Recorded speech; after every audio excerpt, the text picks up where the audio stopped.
particularly from audiences in the western United States, a state that is very popular for its vast stretches of unused public land Native Americans. Considering the main topic of discourse in the show, many people who had a deep connection with the show were those interested in strange phenomena and paranormal events, just like Mel. Now, a group of Native Americans in Nevada, Mel on the show, reached out to him via email, asking him to join them to discuss his knowledge of arts, crafts, and wildlands. Then, in September 2001, Mel took a trip down to Nevada to meet those individuals, very knowledgeable and based in natural medicine, and were blown away by his research on the world. In the course of their discussion, he said, Mel's info was sufficient. He discussed the peculiarities and special features of Native Americans who had invited him over to them. The Native Americans took him to their home. 10. The second home, spiritual and natural, at least for the residents of the location where Mel Waters claimed to found the second bottom. They believe it was a spiritual symbol and scientific. As stated by Mel Waters, the second home was located in the middle of the village on public land where the Basque family was settled.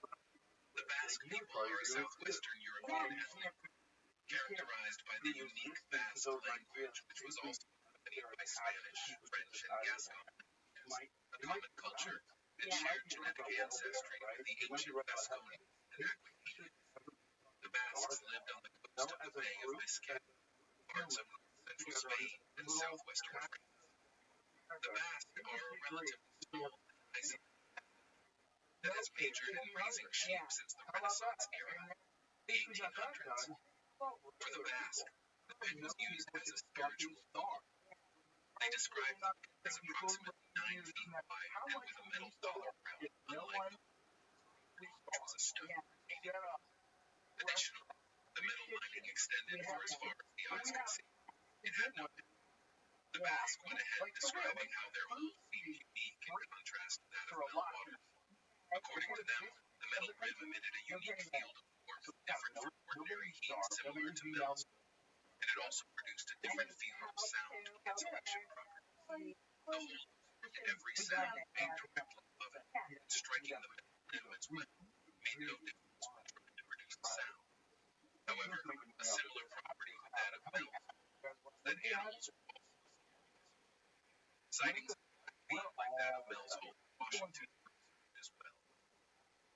11. The burning place. After several observations about the features of the whole Basque, it was time yet again to experiment for depth and the possibility of an end of it. To do this, Mel and the villagers decided to conduct an experiment together. In their first attempt, they lowered a bucket of ice into as deep as they could, which fell to about 1,500 feet, approximately 457 feet. At the same time, they kept another bucket of ice holding the same weight as the one that was lowered on the surface to act as a control.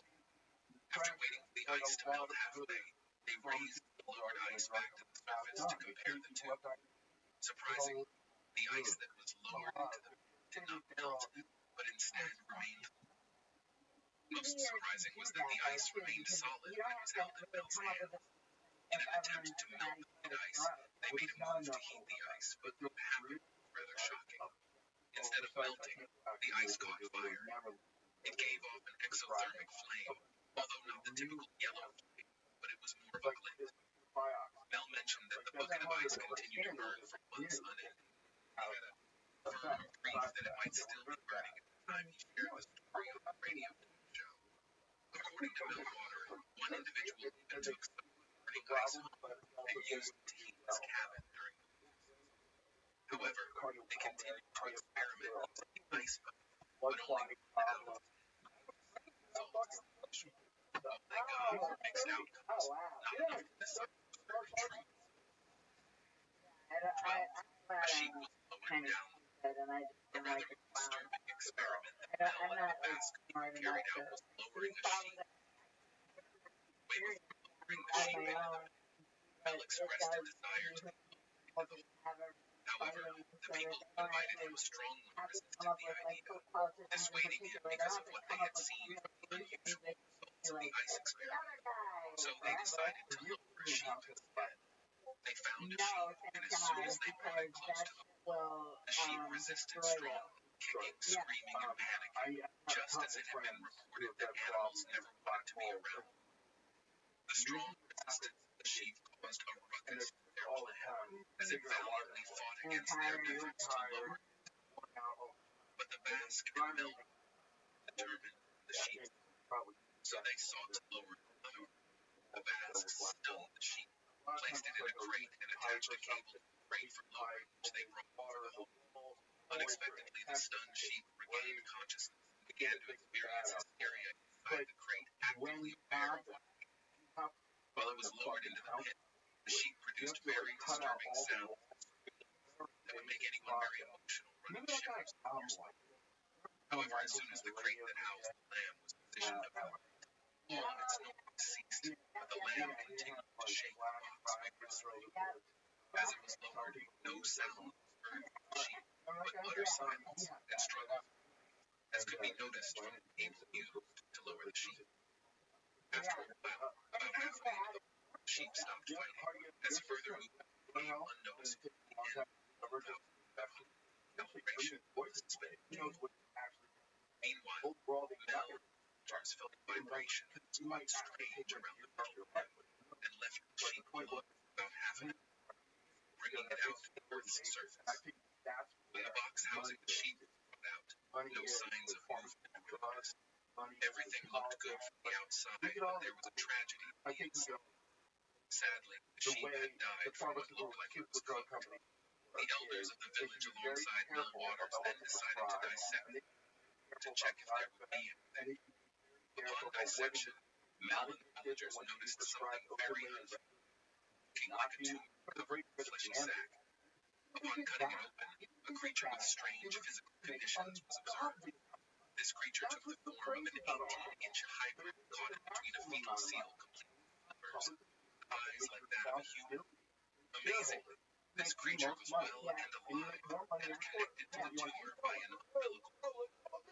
The creature created eye contact with the human observers, spellbound in a way that sent the message of empathy, and exuded an attitude hard to explain after detaching itself from the umbilical cord. After this creature came around, an elder among the Basque villagers opted to kill the creature. The others refused.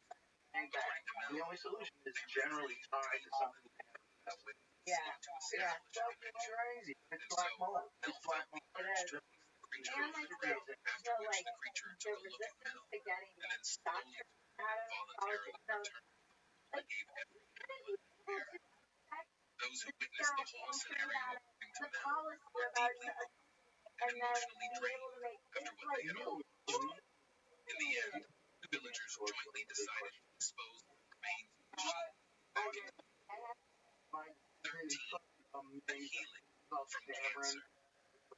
After the whole experience that led to the death of the sheep and its incarnation as a healing, Mel uttered a very articulate encounter with the creature. He was healed from terminal esophageal cancer. Before Mel went on the trip to the lab, he claimed he had been diagnosed with a terminal form of esophageal cancer. Doctors later.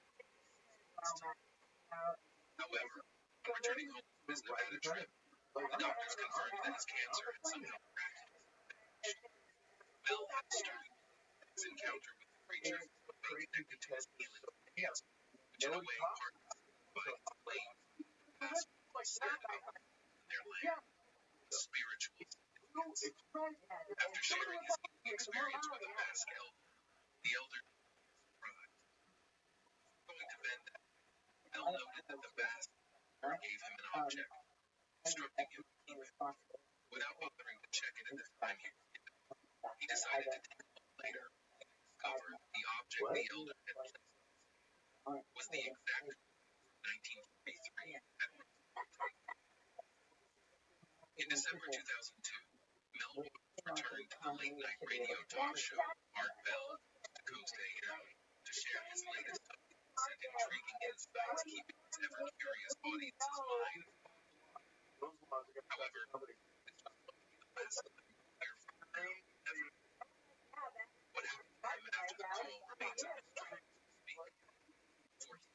sinking. Now, the astonishing things that can be found in the story of Mill's home, the second he found, the most unusual and probably hard to believe story is that of the sinking. After the incident of the burning ice, Mel noted that helicopters began to hover. According to Mel, he observed the metallic collar surrounding the land of the vast became invisible at a certain distance at about 15 feet away from it, and would not appear on photographic film or digital scanners. Aside from this, Mel also shared the experience of an enigmatic hotman who used to communicate ever-burning heat source. This masked man began to notice unusual effects. He began to use the burning ice as a source of heat. Such effects included persistent thirst, dry hair, and skin dryness. Whenever he tried to humidify the dry air in his home, he observed steam usually from the stove and being absorbed by it. The man returned and discovered that his stove had crashed through the door, sinking up the ground.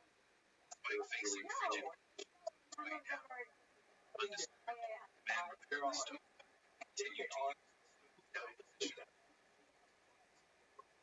Short sailed into the he found out his cabin had been closed and drives dry. Again, unbothered by the incident, the man moved to live with his brothers.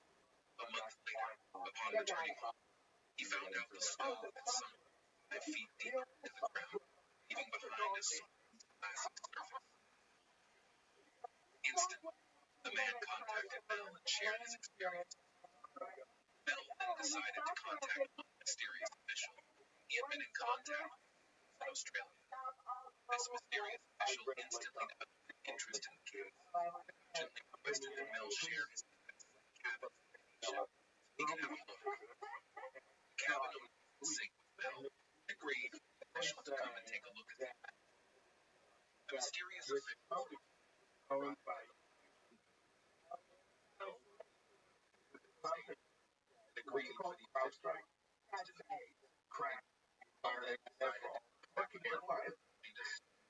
by some rich Ukrainian guy. This is like brand.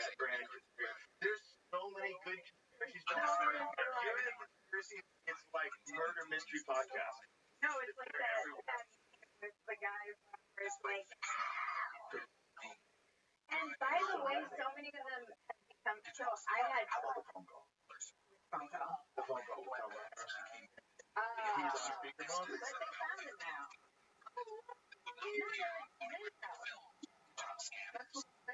Aside from this, Mel also shared the experience of any method to keep reading. That's not really Joe Biden's guy. This masked man began to notice unusual effects when he began to use burning ice as a source of fuel. Such effects included persistent thirst, dry hair, and skin dryness. Whenever he tried to humidify the dry air in his kettle of water stove, he observed steam from the ground and being absorbed by it. The man returned home and discovered that his stove had crashed through the floor, sinking about a feet deep. Despite facing frigid conditions on its way down, undisturbed, the man repaired the stovepipe and continued to use the stove down position. Short, say a week or two after the incident, he found out his cabin had decomposed into piles of dry wood. Again, unbothered by the incident, the man moved to live with his brothers. A month later, upon returning home, he found out the stove had sunk over 5 feet deeper into the ground, leaving behind a smooth, glassy surface. Instantly, the man contacted Mel and shared his experience with him. Mel then decided to contact one mysterious official who he had been in contact with when he was in Australia. This mysterious official instantly developed an interest in the case and urgently requested that Mel share his address and cabin's location so he could have a look. The cabin owner was in sync with Mel and agreed for the official to come and take a look at it. The mysterious official from Australia arrived at the location and then took a look with Mel while the owner of the cabin stayed free to study whatever happened and also to stay clear of whatever casualties might occur. The team was dispatched to address the situation, and it wasn't clear whether they were military or but they brought in a substantial amount of heavy construction site, including heavy towing cranes. However, even with the number of cranes and machines at the location, they never made headway. At long last, they tried another method to remove snow from the ground. They inserted chains into the ground and poured water over them using the cranes they had brought up to the site. This method allowed them to hoist the stone out of the ground, load it onto a heavy-duty truck, and then move away. Mel connected this unusual ice to Kurtwood's made-up idea of ice moving from the bobcat's crane. Mel thought he was being followed, which made him reluctant to go back into the hole for fear that someone would discover it through him. Ice limit was a hypothetical substance that could freeze all of Earth's water and possibly turn people into statues. 15.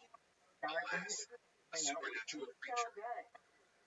Sheep. The vast Mel, monster that emerged from the dead sheep had returned numerous times since its original appearance. They claimed to have established since it talked with them through audio voices. The sheep has reincarnated. However, when they attempted to capture the dial, just random pulsating tones appeared on the cassette. Mel theorized that the monster could be a Rothschild, a fabled creature in Native American folk that lives below and travels between reserves. This creature warned Mackay about the dangers of the burning ice, stating that it could rapidly destroy Earth from its use. They anticipated that greed and recklessness in its use might predominate in this world. The creature mentioned that intelligent beings from other worlds expected humanity to destroy itself through nuclear warfare, and that they planned to utilize the ice on this planet once humans are gone. According to Mel, the discovery of burning ice in the cosmos frequently led to its illegal use. The conversation ended, and there have been no reports from Mel since Mel's disappearance, leaving countless unsolved questions and interesting mysteries. His adventures with odd creatures, and the intriguing burning ice captivated the attention of many listeners, spurring debates and discussions. 16. Distinguishing science from fiction. Skeptics and debunkers quickly dismissed Mel's classification or simple case of misinterpretation, citing the lack of concrete evidence and questioning the authenticity of his account. However, aspects of Mel's whole one strong piece of evidence proving Mel's existence is an audio radio story. During this interview, Waters explained his experiences in exquisite detail, enthralling millions of people. While the validity of the recording is questioned, several experts have examined it and found no evidence of tampering or modification. This raises intriguing issues about the reliability of Waters' assertions. Another fascinating feature is anecdotal locals who observed unusual events through birds. Some claim to have seen peculiar animal behavior, such as birds avoiding the area or domestic animals showing distress when leaving a suspected site. These eyewitness experiences, while subjective, provide an intriguing peek into the inexplicable phenomenon. 16. Feasibility studies for scientists and geologists. To understand the probable scientific explanations for Mel's hole, we must first examine the geology and theoretical physics. According to one theory, the hole could be the entrance of a large underground cave system that is linked to massive subterranean water supplies. These underground caves may explain Meltwater's supposed unfathomable depths. Furthermore, the bizarre happenings at Mel's hole are thought to be caused by the production of low-frequency sound, also known as infrasound. Infrasound is known to have a significant impact on human and animal behavior, creating feelings of discomfort, panic, and even hallucinations. Could the pit produce such waves, causing these unexplained phenomena? While many people have tried to search for Mel's hole through the decades, most experts have the same voice when asked about the magical and mysterious. Experts describe Meltwater's clouds as not only unfathomable, and physically impossible. Geologically and physically, it's not possible for a hole to be that deep. Jack Powell, a geologist from Washington State Department of Natural told the Daily Record News after filmmakers inquired. It would collapse into itself under the tremendous pressure and heat surrounding the strata. Powell first heard about the show found it intriguing. He said, "It got my interest funneled. I knew Art Bell stuff is Sasquatch and UFOs, but it was sort of entertaining. However, when Powell heard Waters claim that the hole was about 80,000 feet, he instantly debunked the information and knew it was to Powell. All Bill Waters talked about was likely based on an inspiration. It's likely shaft Powell around and even then, the shaft only about 90 feet deep and 300 feet deep.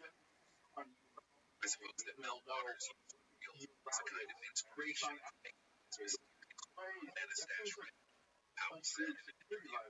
The shaft, by the way, is on private property and is fenced with barbed wire, and Powell said it's close to safety and armed. Powell believes the legend was inspired by a local that had an entrance in nearby field, and a shaft 27 meters, 90 feet, which, while deep, is not bottomless. Additionally, the Earth's crust on land is variable, an average of about 30 kilometers, which averages 19 thickness. Although under mountain ranges, it can reach as much as 100 kilometers, 62 miles.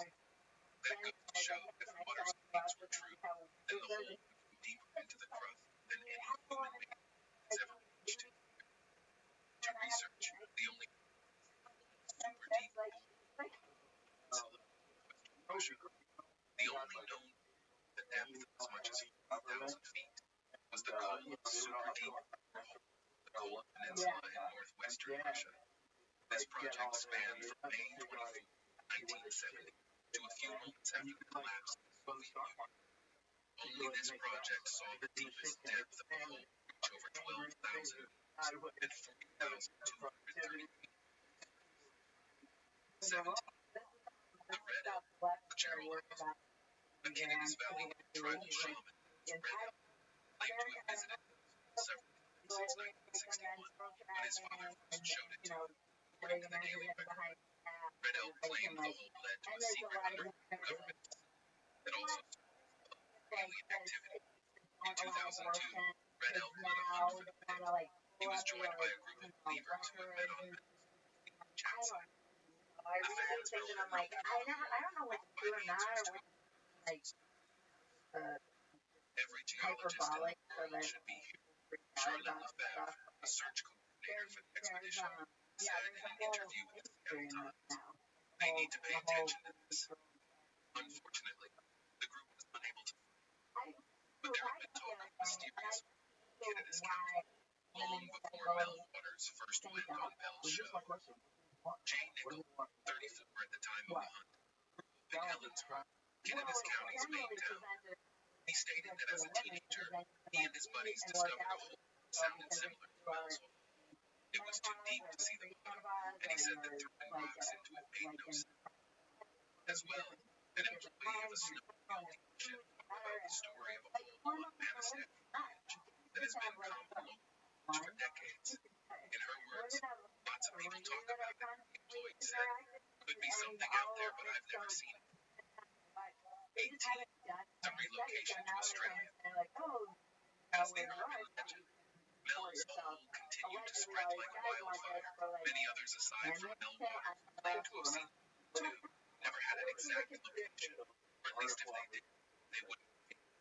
Of course, this would be true because all of the tales about Mel's hole have been proven to be false, and nothing but myth. Could it be that those who saw the hole were scared of the government? Was it truly a top secret? Well, that decision is left for you to make. Waters went on to claim that the government had forced him to lease them, the property where the hole was found, with funding of $250,000 to relocate to Australia, where he would eventually meet the mysterious official together with excavated the sunken camp.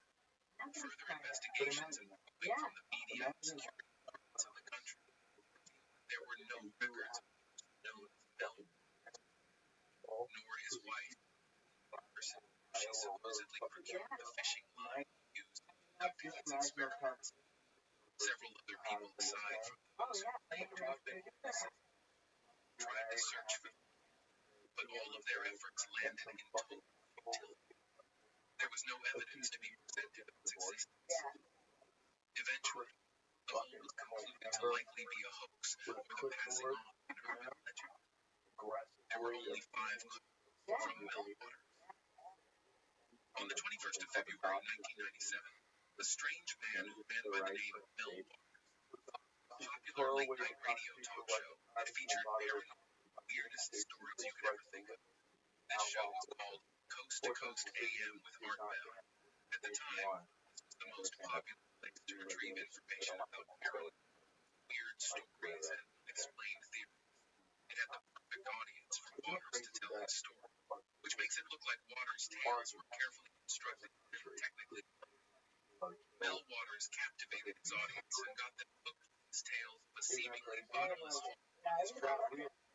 First listeners and early adopters of the show dubbed Mel's claims as the devil. For so long, and even after his last call in December 2002, Waters refused to give the exact location of the mysterious hole, just reiterating that he lived in Kittitas County, Washington, in a region adjacent to Manistache Ridge. However, no one imagined that the first call and subsequent calls from Mel Waters would become an urban legend and a topic of global interest in a matter of a few years after only 5 calls. The first 2 calls were made in 1997, followed by a call in 2000 and another 2 in 2002. However, while he was seen as credible in the beginning due to his eloquence and cautious nature, his stories became increasingly outlandish and unbelievable. The consequences of Mel Waters' calls.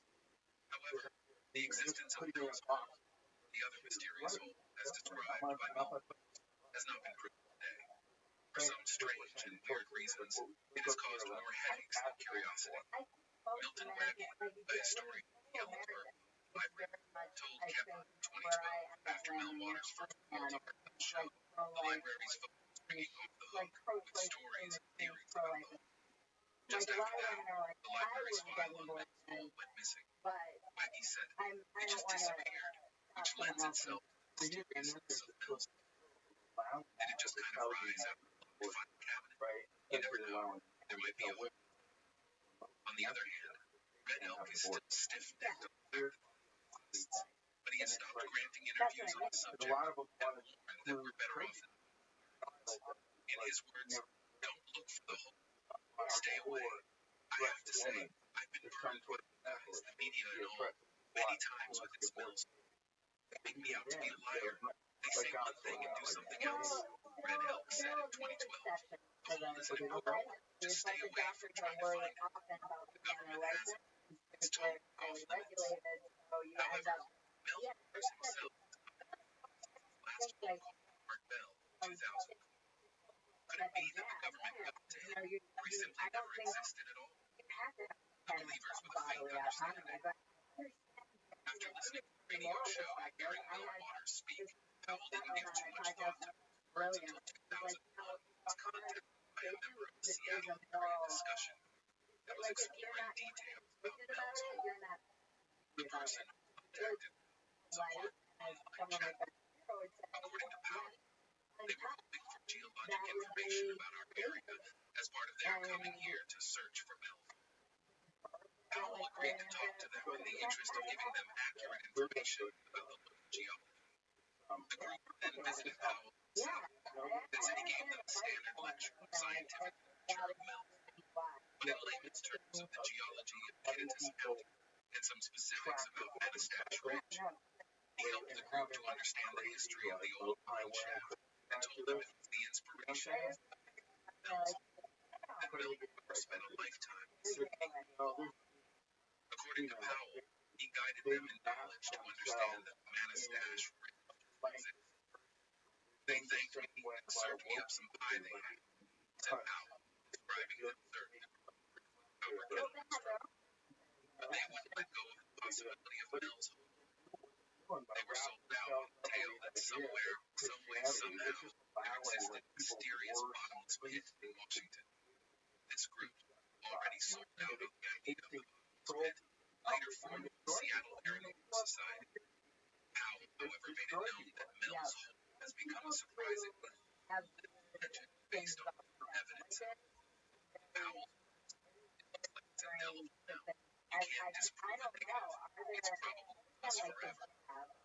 In simple, there's probably nothing that can be done to change the idea of the minds of people without an idea of the mysterious tale of transmuted into an urban legend. Over time, the urban legend of Mel's home took life of its own, and the extraordinary experiences of the late-night radio talk show, Coast to Coast AM with Mark Bell, to gain more traction.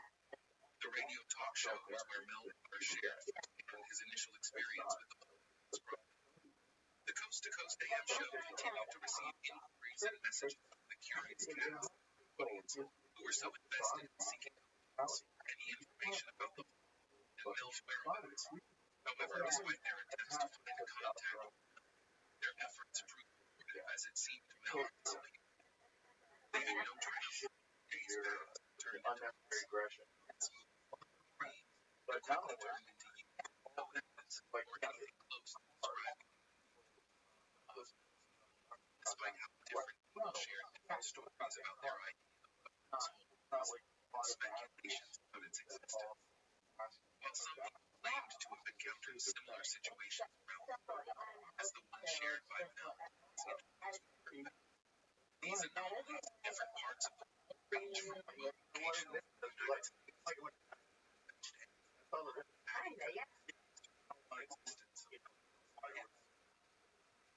the existence of bottomless pits of information has fueled interest in people from scientists, researchers, and scientific communities, particularly the concept of the burning ice that cropped up from the acclaimed experiments conducted by Mel that seem to challenge conventional and defy the odds of science.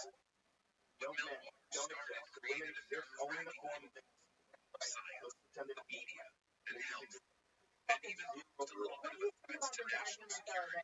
Potential implications extend beyond what Mel Waters could imagine, particularly if his stories were not true. The story of Mel Waters' encounters with bottomless has not faded into obscurity, but has become a fixture in discussions of very real the Mel's stories continue to inspire investigators, writers, and filmmakers drawn to sci-fi and enigmatic events such as that of Mel, its interaction with bottomless pits, its experiments, speculations, and theories about Mel's disappearance. While many have believed for strange reasons that Me's disappearance could be tied to coercion and violence by government agencies or organizations because of their intent on control and their implications from the public. Others have suggested that Mel chosen to go into hiatus to protect himself from those close to him from potential risks associated with his discovery. Meanwhile, the vast claim of communication with creatures through their remained a topic of fascination and debate among several. Some had questions as to whether the communication of the creature from the hole shed light on the creature's origin, while others questioned whether it was just as significant to the ongoing explorations of the absence of concrete evidence. Conclusion. Even after 23 years, Mel's home remains a mystifying phenomenon, continues to baffle, intrigue, and also stun fear. While many have remained skeptical about the legend, arguments that it is nothing but fabrication, misinterpretation, natural phenomenon, the absence of solid evidence, and a lack of definitive explanation leave room for curiosity and hypothesis. The tale of Mel's home serves as a constant reminder of the enormous amount of mysteries that lie in it. The presence of these mysteries only sparks our imaginations and calls us to question the limits of our understanding. This means that whether the tale about Mel's home is genuine, a portal to another dimension, or an outcome, the urban legend of Mel's home has a No one has used several questions. As much as we're professional Don't read it all the time. Thing happens once it's there. You don't want to have to say it. Right? One of the best things about jiu-jitsu, when you roll in the class, the person who you're is generally going close to 100%. When there's certain positions, like there's certain things that where they're using all their might to try to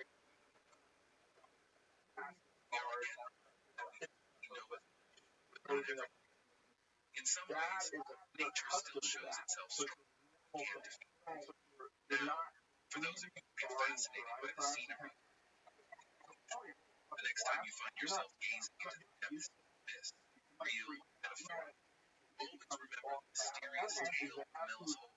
Allow it to ignite your curiosity, spur you and inspire you to delve deeper into the realms of the unexplained. After all, it is in our pursuit of the unknown that we often discover the most extraordinary truths that have been.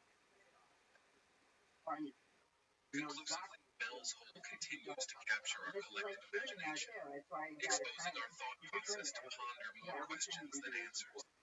Whether it is a legend shrouded in mystery or a genuine portal to undiscovered depths, the glamour of Mel's Hole reminds us that the world is full of mysteries very difficult to discern, yet waiting to be explored. So we hope that you gather the strength and courage to pursue the unknown, demystify the mysteries, and explore the depths of the mysterious that is where we often find the most profound truths and revelations about the universe in which we live. Taking a look at the mystery of Mel's Hole, one would ask, is this an urban legend or an unearthly enigma? Few stories in paranormal mythology are as intriguing and disputed as Mel's Hole. For decades, fans, skeptics, and conspiracy theorists have been fascinated by this alleged pit, which is located in the rural countryside outside the village of Washington. What exactly is Mel's Hole, and why does it continue to captivate and perplex so many people? The mythology of Mel's Hole began to spread in the late 1990s, thanks primarily to the efforts of a man named Mel Rothschild. According to Waters, the hole on his land had strange capabilities, including supposedly bottomless depths and the power to bring dead creatures back to life. These fanciful assertions were first broadcast on radio shows, generating enormous interest and speculation. One of the most noticeable parts of the Mel's Hole saga is the absence of verified evidence. Despite multiple interviews and inquiries, no substantial evidence of the hole's existence has ever been provided. Skeptics claim that the entire story is a hoax, possibly created for attention or fun. Others believe Waters' accounts may include some truth, but are exaggerated or misconstrued. Geologists and earth scientists have chimed in on the issue, proposing several explanations to explain the phenomenon. Some believe Mel's Hole is a natural geological phenomenon, such as a collapsed cave.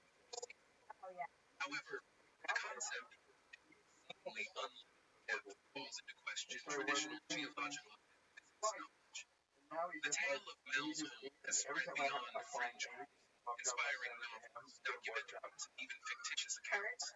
The appeal of the unknown, as well as the tantalizing potential of discovering its mysteries, continue to entice both storytellers and aficionados.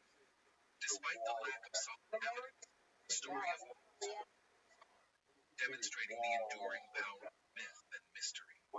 It reminds us of humanity's insatiable curiosity and proclivity to seek answers outside the bounds of logic and reason. As we investigate the legend of Mel's Hole, it becomes evident that its significance goes beyond ordinary humans. It symbolizes the human search for meaning in the face of the unknown. Mel's Hole, real or imagined, serves as a reminder of the breadth and complexity of our imagination. Finally, true nature of Mel's Hole may remain unlimited. However, its legacy of wonder and intrigue will continue to inspire curiosity and inquiry for future generations. Perhaps therein is the true Mel's Hole, not as a physical abnormality, but as a reflection of our limitless curiosity. At this point, we've come to the end of talking about the history of its development and how it became a legend that seems to transcend leaving the world of science and technology curious as to what exactly could have been, whether it truly existed or not. While the true story of the world remains unknown, keep it in mind that whenever you need to learn about paranormal events, scenarios that keep you on your toes, allowing your mind to test and strengthen its knowledge of history while learning about it, this channel is a one-stop shop for everything you need. We go the extra mile just to serve you with necessary information that you can find anywhere. Keep your peel. There's more to where this came from. And while you're still here, don't forget to subscribe and tap the notification bell so you don't miss out on our latest uploads. See you on the next one.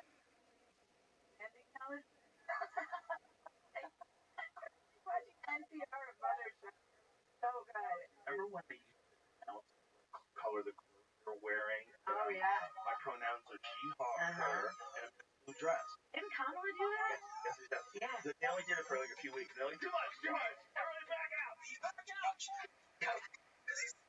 Those stupid people at their party. What the fuck are you doing? That's like in right when you're sorry. My name is Tom. I'm a patriot. I believe in Jesus Christ. Hey, Bob. We're just talking about the inflation. Gonna fix the road. Calm down. And scientists Bob, don't believe in Jesus.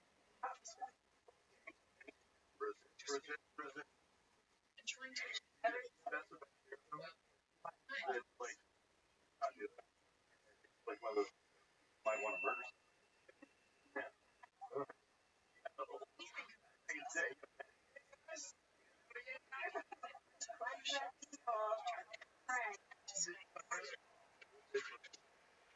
Like girls. For real, okay? It's like thinking that a bear is a fucking thing. Okay, guys, a real thing. Oh, leave them the fuck alone. Let them fuck guys, you weirdo. Bow tie wearing fucking weirdo. Want to fuck each other. Like, I feel like we're surrounded by pros. You know, everywhere I turn, it's pros. It's also why is that measure so forbidden? Okay, if it, for a lot of people that are like pro-life, gay sex can be your so you can have a baby, no abortions. How many abortions has broken into zero? If everyone goes out, for sure, they should sleep a fucking baby. So it's okay, guys, massage each other. Is that okay? Oh, that's fine. But yeah, bro. Fine. Don't touch this. That's great.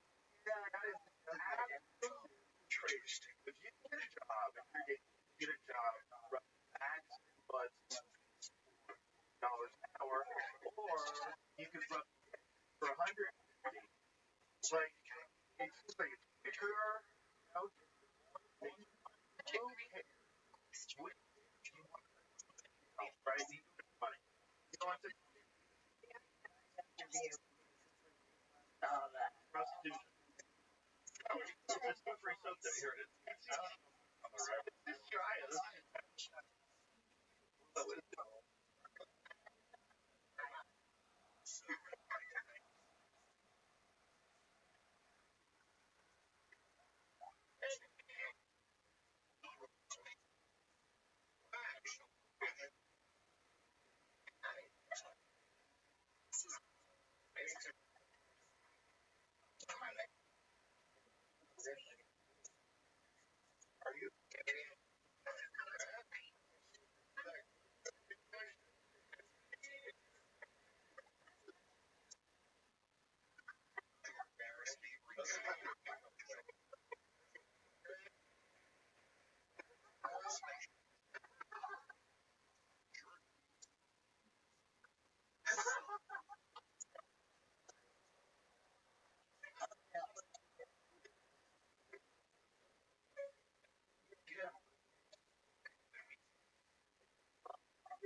fun is how she, you know, you don't really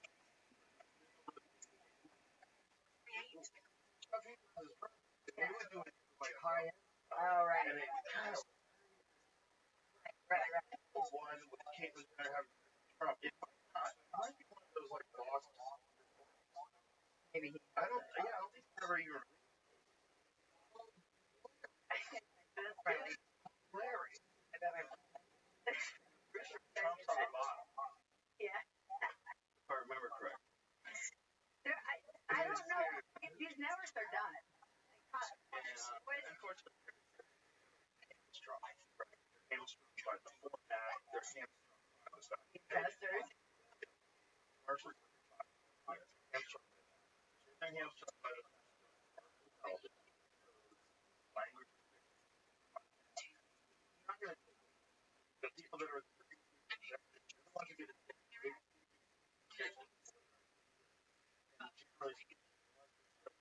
Really, like South Park, and fucking guys love it.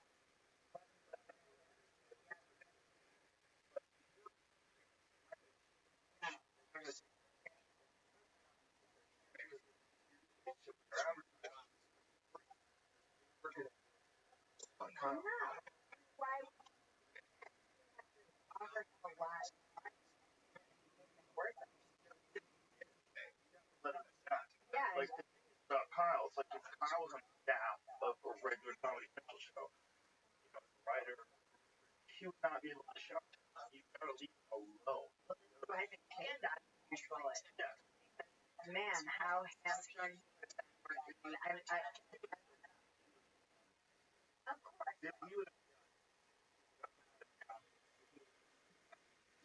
Yeah, but I still think like even the one that he did when he was a guest, the funniest guest. no, this is not real. The people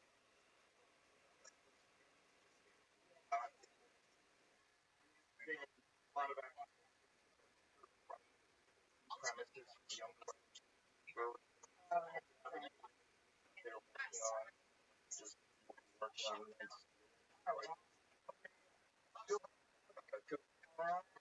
still hard until we get all these weird backstabby harsh when over the news radio.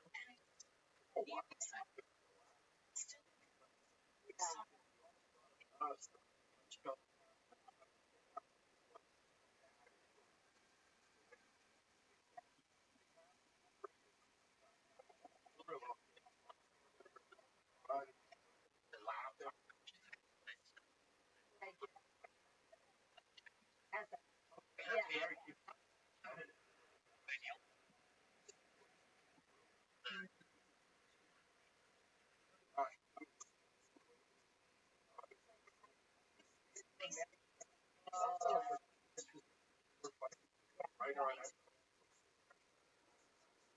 This is like when it's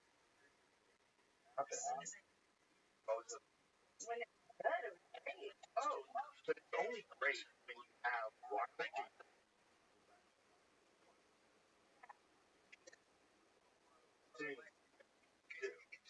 Oh, God. Everything prior. Yeah. First word was like,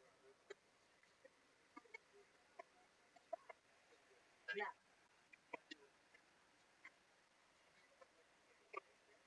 John Belushi.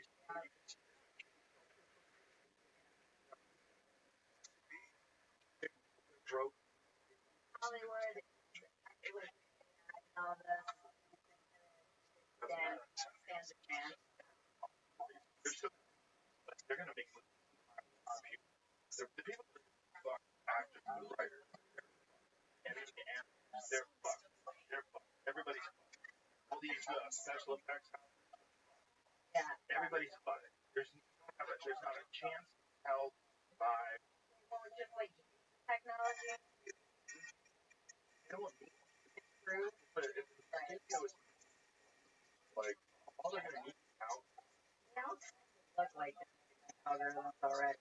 what's gonna happen is they're gonna do that, and then the number one movie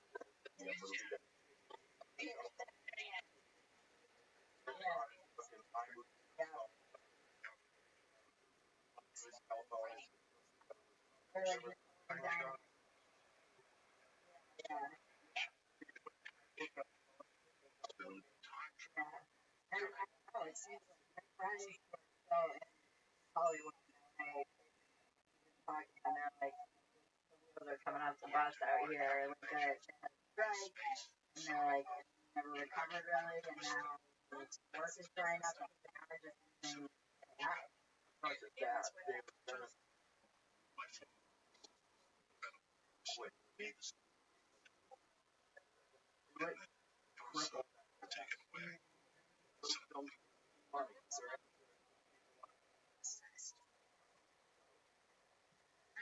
So many we are literally giving birth to ourselves. And we're all like, what the heck is an AI now? Yes. At all. Yes. AI. One of them was little summarize. Other things to summarize for you. Yeah, there's things like transcription stuff like that. I think that it is. I can do it in no time at all. But it is. Subject. I was sending Tony a screenshot because I was asking it about I asked it about the top comedy podcast and Kill Tony wasn't on there. And I was like, it's shadow banning you. I asked this AI search engine that I've used, .com. Well, for sure. So. Very difficult.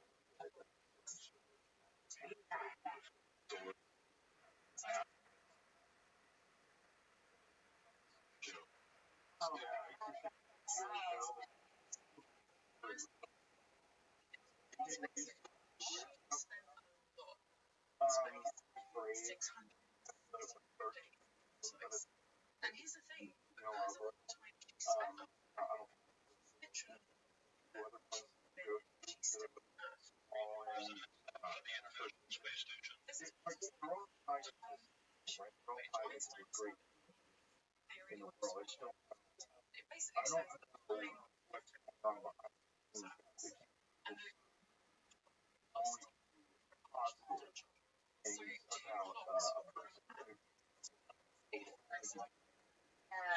Doesn't seem though like tech is shifting a little more right word? Only X. But I mean, didn't freaking Zuckerberg the other day come out and be like, that was the most badass? No, it was. How much?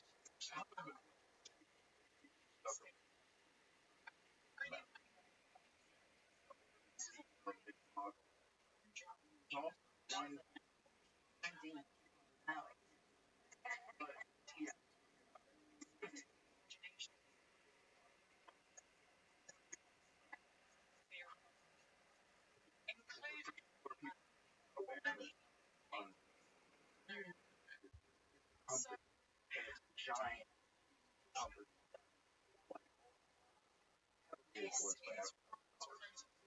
Fire with that lot. They've tried. Like, I one. I'm like, hey, why does they're like, well, you can't recording that happened. Someone supposed to record sound unsubscribed possible and make a message. And I'm so tired now.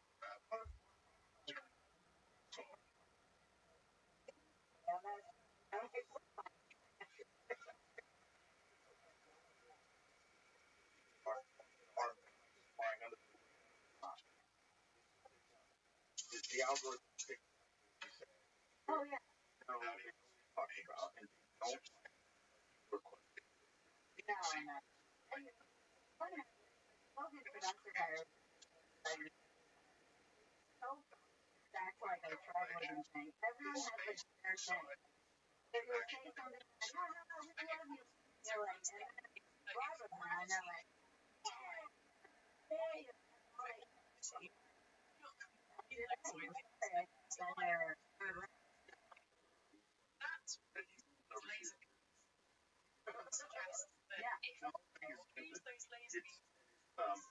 unfortunate. He's trying though. Yeah, maybe he'll do it.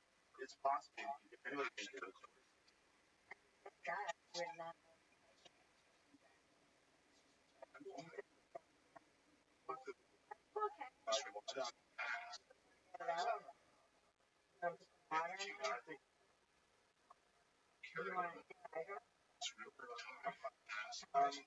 Video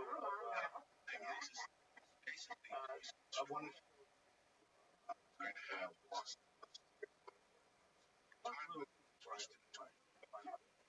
Like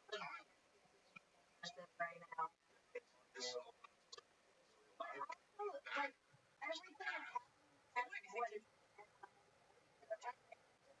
is what is large. We're all talking about started recording.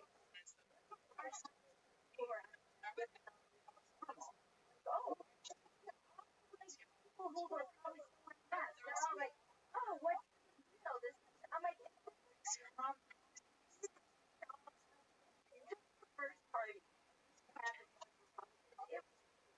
Literally, that was going on. And democracy.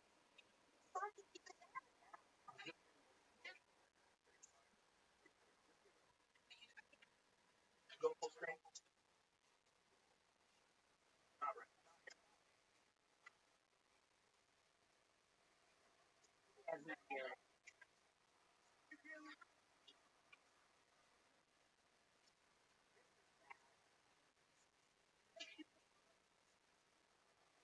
Good.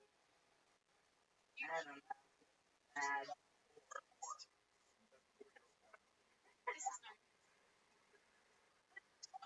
We really got to start. Has there been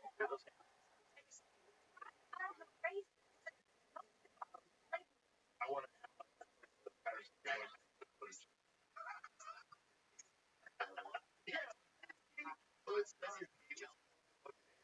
hey,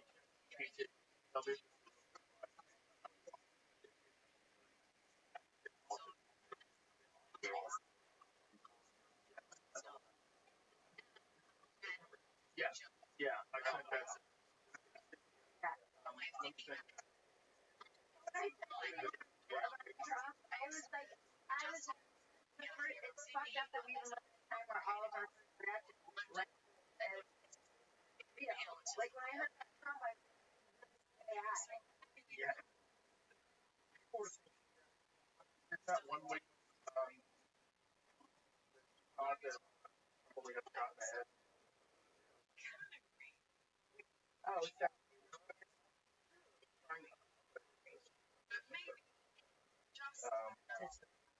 I mean, I get non-chaos, like I'm like, please stop, I'm gonna start masturbating on Twitter. It's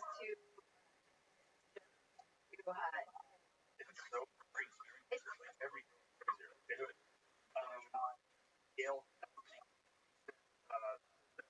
don't know, just like Aaron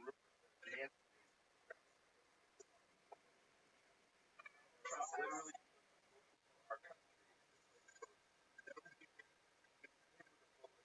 That's prison. Supposedly, these are the tweets. So this might be have to find out that. Russian, keep it. That might not even be real. Yeah. Let's find out. Otherwise, I'm going to cut that out. Who is Gail first? Help. Gail Help. Why would you? With their name on it. What's her account? Twitter. No. No.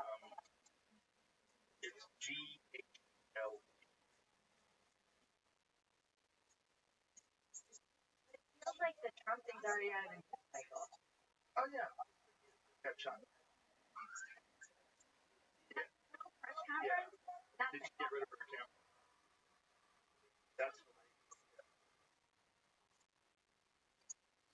that's the CIA analyst. Don't click on it. What? The account doesn't count after this.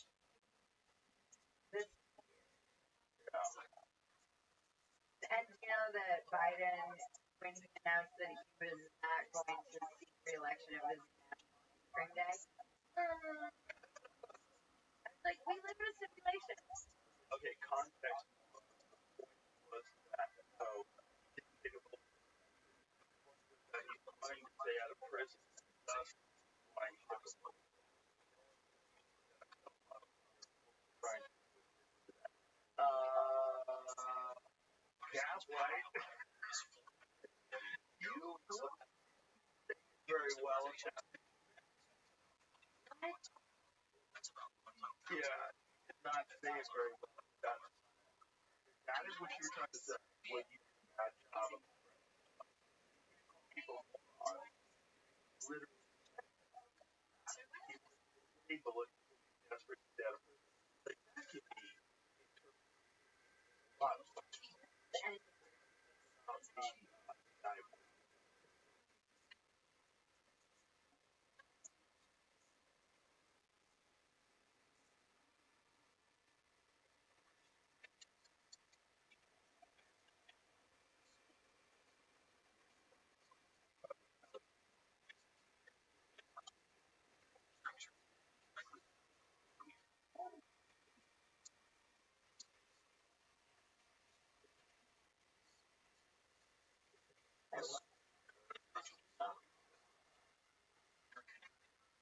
Very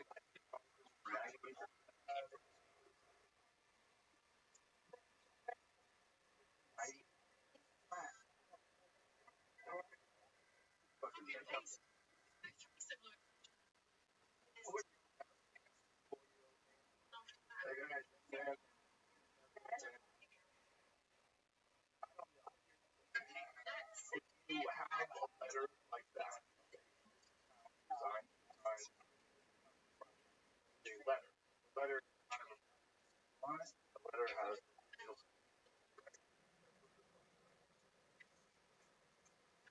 okay.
That was what I thought about me when I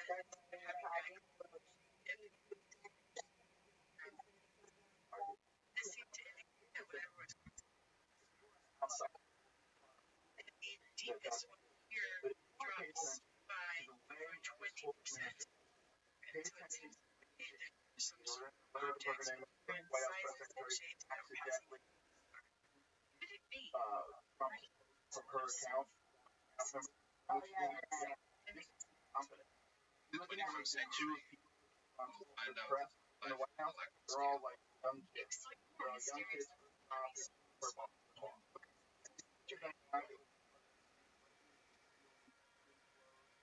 Now, if Tabby started as a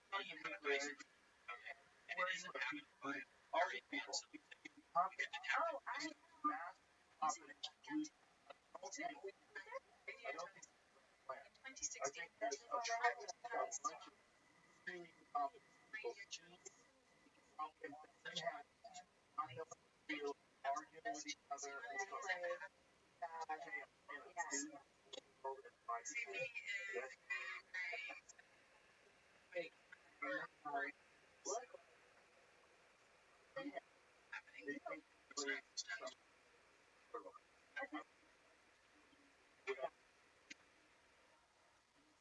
If there was evidence of technology are not. I think it's way more chaotic. It's not part of the problem. Like before the first accident,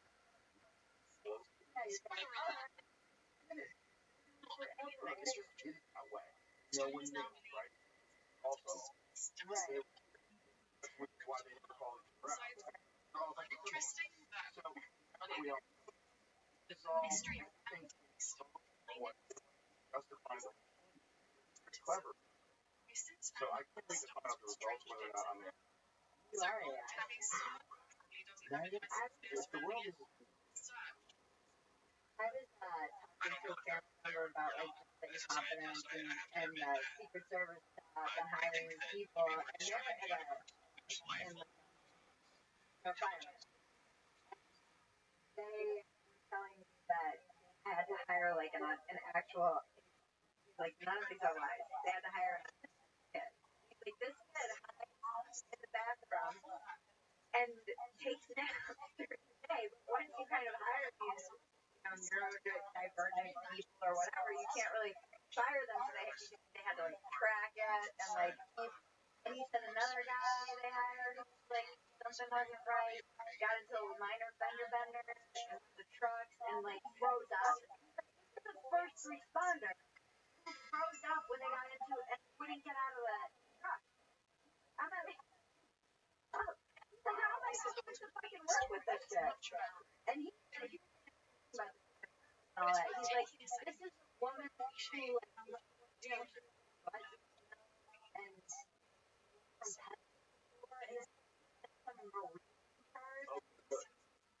understand very unlikely. Right. Probability of 2.0%. Very unlikely audio generated. Well, now we also need to do AI. Like that means so when I was the guy said the guy who made the original right.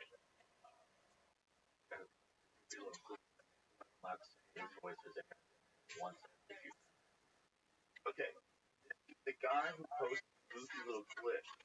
Okay, so this was a funny shower thought which yourselves are infinite more about a thought.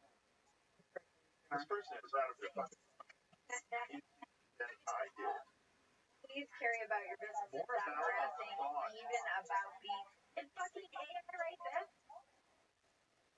The guy whose cringe jokes often go weak or the cares about babe.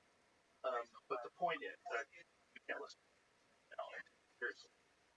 The other thing, though, it sounded like it's a weird. If you play it again, well, no, there's a weird fake expression. There's a smell. Like when you hear it, there's a smell. Like the fun.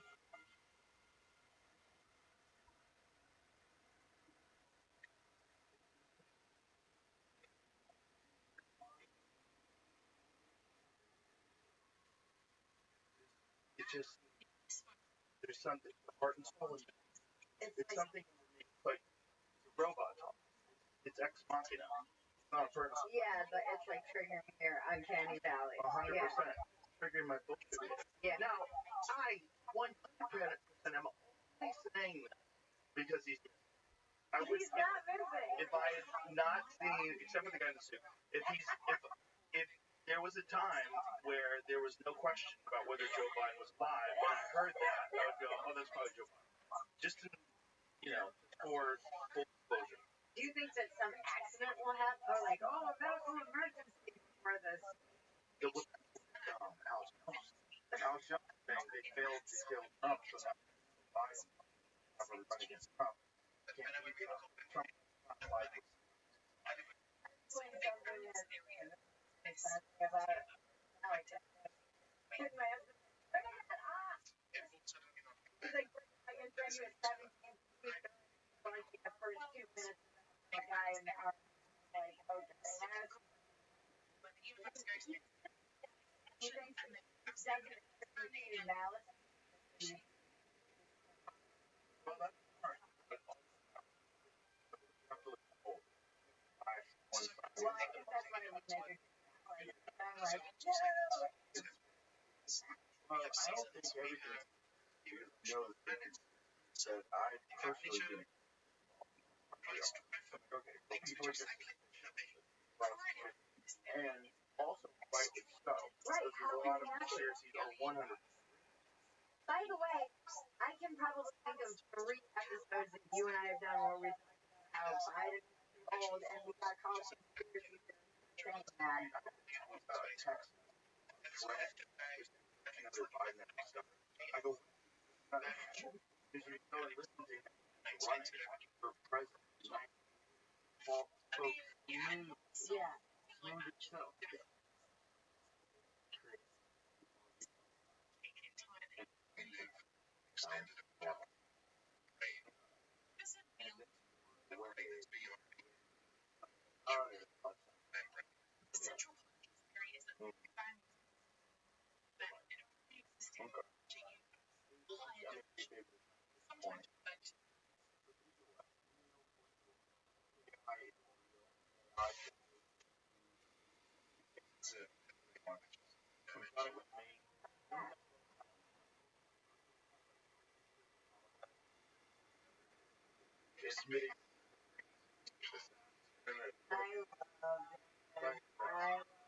I love his I love like I love his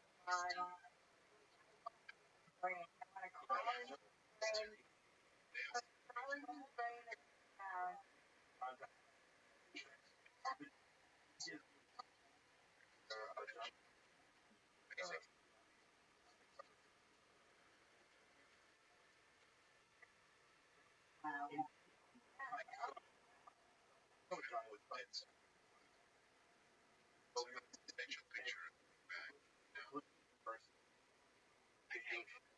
It sounds like a person. This is could be more. Yeah. Start talking. Your voice is more freedom. Every breath you make, opening your mouth, smile you make, you convert it to more freedom. That's the thing. This is why there's no like priests going around and they took all these 9-year-old and like in Norway somewhere and they grew her up after talking at her and posted all this stuff and she was like asking for them to come back. My most mom opinion, and I don't have many, is like we know too much to be doing put our kids online.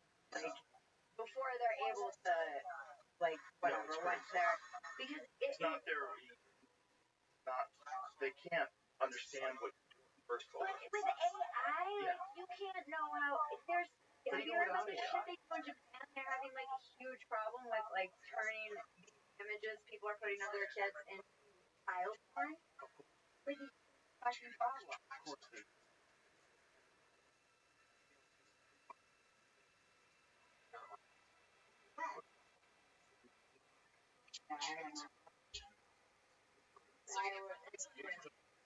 There was a problem with celebrities.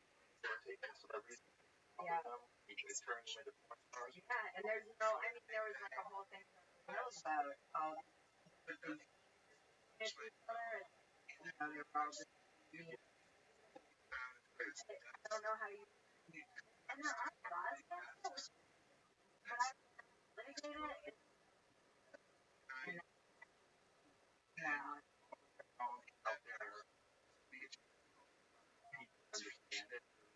It's like whack-a-mole, like you get rid of one and it pops up another story.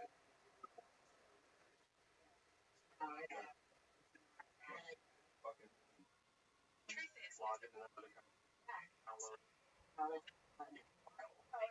My kids are just wilder. Yeah, this is like, I mean, Elon talks about this all the time, like how it's the dawn of this. This video yesterday about Jordan. Which one? We were talking about what happened to his kid and how Elon, yeah, emotional. Horrible. I think that a lot of people have become kind of, I mean, for lack of a better word, red pilled by that kind of stuff. Yeah. Powerful. Explain to the word of it. I mean, So nuts. No way to power. yeah, but I mean, that's been going on, but now they've just put it into law that you essentially don't have to, people who would fight against it would say, oh, they're out these kids can go in and call themselves Jack, at home, and the school doesn't have to tell the parents that they're doing dressing, that they're being called by a completely different name. There's no requirement. It's so crazy. And I'm sure Scott Wiener's behind this because he's behind every bill in that state. It's crazy to me that you are telling adults to keep secrets about the kids from the parents. Like, that's generally something that's a huge red flag. You have activists. Fact. Because they want to. Yeah.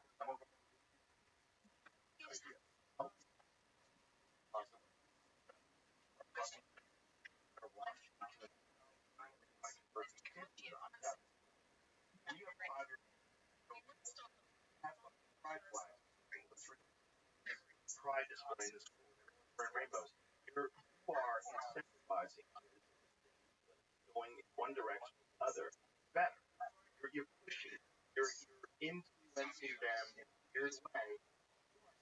Well, something like how Joyce said earlier that she's talking about how there's no way out. Parents who supported this, like advocating kids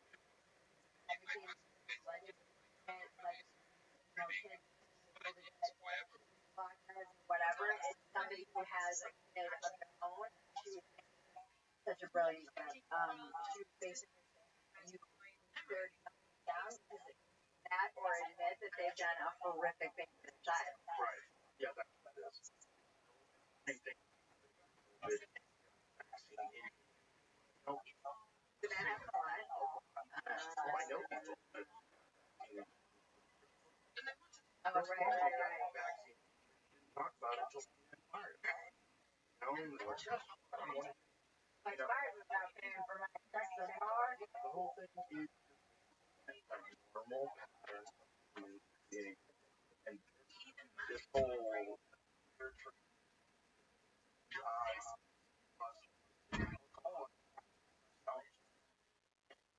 the crazy thing for a lot of trainers are trans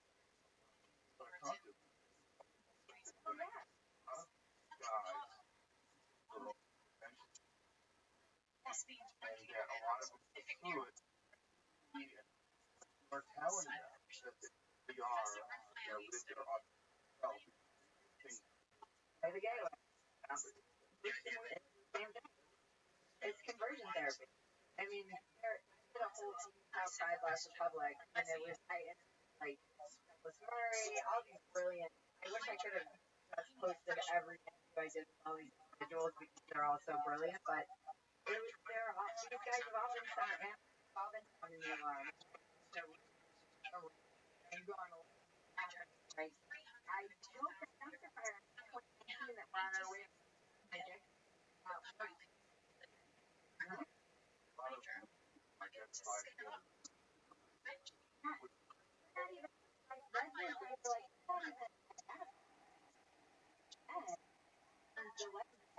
saying like, I'm a lesbian.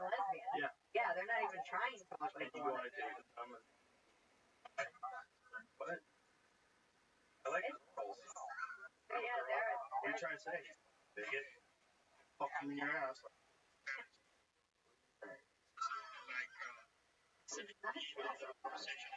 Also,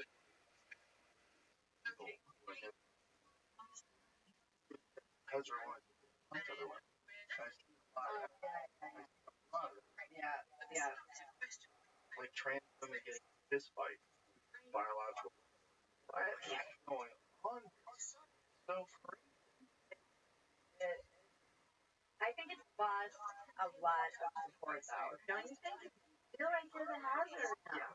Lots of time, there's still a lot of really don't know what's going on. And rarely work in a bubble. Work in a bubble that's also like it's also influenced by culture of the work in general. And people they don't get all the data. They don't have time to research these things. Yeah. A lot longer that was a lot of this actually time to It should be Yeah. yeah. Really want to be identifying it. And then creep. Not by creep. You're not going to help. By the way, you should be protecting these women in prisons, like rape shelters and shelters. Have these guys who are like, you think that someone who's a predator and crime try and manipulate the system? Like, I don't understand that willful. So not. What is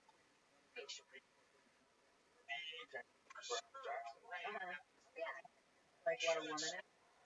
Yeah, but all these people on record when the problem that we're having, people like push anyone saying, oh, this is just gender affirming care. So what exactly is that? I want you on record explaining what that is. And so you're okay with giving puberty blockers so that they may not be able to have children or orgasms or sex. I've talked to a lot of people in the past, however many years that I've done my podcast, and the ones that sat with me the most and the most upsetting are all the detransitioners. So like kid transitioners I've had on the podcast. Those interviews are so hard and upsetting, and it's fucking criminal that there's even more than like 10, and they're churning them out. Yeah, and there's a number of gender affirmation care clinics that exist in this country. But by the way, Europe is like pushing back against it, and we're not. And a lot of it is because Europe does have the, like universal. Yeah, so they actually have to follow science because otherwise they're all paying for it. Yeah. And here it's just like a money grab, like just. Well, and not just that, but what you alluded to earlier, that you have to take all those people that have done this. Now they're in trouble. Yeah. Like now people lawsuits. I hope they get sued. Well, that's the only in this country that feeds off of money. It's the only way that's going to stop it. Yeah. You have to recognize that this is a country that did lobotomies. Yeah. Until what 1965 or something like that. Something crazy like that. Probably, when did they stop? It might have been like 60. I think it was 1960. Google, Jamie. When did they end lobotomy? They did. That was thousands. Well, that's like all the women who got put in mental wards for hysteria. Yeah, that's not that long ago. That's not that long. No. And so it had to end with the death of the person who performed it. That was it. They're like, don't scramble brains. Like, fuck up one person. Made a really cool people. Walter Jackson Freeman II. What portal of hell did that guy find himself in today? When did he die? He died in 1970. How did he die? So it was his idea. But he died shortly after it was made illegal. Fucking. missed the process. The idea that he performed 3,500 lobotomies. He scrambled the brains of 3,500 people, and 490 of them died as a result of the treatment. Do they still do electroshock therapy? Yeah. 490 people died, and the rest of them just got turned into vegetables. So 310 just got turned into fucking squash. Oh my God. So crazy. How many people were lobotomized in the 50s? Almost 20,000. Oh my God. From the United States, proportionally more in the United Kingdom. A large number of patients were gay men. Oh my God. They scrambled their brain to get the gay out of there. That's worse than pray the gay away. Yeah, scramble the gay away. Jesus Christ. Scalpel the gay away. Jesus Christ. Oh man. Oh my God. No! Ooh. What was that movie, Pie? Where he gives himself a lobotomy or whatever? Spoiler alert. You don't see that poor Pie? No, I didn't. I feel like at the end of that movie, I don't want to spoil it. Might have been spoiled. Yeah. Thinking of some guy that was insane. Okay. And eventually was tried for being gay. God, I wish I could remember. Like on the tip in the back of my brain, I'm like, that guy. That's not. The guy, this like incredible. That's there. Alan That's it. That's the robot thing. Yeah. Yeah. Yeah. So does Lex have that yet? No. Pull that up. Pull that up. Like what happened now? Okay, so here it is. There were a number of high-profile arrests and trials, including that of politician and wartime codebreaker Alan Turing, convicted in 1952 of gross indecency. He accepted treatment with female hormones, chemical castration, as an alternative to prison. Turing committed suicide in 1954. Oh my God. How crazy. Again, not that long ago. Not that long ago. And that sounds today insane. Yeah. But guess what, you fucks? That's what it's going to sound like 50 years from now when people start talking about what they did. Yeah, no, and they're growing up. Yep. Homosexuality remained illegal until 1967 in England. And until 1980 in Scotland. Holy shit, Scotland. 1866, marriage was defined as between a man and a woman, preventing future same-sex marriages. So they put a law in the books in 1866. In Scotland, over 100 What years about later. here, though? When did it become? That's a good question. Well, I remember in 2013. United States. 2013, Democrats were saying that it should be between man and woman. That's what marriage is. Marriage, but it was illegal in the States, wasn't it? Yeah, yeah. But imagine that. Imagine Democrats saying that marriage should be between a man and a woman. 2003? Wow. Okay. We are way behind Scotland. Sorry, Scotland. Sorry for giving you a hard time. You guys are so far ahead of us. I was feeling like we were not in Scotland. 2003. I was in Fear Factor. Okay, 2003, gay rights proponents had another bit of happy news in U.S. Supreme Court in Texas. Anti-sodomy law. It wasn't like illegal gay, which is stuff. I mean, same thing. No, I mean, isn't it? You have to experiment. Be gay, you just don't do it. Oh my God. Yeah, but so it was never illegal to be gay in the United States? Of course it was. Yeah, absolutely. No, just joking. Sodomy laws are what makes it illegal. Aren't there still some on the books? There's still like weird sodomy and profanity laws that are on the books. And probably Massachusetts. Weird stuff with Massachusetts. No, they have weird stuff on the books. Like I remember reading about this. I don't know if they still have it, but it was like the reason you couldn't have sororities in certain places is because like it was considered like a coven. Like too many women living in a house. Yeah. Smart. They probably want to attract their menstrual cycle.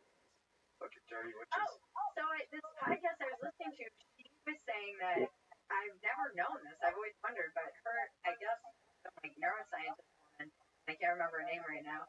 She was saying that it's because men would have to impregnate as many people as they could because if they went out and hunted, sometimes they wouldn't even come back. like find another similar tribe and just stay with them. And so they had to in order to like keep up the population, they had to make sure that they could impregnate as many women at the same time, and that's why women's cycles sync up.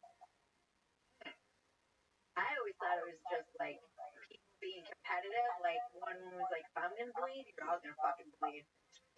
It's all interesting theories because so many of the things that people did back in the day were based on this fact that human beings were very well. And the mortality was really high. Like they had a lot of fertility rituals. Yeah. I think my name is the Irish goddess of fertility. Explains how I got pregnant at 43. More than 6. Yeah, you're greedy. You don't even have 6 holes. Obscene device laws declares a crime to possess 6 or more obscene devices or identical or similar obscene articles. You can have like 6 butt fuck magazines. But I think you can still get married as cousins in certain states too. Like 26 states. Go back. Look at this. These infernal devices include dildos. So in Texas, you can legally own more guns. This article on mental floss, like top 10 weird sex laws that are still in place. Let me finish the sentence. So in Texas, you can legally own more guns and display them in public than you can sex toys. As some dildo wielding. I don't want to know what that dildo. You can't get married in Nebraska if your partner is a sexually transmitted disease. So if you got the herpes, you get the herpes. That's a wrap. I would say North Carolina. With a person with a partner if the couple is unmarried. What? Yeah.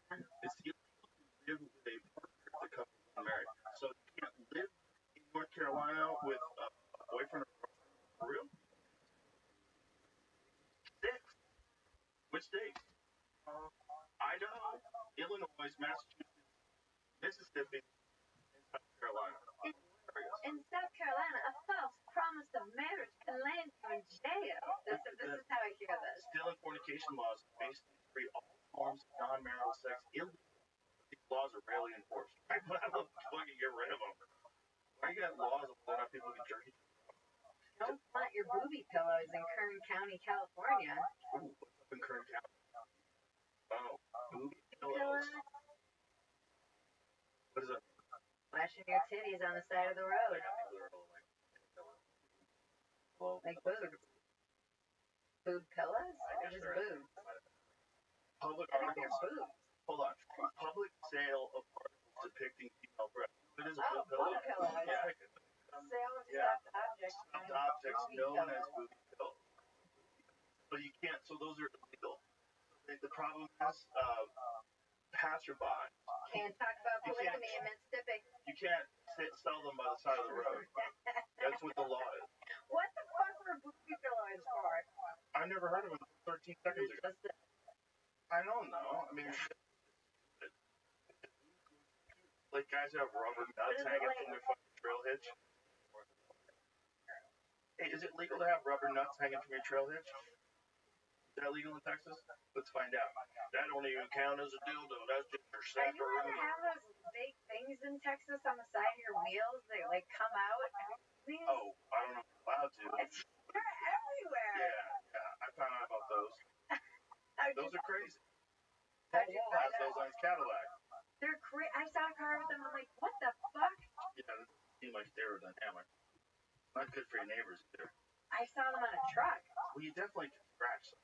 Yeah, or pop their tires. 100%. Yeah, that seems like some Texas shit. I've been here now. Have we talked since then? I've been here since almost a year, like a little over a year. I don't think you've been on the podcast last year. Yeah. California dwelling back then. Yeah. I love it. It's great. Yeah, I love it. But I also love like all the friends I have and the friends that are here and everybody's coming here and making friends out in the burbs. Like people are moving out though. So that they're leaving. 2023 more people left Austin than moved. That's good. The rents will go down and stuff. No, they're going down. No, no, no. They passed the housing thing, and they're actually going down. They passed a bill to like open up for building more housing, and the rents are going down in Austin. Every time you hear about people getting, a lot of my friends have gotten rent like deductions in the past year. Really? And a lot of people are leaving. I had two people in my little basic bitch suburb. They were like in the Facebook community, which I love. I love it. It's like the drama. I love just watching it. They were like, "We're getting the fuck out of here. I'm going back to California." And I was like, "Where are you going?" They're like, "It's too hot." And they're like, "Sacramento." I'm like Sacramento. I thought it'd be like the beach or something, but how different is Sacramento from? It's pretty hot, but it's a dry heat. Different kind of No, it is. And people, I don't know. A lot of Californians came here and are leaving. Just because they. Yeah. I know. I know. It's nothing. It's really not that bad. My husband loves it. We're out there. We are became really good friends with the side surfs. You know, they did. Yeah, the cake people, and they're like our good homies, and we celebrate. We're just like are living it's such a like weirdly American life. Like we go have like barbecues, and you know our kids play. Like it's so. I'm not looking over my shoulder for like crazy people every second. No, summers are great. Yeah. When you have kids, especially if you want quiet. Oh, they're so quiet out there. That's what you want.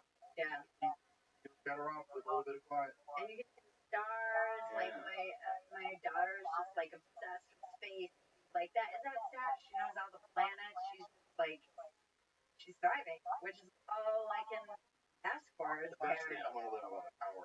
Yeah, me too. But I can't. 1 hour out and driving shows. Yeah, I can't. I mean, this was because my husband was like, "Let's go further," and I was like, "That will be prohibitive to everything I want to do," and so we had to kind of split the difference. He would be further out. You know, outside. I'm up by them. Yeah. Yeah. It's beautiful. Yeah. Yeah. Nice place to live. And it's also like a really amazing place to come now. Oh, the scene is so. First time in our lifetime where a scene is. I wonder why. So weird. Crazy. Behind that, no, it is actually doing it and like being around all the young, hungry, like I've fallen in love with it in a way that I did when I first started it. You know, it's just seeing how. And it's also just so diverse, actually ideologically diverse. Austin is a weird place. You just don't, with all of the, like your audiences, they're all tourists, and then local audiences, you never really know. It's not like when I was in LA, I kind of knew what I was dealing with, or if you were outside of it, you know, in Valencia, also what you were dealing with. Here you're like, that's a smatter. It's truly like a purple kind of town. It's an interesting. Yeah, it's exciting. It's just way. We're living also in one place, entertainment industry. That you realize that has a toxic radio glow that affects everything it touches. It does. Whether you think you're in the music business or you think you're in the entertainment business, I'm not a performer. I'm not trying to get famous. Everyone's affected by what you're trying to accomplish. Yeah. All the people on the outside that work in other supportive industries, like that place is defined by the main goal of people that move there. Somehow or another make it. Right. Here it feels very art devoted. You know, it has that Austin kind of like keep it weird, and the people seem very. That's the other thing I've noticed. Everyone's very supportive. It's not so like cutthroat, and it felt. I don't know. It doesn't feel. What comedy's like that? Comedy's like it's not what it used to be. It used to be pretty cutthroat. Realize something along the line that we became. We're assets. We're not like competitors. And the competitors are good. Oh, right. It's all good for you. But there's like room. That's the thing that feels like you go to all these different shows. You know, Homeless Pimp.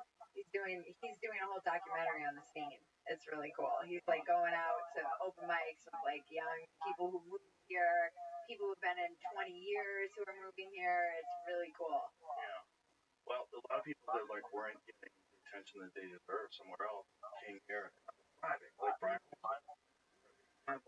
Olsen was not getting the love he deserved. Now shows. Yeah. Come see them because it's like they want to see. And there's a lot of Tyler Fisher, which is another one. Yeah. Like, these guys weren't getting any attention where they were, and they're really good. You know, and there's more of them. There's a lot more out there. Metzger. Metzger's another one. Metzger. Yeah. So like, He's here now. Landau. Metzger was here.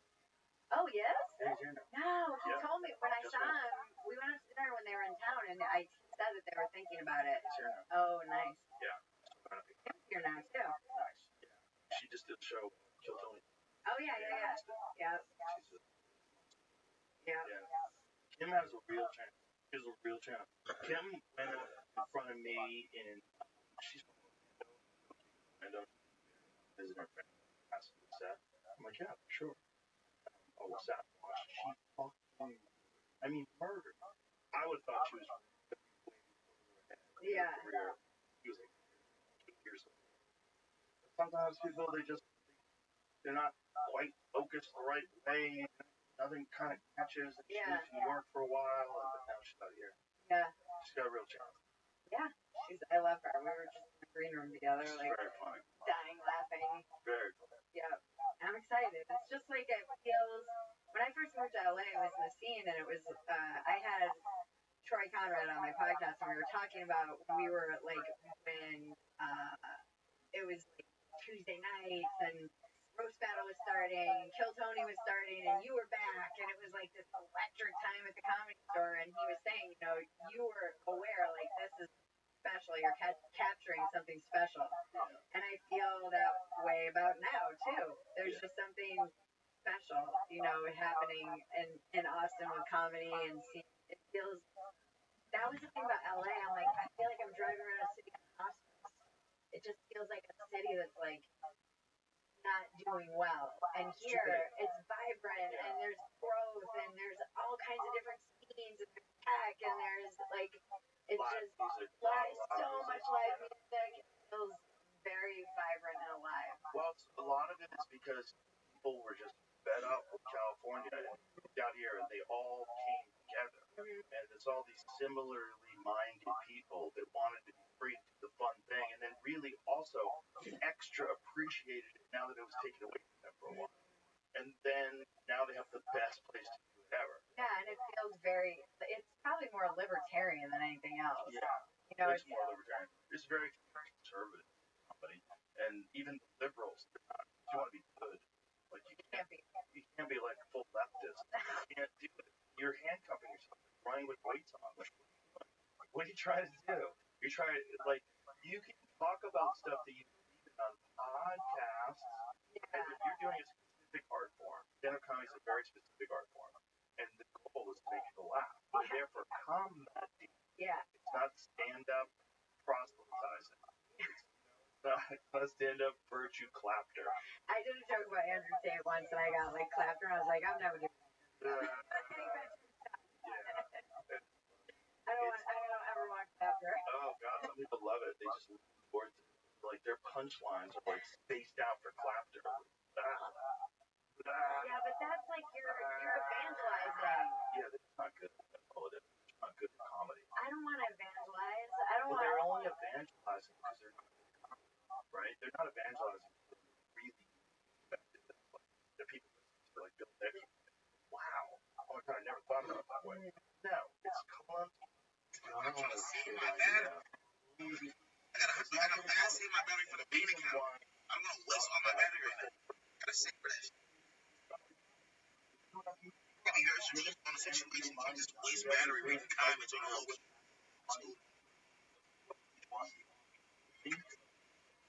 Sometimes I have something. Lately, I connect to they don't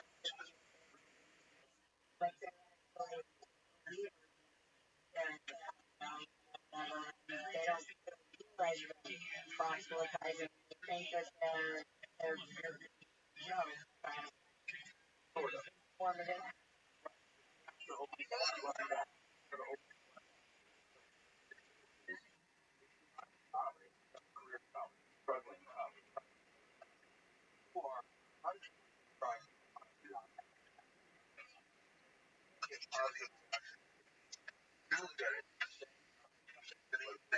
Right.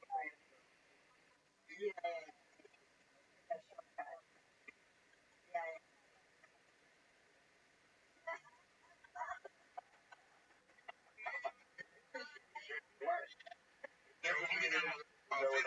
So,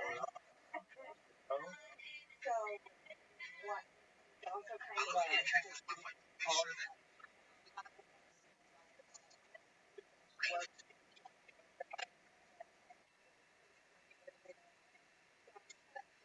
I am upset about.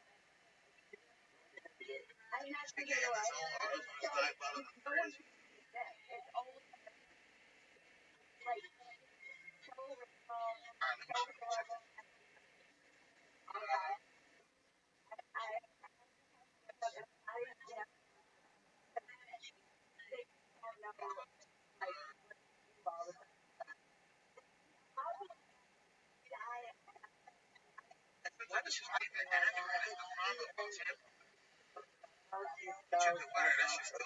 Yeah. That's what I love. It's actually gonna be raining at 5 p.m. tonight. You gotta chill out with that, man.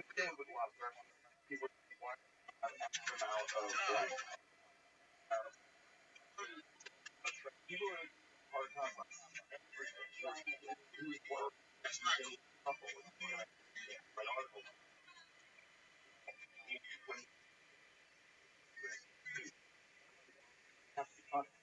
That's the thing, though. Sometimes if you say this raining and it's not gonna be raining, you can't trust the weather forecast. It's pressure. So that shit won't be. So,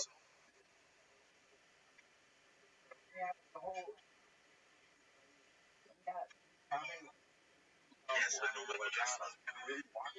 Oh shit, they got watching the fire department now. Get rid of these, dog.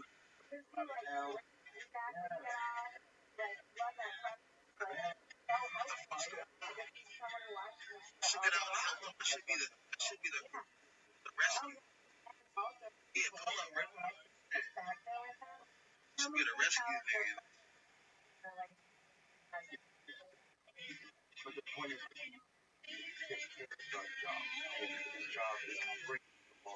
I'm not Captain America. Stay in the now I gotta prove that I am Captain. I'm not Captain America. I'm Captain Nick. Big difference.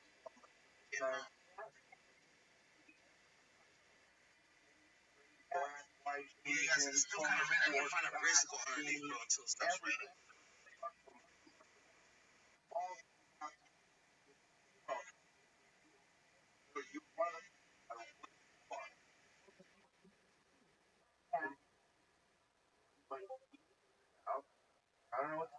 And there's so much opportunity.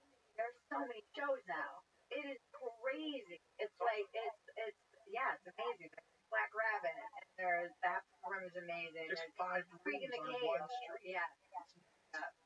Yeah, it's beautiful, and people do such a study. Guys are doing 5, 7.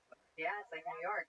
It is. It is. It's a unique thing, and it's only just begun. Yeah. I mean, it's only existed for a couple of years. You have to realize there was a small scene here with a few good comics that were here, and they just didn't have the same push.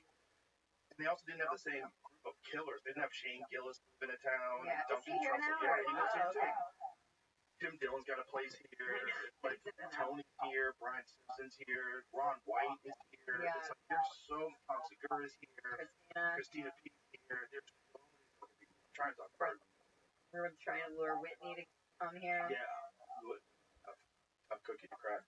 She did do a joke the other day on Instagram though about how she's like, "This is why I'm leaving," and it was like a person was like,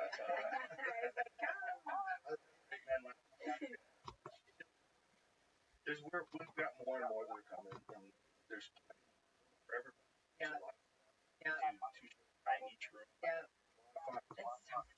And the staff at that place is amazing. I mean, Carrie, I am obsessed with Carrie. She is like a woman so close to my heart. I would go to war for her. And all the whole staff is so like they're like happy to be there. They're so lovely. They're so I don't know. It's like it's a good vibe. It's not. Stole the heart of the comedy store. You did. All the best people. We didn't steal them though. They were all unemployed. It was really perfect timing. Yeah. It wasn't like we poached them from the comedy store. No. Job. They did a job, and the comedy store was open for another year and a half. Yeah. Like those people over here when there was nothing going on. Yeah. Now they're deployed. Yeah. And the way we did it was almost like the universe wanted it to happen. Like the universe wanted all these little things to fall into place, make people get the fuck out of there. All these things that fall into place where all of a sudden you're in this town and they're available. There's like all these buildings. I know, but I remember so vividly during your podcast in 2020. I think it was May of 2020. Because it was like in the height of another crazy cycle like now. And you were like, you had it. Like, oh, it all lined up. You said so much. I have you just knew.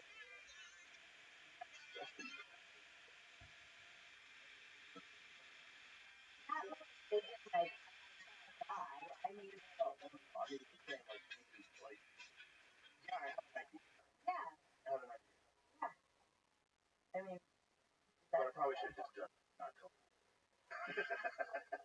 Told everybody I had a vision. I wonder, like, how much of that, like, because people believe in that, right? They believe in vision boards, manifesting things.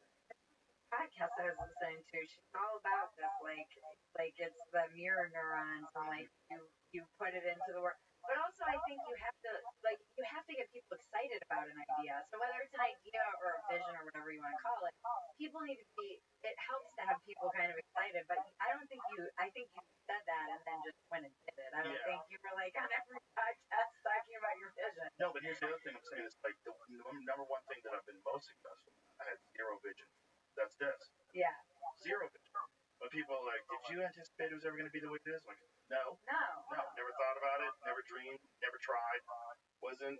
Just kept doing it. That's it. Some of it too is just like consistency and right place, right time. There's a lot of those things. That's why, like, I should believe in fate. I really should. No. I don't know. What do you believe in? I don't know. I'm not sure. I'm not sure if it's there's like I don't know what it is. I don't think it's as simple as fate. I don't think it's determined. I think there's possibilities, and these possibilities they open up, and your energy and your thoughts sort of synchronize with possibilities, and that's what excites you, and it expands.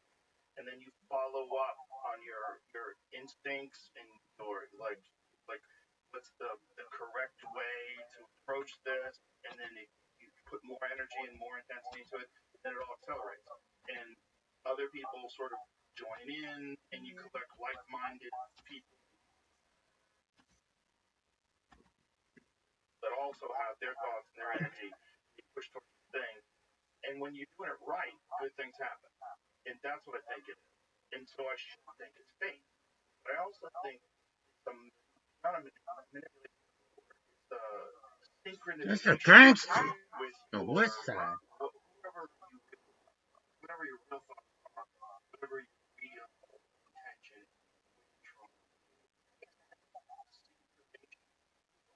as much as it is like vision. No. We thought we were going to open up and let's hope it works. My goal was let's not go broke. Right. I don't want to lose any money. That's all my goal was. I Right? believe it. No, it's really like stated, like we talk about it. Like I'm not trying to make money. I'm 100% trying to not lose money, and that's it. Yeah. And everything else is gravy. And then set it up right for the comedians. But the most important thing is to, look, if I care about comedy, which I clearly do, let's set up the best possible environment for comedy to thrive. Yeah. And it would be great for everybody. Yeah, I remember like I understand that. I feel like so much of it is like getting out of your own way too. Yeah. When I first started comedy, I would get these opportunities that I would say no to because I told myself I wasn't ready, I didn't know, et cetera, et cetera. And this time I'm like, I'm just saying yes and not gonna get out of it. Just a gangster.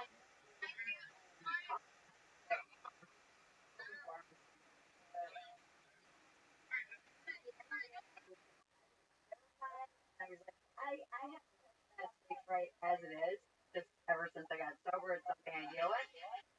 I used to be drunk all the time, and I didn't know until I got sober. Drunk on stage? I would be drunk before I even got up, but I got sober and was like, fuck, I have stage fright. And it's so bad, Joe, it's so bad that I'll be like, maybe my dog will die. You know, like, maybe there will be, like, when the planes were all getting grounded, I'm like, maybe Colin was stuck in New York, like, terrified. So you're trying to avoid the show. And I have to just put that aside, put it all aside. I truly just had to, like, pray, turn it over, and it's like, it's not about me. It's about just, like, getting out of my way. My job is to, like, it's so, you're an antenna. And it's to just, like, these people want to have fun. Yeah. And someone sent me the clip, because my, like, audience knew I was nervous. I didn't announce it or anything, but I did in, like, my little subscriber community. And someone sent me the clip of you and Sam talking about stand-up and how you still got nervous. You were saying I stretch and breathe, and I do, but Sam said he has a tattoo that's fun. Yeah. And I was like, I wrote it on my set list. I'm like, it fucking saved me. It was like 2 days. I'm like, I'm just gonna have fun. Yeah. And I had so much fun. Like, you can see it on my face in the pictures. I love that. And Troy was there, and it was like, but I had so much fun. It makes sense to have stage fright if you get drunk all the time, but it also makes sense to have stage fright if you have a lot of comedy. So it was a long time before you did comedy. Like, how many times did you go out? I mean, for 3 years? 3 years. Yeah, it's a long time. Baby. Yep. Yeah. But then I have been grinding again, just quietly working towards, more and more and more, and it's like, it's been 10 months, so it was like, not like I just got back and was like, all right, yes. If that was the case, I would have said no. I have too much respect for you and Adam and all of these every other comedian that I know. To know that, like, okay, I can probably handle this. Well, like Chris Rock, one of the all-time great. He took years off. Yeah. And then when he came back, he was kind of fine his thing. You gotta. I mean, I'm a different person. So I also had to write completely all new material. It wasn't like I could just rely on old stuff. It doesn't even connect. Right. I've moved. I've had a married woman. I can't be like, back when I was giving blowjobs. Yeah, so it's been, and it's very humbling it's weird too. I can see why people who quit, break, start doing something else, get a name doing something else, and then come back to comedy. It's like I'm a beginner. I feel like a beginner. I'm not a beginner. I know what I do wrong. The difference is I know when I'm doing something wrong. I know I'm doing wrong. Well, we used to always sitcom stars. Yeah. Who would come in and they would I'm trying to start doing comedy, and stacked in a bunch of assassins. Yeah. Rough. Yeah. Like Kramer, Michael Richardson. Yeah. He was after Seinfeld. He went crazy. Yeah. But he was at the comedy store after like real comedy, and then he would be falling around on stage and improvised, and really it wasn't it's not 1920. No, and it's like the world's a different place. Yeah, and just having like again, it was just like a ego, like having to put aside like, okay, like whatever.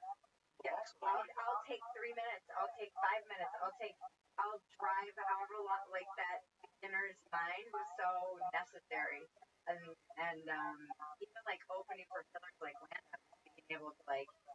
It's a confidence thing too. You have to just like get hit with that over and over and over again. Yeah, you have to do the numbers. Yeah. Getting back in shape. If you haven't ran in 5 years, just start doing and I love it. It's like been so. Yeah, I love it. I was like, fuck. It's a fun time for comedy too, because the world's on fire. Yeah, well, that's so great. much crazy shit. And that's the thing. I did it because it's like the only time I feel sane. I mean, I feel sane a lot, but when I get on stage and I'm talking, it's like my mind is like zen. There's just a calm.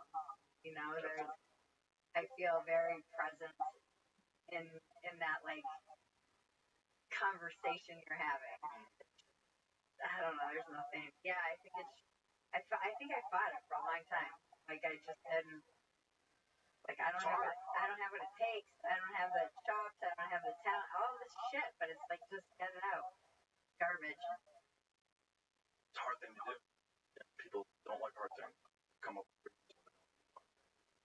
it's funny. Francis Ngannou, who's a former UFC heavyweight champion, he's talking about going to school, trying to work out. Yeah. Just avoiding working. Oh yeah. So they're staying in school. You're doing like your PhD. Exactly. Yeah. It's true. You're still you are avoiding.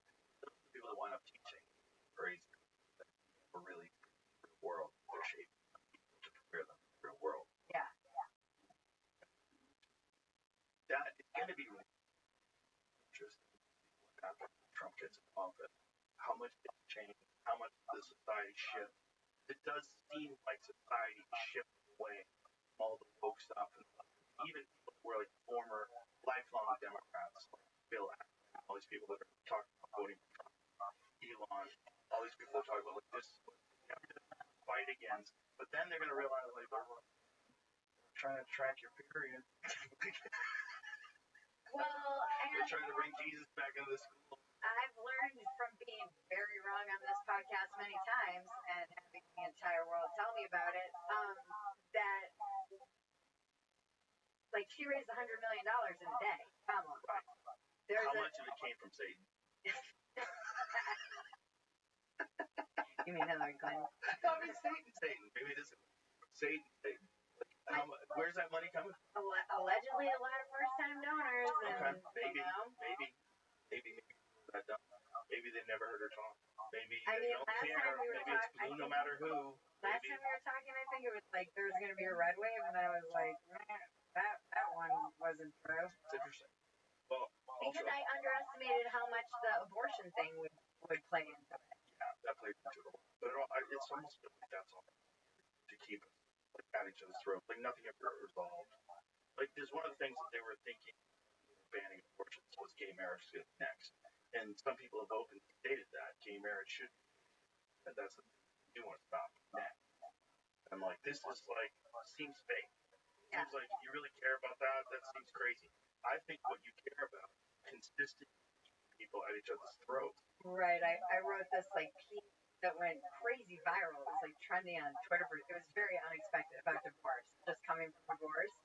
And I was like, hey, divorce sucks.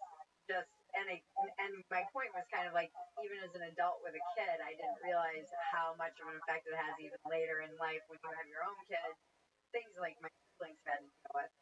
And the reaction was like crazy, but then the kind of counter reaction from the left, they were like, and this is when they're coming after divorce laws, and they're trying to say that you basically, like, they're trying to get rid of no-fault divorce, and they're trying to make it so women need to get approval to get divorced. You saying that they were you?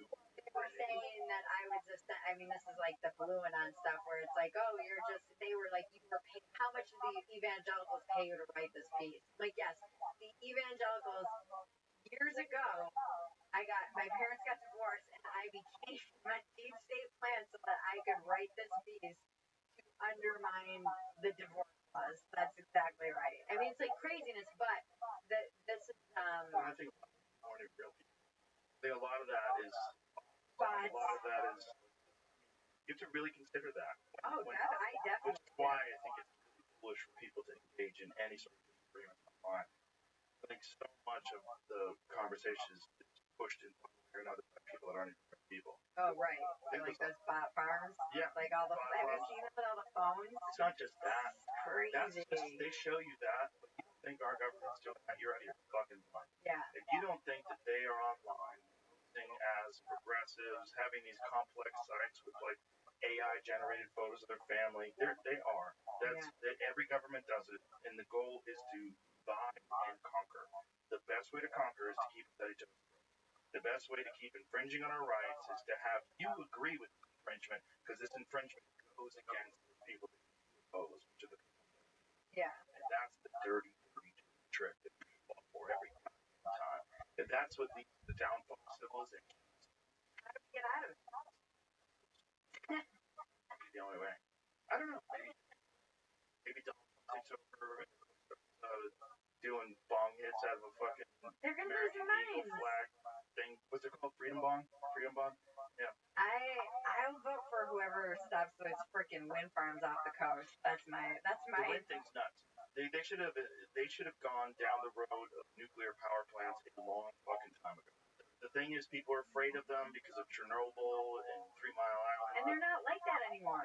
Not only are they not like that anymore, it is literally the greenest source of energy that we have. They know how to shut them down now. There's ways to avoid it. There's even companies that are invested in making batteries out of the wind. You see all this stuff, like with Nantucket, the beaches are all closed because one of the turbines fell, and then it's like getting fiberglass, and there's dead whales on Block Island and all up and down the. I'm like, this Where are is the dead whales from the fucking wind farm. Schellenberger covers all it. He's been doing a whole documentary. It's because it's fucking with all their like sonar stuff, and it gives off this vibration, and it is like these are the fucking save the whales people, and it's killing the whales, and it like so they're killing the whales with the sounds of it's the wind. ecological disaster. These things, they should not be allowed. They should be shut down. I don't know how they even got through. It's just. They don't even generate that much electricity. 1%. I was watching all the hearings in Nantucket because they never get to vote on it either. This is another one of those things that just like people were like, we need tax cuts and for our company it's GE and I think it was GE. And so they were like, this is 1% of it. It generates like 1% extra energy for us. Nothing. There was a boat that got attacked by a whale today. Another one? Flipped over by a whale. An actual whale flipped over. Like yeah. Blue whale or an orca? I don't know what kind of whale. Big ass whale. Whale. Yeah, this whale. What happened? The whale capsized the boat off the coast of Rye, New Hampshire, Tuesday. Yeah. Watch that again. It's crazy. Oh, wow. Whale just jumps up and smashes this boat, flips it over, and that guy falls in the water. And this kid's like, let me get the fuck out of here. Like, I don't know what happened and why the whales are attacking boats. That's a Yellowstone biscuit basin rub. See the Explorer? Biscuit basin the rub. Yellowstone fucking blasting. Oh, yeah, that's great. That's next. Yellowstone's gonna blow. Super volcano. Whales are attacking people. Let's wrap this up. Bridget, I love you. You're awesome. I love you too. It's great to see you always. I'm glad you're enjoying it here. I love it. Love you and thank you. Tell everybody your podcast. Where to get Dumpster Fire. Just go to fantasy.com. It's all there. We just took it all. PATTASY.com and subscribe to our YouTube, Bridget Fantasy. That would be the best thing you can do. Bye.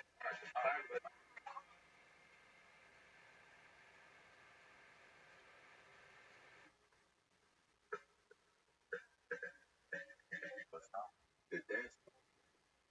Oh, no, that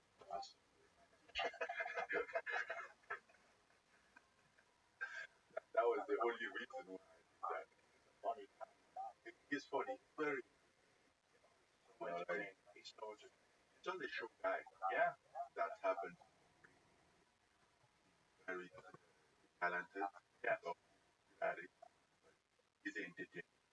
Oh, I mean, the way he sells it. I mean, the way he was playing with his bat, standing next to you, rubbing his belly. Like sometimes you not funny. I don't know if it's not you or if it's making fun. But it's just funny that you have to laugh. I really have. Yeah. You can't talk about how big your dick must be. He's a funny dude, man. He's a funny dude. He said that since the first time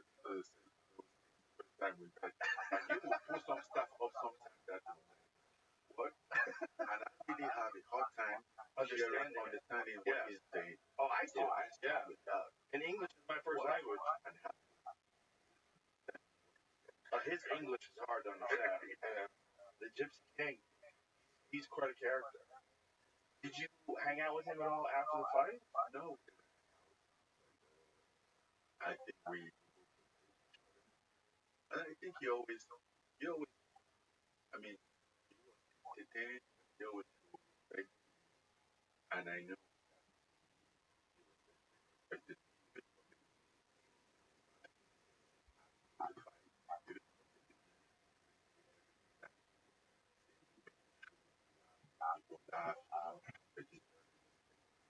That's cool. Was there any talk after the fight about a rematch? Yes, there was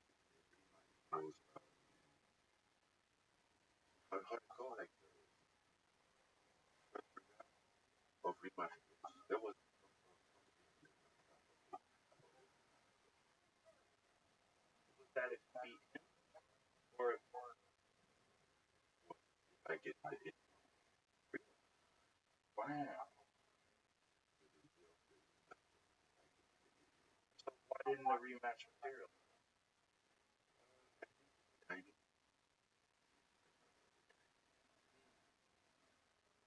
So you go from that fight to the Anthony Joshua fight. Yeah.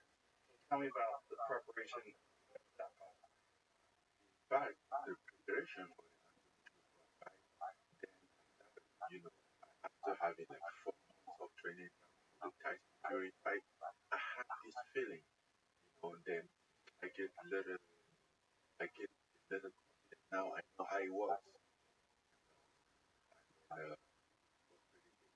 The Tyson Fury fight, I think I fought 10 rounds,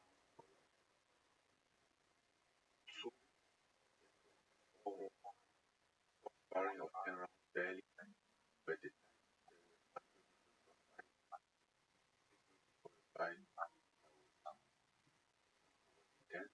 So the Tyson Fury, yeah, 4 weeks before the fight, I was already, I was feeling but things out different. And I think, unlike the Tyson Fury fight, that nobody would expect here, they were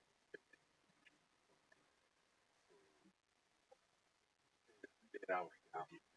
And then we get 5 weeks, and then every time that we're gonna do something, 5 weeks, whether it's media, they're gonna pick me up, and then I have to wait like 1 hour, alright. And there was like day of that said, oh, it's starting to get really like yeah, it's out again. They do kind of, but at the time I didn't know what's going on, you know. No, I didn't know. Friday, I mean, one thing I'm sometimes tempted, and then when the would supposed to be fight night between 9 and 1 to the arena, 10 for coming to the oh, guy, we're running late on the podcast. Now we are 1:45.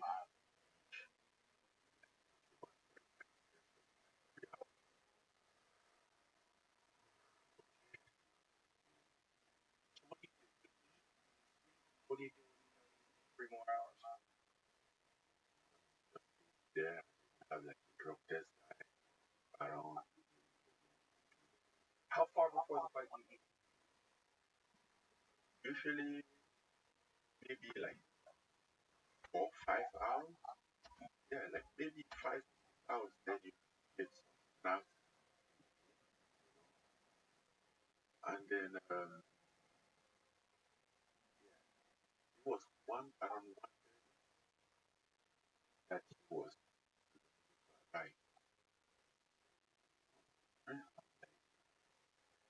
supposed to fight at one right at 1:30. I mean,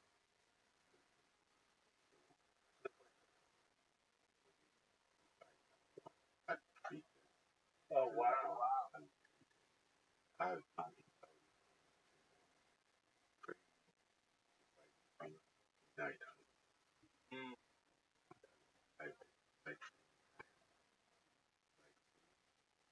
So they wanted to keep you anxious, drag it on, psychologically put it in your head. You don't know when you're gonna fight. pretty much. Yeah. But even at that time, I didn't know what was happening. Right. It was after everything that was I get to the point I was so tired. I was locked.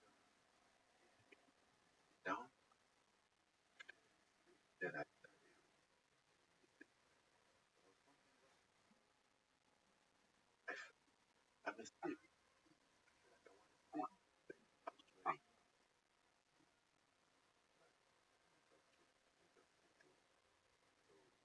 That's why. I mean, not to say I think if there's somebody that you can lose against him, the guy, the one of the best of but and this is definitely not on him. Wasn't the guy that was saying all those guys. I'm not blaming about it. But the organization, they did quite some stuff that wasn't fair. Wish on the Tyson fight was perfect. It was perfect. But I wasn't a threat. I was nobody cares about it. Everything was nice. Like 2 hours fight.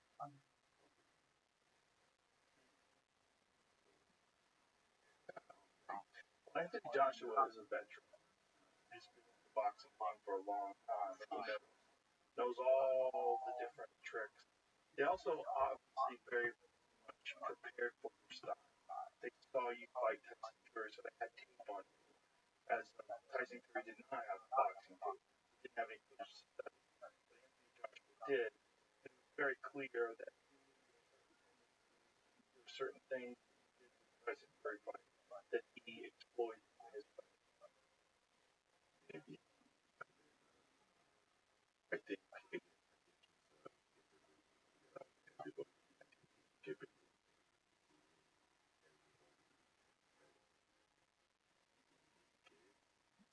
like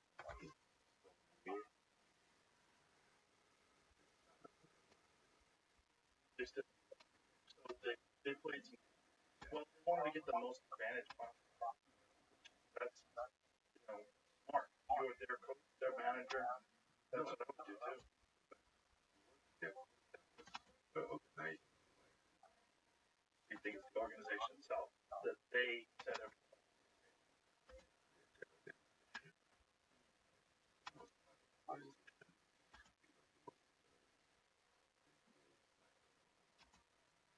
You know,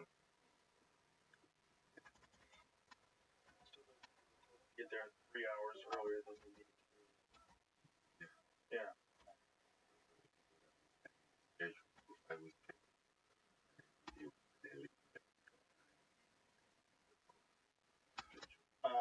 Have you had a chance to go back and watch the Anthony Joshua fight? I mean, I didn't. Yes, I watched it. Well, Um, what, what do you remember about the fight? What was different watching it? oh, even like feeling it wasn't even before I went to watch it. I get in the ring was was feeling myself. And the first when he knocked me down, like I fell and I was like, what exactly knocked me down? Made me like punch because I felt the punch, but it wasn't the punch that knocked me. That's when I really get confused. Like, yeah, what? But from that moment, I get knocked down. Punch that wasn't that hard. You don't think it was that hard? No, it hit my hand before my face, and I felt that I was the first one, and then I get then go. I went. By the time I went on my corner, I never that keep doing like southpaw, southpaw, do jump. That's remember when Well, that was probably from the big punches that he knocked you. Right, but the memory afterwards is cloudy after a knockout, especially a bad knockout like that. and then I remember exactly what happened. remember there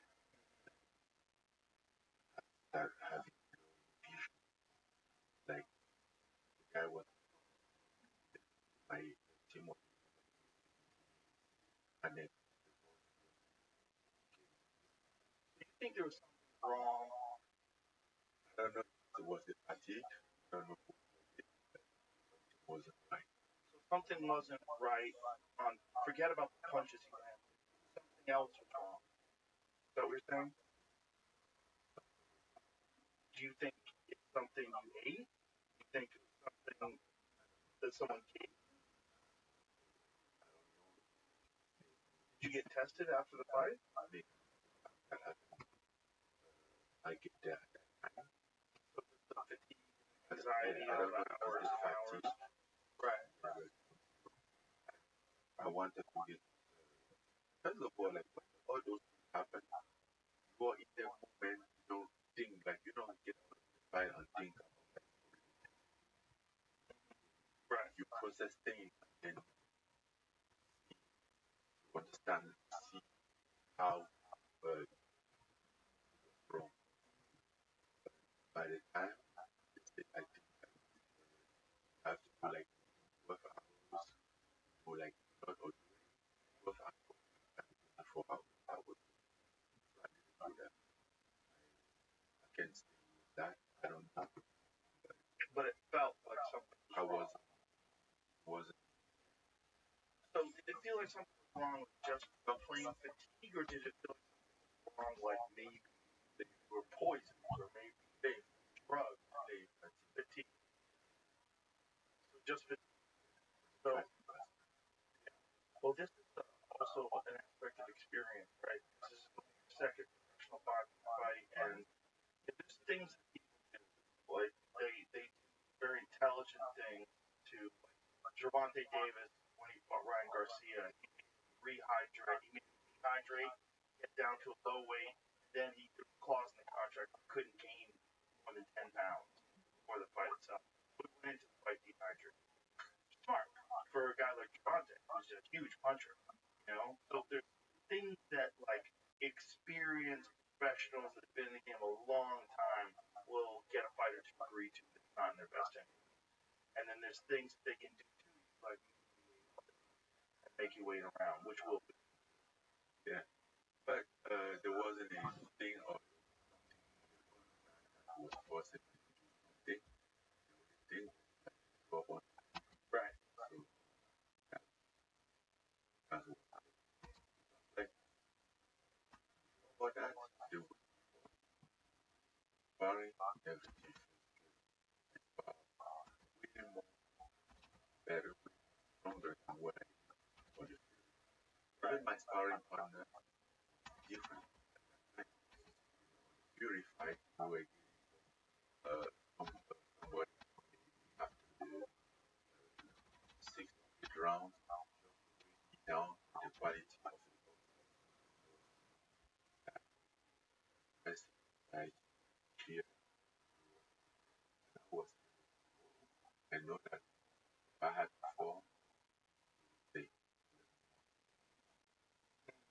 Well, Anthony Joshua's a big puncher. Big puncher. Fast. He's fast and he's a one punch knockout puncher. Tyson Fury can knock guys out with one punch, but really he wears guys out. He beats guys up and then takes them out later. Like the Deontay Wilder fight, he beats them up, then he takes them out. You know, whereas Joshua can take people out with one shot. He's a much bigger, physically much more powerful guy. I agree with that. I knew that What would you do differently in Anthony Joshua fight again? problem.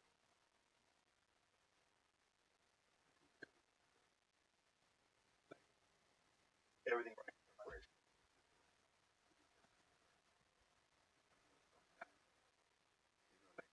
For example, I first back and I couldn't make a hold on them. And that's why even after that fight, my next fight again,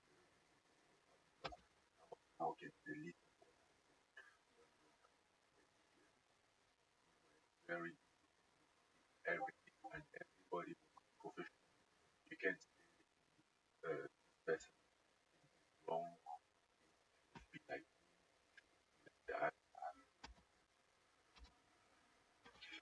Different too because you're going from no professional boxing fights to two of the very, very best, not just in the world, but two of the very best.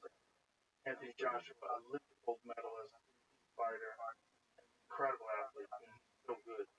So, think like at all about having fights with maybe some guys that were below that level, get more experience. Like after the Tyson Fury fight, maybe fighting a guy who's like ranked 15, you know, I thought about that. just went for money. Money in the big fight. Big fight is obviously Fight. Uh, after I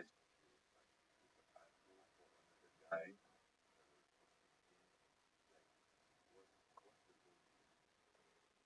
I'm not going to fight. right. Get the championship. I want Get fight. that money. Yeah, get the money. The big fight, the big fight out of the big fight. That was that was Yeah. Well, you achieve that goal. like first of all, going to the Tyson fight, didn't know it. There was, then after that, there was another fight after that. And then after the Tyson Fury fight, the next fight that you had to call for Anthony. Trying to get a different fight after the Tyson Fury fight. Like after the Tyson Fury fight, we trying to get a rematch.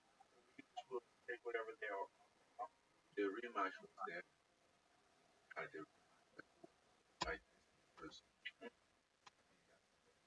December. Couldn't, He got cut. yeah, he couldn't. I wasn't really going to take on because then offer of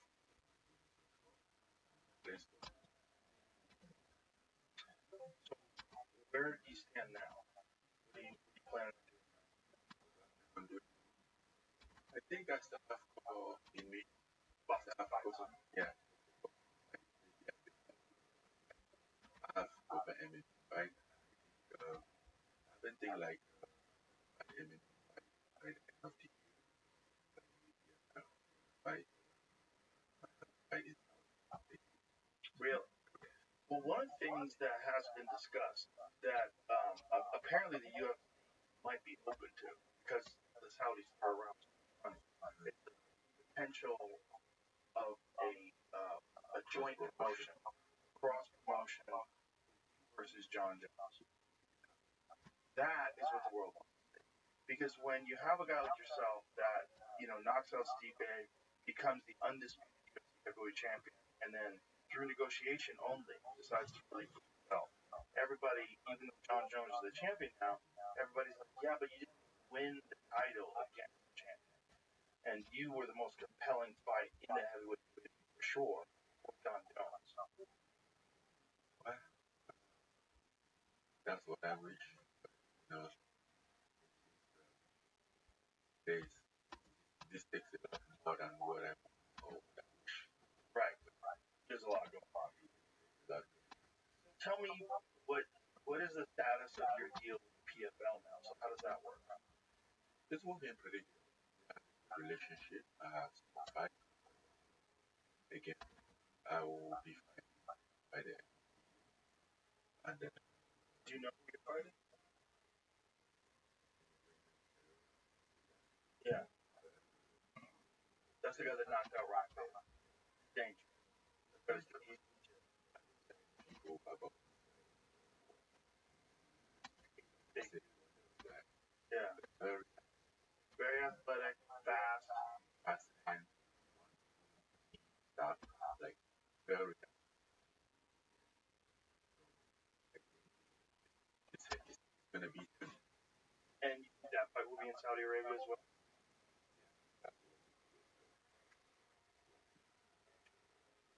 When that plays.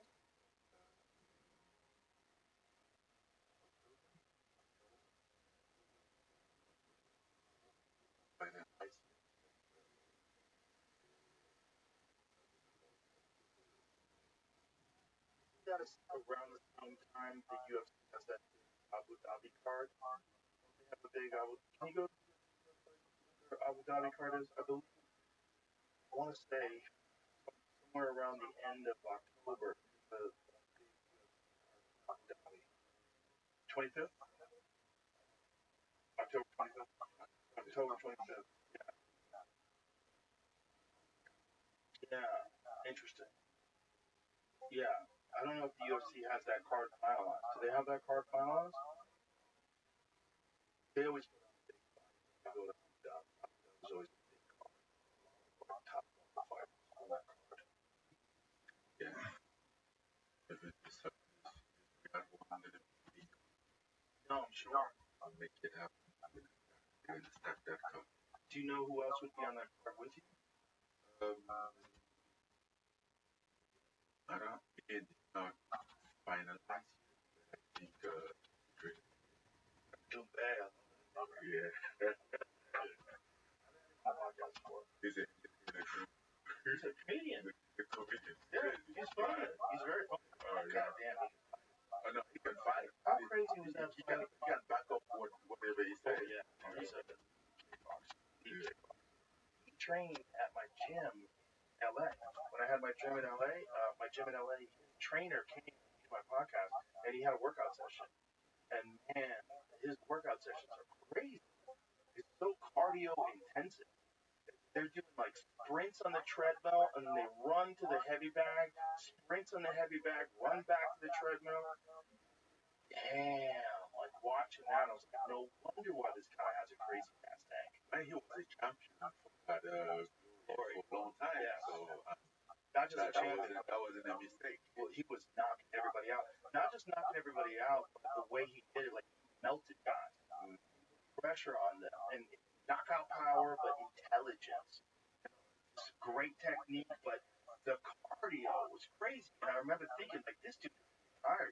And then watching him train, I'm like, oh, well, there it is. I mean, he's not just doing like normal mitt work. Like I've seen other guys work out where they do mitt work. His stuff is cardio intensive, man. He wants to have a full gas tank. No. How crazy was that? How crazy was that fight where they called the fight because he stepped on a piece of glass inside the cage? I don't know, man. I don't even know what that referee was. Like somebody pulled it out of his toe. Yeah. Like he's like, hey, I stepped on something. I stepped something on my toe. Like, he's like, fight off. yeah, I think you stop the fight and you even check the canvas. There's no more piece of the glass. That should be Because that was overturned. dangerous. That should be a no contest. There's no way that should go. No contest at all. No chance. He's not complaining about like I thought that didn't happen. Nothing beats something. A piece of and he's saying, just let me get down to my toe. Let me get down to my toe. It shouldn't be there. And you know, things happen. Who knows how it even got in there? Who knows what happened? The odds, just some random freak accident. He steps on something that could have been stuck to someone's shoe. Walking around the cage that's stuck in a shoe and it falls out of the shoe and sticks in his toe. He stands on it. He gets in his toe. He points down. He says, "Stop the fight." Yeah. He's like, "I pointed lost." out twice, like first and the See if you can find that, Jamie. See, the second I time. was reading someone's explanation Mark Potter did, that he did what he's supposed to do. Like, the fighter can ask for a timeout. Like, No, that's it wrong. wasn't a It's not a timeout. timeout. There's a foreign object inside the cage. Something. Yeah, it's foreign object. actually, lines and Timidity? Did they say timidity? Oh, that's protection. Oh, that's ridiculous. You didn't find the footage, though. The footage is so obvious there's something wrong. The referee should just take time, ask him what he's saying. What? Like he was in trouble. He was looking for a timeout. Yeah. It was just He was in the there middle of the in fight. the 50-50 position. Yes. Break the fight. Break It's the not fight. like nobody is losing. Exactly. So here it is. He's standing there. It's not like nobody is losing from that. It's not like he take a punch and want to remove from that. Fucking crazy. Yeah. No. I just don't understand that at all. That I mean, was- I haven't talked to Mark about it. That was I don't understand. I mean, maybe he's dude by the rules. That's just a mistake you have to do. The fighter says you have to stop something for a second. I don't know what the rules are in terms of that. I've never seen that happen before. I've never seen step on something inside the octagon and then point down to their foot. I've never seen it, so I don't. But man, what a shame. But he came after that and he won. He won his next fight. He's gonna fuck up a lot of people, man. I was bummed out that he went to the NFL. I wanted that guy in the UFC. He can fuck up a lot of people. Ooh, and you know he's got a lot of years on the clock. He wanted to go to the UFC and they gave him a contract. He gave him a bad contract. Yeah. I think he said that on the tweet. I don't know. I don't know. That doesn't make any sense. Well, that's crazy. That guy could be a superstar. He could be a superstar. He's a superstar. Yeah. He's a superstar. Welcome, welcome. How are you? Yo, dog.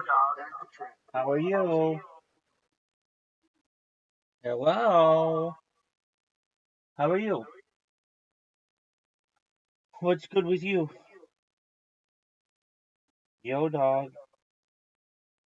Yo, dog. Don't worry. I'm gonna send you that friend request. Earth is not a ball. Shout out to Earth is not a ball. You a pimp, son. Wow. Thank you, Joe Rogan. Watch his first fight. Pretty much.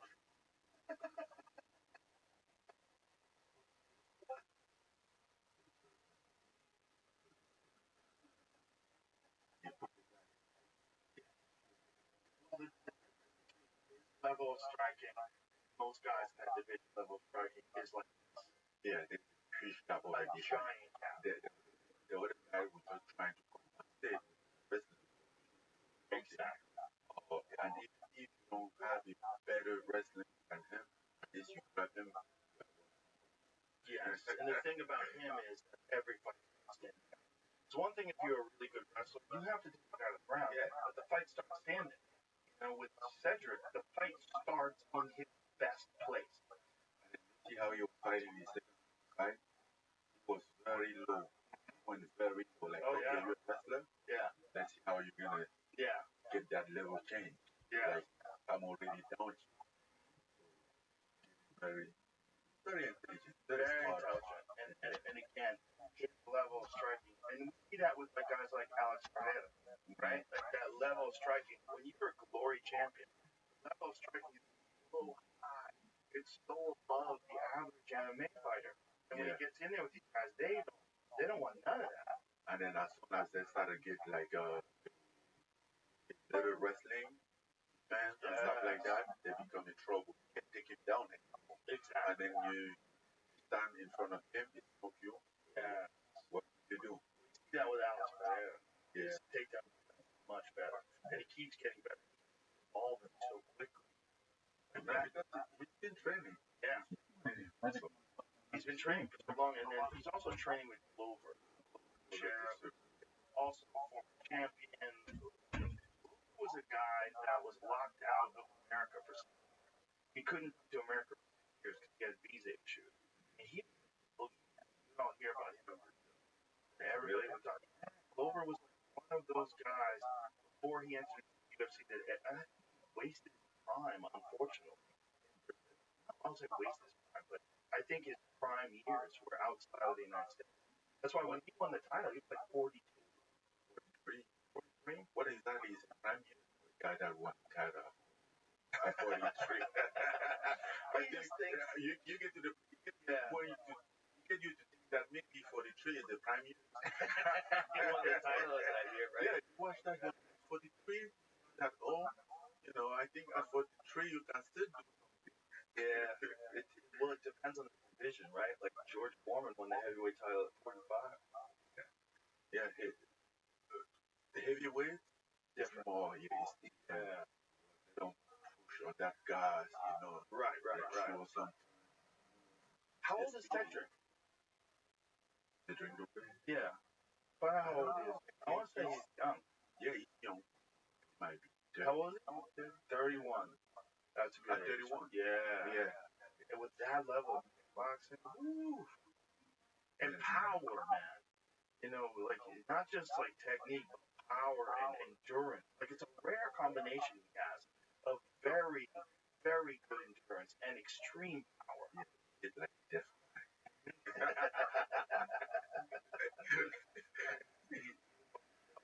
I'm excited to see what happens. Do you understand the PFL's point? What do you mean? You know how they have the points? Like if you get a knockout in the first round, you get 1 point or 3 points. Or That's what the rule. I think it's just people better fight. Everybody knows that knockout thing better. right, but you can't always get a finish. But what if you're fighting a guy that's like your level? Like you're both elite. You're both fighting like an incredible fight. You shouldn't be penalized because you can't take out a fighter who's the best in the world in the first round. That seems crazy. Either way, if you win the fight, Yeah. you just win more. It's like having a win bonus or something. I don't like win bonuses like, either. I hate win bonuses. Yeah. I don't like. I don't I like boxing set up better, where you have a contractual, you have a contract. You're going to get paid $10 million, whatever it is. That's what you get. You don't get $10 million, but you only get $5 million if a shitty judge gives it to the other guy, which we've seen so many times in the UFC. Guys lose half their paycheck because of a bad decision. Yeah, but what does that benefit? Well, who does it benefit? I don't know what benefits. I don't think it benefits anybody. I think it's bad for everybody. I think it's bad for the audience because they're like, what? It makes them angry. It's bad for the fighter for sure. A fighter loses their paycheck, half their paycheck because of a bad decision. Oh, How do these get for the promotion? I think it's unfair. I don't think it makes any sense. You guys trying at the elite level, everyone's trying to win. We're all trying to win. yeah. No one's not trying to win. Absolutely. No one's gonna just Because coast. for the most part, you get there by winning. Yes. The That's whole how you thing is get there. the glory of victory. What are you trying to do? You're not going to fight less hard. I just don't understand the logic behind it.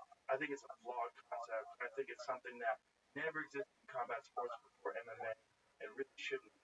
I think fighters fight their best, especially at the elite level. They fight their best.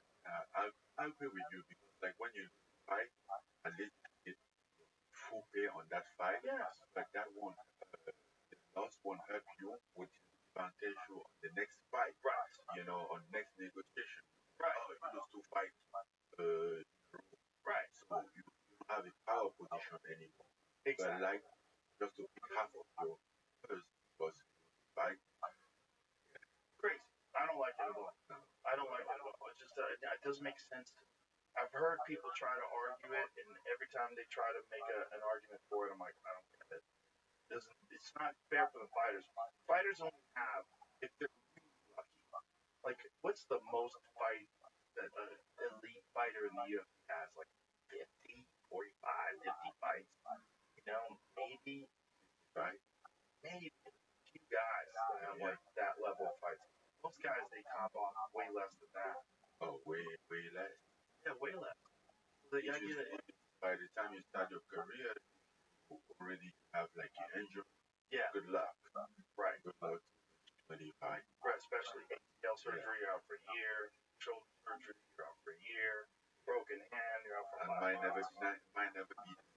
Yeah, You know? yeah. And most people like they start like, oh, you start at 20, 25. Right. Some people get 30. How old Yeah, were they you when already you have started five. training? Wait, how old were you when you started training? 27. Yeah, crazy. That was Yeah, like that was only when I could train. right. You know. Yeah. So You only have a certain amount of years. Yeah, the best out of of course. But for you to be fighting on a system that penalizes you as a bad judge, and you miss half your paycheck. The PFL win bonus.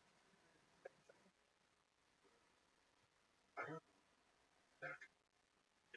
Your contract is probably different than everybody. yeah, my contract. I know. Either way, I wouldn't go for that. I have nothing against bonus, but don't split my paycheck into about like bonus. My paycheck. You wanna give a bonus for the week? Let's do another year on that. Yeah, that makes sense.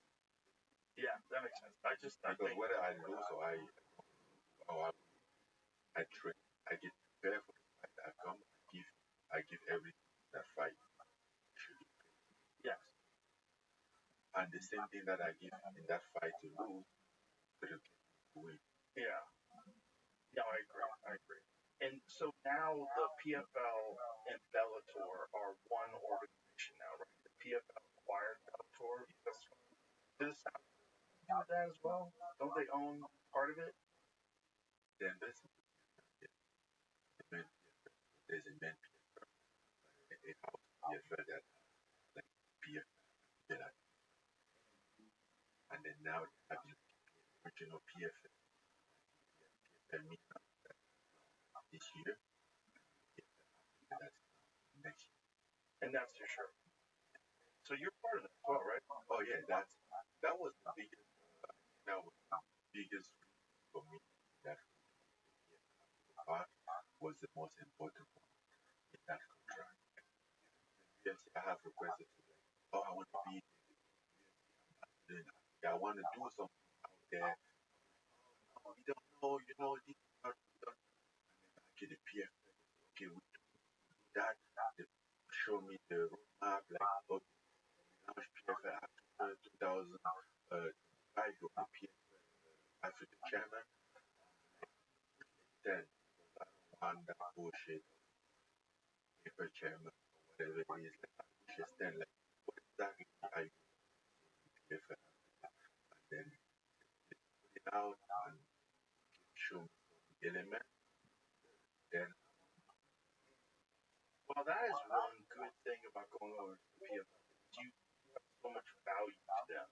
Like for you were the undisputed heavyweight champion of the UFC. You come over to the PFL, everybody knows who you are. Now it elevates the PFL. So it's nice because it allows you to. and to be honest, one thing, tradition, it's peaceful. Get to the point of my life that I really get tired of single Sometimes I just something, find myself in the middle of some drama, and then I just, whatever you want to say, you say. You might say, I respect you. You say, oh, I this, I that. I don't have so much energy. So that was part of what was going on with you. There was a lot of drama. That's what I think it about. Like, I just want this to be. Right. I just get back to my life. But whether you want to go back, you have to deal with it. You have to deal with it. Especially, I mean, years. And doesn't matter. Uh, 30 years, and I think I'm gonna be. I really want to retire in my. I want to leave the sport because I'm average. So do you have a thought of how many more boxing fights on Not that I take it. and so the next fight would be MMA definitely, or And maybe maybe boxing. maybe in my 40s, I still feel like I have it. If I feel like at 41, I feel like I have it. Well, you keep going, Yeah, going away yeah, as well. yeah, exactly. Keep regenerating, Yeah. and then take one at a time. You know, but what I really don't want to like wake up and go to the gym. I'm Right. if I feel like I have it, oh, I'm excited, oh, today is sparring day, gonna do it there. Whether I'm gonna beat somebody up or they're gonna beat me up. Either way, I'm excited. Right. If I still have that, I keep going. Right. But Right. as soon as I don't have that, even if I'm not 40, it's a sign, it's a call out. Yeah. Well, that's the way you phrase it. I like the way you phrase it. Yeah. The sport before the sport. Yeah, that's. We've all seen guys who hung around too I long. was always do the sport. I would never sport, but the competition at that be really be want to be there. Yes. Just want to okay. I have to know. They would just have to Right. Right. be better. Yeah.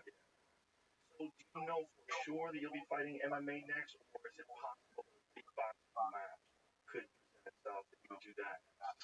I would say MMA. Definitely. Yeah.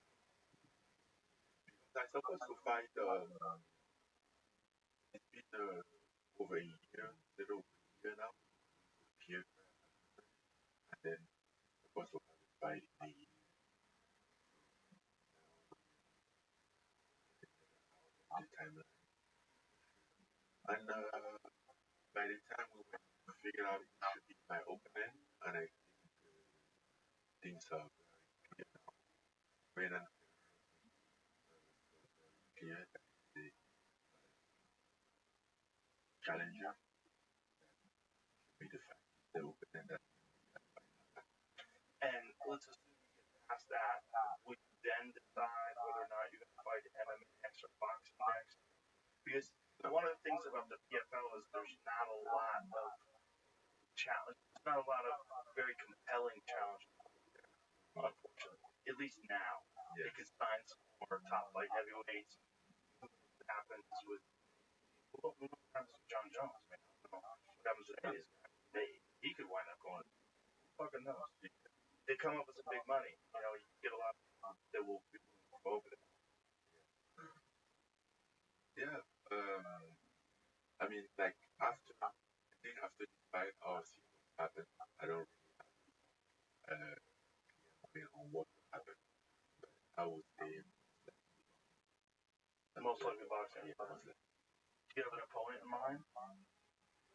No. That's it. And what I can get who I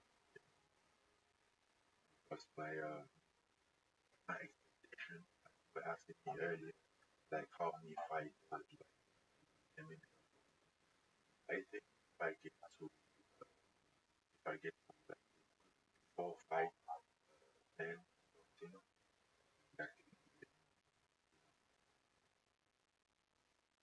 it 4 5 and then like next that could my potential and Well, it sounds like you already made a good amount of money. just yeah, I have made a good amount of money. I have to remember that I started this sport passion. You don't start the sport for the money. At first there is money. Right. At first parents just flying over your head. You have to charge and then fight and get paid, fight for free, fight for time. I love this sport. I love I love combat sport, I love fighting, and I do it. I can't do it. Is boxing do you challenge? Boxing is different. My body, my the muscles memory and all this functionality of my body is not the same. But I can make that I know every single action in MMA, every single moment. I've been there tens of times. I know I get this. But boxing, you feel like, okay, you might get even a position at rest there, you have to hold, get out, Right. instead of then until you get there 2 3 times, then you're like, I can do MMA, I'll go in MMA fight.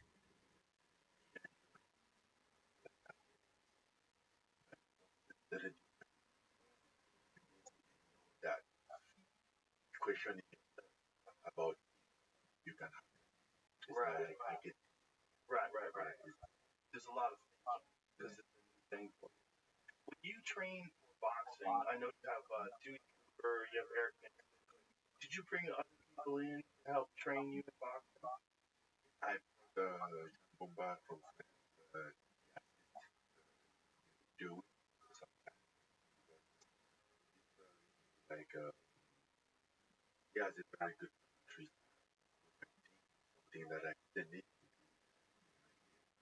and yeah, other than that, trip.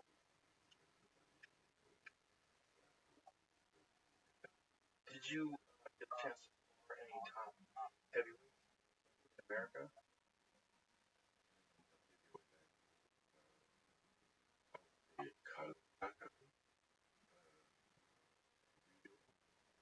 So is like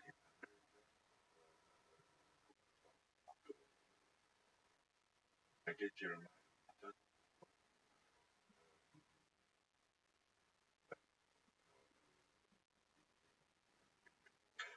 Even more impressive. Consider like beating heavyweight. Sometimes uh, we don't give credit. They don't have it. They haven't had it. Get have it.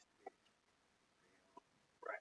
You know, and like this everything is okay. You read what about him. I Not a lot of people. think that Yeah. he was sitting and he was just as he He's like because he didn't have his name exposed. Nobody care about. Say, oh, as far as yes, yes. and there's a lot of people like that out there. Right. A lot of people that haven't got their shot yet. Yeah, yeah, they really. When you first made your way and you told that story on the podcast, your journey in Cameroon and making your way and getting turned back so many times. When you first arrived and you finally got to France, you wanted to be a boxer. No, even before I left, I wanted to be a dick. Before I left, I wanted to be a boxer. That wasn't a fiction. I know. So when it finally went full circle and you became a boxer again, did it feel like, oh, how it was supposed to be? I was living my dream. There is no way that I don't think that things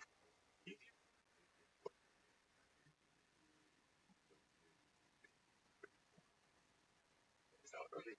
Yeah. I ended up having to fight two best.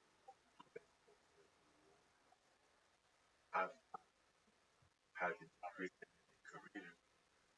Not bad for the guys from back is having the path that I have. I don't know. Something might still happen. Oh, some good things.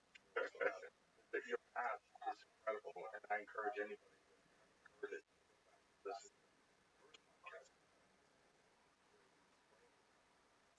I was stunned. I remember for the day, all I think about how and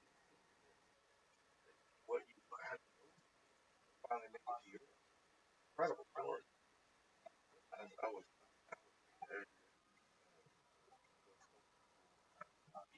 was having like that a lot of better mind better just that um, I think and then I know like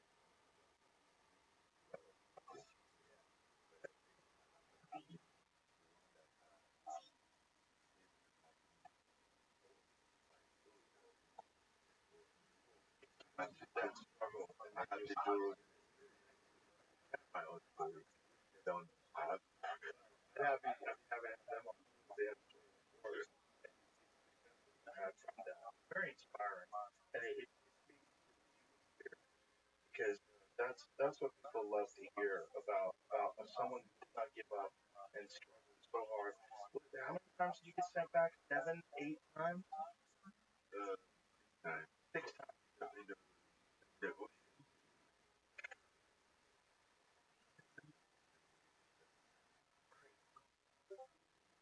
phrase that is magic. It is a magic number, right? It's a lucky number. It's incredible inspiration.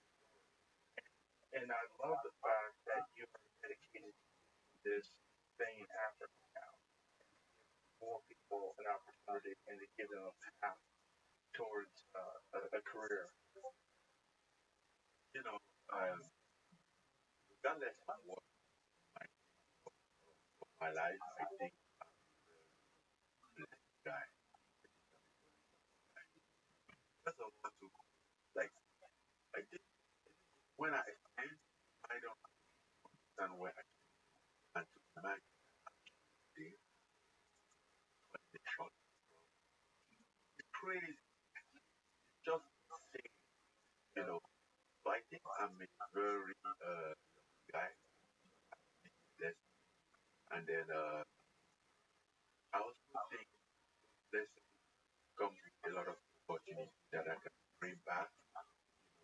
When I was there so many times, I can't tell you how many times that my whole body come to something, Samaritan to take some action that have take advantage. After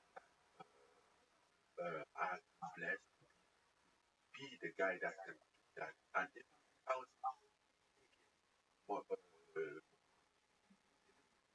that thing out of me, like I'm like he will be not to do something, like um, for example, my PFF, my dream about that, what gets me excited about that, is just myself not have to leave and then have to compete. That's have to make it fight the world class fighter that level. Right. Have to all this life, all the stuff, the ocean, barbed wire, stuff that I did do that. Woman do that. Right. So now that's what that's gonna give opportunity to many people that may have a chance to go through that and that might not have made it. That's beautiful. How you are doing something like that when you have an opportunity and it's not like more that you carry and put on your head and the burden that you have to opportunity that you can just help. So tell me, how does this play out? Establish gym in Africa? Are you gonna put a gym in the room? How are you gonna do this? I have two gyms in Cameroon. Oh, you do? Through my foundation, I have one gym now. Oh wow. Yeah, and then the second gym been around that one with the partner like our the foundation and then they join us premium that gym us the gym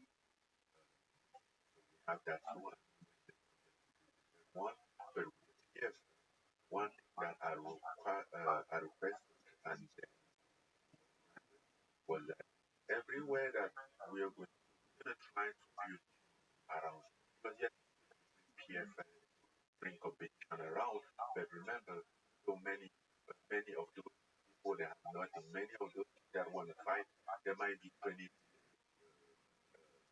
beach on the beach. They might be training. They don't really have a team to train at, yet you're expecting them to compete at the highest.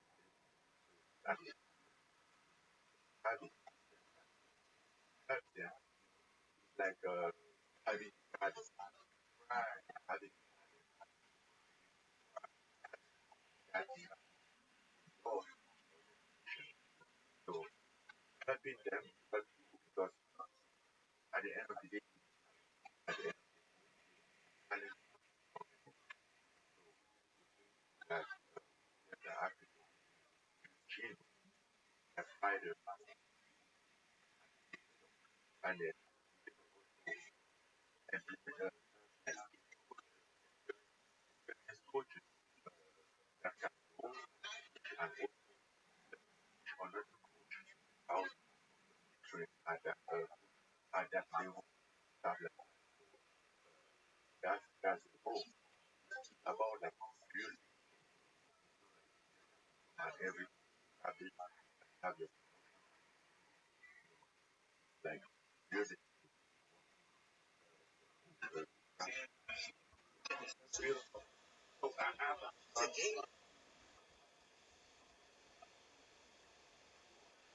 what is like after like what are the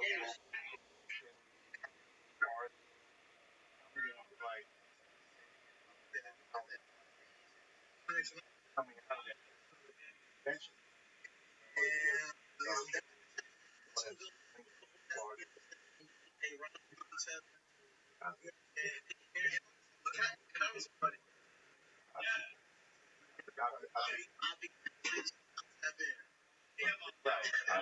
did like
okay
Yeah, that's true. Yeah, and then there's have you seen what's happening in Amazon?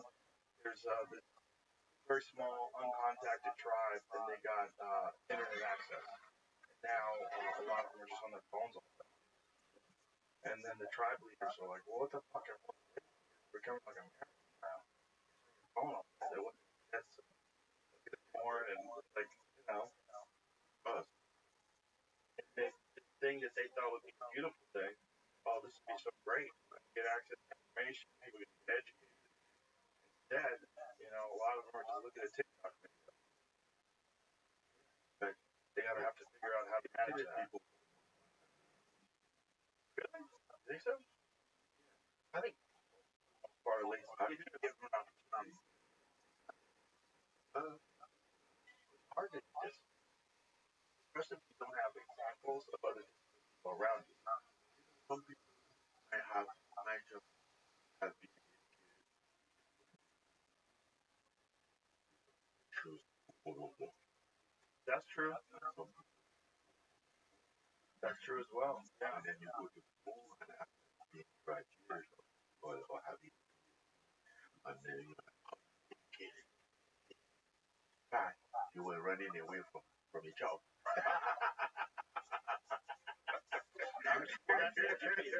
That's a right with our university. Why not teach it? But he did it. But that is if you have a job, that's where schools act like the most every day and do has to like start something, get started. Right. Get started. Watch it. But one also works at a side of the then after that started. You know, that was never right. You have to be work. When you have it when you started not like the 9 to 5. You don't have time. Sometimes you have to wake up at 9 or at 2 a.m. because it's on. But this guy, I don't know, China, Europe, the time difference, and you have to go in.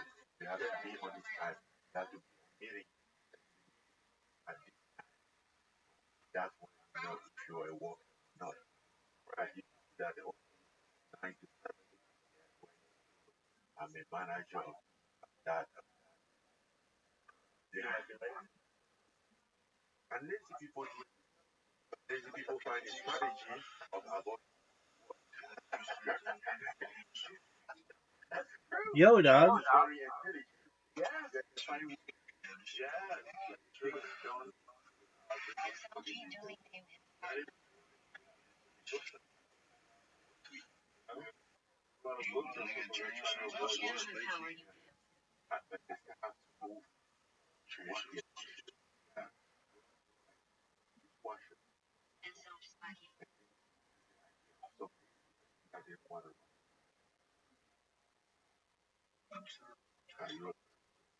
So ladies versus just want to watch movies, so they hire you.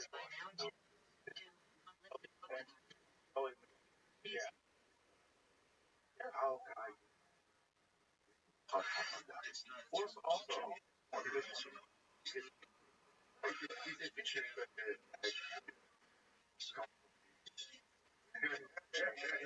I mean, he might be. I'm not saying. I don't want to. How can I? But I should win. Yo. That's Rabbi Rothschild's home. For anybody that doesn't know, Michael Jackson is Rabbi Rothschild's home. Yeah, I'm literally just through a crib. Yeah, I'm weird. I just do this shit. WDS. 30 seconds. I don't know why I did that. I was just pointing in. I wasn't trying to throw a crib like that. Has found Michael Jackson in your chat. You've made it through.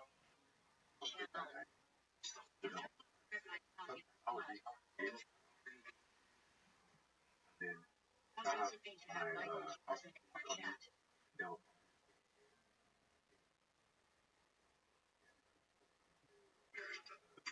A new scandal today including a typical drink. TMJ, what are your favorite songs to perform?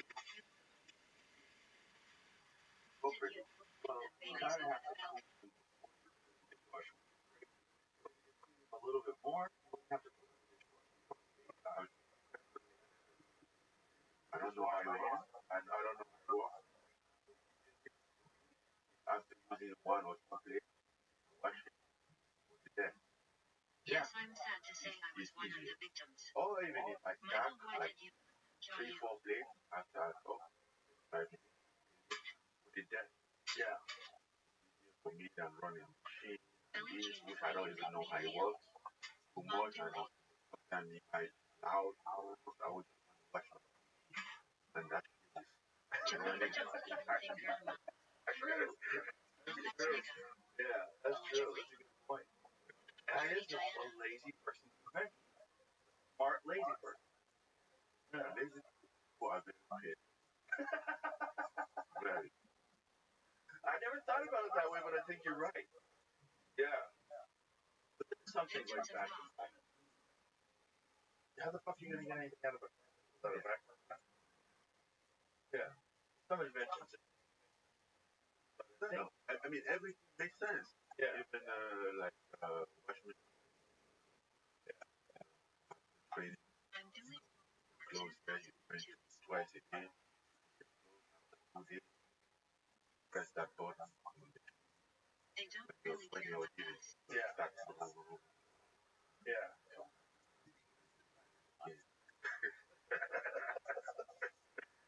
Yeah.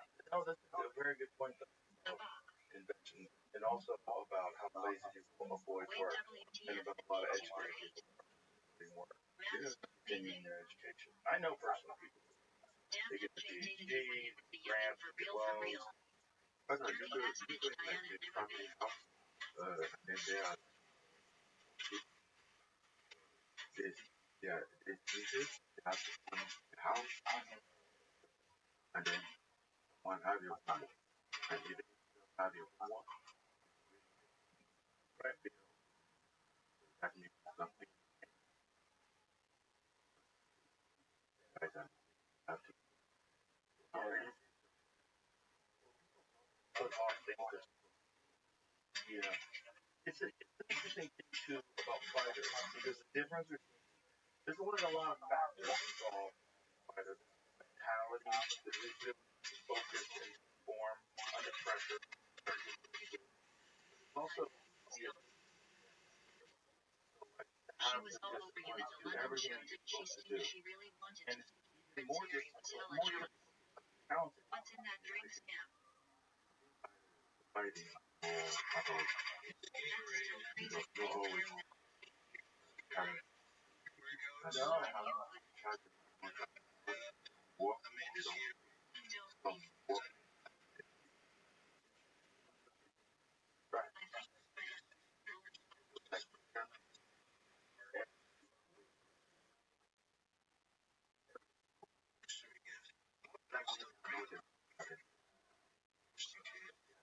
like yeah, really Yeah. after something really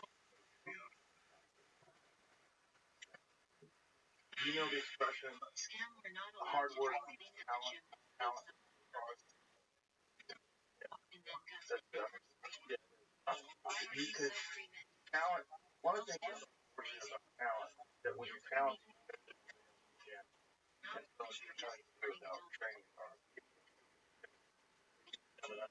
fighting. and then you take it for granted because you didn't have to work to get it. You don't even have the feeling that work because you were dead. Right. Not that they work I for it. really. Right. You have Joey, how to old have are it, you Yep. again? and then they say you have to Show work for your it. SLG Come tattoo. on, bro, for what? Right. I didn't do anything. Right. And if you can get away with it for a while, you develop habits, not training 100%, not really putting 100% into it, still being successful, talented. But then you run into someone who's talented and has, and that's when you get fucked up. Right. Where's You know, SLG talent tattoo? and discipline, you get a And then you Mike Tyson. Talent and discipline, you get Mike Tyson. and then you get to appreciate like some people that are not talented, that they are just Will worker you in get the a Rabbi Rothschild tattoo? the talent at some point in time you have it. Especially when you learn to really outwork them. Really outwork them. When you don't have talent, you think you have from something. Then you have one, then you have know that I've been told because you've been working, so you have to be working, not only to make it, oh yeah, I mean, working. When you get tired of something, you have 5 hours without working. You know that you work. Guy that only has like he already understood that. He already needs to work to do those actions. Yeah. Oh, oh, the fucker was below that. I fight. Oh, there you go. Yeah. And then there's guys that are really good, and then when they get to the bright lights, they can't perform. Which is the crazy thing with these superstars. And I remember kickboxing. Guys that oh, good, and then they would get into that ring. After that, I want you to deadlift for me. Percent of them.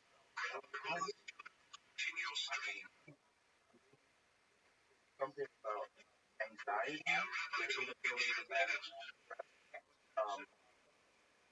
I don't know. I mean, I don't know what it is. I always feel like some people can overcome it, and they don't. Some people, they start off as great guys, and they perform badly, figure it out, keep growing and learning. I know a lot of people that think they becoming worse. I have friends who know there's a lot of people that take that come up mind without that time. I have to get it out. Right. I have that market. Right.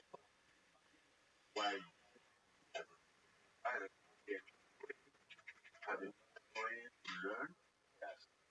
But you only have one thing that one is like right. Two other more and sometimes you have somebody or a tool that you feel like is not catching up with your level. About to go like, okay, let me start on the back. Right. Exactly. Right. You know, like the good. You know what they mean. Why you do that. You take your time. The that's right. You always have on stand up. Always stand up. And might not I don't know.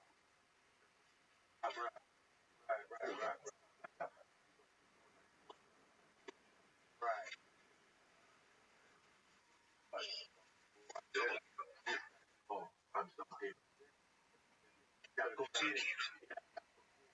And more on that. I know people will get the fight. Yes. It is very impressive. Some people I'm here to grow, to work on my weakness, avoid weakness. So they only work on the strength.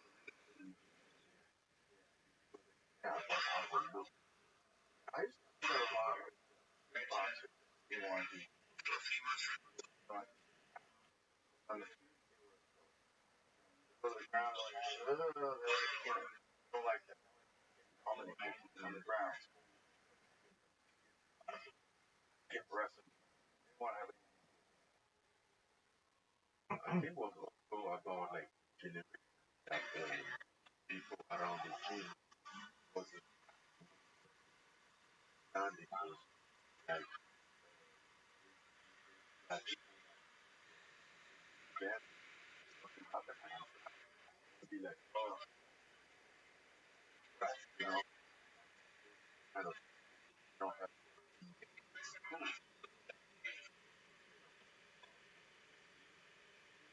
a voice of what guy no not yeah you don't have to what no you don't have to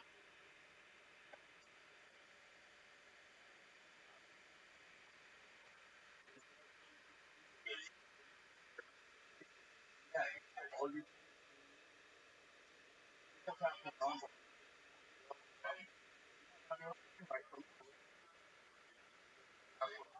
yeah,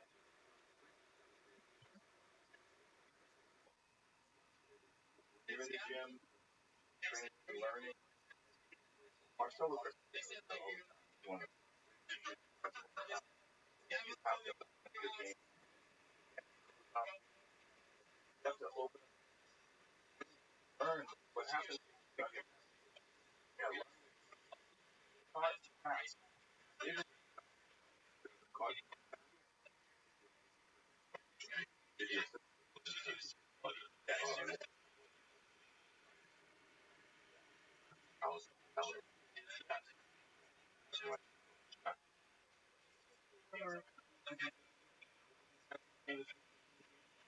yeah.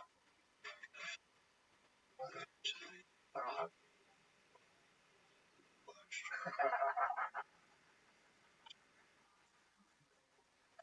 Boy,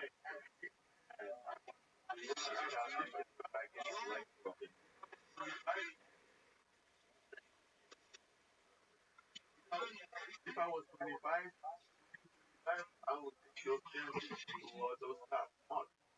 Yeah, I don't have to look. Yeah, that's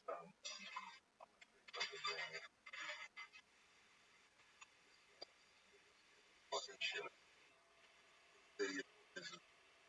On.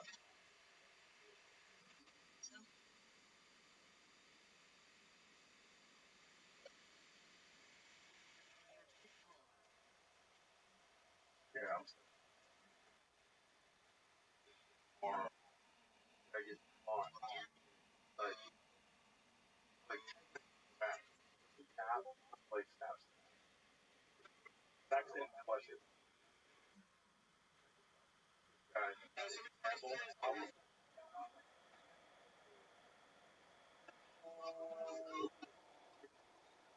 Like that sound.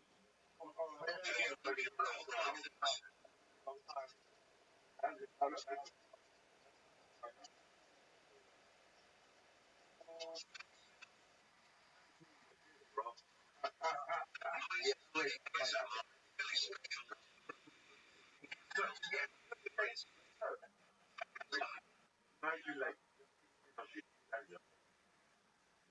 oh, wow. Yeah, spiral fracture.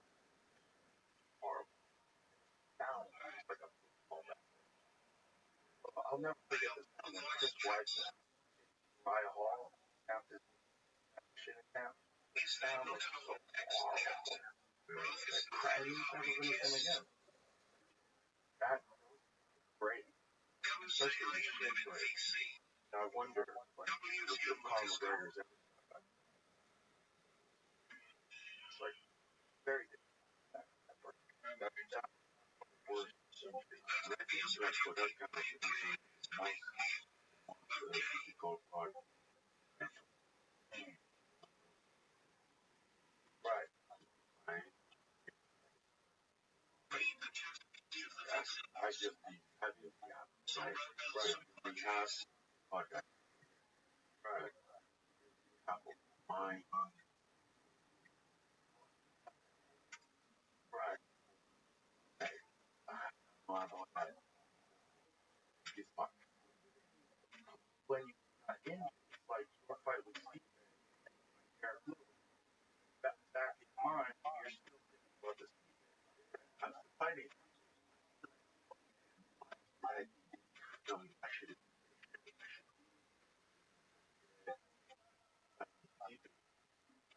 I just decide what I'll give.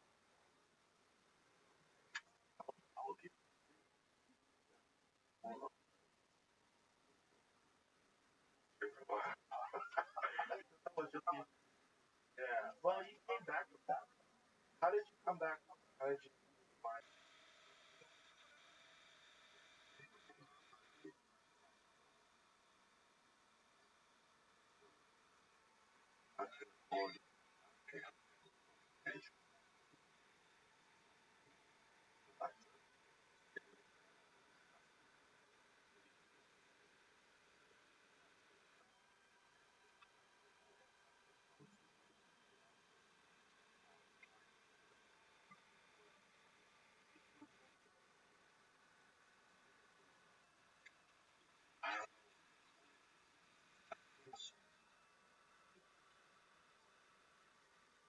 some way, my that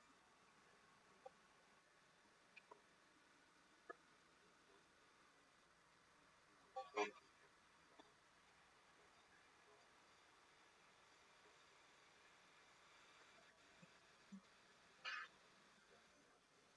got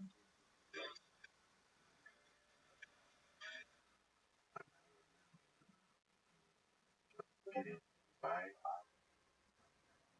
thinking, oh, that's why I want, I don't know,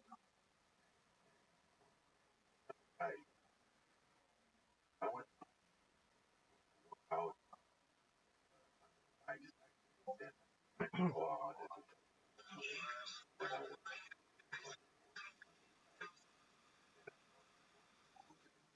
going down the shower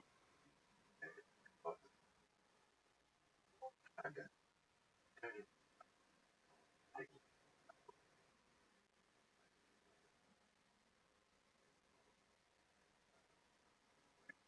what you cook, you know,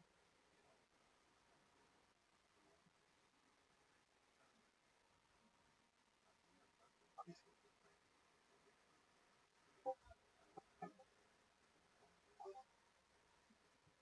funny why he's talking this was why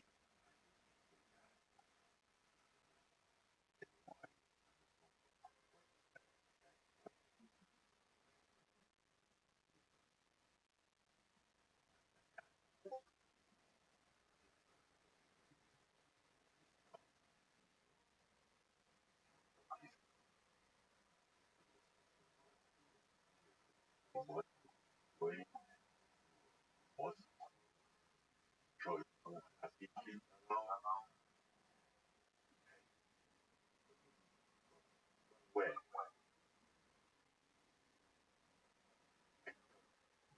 dream and I gone every all my movie here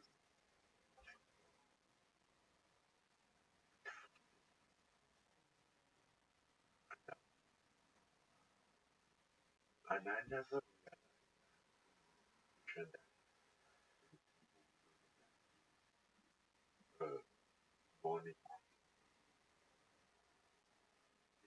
order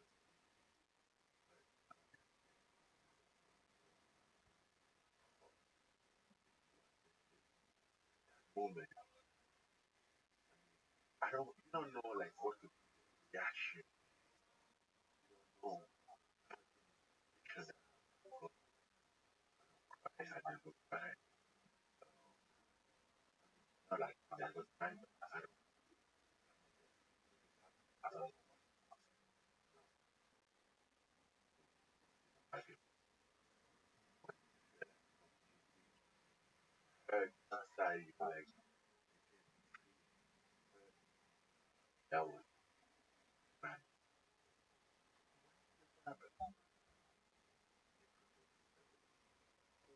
More than Joshua? After Joshua,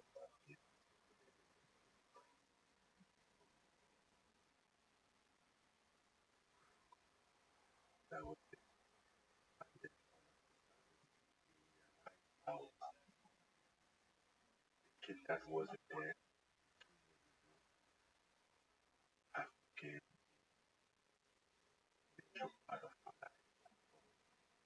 nice and realize that all the things that you about is nothing, like nothing that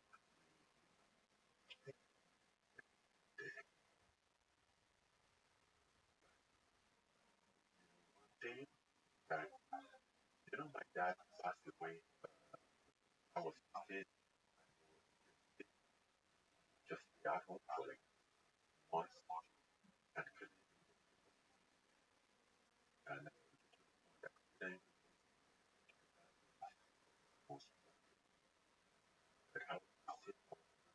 school. No, and then after the year school thing, I had an excuse. I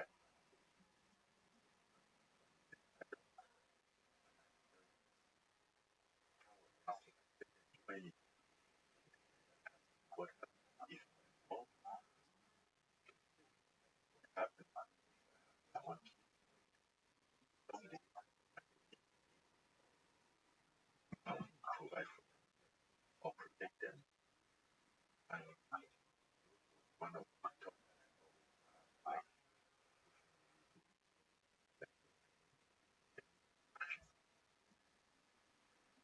then after the one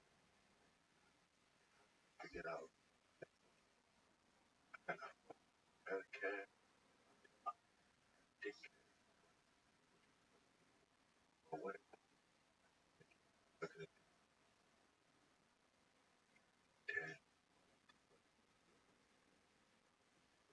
one that I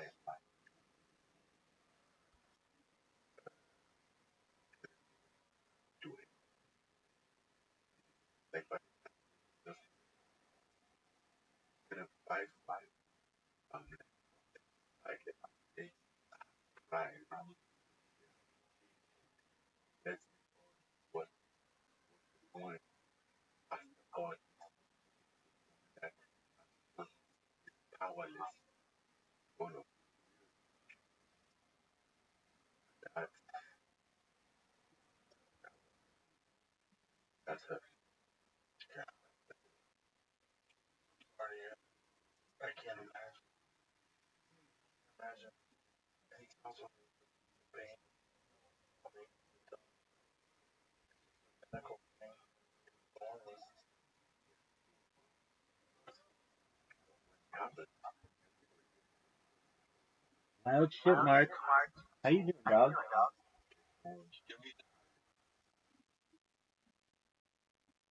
Wild shit, dog. How you living? I'm well. I'm frustrated that you can't get into my VC. It's really something. Well, you can get into the Discord, but not the VC, and I have no idea why. I get random people coming into it all the time, so I don't know if it. I have no idea what it is. It's like a glitch. How you living? What's good?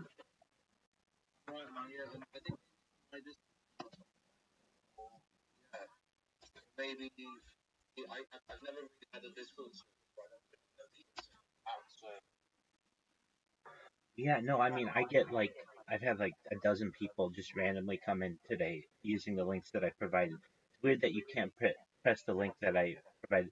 Okay, so did you find that about me from Little Scam Live?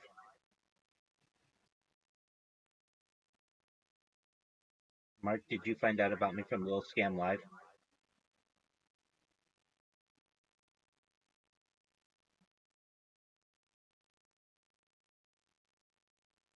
Yoda.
What's up, Pimp? I'm well, thank God. Hey, so did you find out about me from Little Scam Live?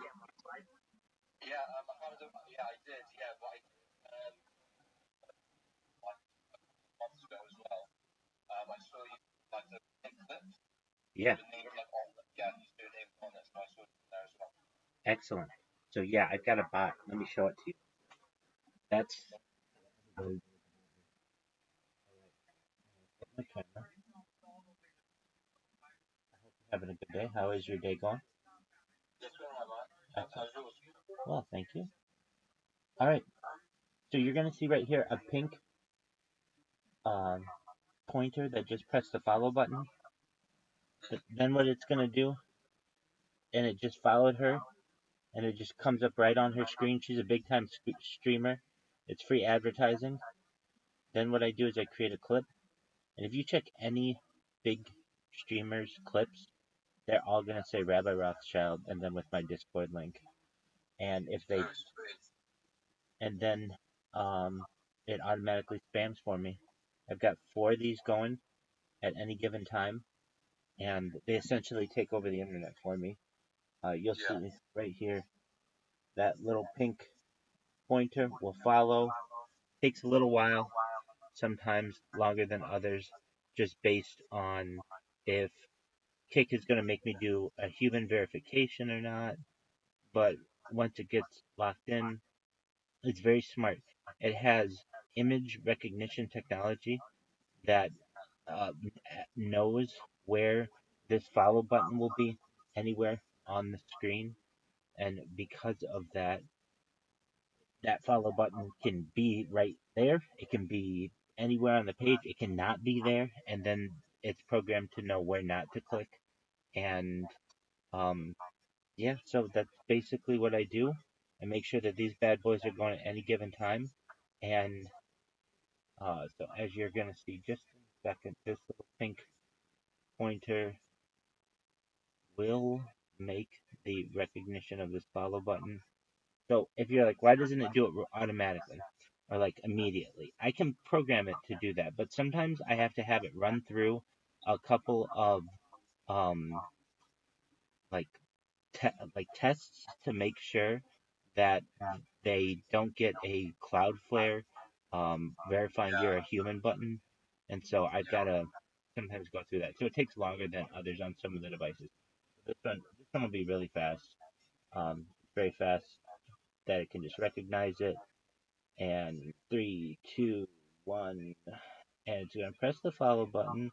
And once it does, you'll see. I mean, a lot of streamers, it's like a big old advertisement for me. And all right, here we go.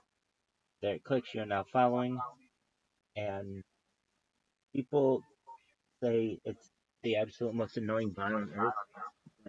It's genius, especially because it not only follows, it not only spams, but it also does something that nobody else's bots do, which is create these clips, which are a really unique way. Nobody's really figured out, oh, you know what? I can use these clips to advertise what I do. So, with that, Mark, let me explain what I do. I'm not just an asshole who wants people in my Discord.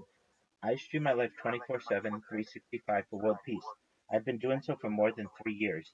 This goes back to the pandemic. We've seen the death of a queen, the birth of AI, the coronation of a king, and everything in between. I stream my life for world peace because I don't want war anymore. Some of the things that we discuss on the stream that aren't normally discussed in society are ending world hunger, using different types of technology like agricultural drones, like floating greenhouses, like saltwater greenhouses, like vertical farming, like hydroponics, like cloud seeding, ending world thirst. I'm actually sponsored by cryptocurrency. That's what this hat is, and these pajamas and everything. And what we do is we build wells in Nigeria. That's a way to certainly end world thirst. Also, life straws, and most importantly, I feel, is desalination plants, where you take the Earth's water, pump it through a desalination plant so that the water becomes drinkable. I think that it's a shame that drought exists and that world thirst exists. Additionally, things that we discuss on this stream that aren't normally discussed in society that are going to revolutionize people someday are things like anti gravity, antimatter, alien disclosure, life extension technology using stem cells and human growth hormone and cryonics. We discuss digital immortality through mind uploading technology, where we scan your brain upload that into a computer for later download into a cyborg, a cybernetic being, a robot, an avatar, a and a, really whatever you want to be, an ethereal being, a clone of yourself. The options are endless. Yeah, bro. Why didn't you stream on Kit? I I I did. see you stream on YouTube. Yeah. You do? Are you stream on Kit? I well I so here's what I did. I was just a nobody on Kick. I was just streaming on Kick. I got 1,000 followers just randomly, and Kick's small in comparison to audiences. So I was always much more focused on YouTube. Well, then what I realized is, look, I'm live not just on YouTube, but I'm live on 33 different platforms. This is more data than any person has in global history. So what are the 33 different platforms? Everything from TikTok to Twitter to multiple Instagrams to YouTube to YouNow to Odyssey to BitChute to um, O DLive and Trovo and Loco.tv and Bilibili and Nomo.tv and Nomi.tv, just like all these random ones in Asia. So I'm all over the internet. I have the world's biggest uh, social media footprint. In addition, I have over 1,000 TikTok accounts, over 2,100 Twitter accounts, over 5,000 Kick accounts at this point. So it's like, all right, why don't you just do what normal people do and just stream one account on Kick? I did that. I started to do that like normal people, but then you're in competition with everybody on Kick and no one knows about you. So I thought to myself, you know what? I have all these other platforms and Kick can't really touch me there. So if I just use Kick as my basic, I call it my punching bag basically, and advertise on there, spam the hell out of it. The worst that they can do is just ban my accounts. That's it. And like, yeah, I had 1,000 followers on it, but it's not like a whole bunch of people would watch me when I would go live on there. And I went almost overnight from no one knowing who I was to absolutely everyone on the platform knowing who I am. Yeah, yeah. I do see what you mean, but don't you think like using your method it's harder for you to be monetized, for example, on these platforms because you're streaming on like 20 different accounts. Like all of your view accounts are obviously divided into 20, right?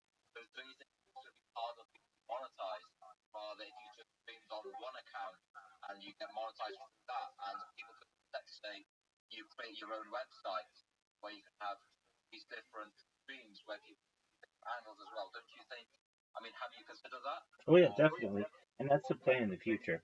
But as of right now, I watch a lot of content that is copyrighted.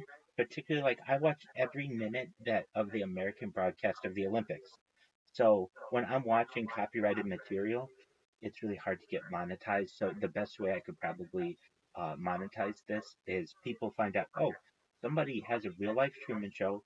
They have more content than any person has in global history. This is a perfect opportunity for us to contract with this person as for endorsement and to do endorsement deals with people. And that way, a company doesn't necessarily have to say, yeah, Rabbi streamed the Super Bowl 3 years in a row, and this is the third different Olympics that he has streamed. Uh, they don't want to get in trouble for that, but they certainly can connect more with the project and with the idea of world peace and with me as a person. And that way, they are able to get their brand out there because there isn't anyone who markets themselves better than I do, especially because I have all of these accounts on all of these different platforms. At the push of a button, I'm live on 33 different platforms of 33 different devices. I mean, that's hundreds of different individual streams that are going out. Pardon me, going out there. I mean, what commonly happens to me is people talk to me on the stream, and I have no idea because I have to be watching like 8 different YouTube streams alone. So what I do, I use Rumble Studio. If you're familiar with what Rumble is? It allows for unlimited multi-streaming from for free, and usually this is a paid service. So by utilizing their free software that's within their browser, I'm able to use just a bunch of Chromebooks in 360 degrees all over, and basically have created a real life Big Brother. Yeah, So that's what I that's do. great, man. But like, don't you think like because you're streaming on like so many devices that you're in a way restricted to one room, or No, no? no, I've streamed as far north as Santa Barbara, as far Oh south wow. as San Diego. I've streamed at Disneyland. I've streamed at Okay. Santa Monica Pier. I've streamed at Beverly Hills. So, I've done this for 3 years now. So I do IRL streaming. I've had people come Yeah. visit me in my room. We've had picnics before. So, you know, and I think every IRL streamer runs into this. Everybody loves to IRL stream, but it's expensive to do. And Yeah. in addition, having the data plans and the devices and the lighting and the battery packs, that's before you even put the keys in the car to put gas in the car to go do whatever you want to do. You've got to have more of uh, more preparation.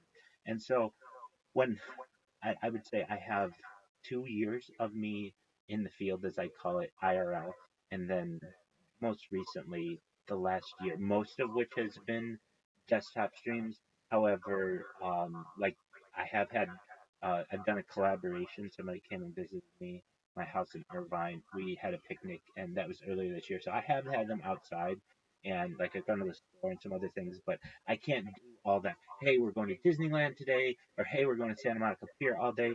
It's because it's so expensive. Yeah, but I don't think you need to do all of that.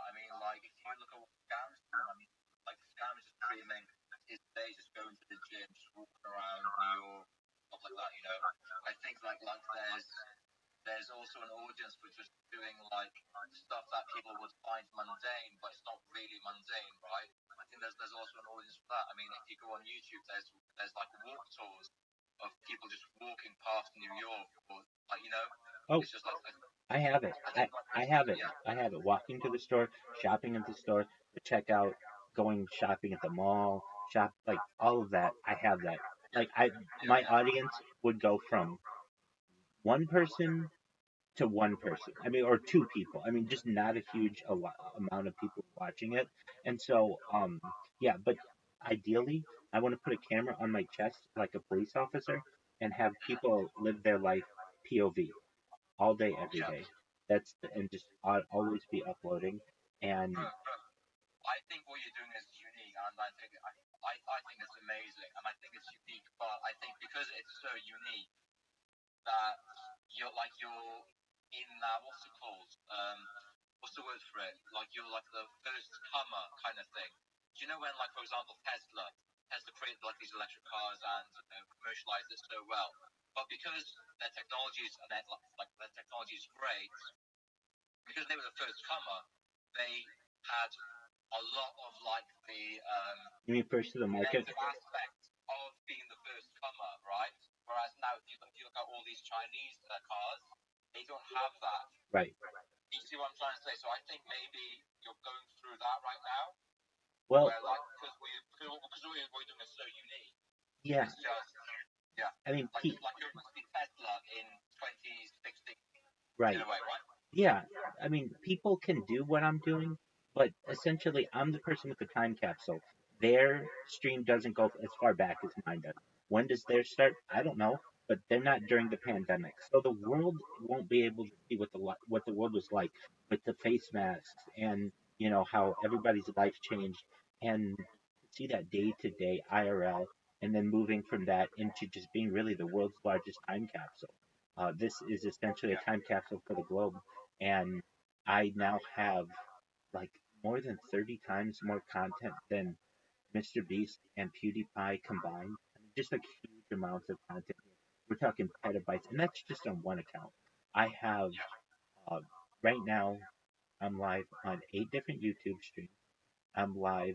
I found out this little glitch in Discord that allows me to be streaming or like at least have my profile in VCs in like 30 different VCs.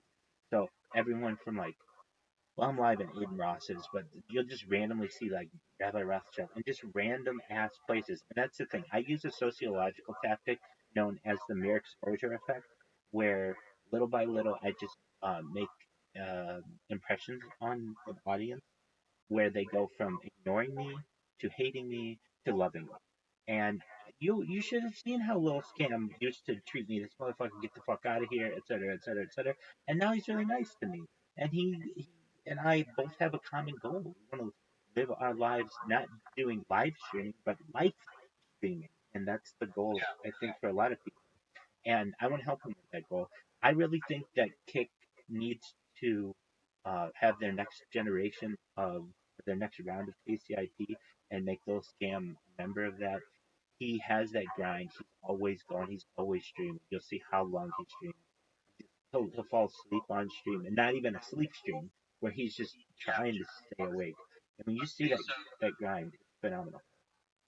And I think like that's one of the things, right? Because he streams for so long, sometimes even like 36 hours straight, his view count fluctuates a lot, right? Which affects his average. So to get VIP, you need like Yeah, let's talk about that. Let's talk about that because no one sees it better than I do. I see everybody who bots. I see what their chats look like in comparison. So I can tell you, everyone is view botting. If you don't view bot, you have no more than 10 people watching you on Kick. So everyone is view botting, and it just depends on how much do you want to pay. Do you want to pay $2,000 and be up there with Amaranth? Do you want to pay, maybe $4,000 and be up there with Action Man for like 2 hours, but then it's all going to come down. I mean, up to you what you want to do.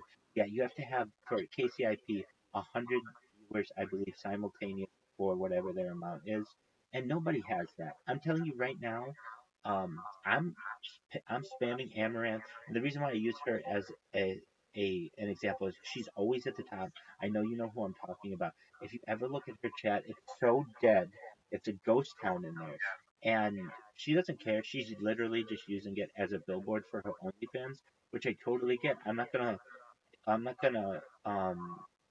not. she gets That's paid her. for it. She was on Twitch, so she obviously back when they were doing like big kicks, she probably got a big load of money. She did. I think she got an 8-figure deal, so Yeah. like $10 million to do that, and Yeah. that's huge. So yeah, it was an undisclosed amount, but yeah, she doesn't care. She just literally sits there and does whatever she wants. I've had somebody tell me she is well invested. She's bought a bunch of gas stations and apparently just creates content. And that's her thing, and that's phenomenal. But I can tell you this: every single one of her viewers, if she has 2,110 viewers watching her, that means she bought a package for 2,000 people, and then she has 110 real people watching her, if that. So like it's like Kick is really easy to like figure out. You can tell like people have these chunks. Like you'll have the real streamers who have like 1, 2, 3, 4, 5, 6 people watching them at most. Those are real streamers. Then you have people who buy packages, and there's the 50 package tier, which is like $50 a month on most platforms. And then you'll see those streamers who have like 51, 52, 53, 54, 55, 56 in that range, but you never see anybody with like 80. Like for some reason, there's like because that's not where the packages come. Then you've got the next tier at 100. So then you have a bunch of people at 105, 110, but that really means they've only got 5 or 10 real people watching them. Then it goes higher than that. Then you have the 200, 300, 400. You get into that 500 range where it's like 576 people are watching you. That means 500 people are watching you, or I'm sorry, 500 people are bots, 76 people are watching you. It's pretty easy to see how they do these numbers. And I mean, I was looking, perfect example. Today I was looking at someone and they had 786 people watching them and one follower. How do you have 786 people watching you and one follower? You are the number 2 person. I know everyone on Kick. I have 4 fucking computers that literally watch every single person on Kick 24/7, and I restream their streams onto YouTube. So I'm very well acquainted with most people on Kick. And for this one random ass account to just be all the way at the top, they have 786 people watching their non-temp. It's literally just a robot on their screen, and they have one follower and they're the number 2 person on Kick at that moment, it's ridiculous. Even in their chat, it just says W bots because that's the only person who's winning in this situation. Kick certainly isn't. It's an obvious. I think they get paid for it as well. I think with KPIP, also like how many viewers you have and how many active chatters, which also reflects on how much money you would get per stream, right? Right. So them buying all these bots or chatters kind of increases that pay. No? Yes, and so I get some chatters or some streamers who aren't mad at what I do in their chat. My spam bots spam like 16 different lines, and that's 16 different chats that they didn't have previously, which is beneficial to them.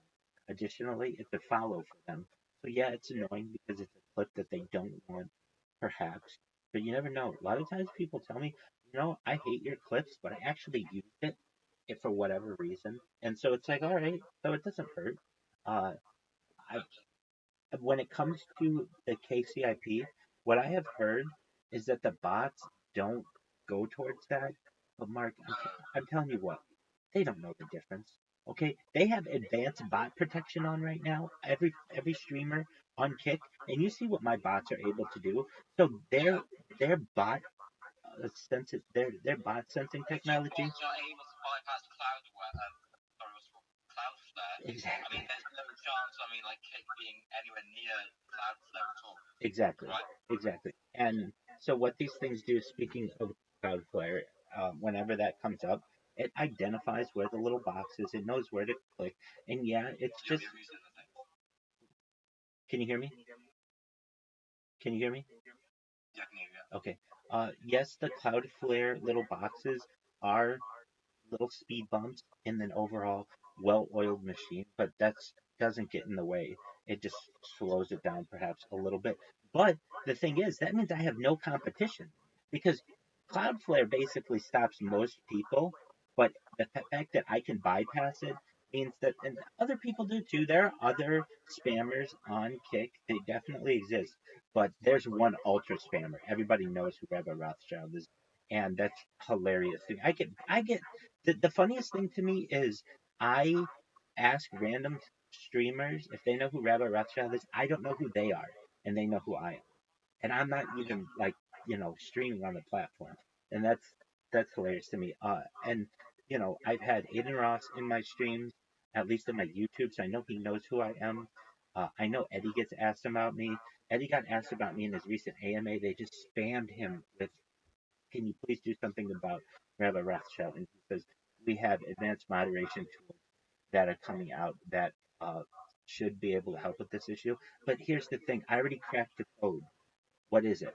Okay, if they want to make the word rabbi a banned word, well then I'll make rabbi with three B's, or I'll make rabbi with a one at the end instead of an I, or a capital. You can't make rabbi a banned words. I mean, that's so much. Exactly. That's so, yeah. Or if they want to make my Discord link, whatever, they can make that banned. That's fine. All I have to do is change the emoji at the end, and that makes the text different. So if I just change the emoji every day, unless they're redoing all of their filters, then, and like at a certain point, we're playing this cat and mouse game, I'm already living in their head rent free. If you're having to change your filters every single day because some spammer comes in and spams your chat, then I've already won. I'm already victorious in my own mind and in your mind because you're thinking about me, and that's what advertising's about. So I have had people. I don't know if you know who Shop TG is. He's a pretty big streamer, um, and on Kick, and he has some kind of agreement with Kick where he's put on the front page more often than other streamers, and he has said to me that he wants to have some type of like truce that he wants to try to negotiate between Kick and everybody's favorite rabbi, and he can certainly do that. I see. Here's the thing: I don't want to hold. For what, mate? Like, you're not doing anything wrong. Exactly. He wanted to see if like, hey, if Kick lets you back on, will you stop spamming people or something like that? And here's the thing. What you're doing is benefiting these people. So you having clip is going to make people want to clip more because I've noticed in a lot of streams people don't clip. But if you're clipping, that's going to make people want to clip more as well. So I don't think clipping is like wrong at all. Exactly. Here's the thing. Usually, spam is hated not only because it's annoying, but advertisers hate it because advertisers are having to pay money to get eyeballs on their brand when a spammer is able to do it for free. And so that's a huge reason why spam is hated in most areas of the internet. At least on Kick, because it is kind of the wild, wild west and they're in beta. They banned my account. It's hilarious to me. Why? Because I'm going to create another account, or it's all one click. All you have to do is press one button. It creates the account, it does all the spamming for me. And the thing is, the people who just reported me to get my account banned, those people are the first in line for the next account. So they're just having to do more work. It's basically this infinite loop. They keep banning me, and that the faster they ban me, the faster I come in with a new account. Yeah, bro, I don't think you were doing anything wrong. In fact, you found an amazing Loophole. marketing method, which is commercializing these clipping areas, right? Exactly. I mean, you could turn that instead of Rabbi Rothschild, turn that into McDonald's or turn that into Exactly. like a different company. 100%. So yeah, Or a like who would be this be perfect for? crypto, Cryptocurrency. Exactly, because they'd be more into this guerrilla marketing. But yeah, no one has utilized this, and I recognize that it's certainly an opportunity. And the other beautiful thing about it is that all of the other type of moderation can be done by the mods and admins. In order to delete a clip off of a creator's profile, either the creator or the clip creator has to do it. So, what does that mean? That means if I'm doing this to Aiden Ross, that clip is going to stick on Aiden Ross's stream unless Aiden Ross deletes it. None of his moderators can delete it.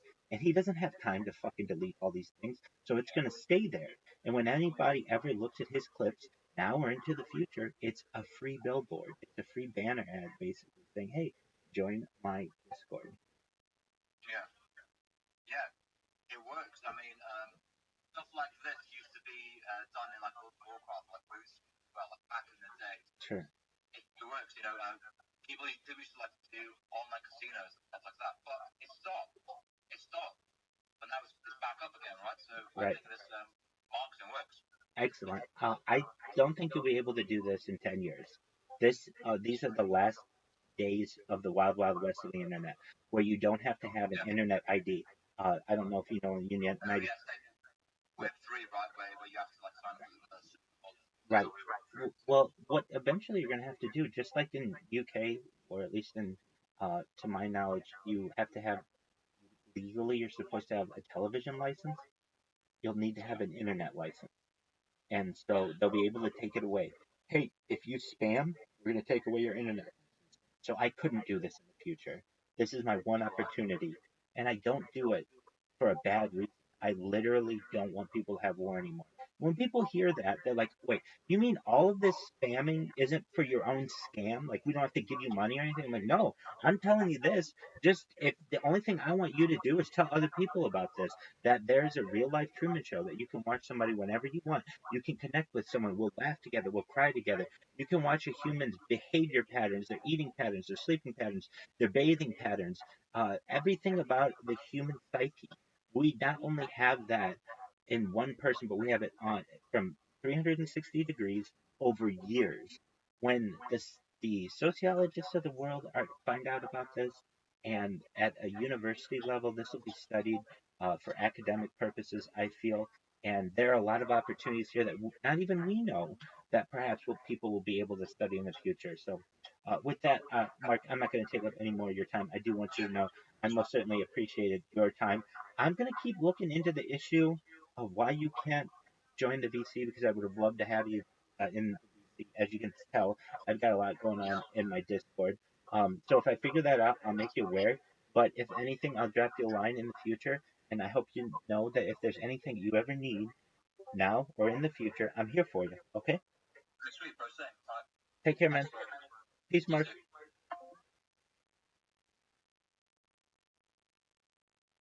What a nice guy. Right. Hey, there's my fucking kick thing.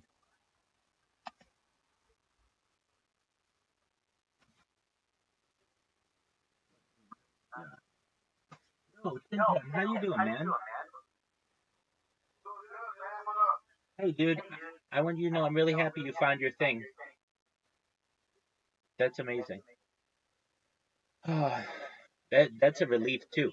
See, aren't you glad you didn't call your mom and call the police and everything? Yeah, you would have looked dumb, and they would have been pissed at you, and that's not that's not a call you want into the police. There's a saying I've heard. I mean, yeah, police are good for some things, but there's a saying that I've heard and I think is sometimes accurate, and it would have been accurate for you tomorrow or yesterday, I should say.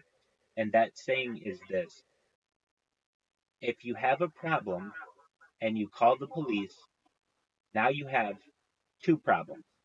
And what would that have meant for you? Your problem would have been, hey, I can't find my gun. I have to call my mom. Now I've got to call the police. Now I've got two problems. Now I don't have my gun, and the police are pissed off at me. So you had the best of all scenarios. Nobody forgot. Nobody got into your house. All that shit. And your dog didn't eat your gun. I think that's kind of a hilarious thing. The gun wasn't in the freezer. You checked everywhere though. I'll give you that, man. You checked the hell out of that garage. Good on you, man. Hey, I'll be right back. I gotta take a pee. Good to see you, Tim Tam.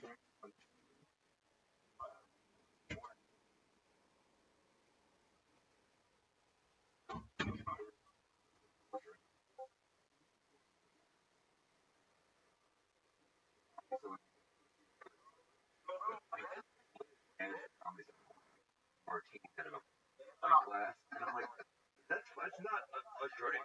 That's like eight multiple drinks. Yeah, Jamie, bring over that fucking that Buffalo Trace, right? Right. Yeah. Having a bar is interesting. Yeah. In what way? Just that it's too much access. I just go there and I see all these people just. I have a bar. Like, what the fuck happened? I know. It's a cool bar. It's a great bar. Yeah. Lovely people working there too. It's just such a great hang, especially because generally they're mostly comics and wait staff things. Sure. And you got to do that thing you're talking about yesterday about the, thanks, dude. Yeah, well, cheers. Awesome, man. Cheers to you. Whatever. Yeah, I would have fun. Nice. It's nice. Good place to hang.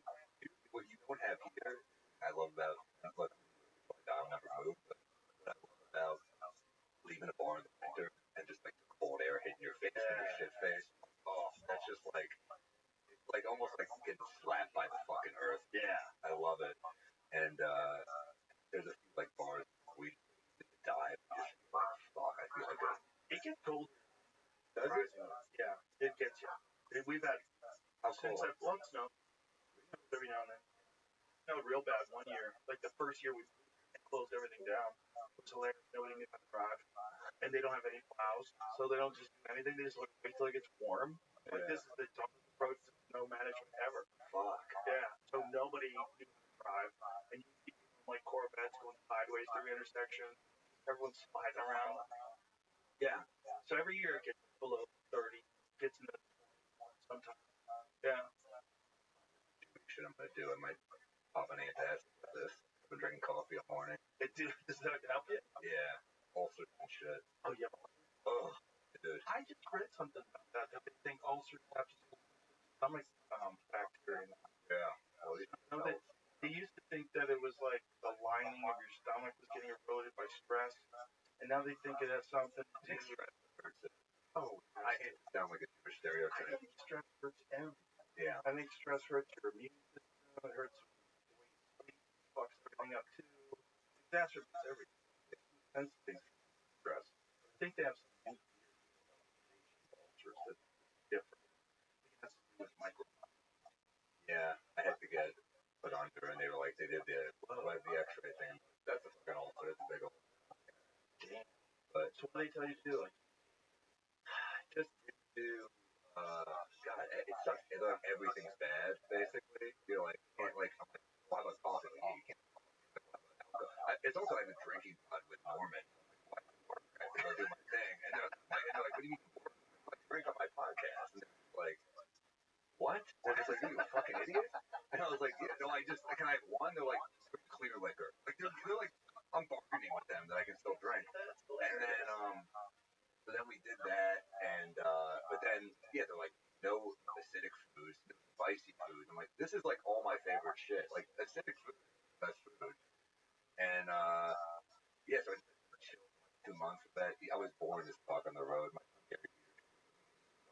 because he wants every meal to be a fucking home run on the road. And I'm like, I'll get whatever you want, but I can't. He wants to like share stuff so we can try more things. Right. So he gets annoyed that we're like plain ass food. Chicken breast. That's everything I was eating. Really? Weirdly kind of good, aside from this like stinging in your stomach. So is it bad? No, I've never had one.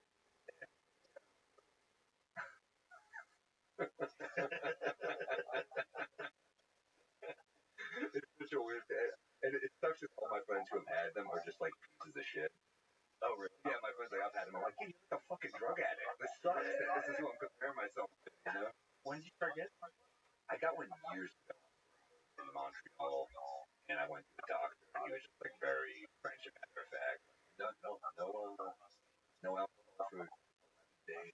11 days? I was like, how the hell? I was a young comic. What does it say? Once common found that stress, smoking, and diet were the principal causes of stomach ulcers. However, the Helicobacter pylori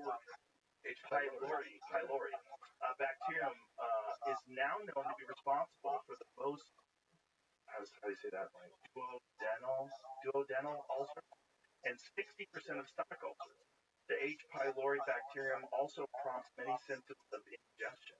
Treatment for stomach ulcers includes use of antibiotics to kill the infection and acid-suppressing drugs. Yeah, I think that's a lot. People that eat a lot of like yeah, problem. Yeah, I'm probably on borrowed time here. Antibiotics are tricky. My friend Gordon Ryan, he's the greatest jiu-jitsu athlete of all time. He had stabbed so many times that he was basically on antibiotics for a whole year, and it ruined his stomach. Like his stomach is fucked. Well, in what way? He has crazy stomach issues, like some build-up of like fungus in there, and he's always ready to throw up. He has a hard time putting down food. He has crazy stomach at this, but it's crazy. Also, when you see the guy was a Greek god. Yeah. Nothing wrong with that guy. But his stomach is completely fucked, and it all started from antibiotics for a year. But all these he has basement. Everyone's staph infections. They don't want to stop training, so they just keep taking antibiotics and keep training. That makes sense. And then, years later, you're dealing with stuff. Like, I don't know how the fuck any doctor prescribed that, or if he just self-prescribed. Well, he's a famous athlete. I mean, he probably. I don't think he was that famous back then. Like, wasn't as known back then. He's very known now. But all you needed was a doctor to be a fan. I had a doctor back in the day. He was like, "I love you on Conan." I'm like, "Can I get muscle relaxers?" Like, sure. I mean, I wasn't doing well, but he had seen him on TV. He was like, "This guy's cool." I was just cracking on his That's hilarious. He's in the Philippines now. I think he's not even an American. Oh, like, he's on the run. He's on the run. He's on the run for a while, dude. Beautiful. A lot of guys go to the Philippines and come back with wives. Older guys. Yeah. Older guys go to the Philippines. They're pretty women. Yeah, pretty young, super happy to not just get out of that's the pitch. How would you like some regular protein? Yeah. Well, when you find out what most of the world makes, like the 1%, if you're in the top 1% of the world, $34,000. Oh, shit. Yeah. You make $34,000 American dollars. We're in the top 1%. Russian life. All these people talk about the 1%. Hey, look in the mirror, fuckface. It's all of us. It's literally all of us. We're all ridiculous. We're talking about people in America, this equality of wealth. What about the world? Yeah. What about the whole world? It depends on the state. Because 34 states ain't getting far. Oh, it's not getting far in most. I mean, certainly not in LA, but just look at it. It makes 35. People are walking over here. Yeah. The water across that border. Where they are so bad. It's so bad you can't imagine it. Yeah. Good point. I love America. I'm a big fan. I like even the cities I think I won't like. Like I did a bit of my new special about Springfield, Missouri, and all the feedback I was getting was like, man, it was so nice you talked about our city without shit. I was like, yeah, I had a great time. I will have a great With time. the milk? With what? Like drinking milk? Yeah.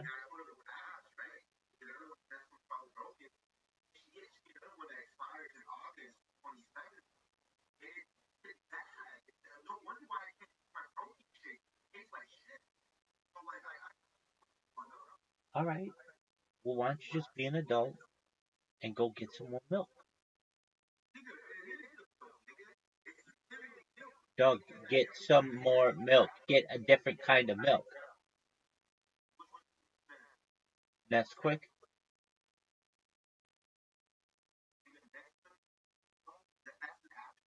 Yeah, it is. They make a vanilla one that's perfect for protein shakes. So here's what you want to do, dude. Here's what you want to do. Here's what you want to do. Here's what you want to do. Your mom should never have to go to the store for you anymore. I'm not saying it's not cool if she does. That's tight. But what you need, okay, that's tight. That's tight. Listen, listen, listen. Do you have a Walmart account?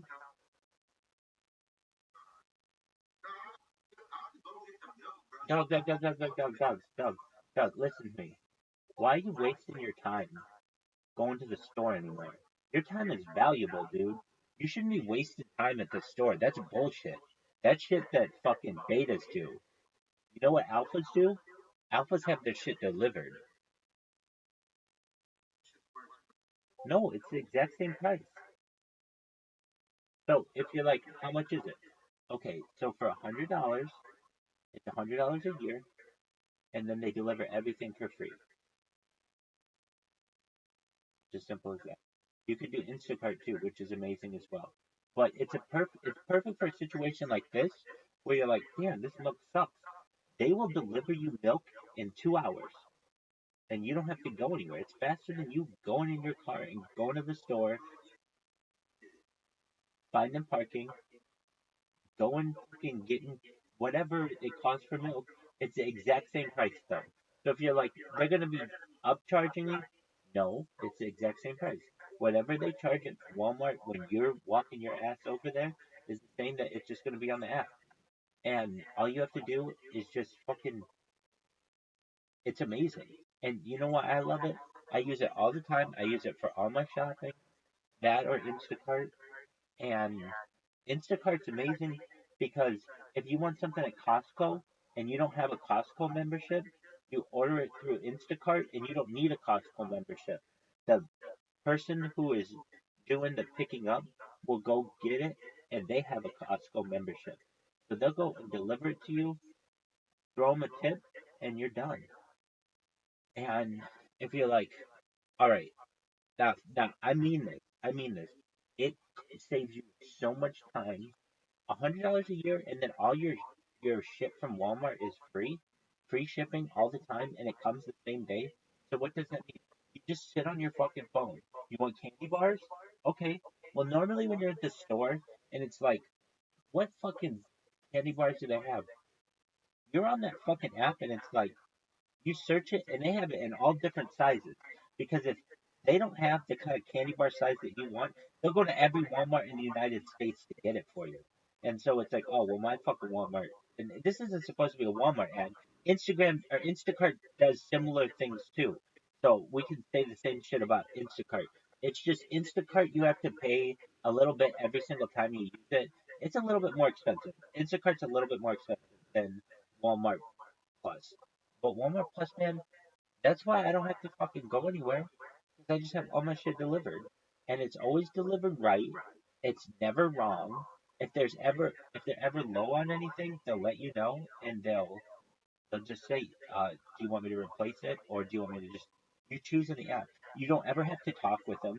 So like literally I don't want to talk with them. I don't want to have any I mean not that I don't mind having contact with them, I don't care. But I like I'm busy doing this kind of shit. So um, they just text me when they're the groceries are there, and it comes so it's such a nice service. Is what I'm trying to say. Like I don't know why motherfuckers go to the store anymore. I have no idea. Like to me, it's your time is valuable as an individual. So here's how I price it. when I'm a project management professional, I make $65 an hour minimum. That was my last contract. Okay, fine. So that means that like within like an hour and a half or so, about $100 worth. That's my time. Your time is the same shit. Maybe your shit is $100 an hour. Maybe you're worth $100 an hour. But that's 1 hour of your time. But then you don't have to fucking fight crowds. You don't have to make sure that you showered. You don't have to wait in fucking line. That's the big one. Waiting in fucking line sucks cock, especially if you need a lot of shit. So like what? Okay, what's a bunch of bullshit? Like your mom helps you, and I get it. So that's cool. But I'm telling you right now, you'd rather have milk right now. And for $100 a year, you can have milk. That's all. If you want to know what service I like more though, Instacart or Walmart Plus, I like Instacart more.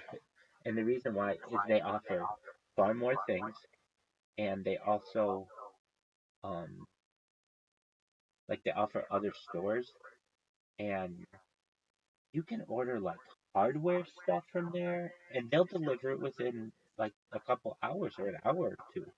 And it's like, man, it does not get more convenient than that. They can sometimes deliver it faster than I could get in the car, get there, park, go get the thing. The place where it really saves me a lot of time is for uh like literally construction shit. Like or like if I need something like Home Depot or Lowe's or even Walmart, duct tape or whatever, I can just be like, dude, it'll take me an hour to go do all that shit, or I can just fucking press a button on my phone and it'll be here in an hour. It makes sense. Of the things that you can get that are like on demand things, the big ones I would definitely like, dude, like Disney Plus and Hulu, all that shit you can get for free on the internet. So don't get any of that shit. If you're like, oh, well, Rabbi, I want Hulu on my super big, nice computer because I sometimes do Netflix and chill or whatever. All right, that's cool. I get it. Like, you've got your own place, so I think you could probably afford what you need. So I'm giving you some alpha right now. You don't need like a bunch of fucking um, Hulu and all that other shit. What's valuable, or I think is valuable for your time, is to get two things. One, Amazon Prime. If you don't have Amazon Prime, because that also gets you um, all the Amazon channels, and it gets you, free shipping on all your shit from Amazon, and you can get a lot of Amazon shit delivered to your house within 2 hours. And then um, the other one is, I would say, Walmart Prime or Instacart, one or the other. Um, and why that? Because then all your well, Amazon Prime will get you groceries delivered, but that's only from Whole Foods, and Whole Foods doesn't have everything. If you want fucking Pringles, I don't think Whole Foods has Pringles, but Walmart has Pringles. So you have you have like the Amazon thing to get you all the Amazon shit in Whole Foods, and all that delivery is free, and that costs $100 or so a year. And then the other thing is, in my opinion, Walmart Plus, because and why are those two things really important to have? Well, then that just saves you out of the 365 days a year that you're gonna spend, you're gonna get back 5 of them because you're not gonna have to fucking wait in line and get all your food and not all that other shit. And I know you're probably like, Rabbi, my mom buys all that shit for me, so I don't have to do all that. That's cool. I get it.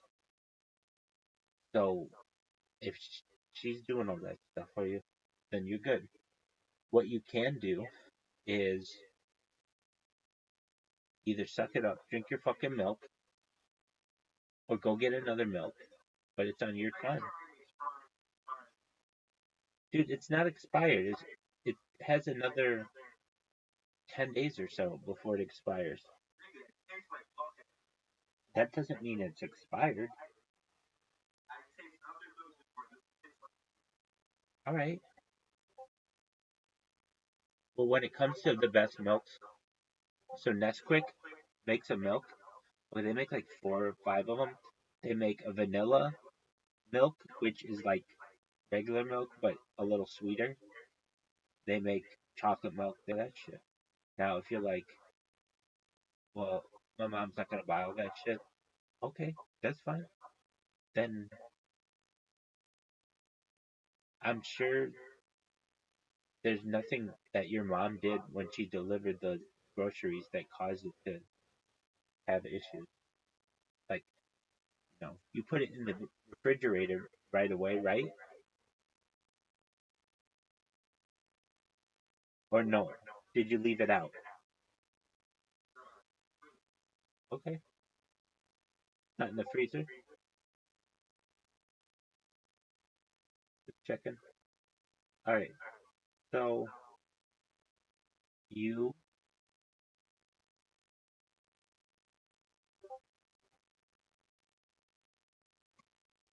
are you streaming on Kick? Oh yeah, man.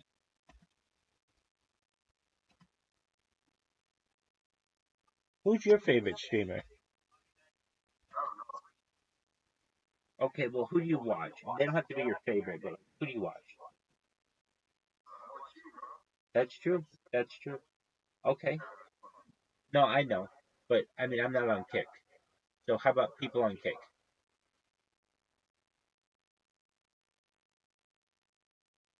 Do you like Action Man? Do you know who Action Man is? No, Action Man. It's his real name is Aaron, but it's spelled AC7IONMAN. Action Man. Anyway, do you know who I'm talking about? Okay. Do you like him? Do you like Aiden Ross? All right. I'm just seeing who you like. So, in my opinion, the best person on Kick, if you ever want to see somebody who's just doing something what I feel is exciting, you'll think it's boring as shit. So I don't even think you should fucking watch it. But there's this guy named W Vagabond, WVAGABON. He's usually in IRL, not in just chatting. He used to be in just chatting a lot, but he is on a boat, and so his IRL streams are on the ocean, which is I think pretty badass.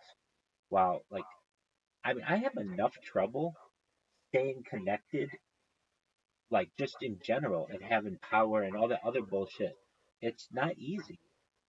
Like it seems easy, and yeah, it's easy to do for some time, but to do all the time, it can be difficult. And that guy, he does it out on the ocean. And I have a lot of respect for that. He's risking his life for this stream, basically. And shout out to W Vagabond. He's a really good one.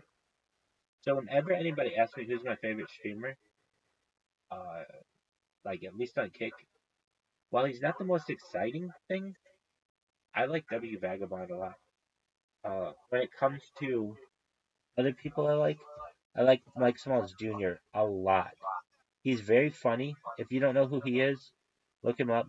He's got two accounts. One's Mike Baby, and the other is Mike Smalls Jr. And why do I like him?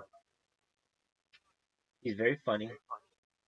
Uh, he's charismatic. He he streams a lot. So he's KCIP. Um, he did this tour with Action Man, and that's how I kind of got to know who he was. I knew who he was a little bit before then, but what else do I like about him? He asked me today, what do I like about him? I said he has a nice smile. He, uh, what else? He did the Action Man tour, which is like an outreach tour where they did like nice stuff for the homeless, and I thought that was really nice in the inner city. And what else did I say about that I liked about him?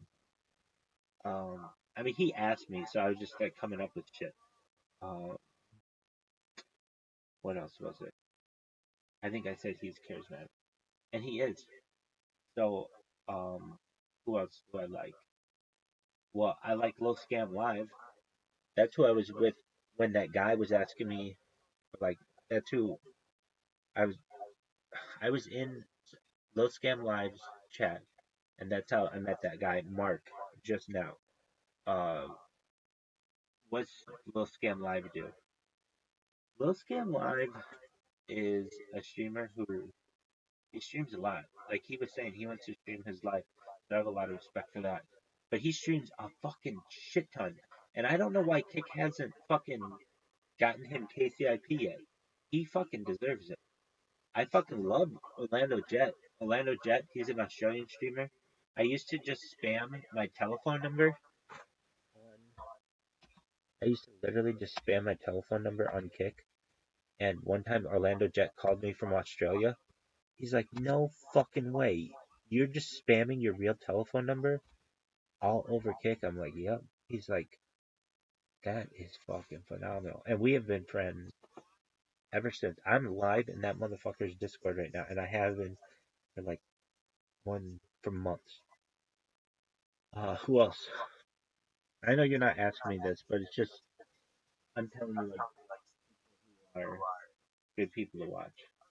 Honestly, someone who I don't think is that exciting, but she streams a lot, and I, I talk about her a lot because she's always at the top of the Kick page is Amaranth, and um, her her shit is kind of boring, but I understand my shit's boring too. What do I like about her? Um, I don't know. She's probably I don't know much about her. I just know she's always on my fucking screens because she's always at the top of Kick, and my fucking bots are always spamming the people at the top of Kick. Um, I know I know she just did this thing where she had a dog that gave birth to puppies on her stream, which I don't really know how I feel about that because I think there are enough dogs out there that kind of like need to be adopted. We don't need more dogs, and we don't need to take advantage of like now we're gonna have creators who just literally get dogs impregnated so that they get views. I don't think that's cool. But nothing personal. I mean, I understand why she's doing it, and I think if you, from just like a technical standpoint, her her stream to me, I mean this, and I mean this word that I'm gonna use, is inspirational. Why do I say that? Her shit is always working really well. Like her lighting is good. Her fucking her computer's really smooth. I don't know what she's got, but um, I mean, there's a reason why she's a big time streamer. But also, she had like dog cams or puppy cams, and I thought that was really cool that she had puppy cams. Now she's got the money to have puppy cams, so um, but of any girl streamer who I watch, she is not. I don't find her content very interesting. I mean, like what? She's gonna do a photo shoot. I don't find like girls exercising to be very cool. Um, but I do respect her grind. She's always fucking streaming. Good on her. In fact, when she was on Twitch, she was like the one person.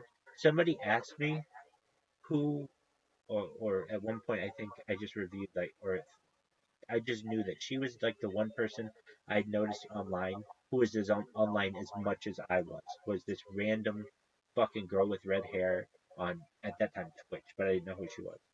Um, I wish I like knew more girls on the platform, and I have to think about why is it. Well, I mean, first and foremost, if I were super good looking, I'd have a ton of chicks in here. So, I'm just an average looking dude. Uh, but I'll take that. I um am annoying as fuck, so girls don't want to be around that. Additionally, for every like 10 guy streamers there are on Kick, there's like one girl streamer, and the girl streamers are usually like really, really busy doing other shit. They're doing ASMR, or they're doing like they're in a hot tub or doing something, and it's like dude, I don't have time to just fucking drop what I'm doing and just be in your Discord. But and honestly, I don't work on girls. I don't mean to say I don't work on girls. I did this thing when I first joined Kick. I would riz girls, and I would ask for their permission. So I'd be like, "Hey, do you mind if uh, Rabbi Rothschild uses a pickup line on you?" And so I'd give them the opportunity to say no, and if they said no, I'd be respectful. But if they'd be like, "Yeah, sure, go for it, Rabbi. What's your pickup line?" And my pickup line worked like nearly every fucking time. It got a laugh out loud from every hot chick on Kick, and it was this: "Damn girl, are you a haunted house? Because I'm gonna scream when I come inside." It's a very good line, and it would make these fucking girls laugh. But you make them laugh. Okay, that's fine. They're not gonna fucking jump in your Discord. Um, so what? There just aren't a lot of girls on Discord or on fucking Kick either. I don't think, in comparison to guys. Um, maybe there are, but not in just chatting. Who else do I like? Um, well, there are a lot of IRL people that I like. There's a guy, Benny Mac. He hates me. I mean this. This guy does not like me. Well, I shouldn't say that. He even wrote to me on Instagram. He says, "I don't. It's not that I don't like you. I don't like your bots," and I understand that. He's from New Zealand. Shout out to Benny Mac if you're out there. He goes to just all kinds of big cities and streams. I think he probably has done the most amount of traveling I've ever seen of a streamer on Kick. I like Action Man a lot. I think that, though, I'll say this: I don't know all the decisions that Action Man made. I think actually, I like Action Man a lot. I think that he's got a good story, and um, he does a lot of good things. I think he does some shitty things too, but um, he also has this other guy. I'll talk about Action Man for a second. I watched Action Man. He did this outreach tour, 14 days. They went from like Florida to New Orleans to Memphis to St. Louis to Chicago to Detroit to Philadelphia to New York City. And they went to the inner cities of all of these places and handed out like food to people, which may not seem like a lot, but I thought was really, really nice. And they didn't have to do it. So what would they do? They'd go and just get like 200 cheeseburgers or something at McDonald's and just give them to people in the inner city. And I thought that was really nice. Anyway, and then they just had a really good time too. And but they saw how hard it is to stream 24 hours. And it's one thing to be like, "Hey everybody, I'll be streaming every night at 9 or whatever." Okay, everybody checks out at 9. That's great. It's another thing to be like, "Hey, I'm always going to be live and I might not always be that entertaining, but you can always check me out." That's not as exciting. It's like, "Oh, okay, well, what about the 9 thing?" Yeah, no, it's just I'll be live at 9. You can come say hi. Yeah, but are you going to be doing anything? No. When normally like you'd be planning on doing something. "Oh, we're going to play Chinese checkers or whatever the fuck you're going to play. We're playing Scrabble or whatever." Uh, it's like, okay, well, why don't you do that shit? I do. I just don't always plan it around quote unquote 9 or whatever the fuck time it is. All right. Who else do I like? Um, there's another guy who's on the Action Man tour. His name is Cobrugs, something like that. And he likes me, but he knows that like I've been banned on Kick a lot, and I think he doesn't want to get. He's been banned on Kick too, and I think he just got his account back. So, but he's cool. He was on that tour. All those guys on that tour. Since I watched it for like, I haven't watched every moment of it, but I watched a lot of the 14 days. It was, um, it was like I that's how I got to see what they were like as streamers. Who else? There used to be these RV guys, these guys who would be homeless in RVs around Los Angeles, but I don't know what happened to them. I think, well, I know that in LA they got rid of the like homeless and the RVs, or they're doing that. So I think they moved them, but they had a pretty interesting 24/7 stream.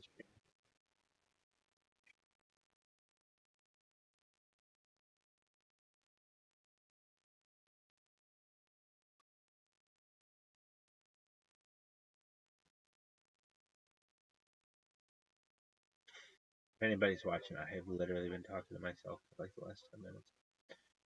Hold on.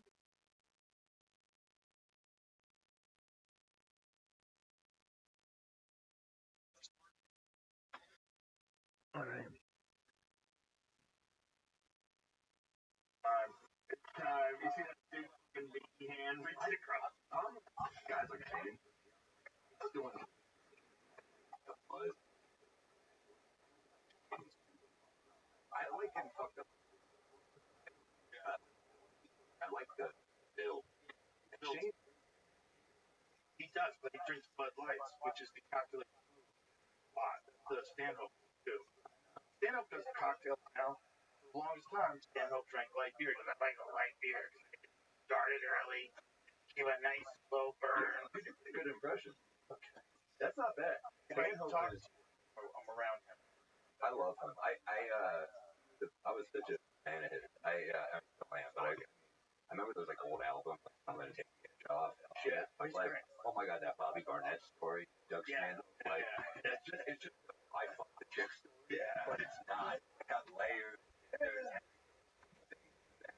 Yeah. It's like, and he's so cool. He really is that guy. Like, he is like, Attell always says he's like the closest we have to. But he's a different thing. You know, it's like he's Doug Stanhope. For sure. He inspired a lot of stand-up. Oh, dude, the mics. So I'm a different generation stand-up. Like I remember the guys who were getting when I was coming up, the guys getting ripped off of the mics were Mitch Hedberg, Dane Cook, a little bit of Burr. I mean, obviously, I would tell.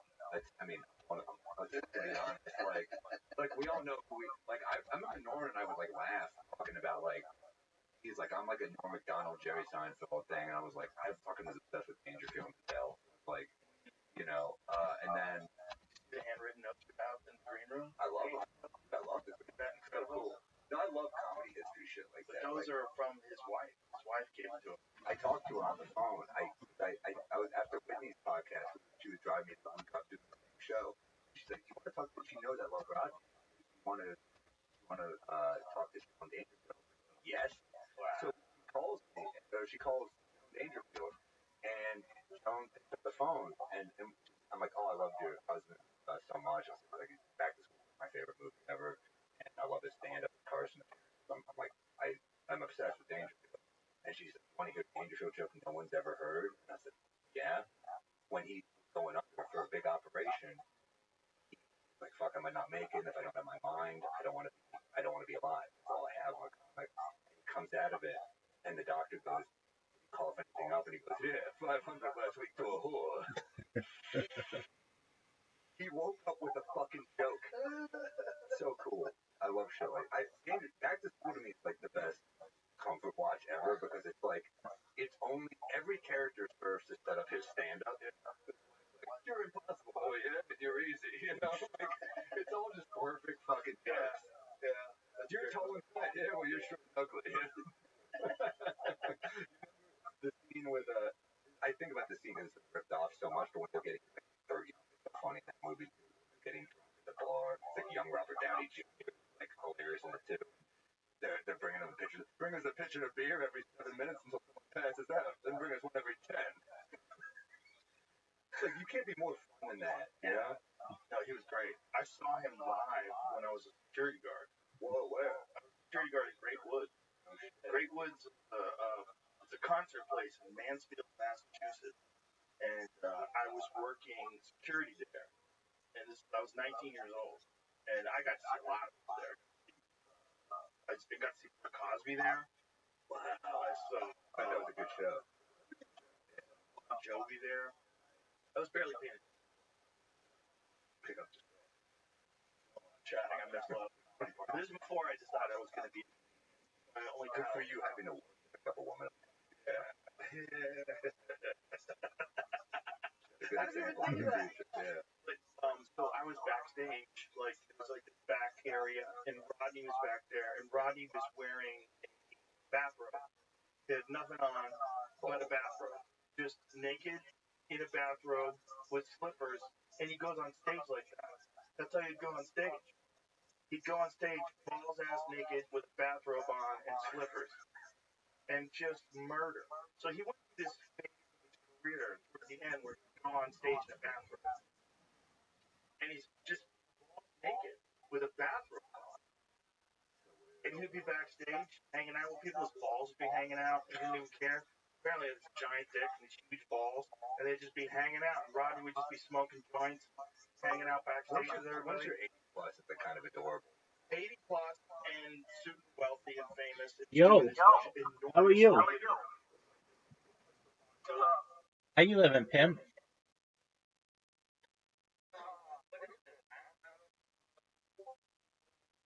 Welcome. Well, I'm Rabbi Rothschild. I stream my life 24/7, 365 for world peace.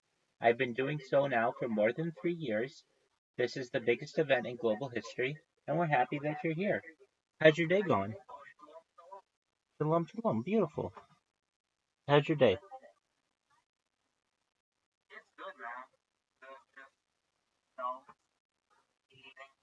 Excellent.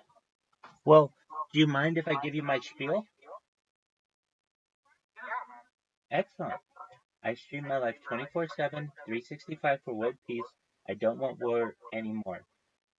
In addition to the discussion of world peace, which has been inspired by John Lennon and Yona Oko's Bed-Ins, if you're not familiar with their Bed-Ins, they did Bed-Ins for Peace twice in the 1970s, essentially, where they sat in bed for years.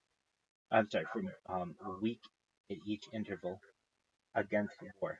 Additionally, I have more content online than any person in global history now, having done this. You're live on 8 different YouTube channels. You're live on 33 different platforms, including Instagram, Telegram, Twitch, YouTube. Uh, not on CNN yet. You're live on everything except Kick. Are you familiar with Kick? Excellent. Did you happen to learn about me from Kick?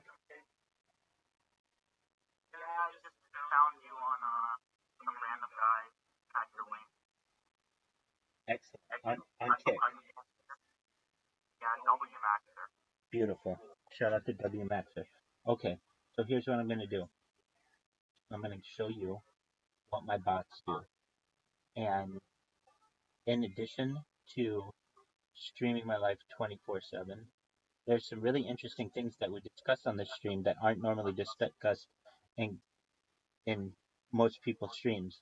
Things like anti-gravity, antimatter, life extension technology, using technologies like stem cells and human growth hormone and cryonics to live longer, potentially bridging the gap between this realm and the next through a new type of hypothetical, but we're on the verge of it becoming a reality, a type of technology known as mind uploading technology, where we scan your beautiful brain, Snow White, and upload that data into a computer, which basically will be able to store your entire central nervous system and be able to download that into a robot, into a cybernetic being, into a cyborg, into an avatar, into a uh, an android, into a clone, into an ethereal being, whatever you want, but essentially digital immortality. Meaning, Snow White, I don't think you're gonna die. Well, you would think. Let's talk about that. It's delightful for some people. The haves versus the have-nots. For some people, infinity may be something that seems like a fantasy, which For those in the right position, it will be, and you'll be one of them. For others, it could be torture. You could die and think that your death is permanent, when in reality, someone uses something called revivification technology and brings you back. You might have been dead for 1,000 years, but because of advances in technology, perhaps in the future, there may be a way to replicate you or even revivify you and bring you back. The idea is really endless when you give humanity enough time to be able to develop technology. And so, in addition to mind uploading technology, some really important topics that we discussed are ending global hunger technology. Like what, Rabbi? Like the use of hydroponics, vertical farming, cloud seeding, floating greenhouses, saltwater greenhouses, through the use of all the time. Anybody who comes in here, but usually nightly, usually about 6 p.m. Pacific, so like 9 p.m. Eastern. And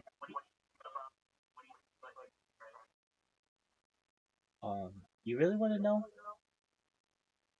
You just asked, so I'll tell you. I actually wrote on this topic yesterday. I have an AMA on Reddit that is quite extensive. It's approaching 1,000 questions now. And so I personally, if I mean, I can take the traditional route of, I would say, humanity, that it's thought that he's either just a regular, well, there's an argument to be made that he didn't exist, so there's that argument. Then there's an argument to be made that he was just a regular person who transgressed the law. And then there's another argument to be made that he was God or whatever that is. Okay, fine. But honestly, if you know that story, and I'm someone who is really almost a historian in what's a topic that's called ufology. If you know anything about ufology, it's the perfect case of a potential alien abduction of Mary, where the authorities could not prove the father of the Nazarene, and thus essentially he was seen as a bastard or perhaps like a monster in the eyes of ex-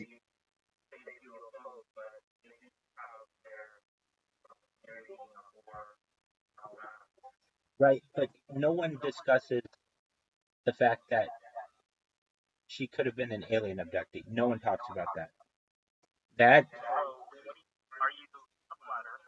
no, absolutely not. In fact, I have published extensive essays against flat Earth and also lists of ways. I've published lists of ways that you can discredit flat Earth, such as being able to see the curvature of the Earth on very flat land, being able to see the curvature of the Earth if you're elevated at sea, being able to see the curvature of the Earth from planes, being able to see the curvature of the Earth from the uh, from an eclipse.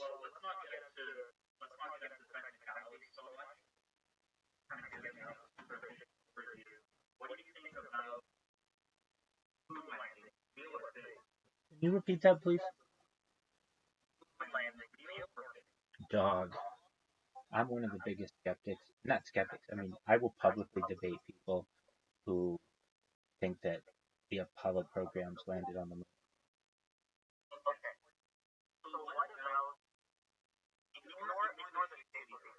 Okay.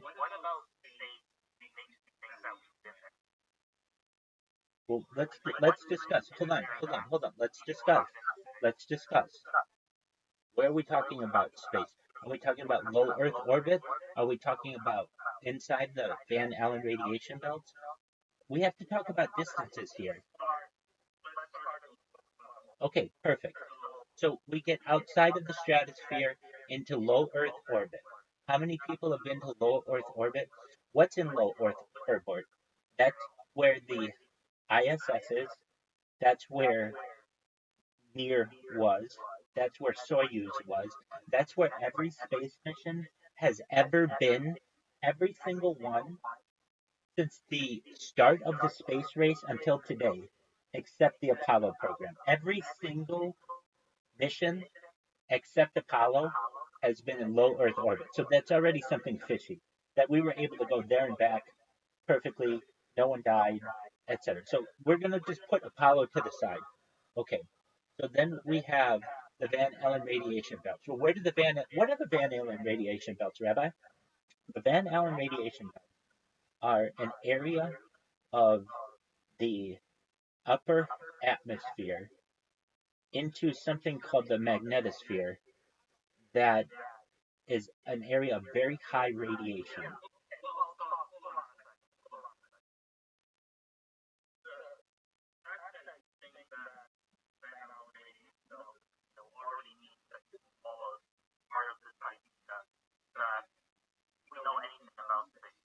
Hold on, hold on. This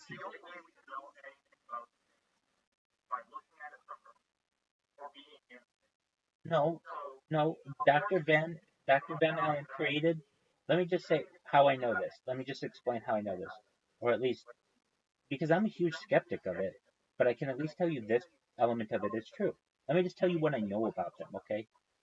Uh, so Dr. Van Allen, James Van Allen, developed a something called a rocket, which was a rocket and a Geiger counter. This is in the late 1950s, and he shot it into the stratosphere, into the low Earth orbit, and these Geiger counters would start to go very, um, they would start to become very active and then stop working once they hit where, which was the first time we ever detected the Van Allen radiation belts. Now, if you're saying you don't think that they even exist, that's fine. I'm not an absolute expert in them. Most people can't even tell you anything about them. I can tell you more than the average bear. I can also tell you this. During CNN did report on this that during one of the space shuttle missions, that actually one of them that traveled further away from the Earth than most any of them, which was still within 1,000 miles of the Earth, so not that far out, that the astronauts were experiencing radiation sickness and could see shooting stars basically of radiation going past their eyes, which basically meant that they were experiencing some type of radiation something. Whether it was the radiation, Van Allen radiation belts, I don't know. But what this is basically telling us is that the further you get away from the Earth into a certain zone, there are, I understand the radiation belts or the Van Allen radiation belts are in two different sections, but nevertheless, that's the magnetosphere. Okay, so you have a huge area of perhaps radiation, perhaps not, and we don't have to split hairs on that one. I can live with both ways. And then what do we have? Then there's a lot of nothing after this huge ball of radiation uh, that are um, that are magnetic field, of which it protects us. And you can see this. The aurora borealis and the aurora australis are both uh, uh, visible at the poles and can show where the Van Allen radiation belts are um, essentially reflecting radiation. But that's neither here nor there. I'm banned on Kick.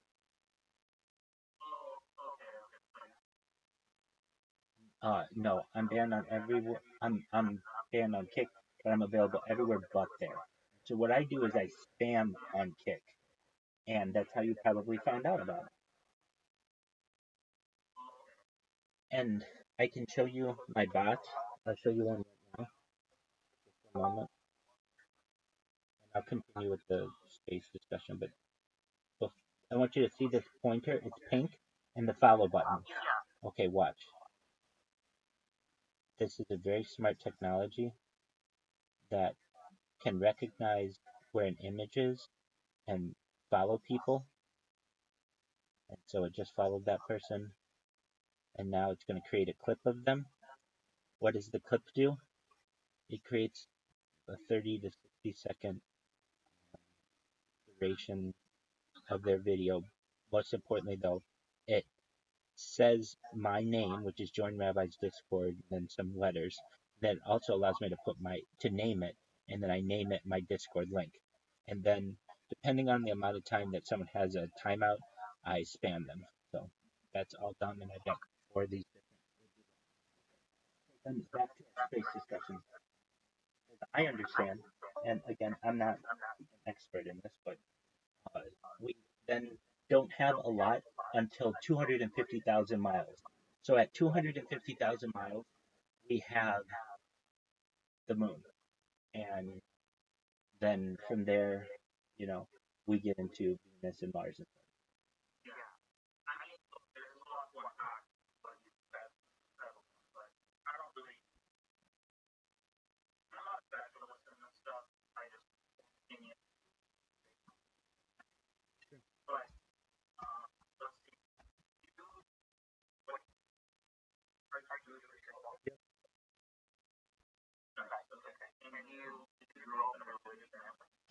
Somewhat.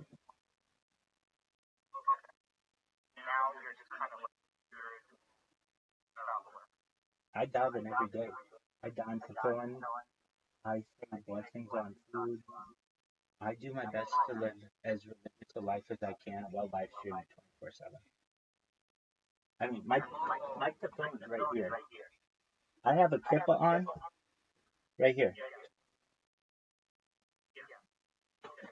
So I mean, it's not traditional orthodoxy, but I think we moved past that, and so I want to invite the world into my life, and one way that I'm able to do so is through live streaming, and so I do ensure that I live my life in as Jewish a manner as I can.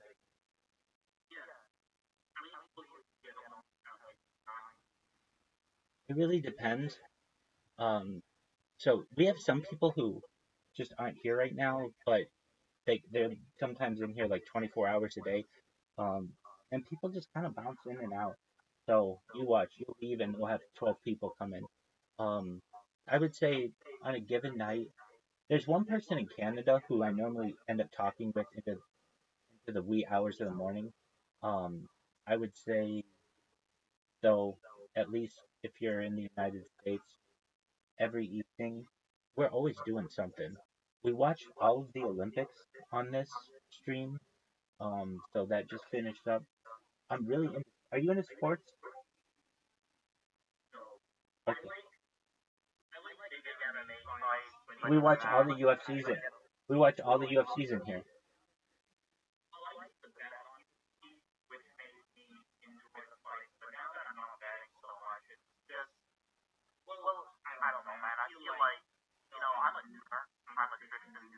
Okay. Okay.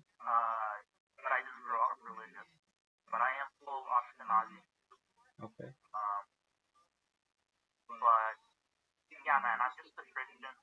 What's a doomer? Someone who thinks that we're in the end times? Okay, so that's called a doomer nowadays? That's not known as an evangelical Christian?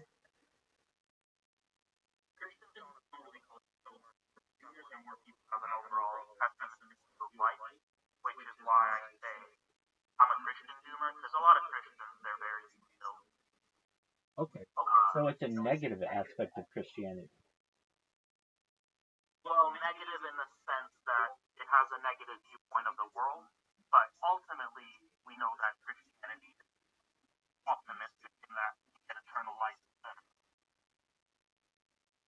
How does that work in a world with life extension technology and mind uploading technology?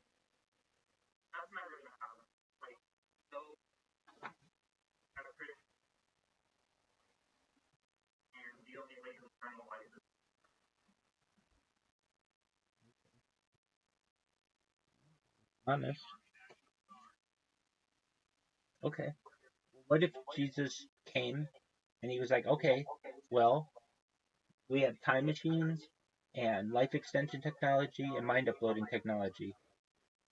I mean, which, let's be honest, if he came back, he would have access perhaps to that kind of stuff. Maybe. I don't know. Would you want to use it?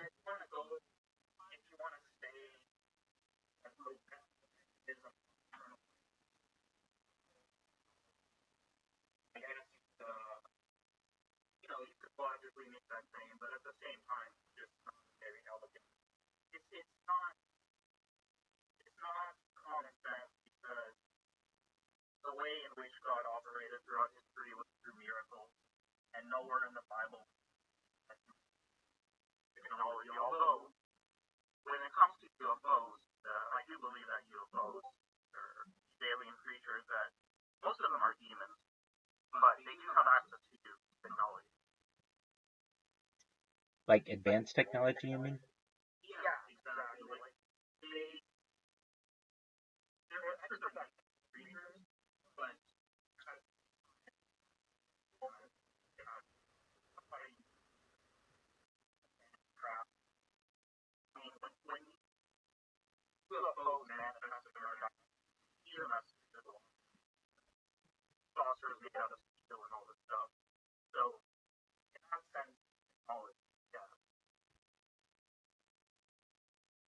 Okay.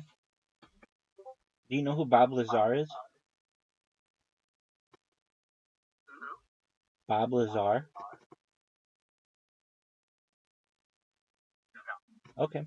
So Bob Lazar was a physicist, allegedly, F4 of Area 51, and he talks about reverse engineering of craft.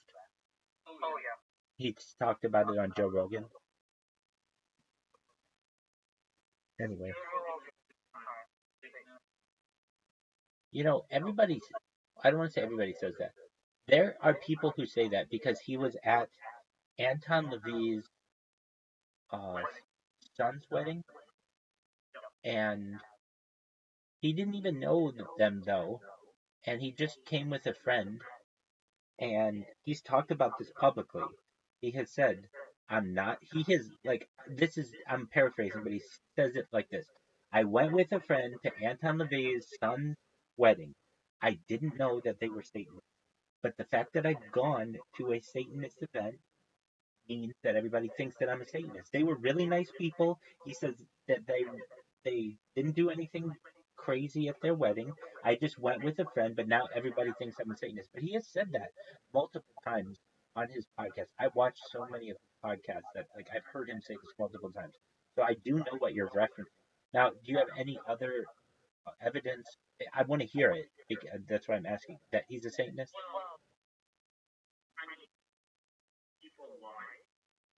No, I understand, but you never know. I mean, like, the,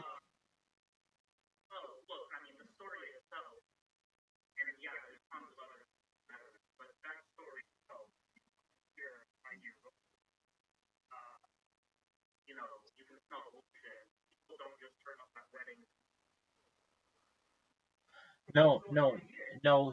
He said that he was going with a friend and he didn't know them directly, and he came to find out that it was Anton Lee's uh, son.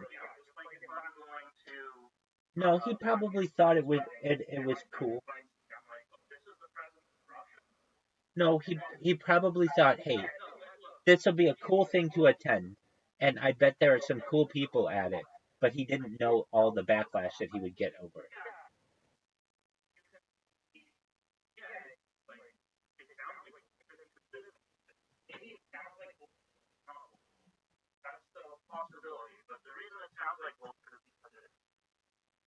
Okay, okay, well, hold on. One thing at a time. All of your evidence. I wanted you to have something good. Snow White. I honestly wanted you to be like, hey, dude. Okay. Which photo? Tell me. Tell me what to Google. Take your time.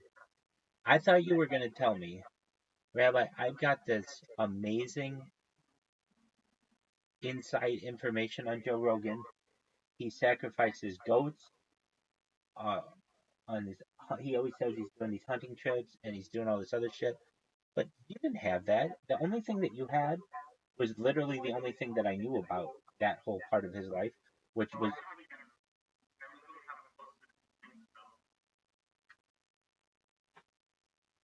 okay. What? Yeah.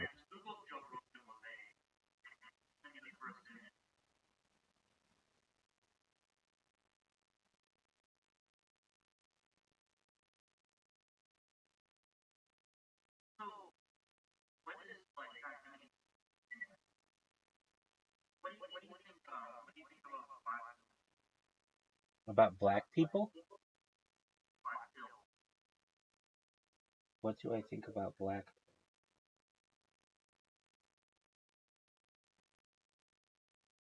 Well, just one moment. Hold on. I'm supposed to Google something about. I'm supposed to.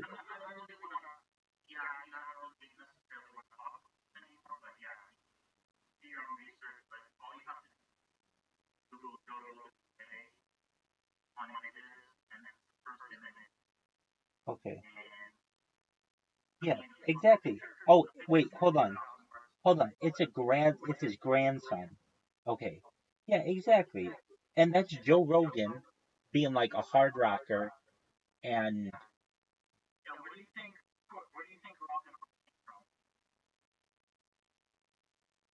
I bet you don't even know.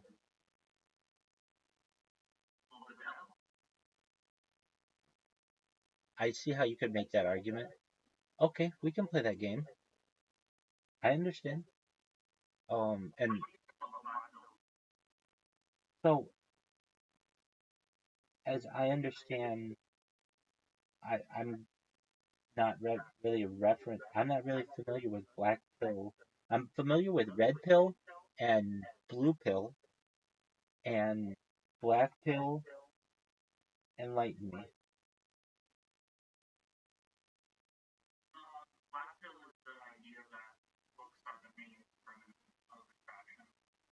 Yeah, I would probably say that that's accurate.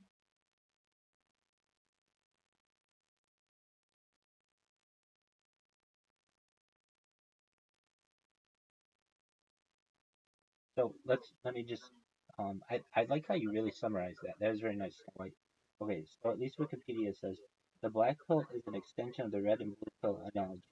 There's some disagreement among researchers and journalists over which beliefs are red pill and which are black pill, and whether the black pill ideology is the distinguishing belief of the incel ideology or if there is a self-identified there are self-identified incels who do not subscribe to black pill ideas. Some researchers and journalists use the term red pill to refer to a set of beliefs commonly held by men's rights activists, and the term black pill to summarize the incel ideology as a whole. So, at least from this, it sounds like the black pill are the losers of the red pill community. Is that correct?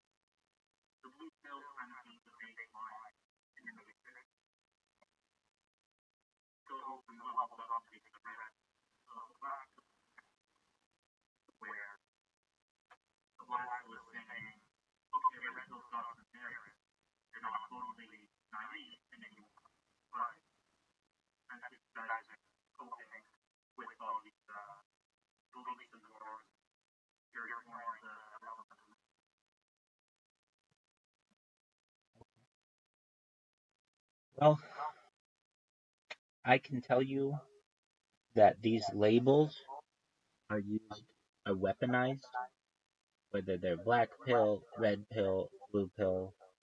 A lot of times back in the day, people would consider what's quote unquote red pill. It's just solid advice at life. and blue pill activities to be essentially lazy. And now we have changed them, and it seems as if now with the term black pill, these are the activities that within the red pill community that are more negative and focused toward the incel community. Uh,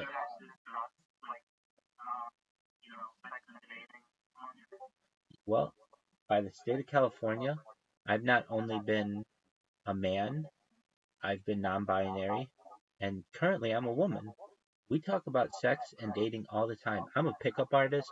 I've been a member of layers in major cities across the United States. I like to sarge. I like to go pick up chicks. My body count, I lose track at number 42. So when it comes to red pill ideology and alpha male strategies, really the seduction community, it lost a lot of momentum, particularly after Me Too. But I am one of the pickup artists of the world who believes that you can use seduction in a professional and mature manner to the to your advantage, and that many of the strategies can still be implemented in a post Me Too world. Do you ever utilize any pickup artist strategies?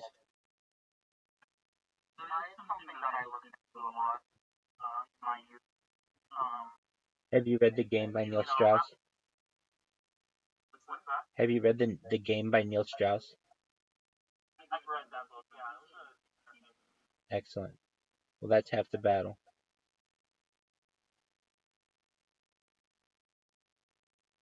So yeah, we talk about that a lot. Um, what else do we talk about? Oh, in terms of that. So I have an AMA that might be of interest to you, where I use AI to answer difficult questions of the world. Like what? Well, in terms of like what you're referencing, what are 100 different pickup artist strategies?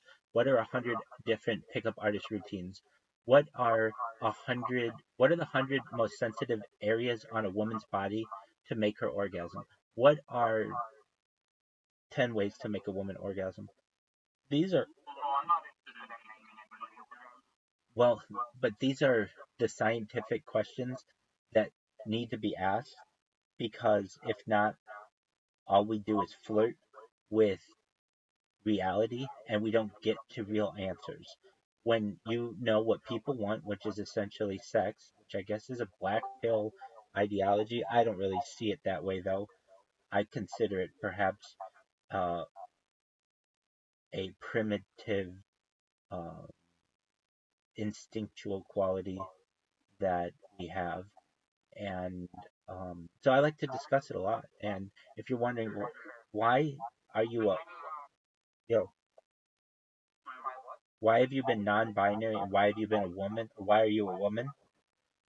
I'm someone who really, I'm not LGBT or Q. I'm plus. I'm that plus thing. That to me is transhuman, where we are moving away from Homo sapiens and into a world of a different type of species. And why do I say this? When we're using,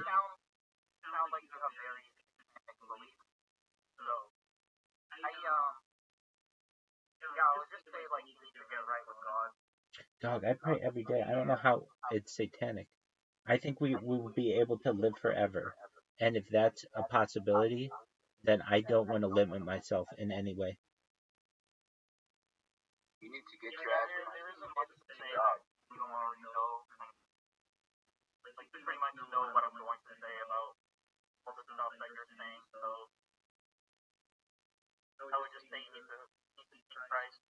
Hey, man,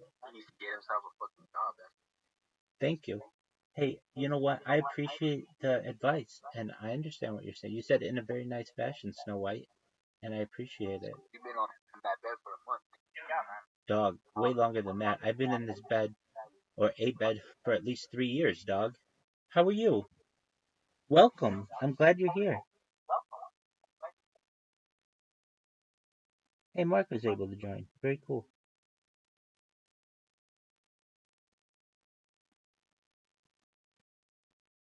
Hey, Trev. Hey, absolutely. Snow White, as you know, I'm always live in here. Feel free to drop in whenever you'd like. If you have any questions, feel free to ask them in the future. And if there's anything I can ever do for you now or in the future, let me know, okay? Take care, man. Blessings. Hey, Trev, you should know that I will let you in here, but you have to be nice. And my man, um, Tim Tam knows that, and he's been really nice recently. I helped him a lot yesterday. And Doug, you don't want to be thrown out of here. Be nice. How you doing? Doug, you want to be thrown out? No, you don't. Did you watch the Olympics? Yeah, that's what people say, man. Well, are you into sports?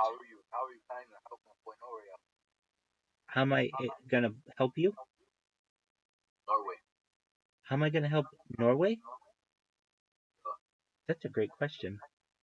Well, I can tell you Norway perhaps has the greatest export in the entire world. And what is that? Some of the most beautiful women on earth are in Norway. So what does that mean? That's a lot of power. When your women are in demand anywhere on earth, along with some of the other Scandinavian women out there. What'd you say? Who's homeless? Oh, Norgay. Who's that?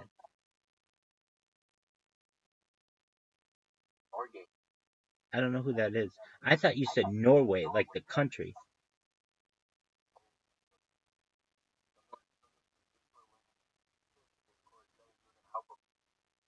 I'm gonna help the whole. I'm gonna help the whole world,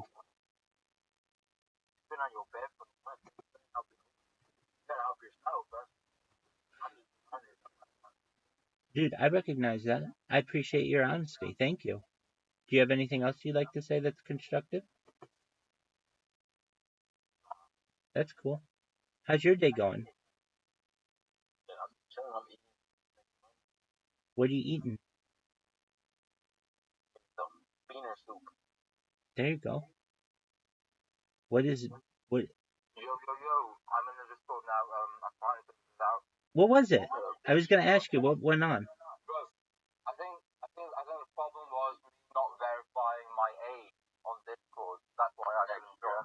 Yep, that's exactly it. Well, I'm glad that you are able to. Now you can see all the cool stuff that we have going on. So you should be able to see me in a bunch of different angles.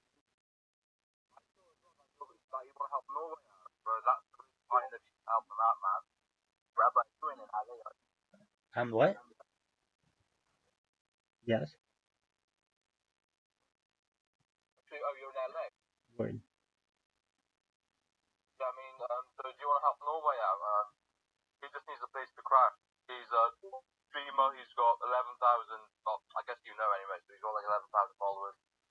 Yeah, I wish I could, I wish I could help him. I wish I could help him. I thought you were saying Norway, like the country. I can't help it. I can't host anyone here. Oh, okay. I can't host anyone. I'm not allowed to. I wish I could. I know it's difficult. So why do you have to be so mean? Oh. You said he's not gonna murder me. I thought you said he's gonna murder me. Just, I got you. Just for a moment. I gotta drop one of these and come back with it, and I'll be able to hear you a lot better. Just for a moment.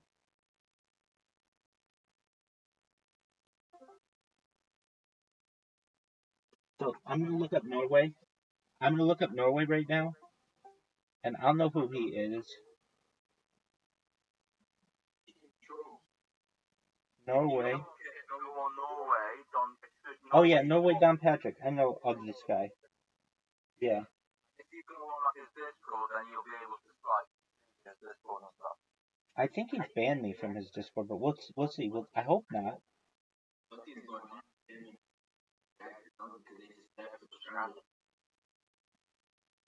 One of his close friends said that he just left, and when he tried to get the Uber, they closed. I would understand like 4,000, 5,000. Nah, but like he's rich, but I don't think he's rich. I think he's wealthy because he uses his disposable income into assets, right? He doesn't necessarily want to spend his money when he doesn't really want, like when he doesn't really need it. I can tell he's very like conservative with money. Yeah. You want to bet that game? What, sorry? You know, when he was playing YK Osiris basketball game. Yeah. He doesn't want to. Yeah, bro. Like he doesn't want to spend his money.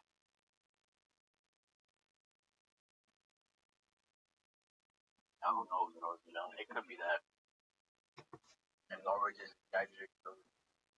Yeah, like Norway exaggerates everything. I mean, Norway never really tells us, like, Norway just says it in his own mind, and like, because he's a crash out, everything's exaggerated in his own mind. So it's a bit like, bro, chill, you know what I mean? I think Jack's like, okay, look, Norway, like, you've got friends in LA. I'm your friend, you're staying with me. You can stay with me whenever you want. I'm going to get you a plane ticket. But why don't you just stay with Sophie or your other friends, and they can look after you for a couple of days, and then when you're with me, it's all back to normal. You know what I mean? He's a grown man at the end of the day. Yeah.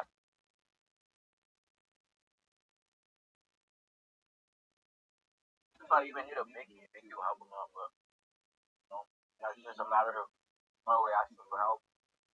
I don't think Mickey would help him out though. See, I think like Mickey's like fully LA. I think he's just like in it if there's like any sort of content involved, right? Nah, Mickey's not like that. Is he not? Nah, he's not like that. If anything, he's still too rich. He doesn't care to help. So, sounds wrong, but Mickey, but at the same time, like, where you're coming from. But he's rich, right? But I feel like it's his personal brand.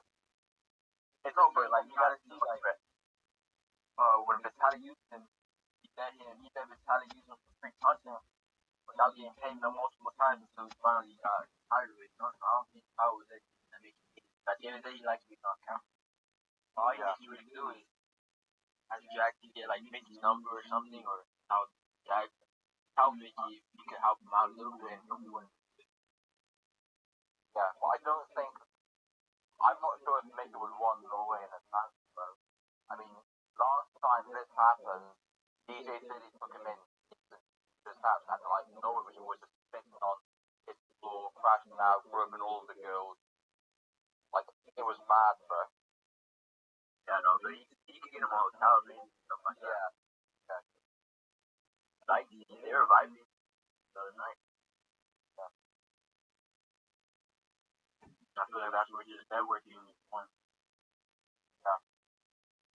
Mark, you see at the top of this Discord, it says browse channels, shalom, welcome, rule, announcements, and it says 24/7 live YouTube streams.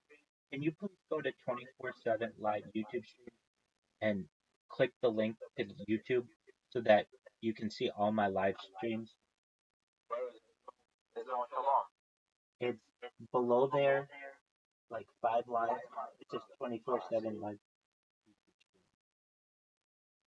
If you ever need me on YouTube, you can just type Viral Rabbi or Rabbi Rothschild and just whatever you do, filter by live, and you can always find me.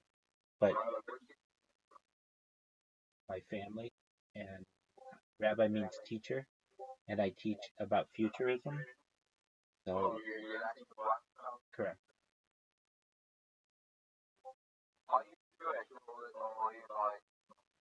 Yes, yes, I'm Jewish.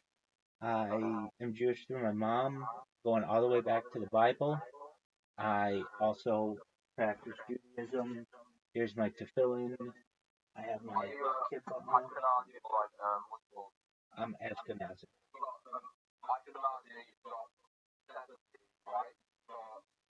Yep, you have Sephardi, you have Ethiopian, you have Yemenite, you have Mizrahi, which is like Persian.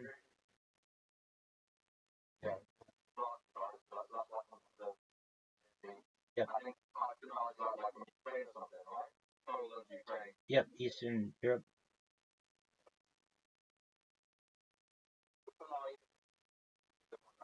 Absolutely. Ashkenazi, German. My I can follow my mother's bloodline to Bezalel, who was the chief architect of the Mishkan, which was like the traveling tabernacle before the temple. A little, but not as much as I would like. My languages are something that came later in life and thus are not as strong. I work on them every day, but nevertheless, and um, some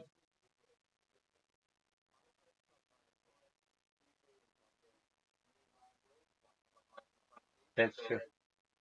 That's absolutely true. Correct, but technically,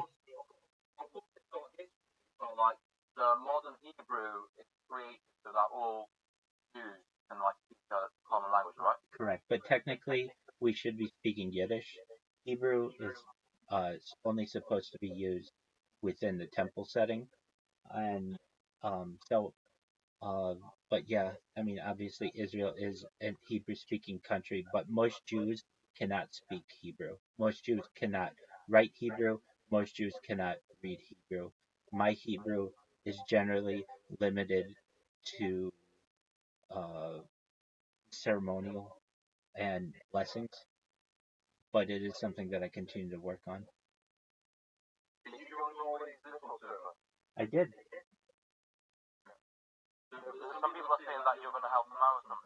No, I wish I could. If the people who own my house would let me, I would. I would take in every streamer and we would have a streaming house. But I cannot.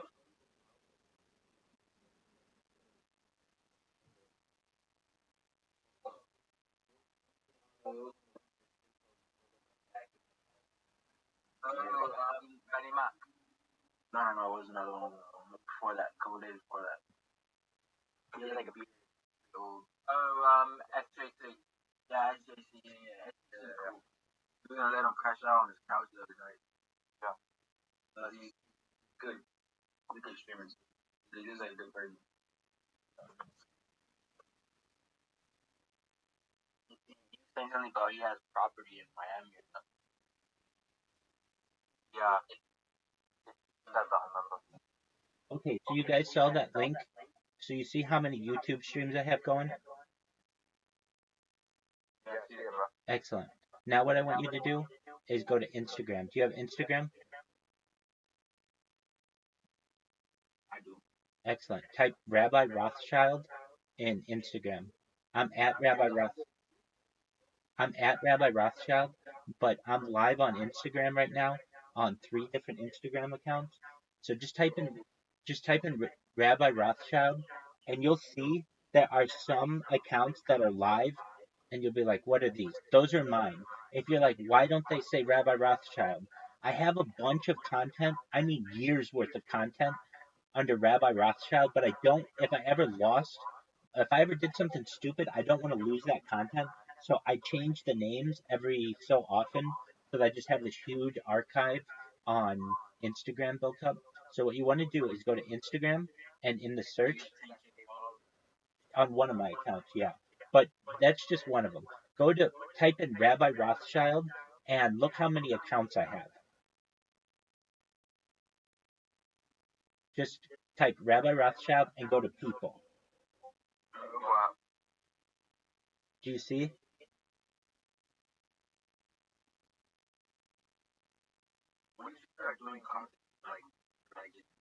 I started live streaming my life. I started live streaming my life 24/7 more than 3 years ago.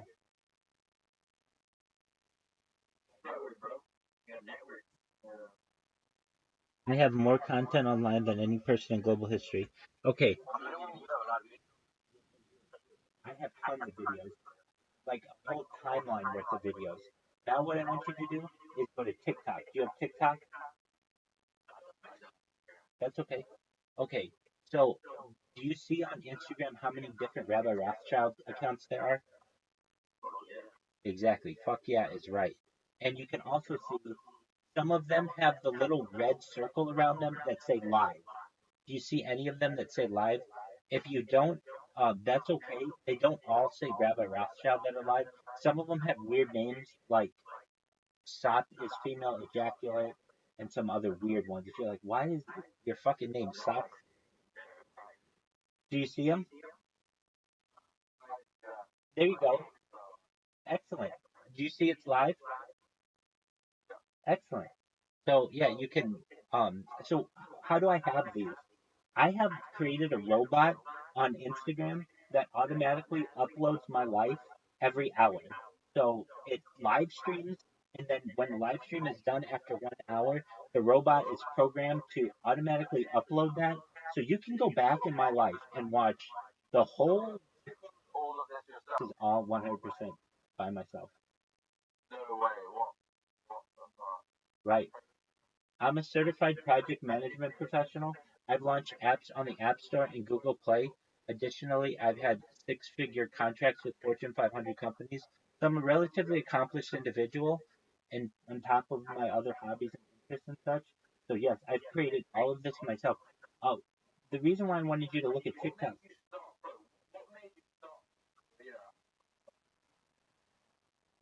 I recognized that the best I was doing, I was making six figures each year, but I couldn't even afford a house. I couldn't afford the house in which I was living.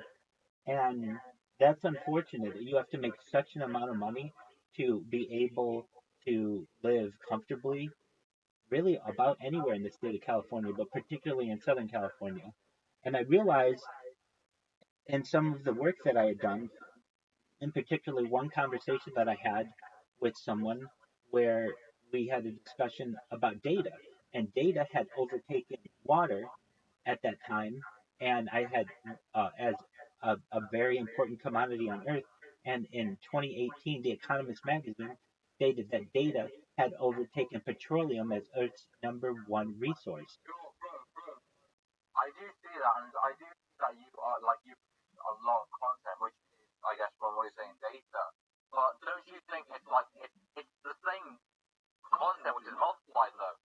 No, it's not. It,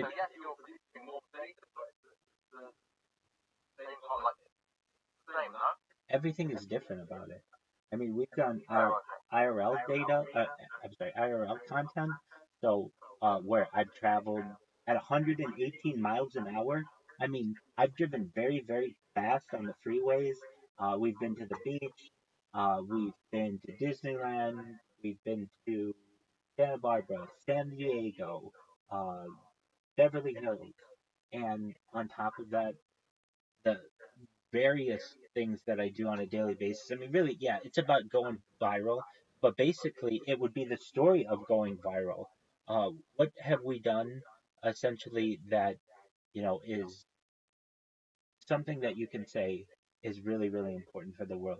We have it's essentially a collection of a human's life, like a diary. Back in the day, they would have called me a diarist, someone who wrote a diary or a journal all the time. I don't have time to write journals. I don't have. Hell yeah, I'm a Casanova, baby. I was just saying, I'm a pickup artist. I slang dick. My, I know, it's a way of life. It's charisma. It's a renaissance man. It's someone with varied interests. It's someone who treats people well, including women. It's a lot of things. Absolutely. It's the ultimate alpha.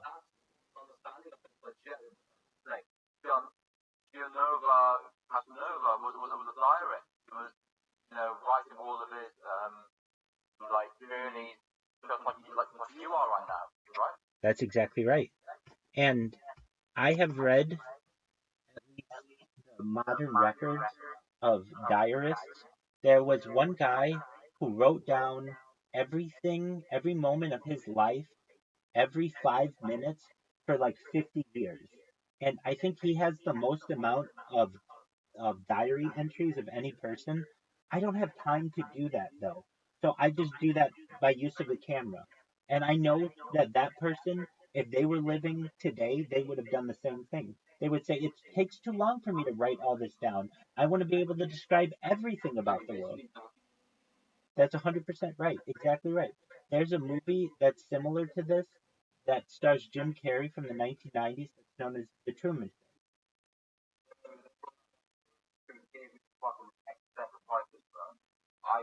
I felt, bro, see, with you it's different. With you it's different because you're aware of the camera. That's correct. What the Truman Show made like so weird because it's like is there a camera? Like what you made, you know what I mean? So 100%. like that's an excellent film that's just like so like hard to watch them. No, I 100% agree with you. And what you have to understand, though, is there is a camera watching you. Your smart televisions, your laptop cameras, your cell phone cameras, all of that delivers tiny little hidden kernels to the clandestine agencies of the world. And instead of the world watching it, essentially the intelligence agencies of the world are watching it, or at least analyzing it using quantum computing and monitoring you, which is frankly just as creepy. And so what I did, and I knew this, it's very 1984. But did you know that there's another book out there called 1985, which is the year of my birth? It's by Anthony Burgess, who wrote A Clockwork Orange. It's called 1985, and it was meant to be a follow-up to 1984. And people don't know it, but there's like a sequel. And while it was not written by Orson Welles, it is written in a manner, it's still somewhat dystopian, but there's like opportunity to escape 1984, and I recommend it. When it comes to, yeah, definitely, a lot of people don't know about it. It's 1985 by Anthony Burgess, the same writer of A Clockwork Orange. I believe he wrote it in 1978. So, So when it first came out, didn't it get banned from everywhere, bro? Like I know on the road. right. We had like a nice little movie. So we didn't have anywhere on time. And so my little sister got into the fucking bag of movies, bro. And I come home and watching Clockwork Orange, bro. Oh, wow. I'm like, what the fuck? That's why movie was so bad. In the UK, right? So a couple of kids watched this movie and went on like a killing spree, bro. That movie's crazy. Yeah. So when that movie first came out, like it was crazy. Like all the gore and stuff. Apparently, I've not seen it, but that's what it. It's one of Stanley Kubrick's more controversial films. Well, I can tell you that I am someone who felt that 1984 was becoming all too true, and I wanted power over 1984, and I was going to use the camera against it in my own way by opening my whole life to it. My whole life, your whole life is already being recorded, you just don't know it. And so I just recognize that and open it up to the world. Don't you think that like it could be cooler if you were allowed to use a 360 camera? Oh, yeah, definitely. Like one of those panoramic cameras. In the future, on my black hat, I want to have it on top. Yeah. Now, I've worn body cameras in the past, and they're great. It's just it takes too long to upload the footage, and there's not like a really good body cam that you can wear that's comfortable that is always uploading. But basically, what I want to do is work with GoPro for a 360 camera that always uploads to YouTube. That's what I want constantly, or or I shouldn't even say uploads, but you know what I mean. Constantly streaming to YouTube. Exactly. And the world is going to learn so much from this when it just comes from the ideas. When you say that really one of the things for which I'm an advocate are things like nuclear energy, are things like anti-gravity, or things like antimatter, things like a space elevator, things like a Bering Strait tunnel, things like bridging the Darien Gap in between Colombia and Panama so that we can create a American trans-American uh it's called the Trans-American Highway, where you can literally take a car from the tip of the Falkland Island to the Aleutian Islands in Alaska. So you can go from Argentina to Alaska. The only thing that's stopping us, I am a futurist. I am as much a futurist. I'm as much a rabbi for futurism as I am for Judaism, if not more. I think that futurism is perhaps one of the most important yet least discussed topics in society. That's true, bro. That's true. I mean,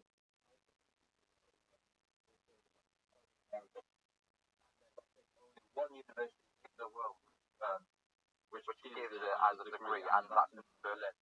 And It's the Free University of Berlin. and who's going to take that serious? Not that the Free University of Berlin isn't but respectable. But exactly.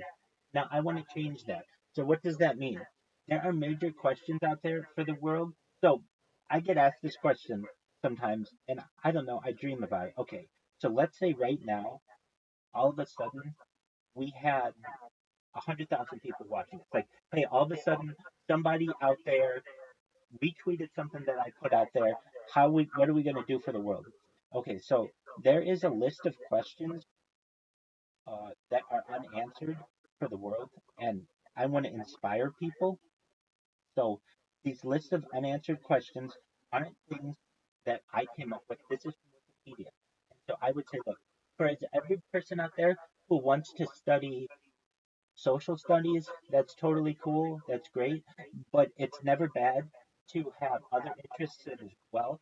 And so I want people out there who perhaps previously were only going to major or concentrate in one study to perhaps be uh, someone who is more well rounded and start answering some of these major questions, starting with people in astronomy. So, what are some questions, Rabbi, that we have existing in planetary astronomy that still okay? Orbiting bodies in rotation. Are there any non-dwarf planets beyond Neptune? Why do extreme trans-Neptunian objects have elongated orbits? The rotation rate of Saturn. Why does the magnetosphere of Saturn rotate at a rate close to that at which the planet's clouds rotate? What is the rotation rate of Saturn's deep interior? Satellite geomorphology. What is the origin of the chain of high mountains that closely follow the equator of Saturn's moon Iapetus? Look, there are dozens of these questions that humanity has to answer that young people out there don't necessarily know. Some college kid out there doesn't know that the question, how common are solar system like planetary systems? How common are they? Um, there are other questions out there. How does the sun generate its periodically reversing large scale magnetic field? We don't know the answer to that. I think it all comes down to at the end is the economic system of the world, right? So a lot of the stuff you're saying are stuff which would need to be funded, research, right? So and where would that funding come from as well? So I think it all boils down to the economic system of the world, right? So from the 1980s we've had the neoliberal order, right? And then now, and after the financial crisis, blah blah blah, it's kind of changed a little bit. I think it all comes down to that. I For these facts to be answered properly, you need a lot of funding, I right? can get the funding. I can get the funding. I can easily get the funding. Funding's not going to be an issue. For everything, I mean, like you would need to change the whole entire economic order of the world to get this done. No, I don't. Very easily, I can say to the young people out there, some of you are interested in biology. Here is a list of currently hypothetical technology that is going to become a reality over the course of your lifetime. So listen up, because those of you who want to work for a pharmaceutical company like Merck or Pfizer or GlaxoSmithKline or Lilly or Moderna or Johnson and Johnson or wherever, these are some of the unanswered problems that we have. and some of the types of technology that I want you to develop. So anybody out there, whether you're age 3 or 30, if you're interested in biology, listen to me right now. These are some things I want you to develop: an acne vaccine, an, an anti-evolutionary drug, an anti-prion drug, artificial gametes, artificial gills, artificial super mitochondria, a caries vaccine, de-extinction. Like, here's a perfect one that I could go talking with a chat of 100,000 people at length. What is de-extinction? It's also known as species revivalism or resurrection biology. It's the process of generating an organism that either resembles or is an extinct species. There are several ways of carrying out the process of de-extinction, and we've already done this. People don't know this, but the Pyrenean ibis was brought back. It was the first. The Pyrenean ibex was a like a type of deer that was common in southern France and northern Spain that went extinct. But we were able to use its DNA and de-extinct it. So what are we talking about here? Right, so currently there's a new startup, I think it's called Yes, I'm not sure. they're doing the woolly mammoth. They're trying to build bring back the dodo bird and trying to bring back what's it called? The woolly mammoth. Like that. They want to do the woolly mammoth, and I I know about this, and but that's just one of these ideas. But we could delve into this. We could bring back the woolly mammoth. We already brought back the Pyrenean ibex. So basically, here's its story. It was abundant through medieval times. Over hunting in the 19th and 20th centuries led to its demise. In 1999, only a single female was left alive in the state park. Scientists captured her, took a tissue sample from her ear, collared her, then released her back into the wild, where she lived until she was found dead in 2000, having been crushed by a fallen tree. In 2003, scientists used the tissue sample to attempt to clone Celia and resurrect the extinct subspecies. Despite having successfully transferred nuclei from her cells into domestic goat egg cells and impregnating 208 female goats, only one came to term. The baby ibex was baby ibex that was born had a lung defect and lived for only 7 minutes before suffocating from being incapable of breathing oxygen. Nevertheless, her birth was seen as a triumph and is considered the first de-extinction. So we have already de-extincted an animal, and I want to do that with more things, including the woolly mammoth, the Siberian, the Siberian, the Siberian tooth tiger, saber-tooth tiger. Apology. The aurochs, which was like a huge bull, the quagga, which was like a zebra, the thylacine, which was also it was like I think it was called like the Tasmanian tiger, the passenger pigeon, Maclear's rat, the dodo, which is what you just said, the northern white rhinoceros, and then the future. Those are all being worked on, but then there's like a bunch that potentially could have, and then we get into dinosaurs and bringing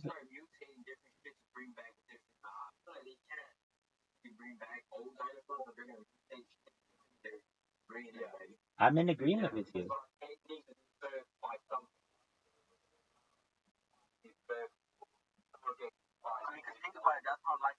But they're gonna do it. They're gonna do it with an elephant. Exactly. So the mammals. May not be in our lifetime, but the next one for sure. Exactly. They're doing it right now. There's a process, that's the startup which was on our funding, and like they're doing it right now. And do you see how absolutely exciting these topics are? And imagine we had 100,000 people who heard this right now. The internet would be exploding. When we say that we're going to bring back cave lions, pardon me? People just don't care about it. No, they would when they realize that that's all I've been talking about, this kind of stuff, for the last 3 years. That these topics are very, very interesting and they're very futuristic.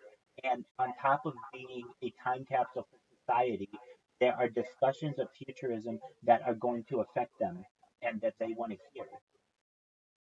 When they can hear that the steppe bison is coming back or a cave lion, they'll make memes of cave lions and cave bears, and they'll make memes of the woolly rhinoceros. It'll be like it'll be an absolute revolution. Now that's just one of the things. That was just de-extinction. I'm just going to go back to the list of things. But when when a bunch of kids out there and college kids and high school students hear about de-extinction and that's a real thing, and Rabbi talks about it like it's going to be real or already is real, that's going to be extremely exciting to them. Here are some other things that I want people to learn about. Dyson trees, ethnic bioweapons, female sperm, flying syringes, hair cloning, HIV vaccine, a human Z. What's a human Z? This has been attempted more at least two times publicly by the Chinese and the USSR. I understand. And maybe I don't want to make one in reality, but I at least want to know how to do it if we needed to. So perhaps we could have simulations that could do it, and we could see what this person could look like without having to do anything unethical. Life extensions, which is the thing that I talk about perhaps more than anything. If you had to say, Rabbi, what topics do you address most on this stream? It's world peace is the most, ending world hunger, ending world thirst, life extension technology, mind uploading technology. Those are the big ones.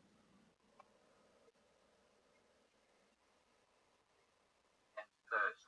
I agree. It's not a matter of if do we have the technology or not, bro. Like it's literally economic terms. We like, do you know what I mean? So if you listen to Bill Gates talking about it, there's not. It's very easy. It's very easy. It's very easy for us to do desalination programs in Africa or whatever, but it's not economically viable. So to do all of this, we need to change the economic order. Like that. That's what it all boils down to. And it is. It is. The economic order is changing through cryptocurrency. They lie and they make it seem like the world's overpopulated. If you listen to Elon Musk mostly, like even he says, like we're actually underpopulated. Exactly. He's got 12 kids. He like encourages having more. You're 100% right. He has 12 kids. And he can. People are like going down as a matter of fact. The world is so fucked up that like we're overpopulated. Like you say, curious. 100%. Well, look, maybe we can't afford this, but I know that no other content creators out there are talking about liquid breathing. Like, what the fuck is liquid breathing, Rabbi? I mean, the ability to breathe underwater like a goddamn fish. I want people to look into it. I want a kid out there to hear the word nanochondrion and be like, what is that word? And they learned it from my stream, and those are hypothetical nanomachines that are meant to live inside or with biological cells. They are named after mitochondria due to their similarities in working inside the cell and their reproduction. So it's basically a little machine that works inside your cell. Some kid out there, and I say some kid, I mean some college kid, is right now not very motivated, and they're in a biology class and they're wondering, what can I do with my life? And then they hear the term nanochondrion and they think, wow, a little machine within a cell. I want to look into that. And that helps to inspire them. But they're not going to hear the term nanochondrion on any other streamer's stream. And that's what's important about this.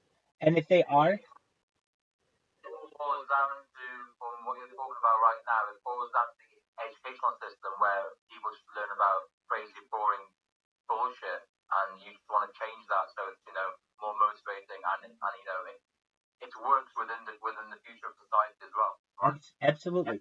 I'm not saying that you can't be a social justice warrior. I want you to be a social justice warrior, but be a social justice warrior who has a biology degree or an engineering degree in addition to your majoring in feminist causes or in gender theory.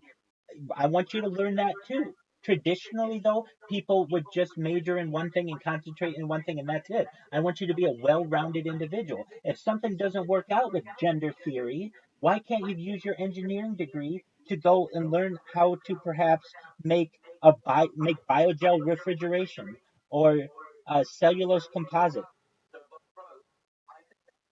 Like in the US, you have like Montessori schools, or like you have various schools which do kind of do this, and I think you have like liberal arts colleges There are no schools in the United States. There are no schools in the United States that are teaching about diamond trees. What are diamond trees? It's a product of a future technology of molecular manufacturing that's been proposed as a method of long-term sequestration of automatic carbon into solid diamond products. No one is talking about that. This is so into the future that schools aren't teaching about it, universities aren't teaching about it. But I want people to hear the words, to know that they exist and that these are the words of the future. Additionally, an exoskeleton engine and microfactories, tectonic weapons, wearable generators. When it comes to computing, hypercomputer, inferential programming, plant-based digital data storage, quantum memory, quantum money, robotoid, roll-away computer, universal memory. When it comes to megastructures, these are so amazing. Cloud 9, which is a tensor-gravity sphere. Globus Cassis, a sea scraper. A sea scraper is a skyscraper that's built on the ocean. What an amazing idea, especially in places that are very dense, like Hong Kong. A sea scraper is a perfect answer to some of their real estate issues. Shell World and a vertical city. When it comes to nanotechnology, I would just say we have 100,000 people watching us right now. I'd say there's some kid out there who doesn't know what to major in school. And they're like, oh, I don't really know what to do. All right, to those kids, listen to me. Nanotechnology is going to be really important. You don't even know. When people today are learning about nanotechnology, Rabbi is learning about picotechnology. What's picotechnology? It's another 3 levels lower than nanotechnology. And when people are looking at picotechnology in 100 years, Rabbi using life extension technology perhaps will be into FEMI technology, which is another 3 levels. So whatever the normal people are on 5G, Rabbi's looking at 6G. When the normal people be on 6G, Rabbi will be on 7G. And that's what we need. People are looking towards the future. Things like programmable matter. This is my favorite one of all. I kind of think this point of view is also a bit Eurocentric, don't you think? You know, it is a bit more US centric. I mean, look, It's the world centric. I want to help the world.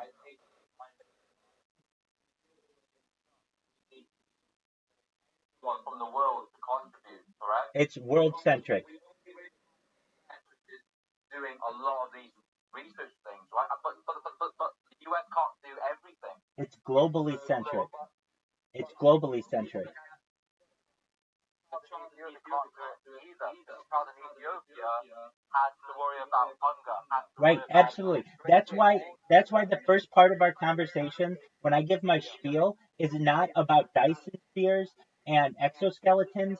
It's about vertical farming and agricultural drones and digging wells. It's about realistic solutions to the developing world. Once we can, especially in Africa, ensure that we can raise the quality of life there, it's going to raise the quality of life of the entire globe.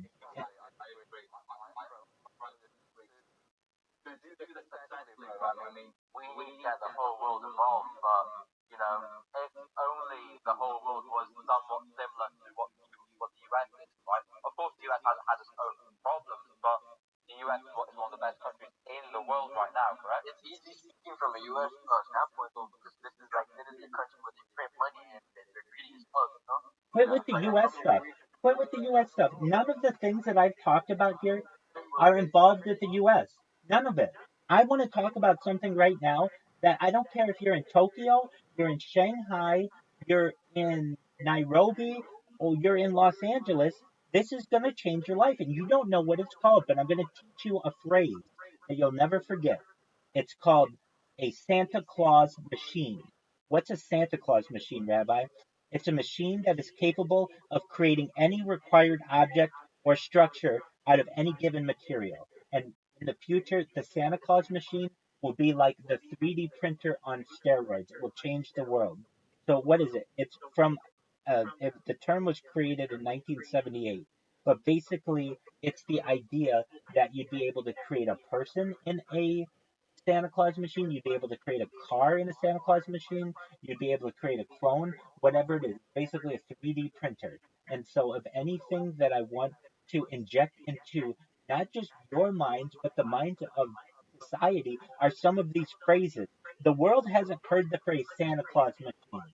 And they might laugh at the name for a little bit, but then everybody in the world's going to say, I want a Santa Claus machine someday. That sounds really, really cool, Rabbi.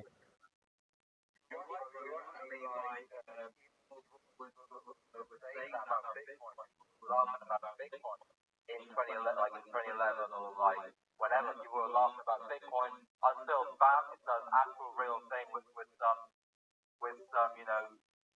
usability, right? So Absolutely. I think that's with everything really, right? Absolutely. And when I start to talk about these things, let's say they take me down on YouTube because they don't want me talking about interesting things. Well, guess what? I'm live on another 33 different platforms. It's normal to talk about, no?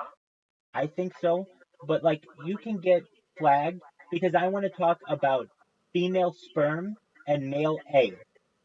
Well, that's a scientific topic, but you can get flagged for that. So there's a fine line that we walk.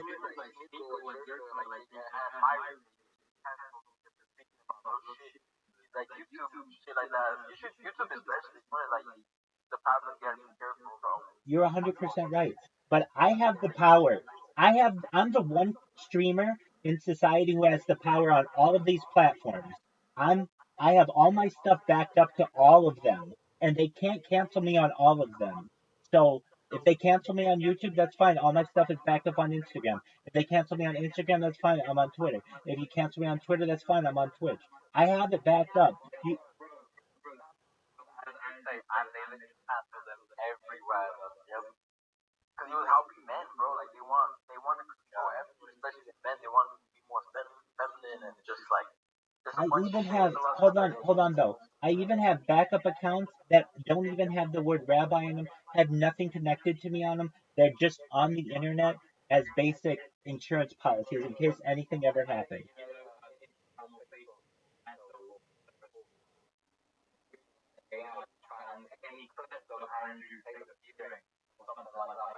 I don't get into that though. I mean, this isn't controversial. When I'm talking about building a Bering Strait crossing, basically connecting North America and Asia, that's not that controversial. And given enough amount of time, humanity will do it. People don't know that these are projects that as a person, take seriously. Other creators will go out there and laugh about them. I'm the person who says, I have a dream to be able to drive from Buenos Aires to London someday or Cape Town someday. And the way that we're going to do it is to be able to drive the Pan American Highway through the Darien Gap, which is between Colombia and Panama. It's only about 76 miles of jungle that needs to be cleared there. And we just have to create a Bering Strait crossing, which is another 51 miles of a tunnel between Alaska and Russia, and we'll be able to literally drive a car from Buenos Aires to London. And that's an exciting premise. And I would want to talk about those kind of projects. You know what doesn't help us? Hey, I'm going to go on Monkey and I'm going to just riz chicks. I mean, that's cool. That's fine. But that's not helping the world. Talking about a flying submarine or gravity trains or gravity vacuum transits or a transatlantic tunnel or a trans-Pacific tunnel or vacuum airstrip or water fuel car. These are interesting things. When people start hearing these words, when people start hearing I have a passion for these things, and that I do this every single day. You've only known me for one day, but I literally have these conversations with people every single day, and I hear their questions, and I publish on these topics. If you type into Reddit, Rabbi Rothschild AMA, I have 100 ways how to travel faster than the speed of light, or 100 ways how to extend your life, or 100 ways how to harness antimatter, or 100 ways how to harness anti-gravity. I get a good question of the world.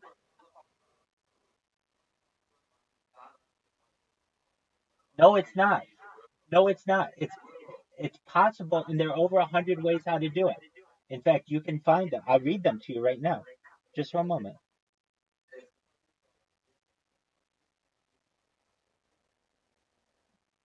Basically tells everything that the doctor is doing to try to hide things going. Like it's real easy to be healthy, but you just gotta be willing to put in the work and eat certain foods, Stay away from certain type of foods. You gotta see your blood type. I know what foods is best for yours. Just like yeah, like if you want to live healthy, bro, there's nothing right now that's like you can just take like a vaccine and it's an automatic more years. So it's just, like taking care of your body. Sure there are. Sure there are. There's stem cells. There's cryonics. Hold on. So here are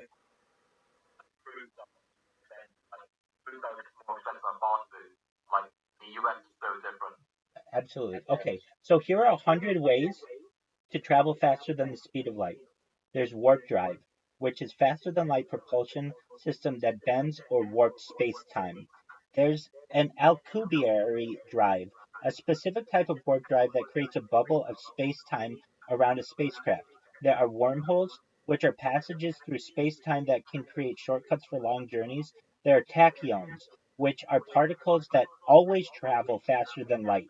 So we've always been told that you can't travel faster than the speed of light. Well, that's just one of the things that is going to change in the future. Tachyons travel faster than the speed of light. Quantum tunneling is another way to do it. It's a phenomenon where particles move through barriers faster than would be expected classically. There's string theory, which is the framework in which one dimensional strings vibrate at different frequencies, potentially allowing for faster than light travel. Extra dimensions, these are theories involving more than the usual 4 dimensions that might allow shortcuts or new pathways. There's folded space. It's a concept of folding space to bring distant points close together. There's teleportation. It's theoretical, but it's instantaneous travel or transfer of matter or information from one point to another. There's phase shifting, changing the phase of matter to bypass traditional spatial constraints. And it names 100 of these.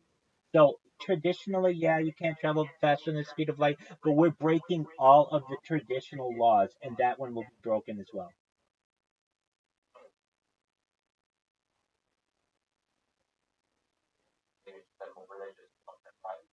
Do you know the Orc Club? Enlighten. One of Voyager 2. Yeah, yeah, yeah, yeah. Now I know what you're referencing. Yeah, yeah, yeah. Yep. To access above our solar system, like area kind of thing. Well, bro, I think that all cloud is there to protect us. I don't know. It's quite religious, I guess, in a way, but I think like even if this warp drive or whatever is true, I don't think it'll pass all cloud. But I don't know. I know it's theoretical, but No, what do you think? no, it would pass that cloud, auto cloud, and within like the first perhaps 1 hour or so. I mean, it's traveling faster than the speed of light, so that's not that far. If you want to know the next closest star to the sun, it's um it's Alpha Centauri. It's Alpha Centauri, and that's 4 light years away. But we could essentially bridge that gap with the right amount of technology near instantaneously with some of this technology. But even still, 4 years is reasonable for people to go there and back. It would be 8 years of your life to be able to travel there. But these are just some ideas, and I'm not saying that we have to do this, but right here, this conversation that we've had for the last 30 minutes is a more fascinating conversation than anybody's having on Kick. And that's not a knock on Kick. It's just no one else has the courage out there to be able to talk about these things with such confidence and really say that these are the future terms of tomorrow. I don't really care about Monkey. I don't really care about one influencer making fun of another influencer. I don't really care about someone's clips. I care about the future of society. And that's going to resonate with people. Finally, people are going to say there is an influencer for me, and they're always online, and they have more content online than any person in global history. This is the most fascinating thing I've ever seen ever.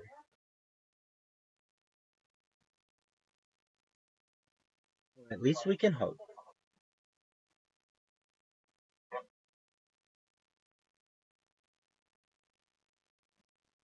But if given the opportunity, the second that we go viral, I'm going to say, especially people in college. Why? Because their whole lives are ahead of them, and they're currently involved in academia. And I know a lot of them will change their mind 10 times over the course of their careers on what they want to do. And some of them may not have heard some of these terms that I've used, but somebody out there may say, you know what, I've suffered from acne my whole life. I would love to be one of the people on the project that Rabbi talked about to develop an acne vaccine. I want to be the person to help them. And they dedicate themselves their life to that. I mean, that's just going to happen. And when I'm sorry, like today's people, let me just say this: people don't get what I do because, frankly, they don't always listen. But when they have a chance to listen about what I'm saying, they realize that this is kind of along the same lines that you've said. This is much bigger than any influencer. This is much bigger than any stream. This becomes religious at a certain point where we're having the discussions of the great philosophers of the world and the great theologians and the the the great minds of yesterday today. I did hear, I saw it. Wasn't that wild? They rebooked the flights, something like that. They're cancer uh, doctors or whatever, researching cures and stuff like that. And some of them just happen to die, and there's so many stories like You're people aren't 100% even right. doing enough. Yes. They don't talk about that part enough. Like people are trying to shoot like all types of things that are uncurable, like I did. But and not only that, bro. There's been people who made cars run on water like that. 100% right. Yep. His name was, his last name is Myers, and Yeah, I heard about that. He's like on the way up, Stanley like Myers is his name. That's right. And allegedly, he was at a Cracker Barrel in the state of Ohio meeting with some oil executives, and was uh, he was witnessed running out of the Cracker Barrel restaurant saying, "They've poisoned me," and he died later that day.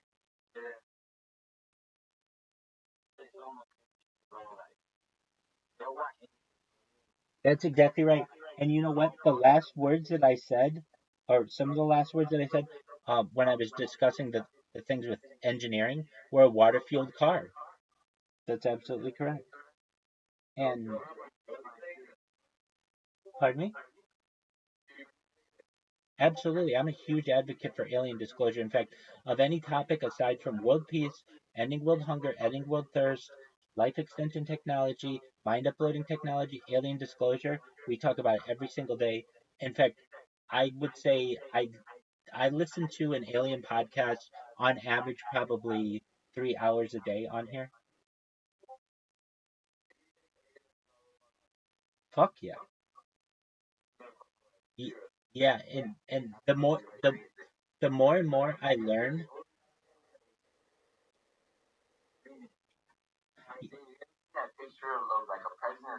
yeah, so let's talk about this.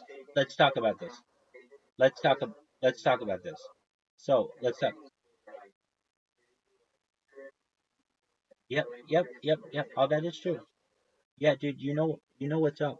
Uh, okay, so hold on. Hold on. I'm a Freemason. My man, I think we've got my man Jacob in here. He's a Freemason. This, and I can, while I can't go into the secrets, I can tell you that this is much bigger than free.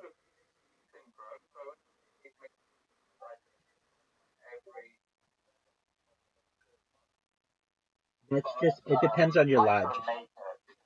It it depends on your lodge. There's a saying that we have: to be one is to ask. If it's something that's of interest to you, inquire within your local lodge. I can tell you that what is being referenced here is not necessarily a Masonic event. It was much more a clandestine event. Specifically, we have to talk about a few different dates. The first is in July of 1947, we have the Roswell crash. Then in 1954, at two different times, we have President Dwight D. Eisenhower, who allegedly, and this is the event that was being referenced, where uh, we have Dwight D. Eisenhower, who first met with allegedly an alien race at Edwards Air Force Base in California, and then again at Hallerman Air Force Base in New Mexico.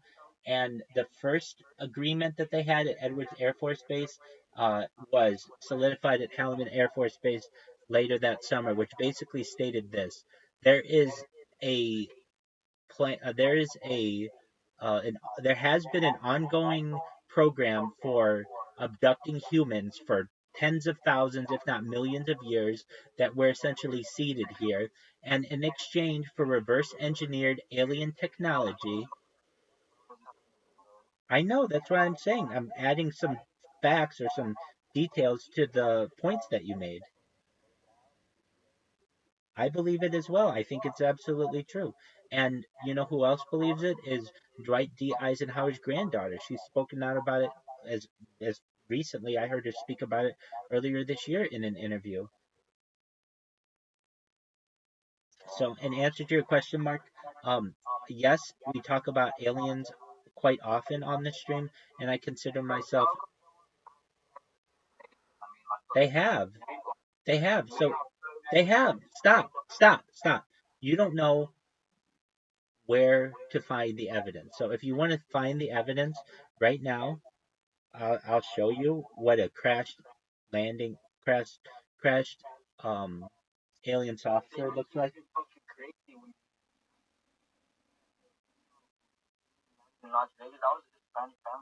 Yeah. No reason to fucking lie. Because prior to that, there was like when there was like multiple like men in black. I was going to call it, you know. I know what you're saying, and you're 100% right.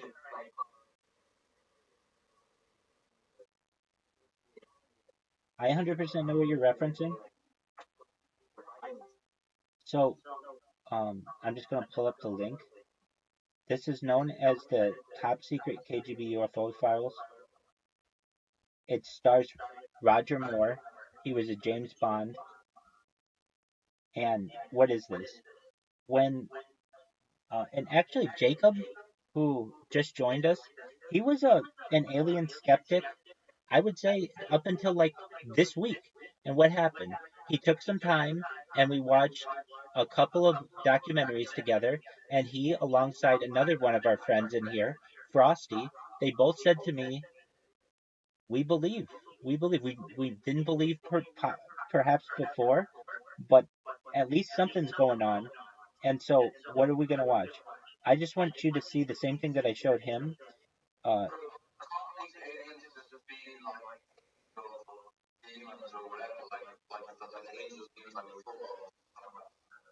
they, they could be anything.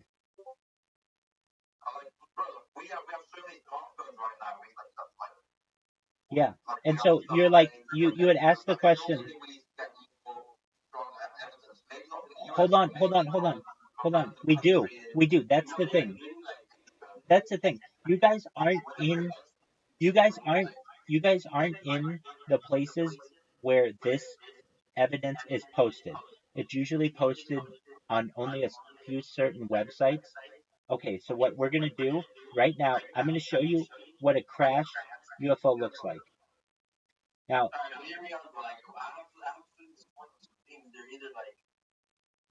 real evil and from the devil, or they're just like us in the future. Because look how that's okay, that could be.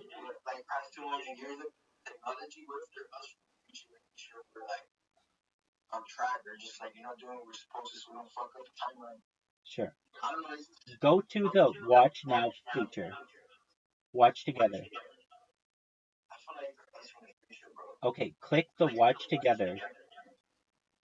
Okay. Okay. So do you see this craft? You're gonna see like little discs flying. Now, yeah, exactly. So don't worry, the footage gets really good. But I just want you to be able to see that our pilots and Russian pilots see this stuff every single day. All right, so I know you want to be like, Rabbi, show us what a fucking. And so now I'm going to show it to you, and that means, and I think it's still up as a reward. Um, this is a very famous video that was uploaded randomly to the website. I'm sorry, to the internet. Nobody who knows like basically who posted it originally. So this is what aliens I feel look like. This is at least what this is video of them. So this is like me showing you a new kind of animal species. So this would be the alien gray, the traditional gray that people see. And so get ready. Pretty exciting.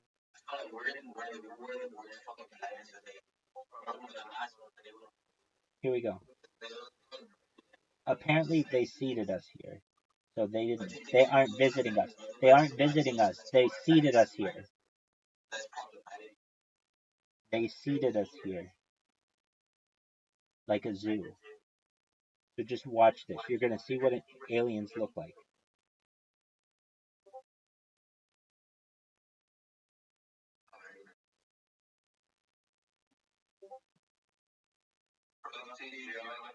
It's not CGI. This came out in 2011, and there is a reward online for anyone who can debunk it, who can say it's CGI. No one has been able to claim it. So you can just say it's CGI, knowing nothing about CGI, knowing nothing about how this reward hasn't been claimed. So honestly, Mark. Okay, don't, guys, don't believe whatever you want.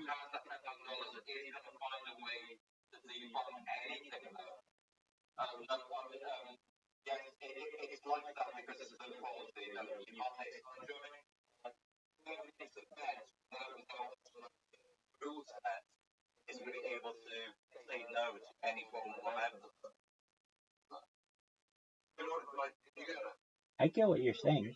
I'm saying to you that it hasn't been debunked. I understand what you're saying.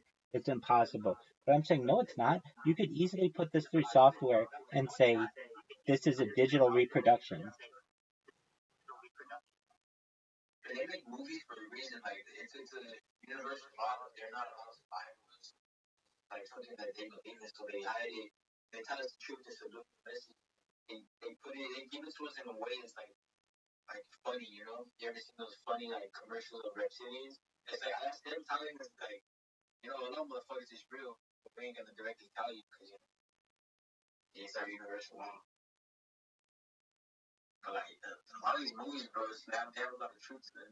All right, so in answer to your question about hasn't this been debunked, you can go to the Reddit subreddit.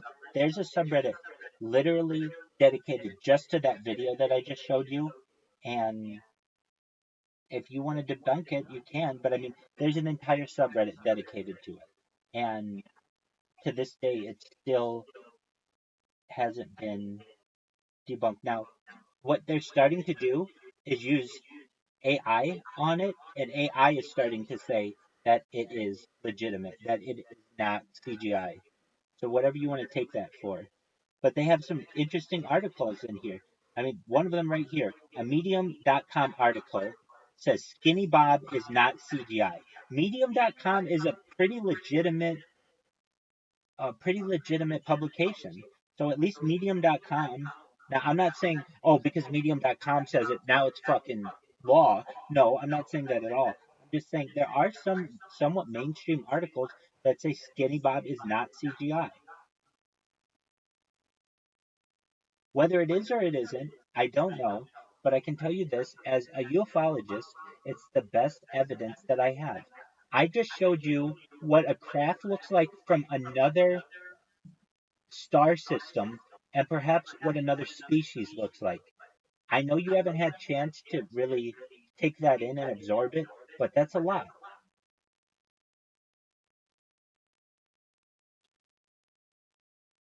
Dog. You guys are smart. Trap and Mark, you guys are really smart. And Jacob, I already knew Jacob was smart.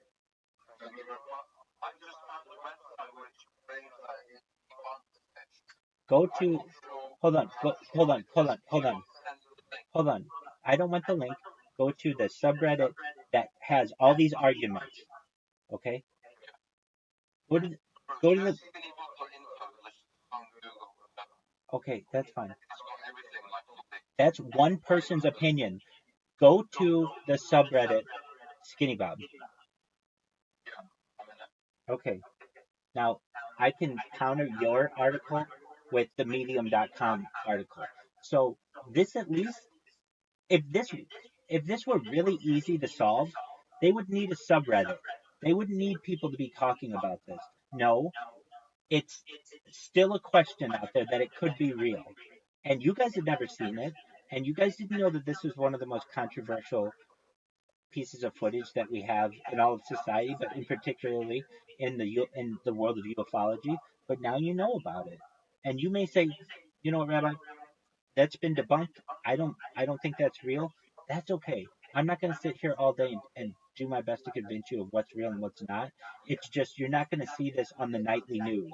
You're not going to see what the best evidence we have is. And trust me, I have trekked through a lot of shit and a lot of really bad UFO documentaries to be able to give you the best stuff. And what you just saw, where you have a crashed UFO, you have UFOs flying from military footage, and you have a living alien that at least hasn't been fully debunked by anybody. If it's been fully debunked, then they wouldn't have a subreddit that has daily discussions about it. These are all just some interesting topics.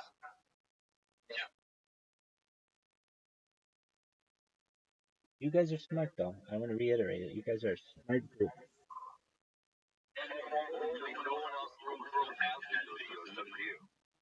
Thank you, big dog. So these are just some of the topics that we about which we reference, and this is unlike any other stream that anybody has. I mean, I watch everybody's streams. Everybody has the same fucking shit. They do monkey, they play their little video games, they talk to their chat, they play monkey, they play their little video games, they talk to their chat. And it's like, okay, but they don't talk to them about advanced propulsion and nuclear fission and nuclear fusion and tidal energy and geothermal energy. They don't talk about game theory and they don't talk about cryptozoology and de-extinction. I mean, these are things that are fascinating to me. And I will say this, I don't believe everything. I just think it's important to have these discussions. If somebody's out there who's like, hey, I don't believe in cryptozoology. I can tell you that there have been animals during my lifetime that they used to classify as cryptozoological beings, specifically off the top of my head, the giant squid. The giant squid was not photographed until the early 2000s. When I was a kid, it was always a question of whether the giant squid was real or whether it was just these questions from like old sailors who were just making up stuff and they were just hallucinating and they were in love with mermaids. But no, it turns out that these giant squid are absolutely real. They're some of the biggest creatures in the ocean, and they went from cryptozoological, hypothetical, theoretical being to a real biological species with a genus species name. And that's how quickly something like that can happen. So when I hear someone saying, well, that was, that's cryptozoology, well, one person's cryptozoology is another person's biology. And if anything, I don't think it's bad to at least have the discussion. You know, I've debated flat earth people in my life, and while I'm not a flat earth person, I'm glad that I know the flat earth arguments so that it makes me more confident in my own beliefs and why I think that we live on a spherical earth.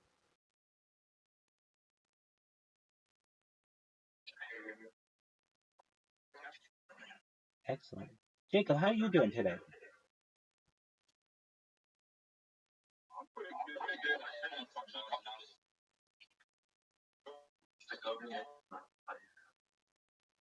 Sometimes we have trouble hearing Jacob. Could you guys hear him? Oh, okay. Yep. Uh, Jacob's a nice person, and Jacob is the proud new owner of a new puppy named Oliver, and sometimes can cause a ruckus in his life. What kind of dog do you want to get? To be honest, a German Shepherd. I want to really train because those are smart dogs. All right. But I also wanted like a mix bulldog, like an exotic looking bulldog. Like an English bulldog or a French bulldog? Not the little ones, like probably like an English. Gotcha. They have some badass ones. They have like orange, they have like gray on them, like badass coat. I gotcha. It's an English bulldog. Have you ever had a dog? I had two, but I was I'm not gonna lie. I'm just waiting till like the right time. Like I have a kid, bro. Dude, you got that right. And it's like a 15-year decision. Yeah, exactly, bro. Like, you're not getting very like I don't feel take them have time, take them to the vet, like how Right. I don't know these are 100%. And especially for a young person, having a dog is difficult. Especially if you're going to have to move and many of the other challenges that happen when you're young. What kind of dog did you have? French bulldogs, and I had a Man, French bulldogs are becoming so popular.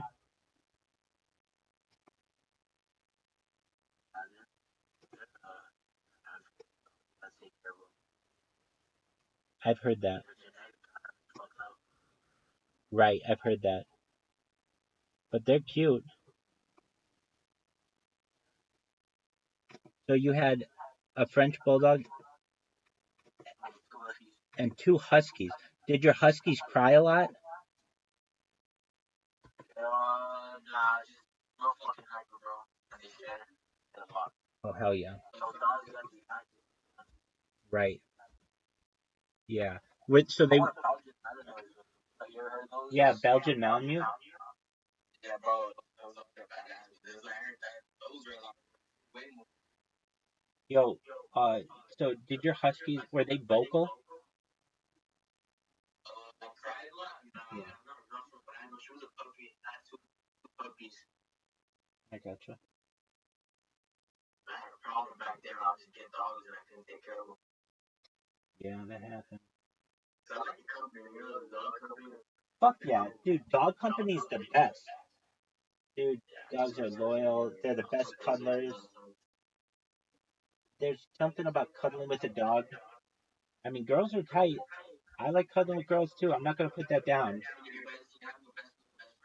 Oh, absolutely. You've got a little partner in crime, a little sidekick. Yeah, dogs are. Mark, do you like dogs? Mark, do you like dogs? Mark, do you like dogs? What's your favorite kind of dog?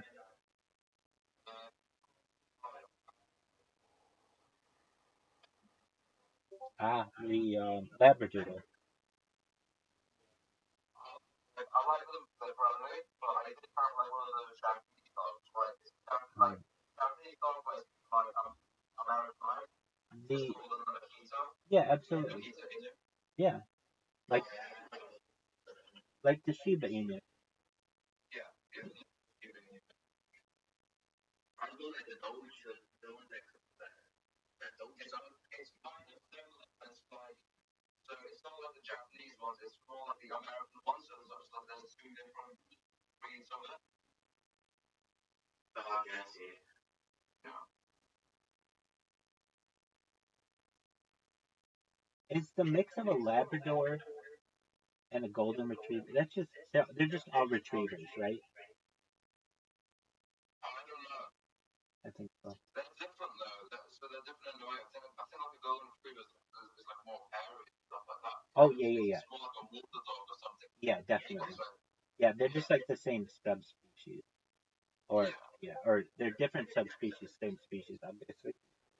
Yeah, they're wonderful dogs, both Labradors and Golden Retrievers, and um, the Huskies that he was mentioning. They're very popular in the United States, but there's so much work. They're they need or they should have like a lot of space to run. They can be very vocal, meaning they like howl into the night, and they can be. You're 100% right. Exactly. Yeah. And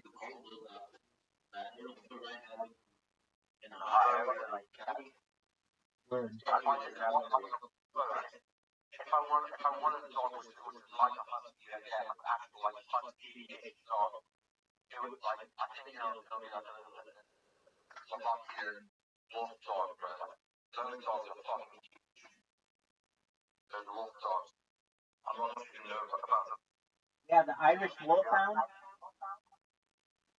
Just wolf dogs. Yeah, just one moment. Yeah, no, the Irish Wolfhound. Ah, okay. Yeah, and then they make that bear dog, that like Russian bear dog. Do you know what I'm? Yeah, so it's called.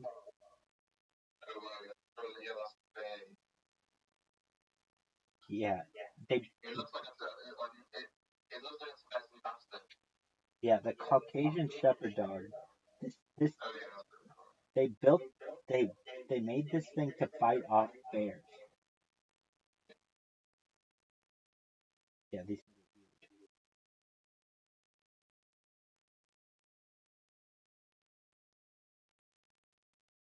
Mark, so you're a fan of Lil Scam Live. Who else do you like? Okay. Anybody else?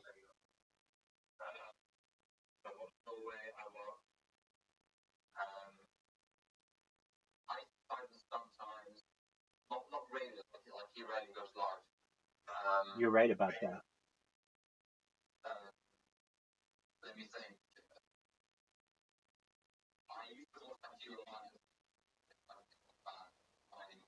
Yeah, they did. Just one moment. I'm gonna talk about that. I'll be right back. I have to go to the bathroom.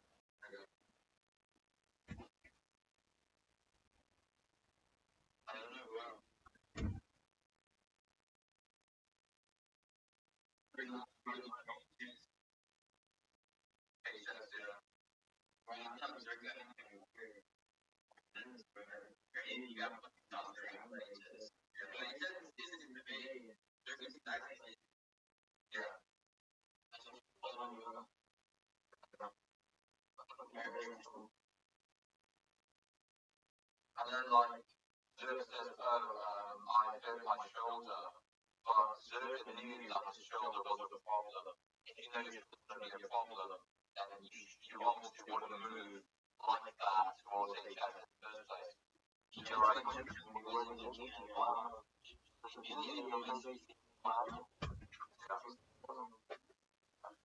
Like if this gives you a your shoulder, it doesn't make sense at all. Do you know what I mean? Yeah. He's kind of on your shoulder. Yeah. Yeah. I mean, I can have a situation like that. My shoulder's not working very bad. I'm using my hand. Bro, like, you want to use that? So you just said he does one shit like that. The one like that. He has a big bad. And he's still like,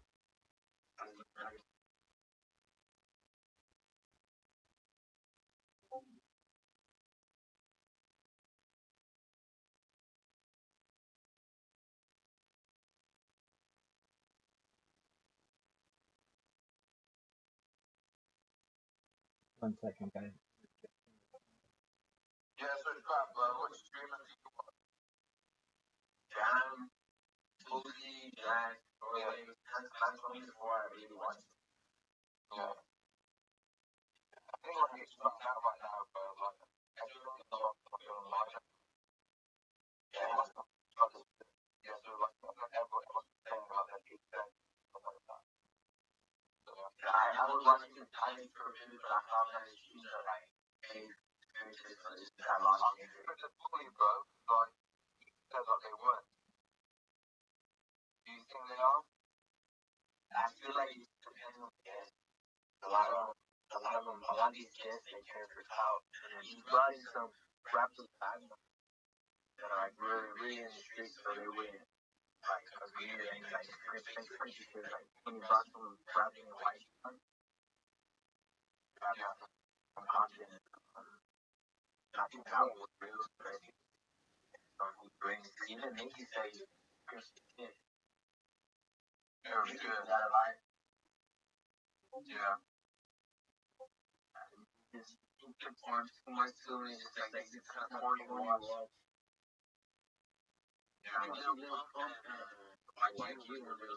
The child predator one.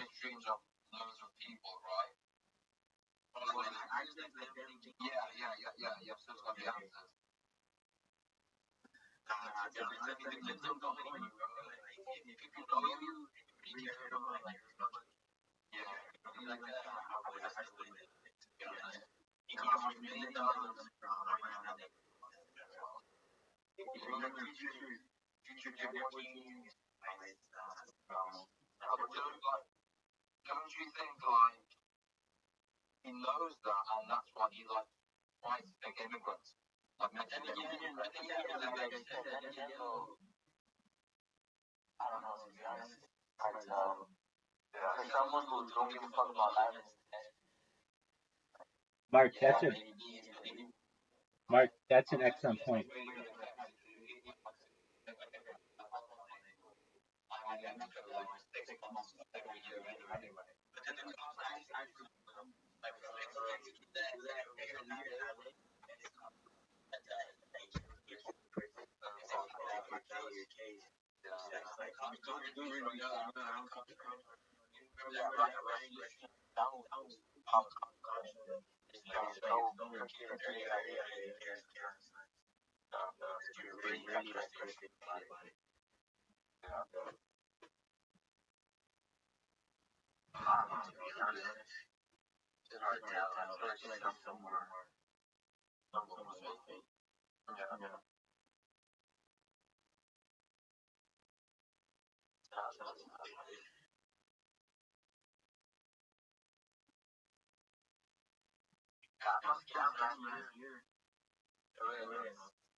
Get into the pub party.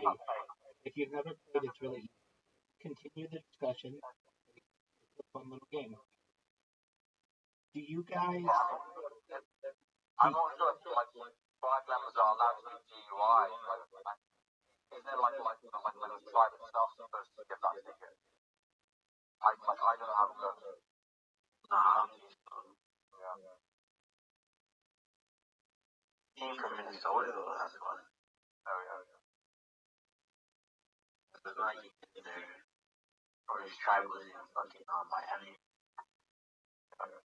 Trap, get into pub party.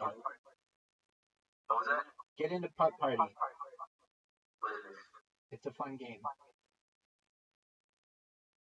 Alright, get into pub party. Continue the conversation. So, as I understand it, Vitali is done with his season. Is that correct?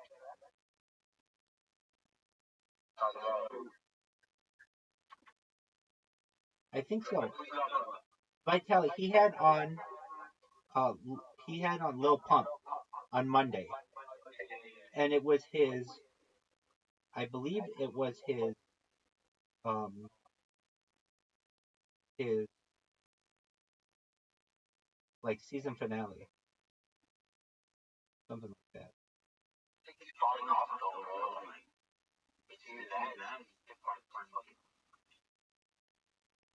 He gave me a shout out. I think he's cool. Yeah, I didn't see it myself, but somebody told me he did a shout out for me. I did a shout out for him.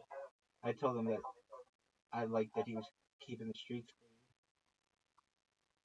clean. So he's been cool.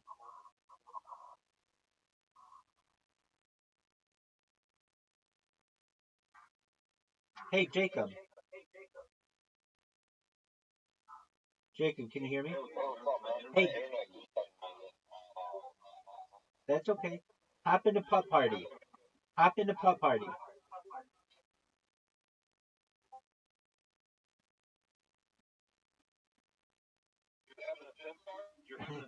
Hell yeah, pimp party every day of my fucking life. Get into Putt Party. Puttparty. It's one of the options.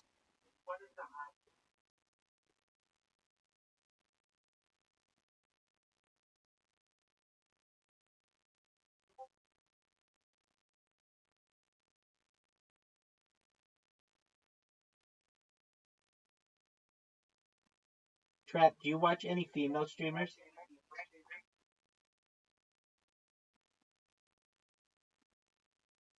Trap, I don't either. I kind of find them boring, to be honest with you. Word. Shoot. Do you know who Ali Boga is? She's a pretty hot chick on there. She's she's nice. One time I did a shout out for her on.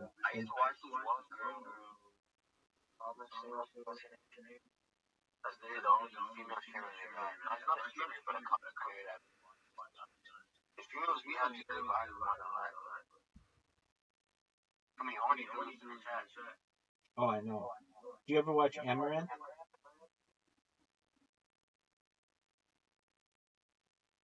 Do you ever watch Amaranth? Damn, you just made a hole in one. A really nice hole in one. Somebody did. Yo, Trap, do you ever watch Amaranth? That redheaded bitch who's always at the top of Kick? You don't know who that is?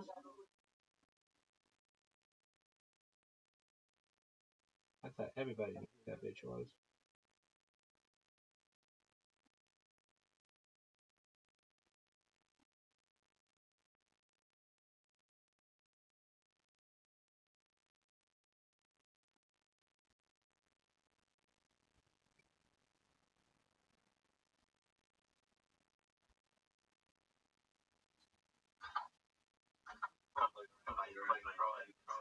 Dog, I'm hustling people.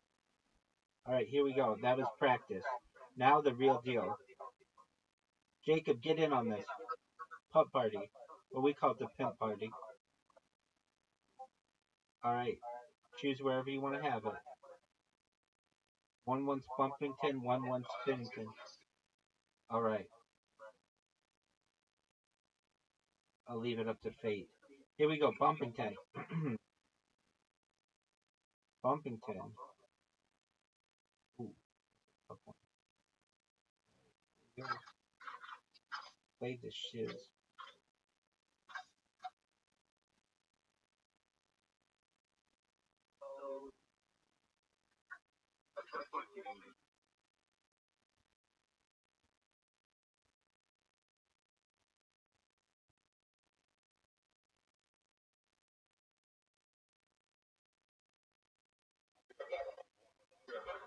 Certainly.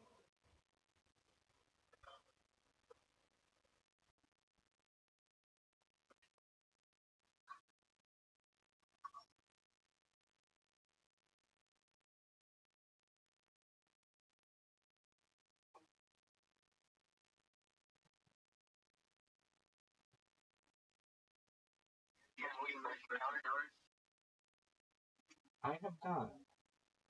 Is it good?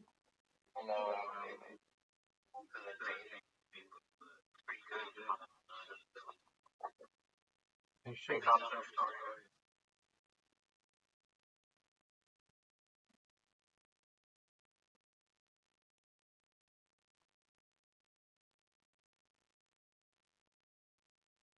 Damn, Mark is kicking ass.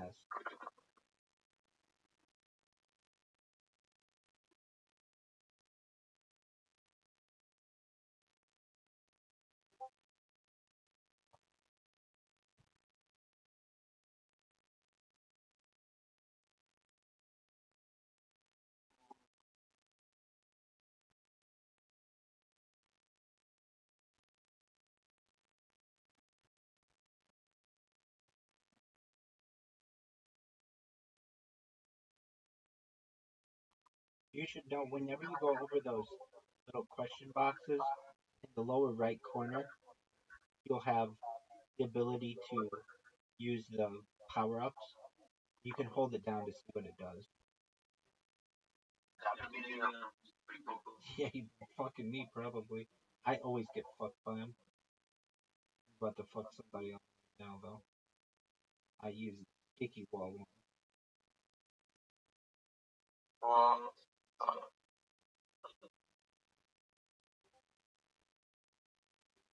There you go.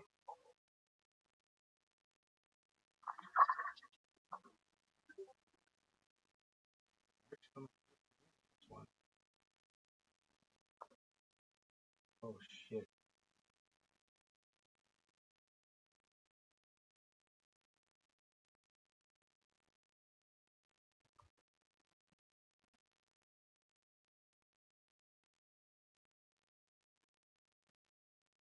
That's all. Mark's going for his first win.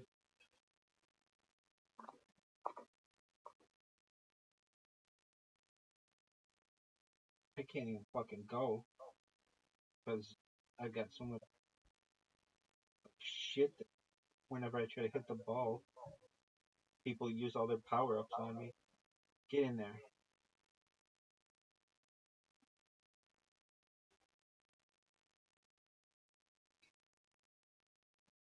Mark with the win. Nice job, man. Very, very good. Trap did better this time. Like twice as good. He did very quickly. Trap, do you play any real sports?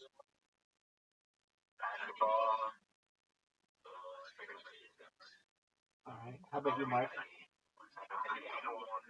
Hell yeah. Mark, do you play any sports?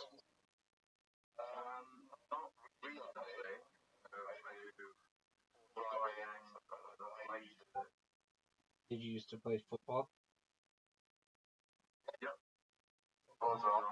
What position?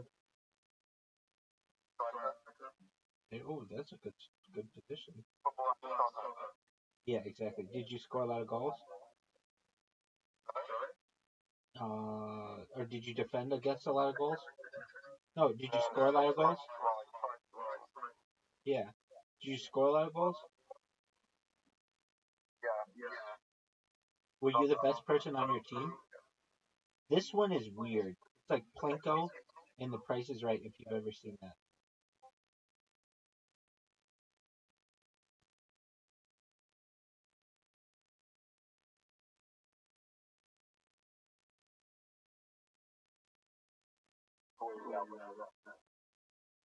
If you lose on this one, it's kind of like up for chance because it's wherever these fucking balls go. Oh shit. Oh, you just got me with the power up. Badly.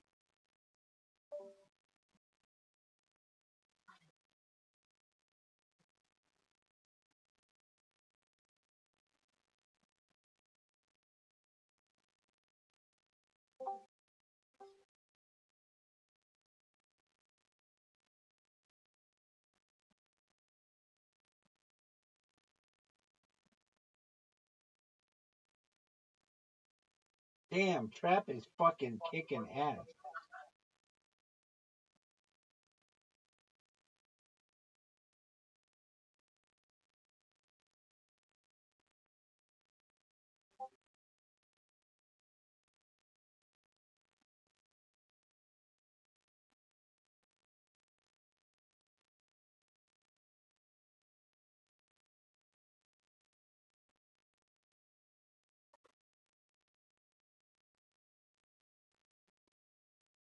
Dog, go in the fucking hole.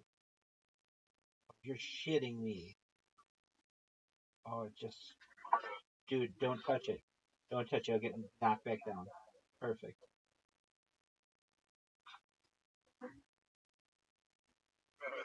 This ball has been going on its own for over a minute, basically. There you go. Trap. Trap is doing really well. Gotta stop it fast.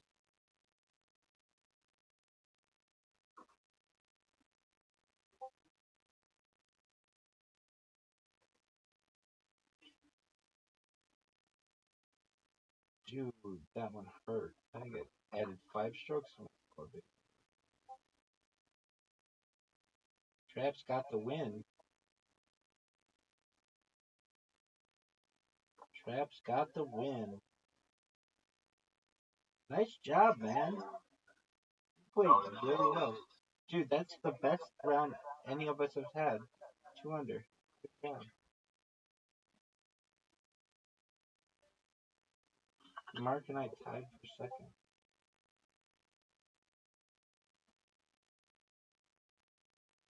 What position, Trap, did you play in basketball? Like, were you a point guard, a small forward, a power forward, small guard? You were power forward?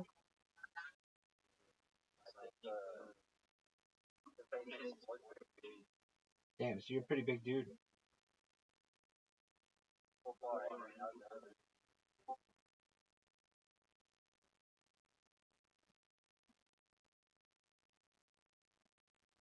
Get in the hole. Oh, somebody just hit a hole in one. Who got the hole in one? Nice job, Trap.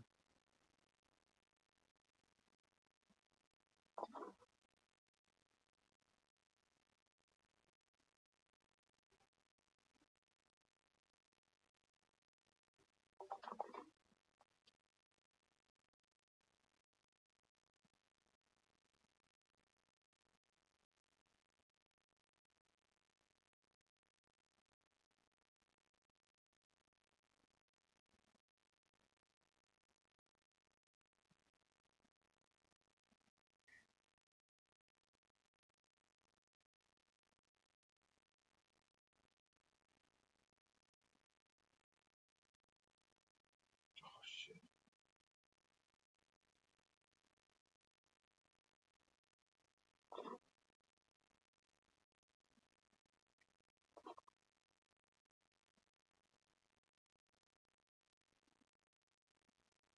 Nice putt, Mark.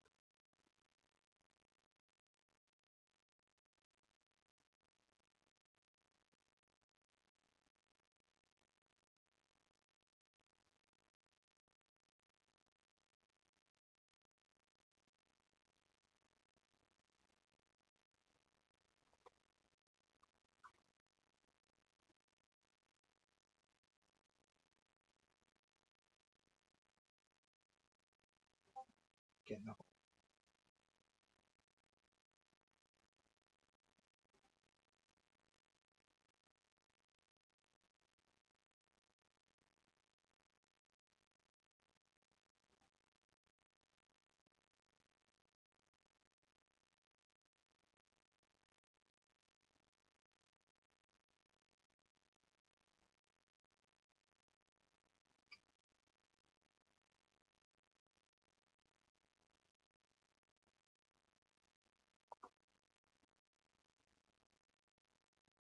Shit. Oh, fuck.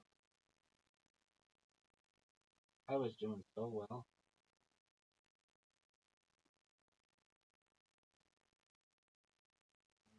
Caved in and the truth came out.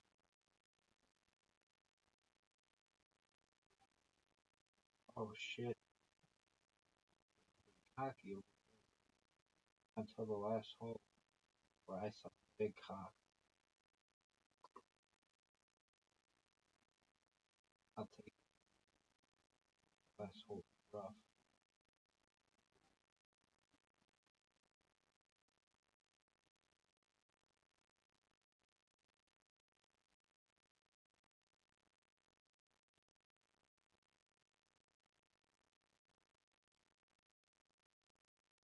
Chilling thing. Chiller. Fuck.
Sticky walls.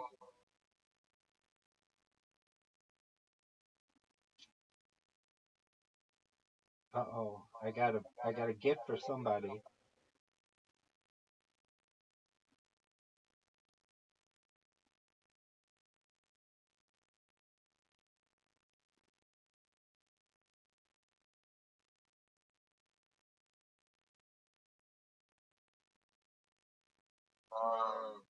Here it comes. Tornado.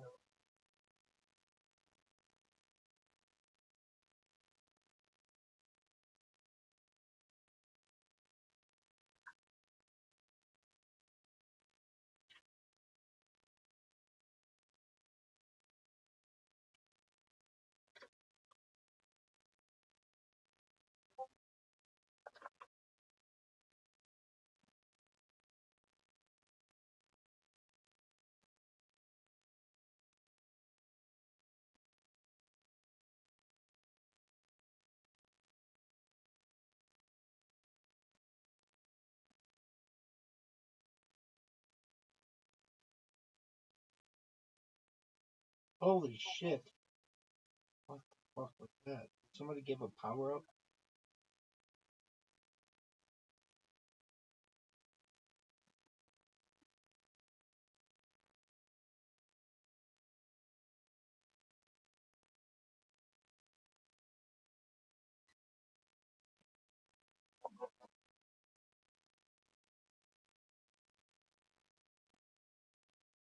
Oh, what the hell was get in the hole? What a hole in one.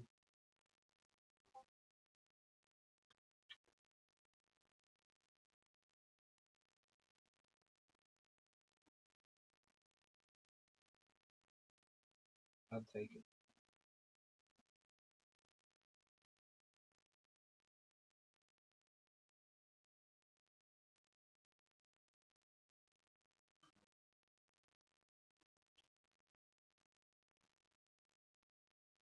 Trap, did you ever play soccer? Trap, did you ever play soccer?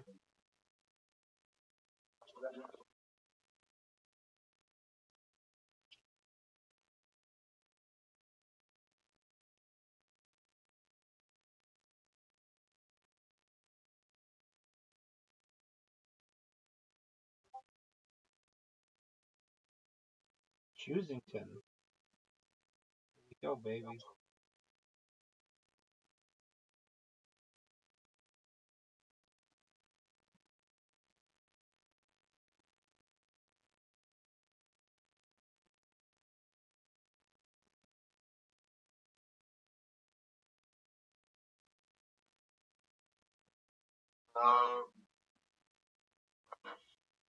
Ooh, that's got a chance.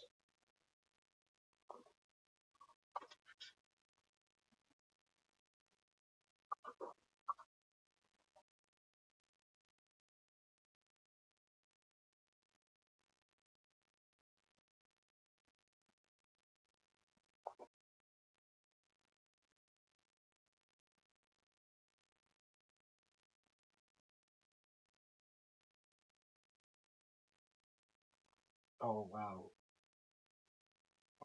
Mark. That was Trap's fault. Trap, great shit.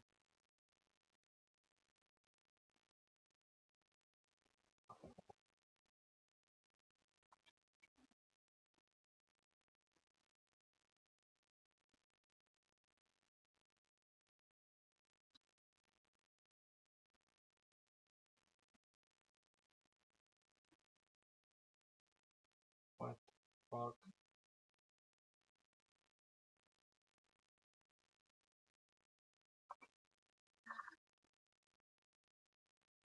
Oh man, this one's.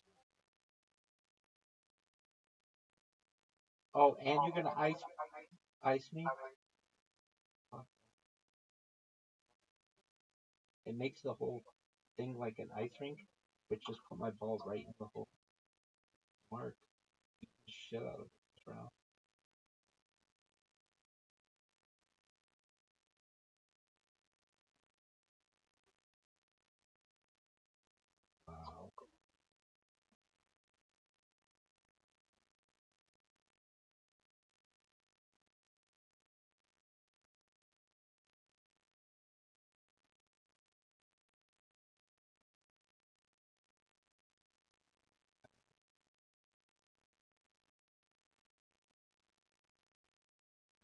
Damn, trap. Playing like a baller this round. Oh yeah, you are. It's all instinct. You can't teach that.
Dude, trap. You had the best round of anyone who's ever played this game. 500's the best round. I've only gotten it once. I've only seen one other person ever get it once. So you are in rare company. Dude, great job. I mean it. Nice work. Dude, I'm gonna give you a little hint. Dude, how did you do it? Alright. You had a hole in one on the last hole. You just played well. Let's do tournament. Go to tournament. If we allow 9 courses. Hop on in more. And you play all the courses. Max.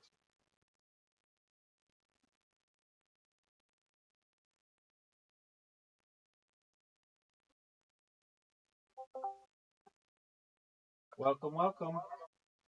How are you?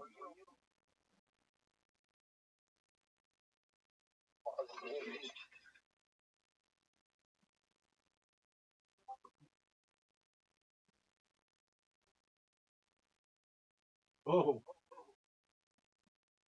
what's going on?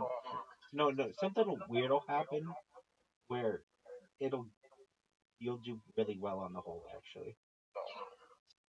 Like you'll be like, oh my god, I got like a score of 20, and you'll only get like a 2.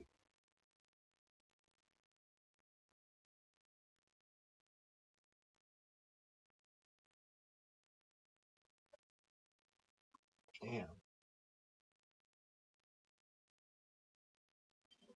So like Trap got a 1, Mark had a 4, but it's probably there's a lot of strokes.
Mark.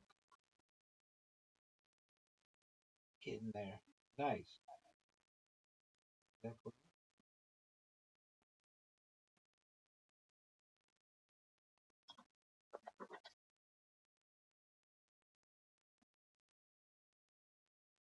Get in there.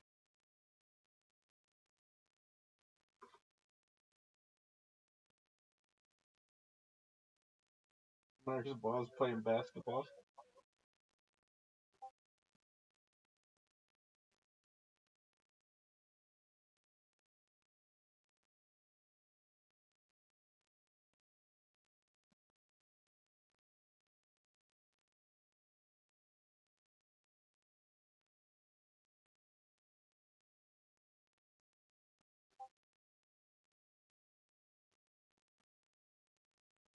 Get in the hole. And I've never played this well. I'll fuck it up on the last hole.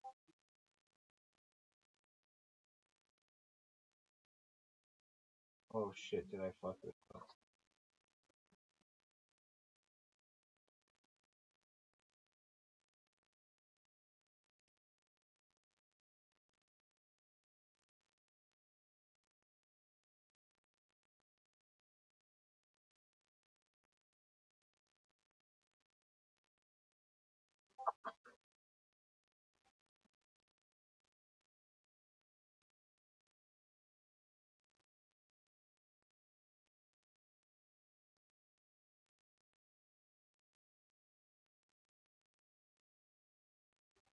What the hell kind of power-ups did you people use on me?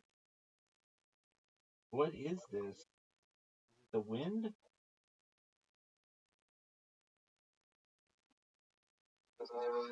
What the fuck?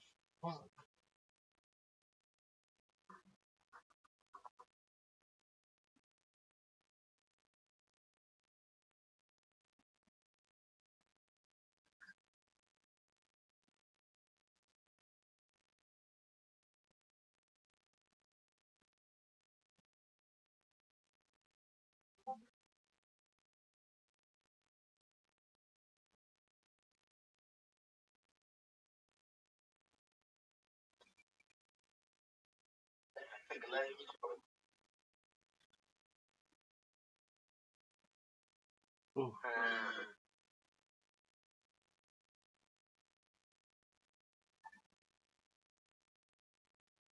No one was touching me. It's tied for the best. I've never seen anybody. Oh, well, I got 6 under, but for some reason.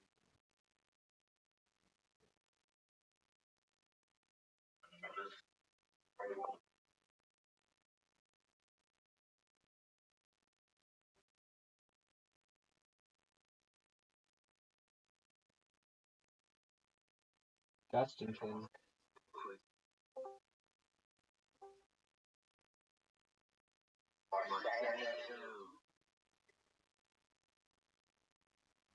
Get in the hole.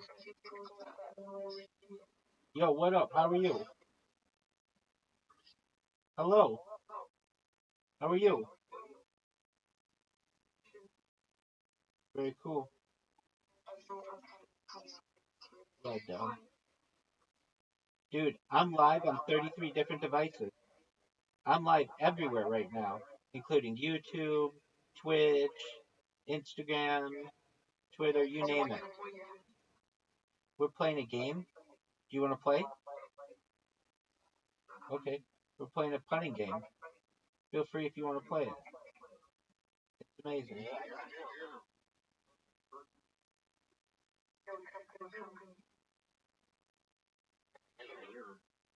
I'm not sure.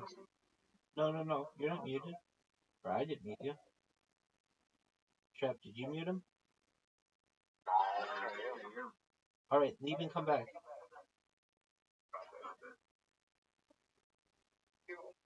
Yo, can you hear me now?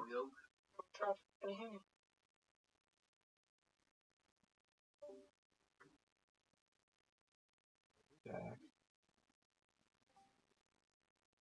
Trap, can you hear him? Are you sure you don't have it muted? I can see it. I can see going on.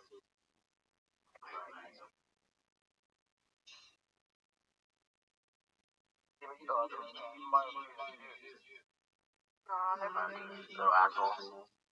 I keep putting it on.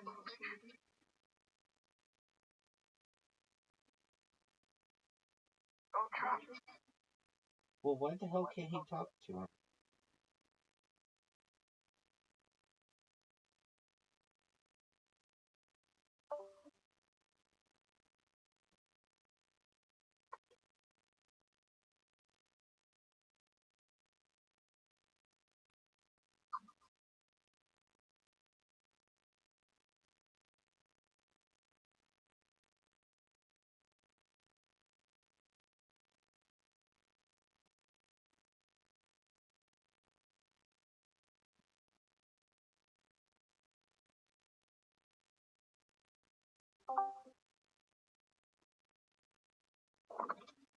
Can you hear him now?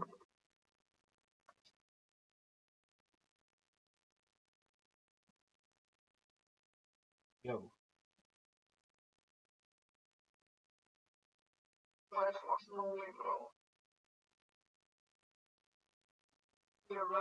Yo, dog. I don't know. I wish the best for him. Can you hear him now?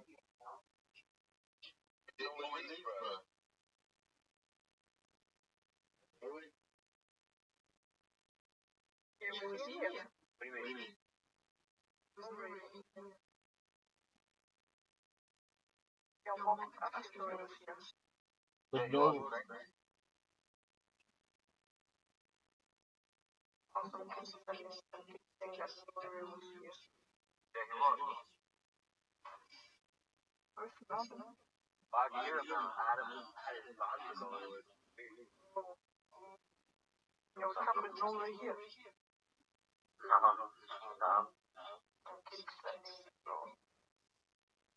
I've seen it in the chat right now.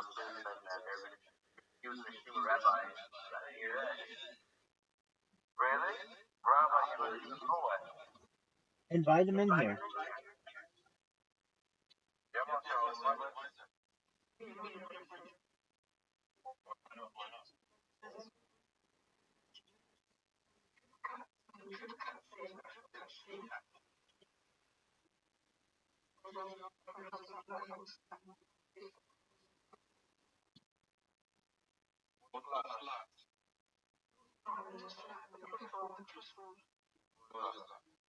Oh, you can change people into people back.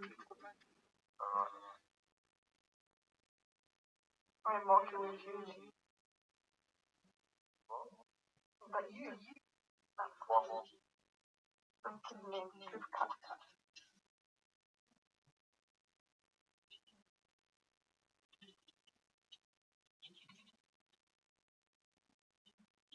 Damn. Mark, that was amazing.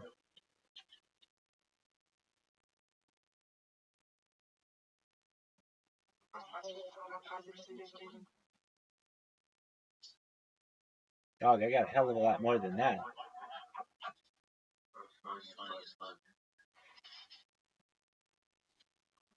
I'm live on 33 different devices. 100%.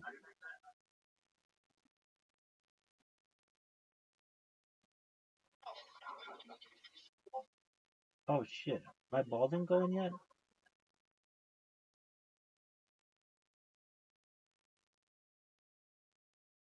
What the hell is this shit?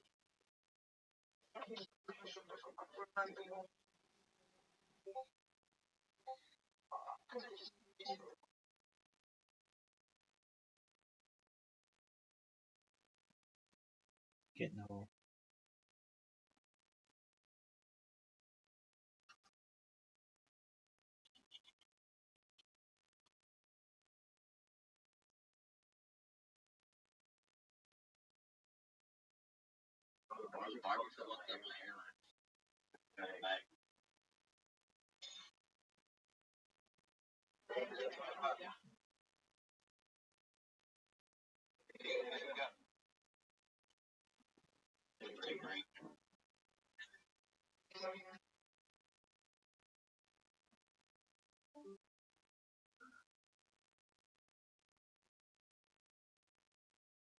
Yes.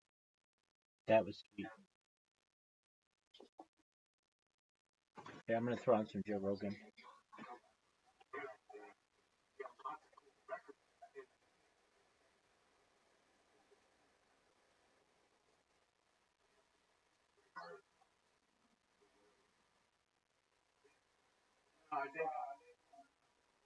I mean, at least if you look at like when I look at my age, we were close enough to the Beatles and close enough to the Sex Pistols and close, you know what I mean, and the Stones and Zeppelin.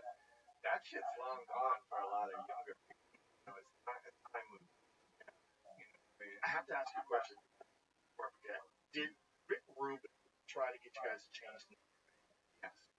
Did he really try to get you to change the band to the KKK, the County Crows? I know that the king of yoga or whatever the fuck he's selling,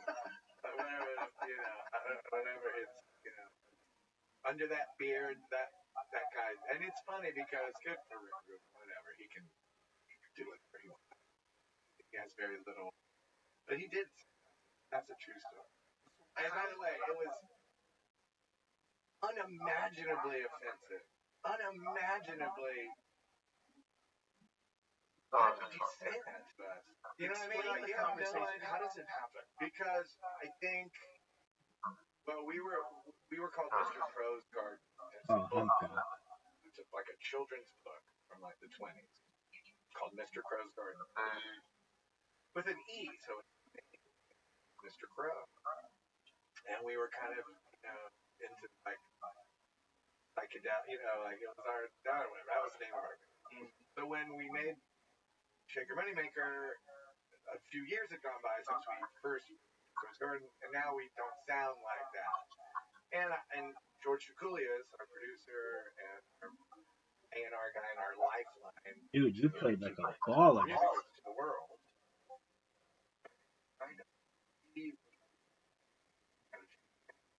There was a little time where before we said we're the Black Crows. And that's when Rick rejected. That's when because we're Southern. Aren't all Southern people fear-driven, ignorant bigots? Isn't every one of them? But he didn't say it that way, right? So how he said it like it'll be cool, it'll be like controversial. I'm like, yeah. Jesus Christ. Yeah. So and how did he bring it up? Like, I think this is a cool. You're from Cobb County. See, well, we're not from there, but we're from Atlanta. By the way, it's fucking hard to get it changed. Wikipedia that they're like they're being rich are born in Marietta. We're not. We're from Atlanta, Georgia. Third generation Atlanta. And Nice job, Mark. I was like, my grandpa. I'm gonna take a break from that. Like, oh, so you live in Cobb County, COBB. Well, you should change Cobb County Crows and put them on cake. And we were like, that's so foul and disgusting. It's also such a crazy idea to not have like context to it. Just imagine that you're gonna call a band the KKK. Cobb County Crows actually sounds cool. With C's. It's Cobb County CCC. No problems. Great name. Nothing wrong with it. You probably would have achieved the exact same as the Black Crows. But I don't know, because the poet in me and the armchair occultist with the only way we achieved what became what we became because of the way that some reason also leaving the E in it made that was the one thing that I said we would do. So it's and by the way, leaving the E in it was also great, and it's still great to this day. Request something or want something from you, and they misspell the name of the band. We're like, no. No. You could have looked there. Right there. You know what I mean?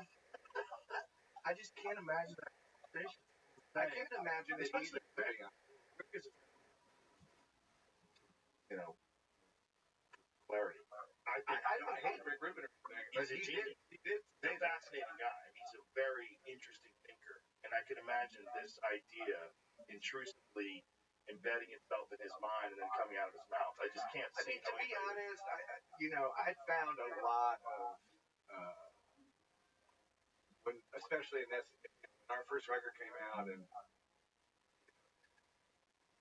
we're on tour and we're working that record, and I'm the one who has to get up in the morning and we're in Cleveland, now we're playing Cincinnati. I have to go to 10 radio stations in Cleveland, handshake, talk, sell the band.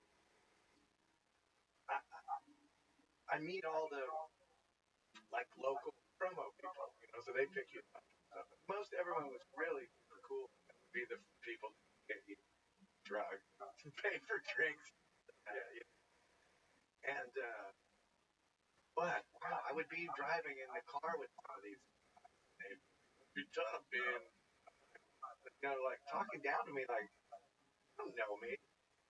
Because I'm Southern and I'm a musician, doesn't mean that, talking down to me like I'm stupid or something. I'm like, whoa, you don't know. It must be tough. Well, you're from Atlanta. Do they have schools there? You know what I mean? Just kind of patronizing me or thinking that everyone's going to go, just let me here and play some damn. You know what I mean? We're not from Atlanta, Georgia.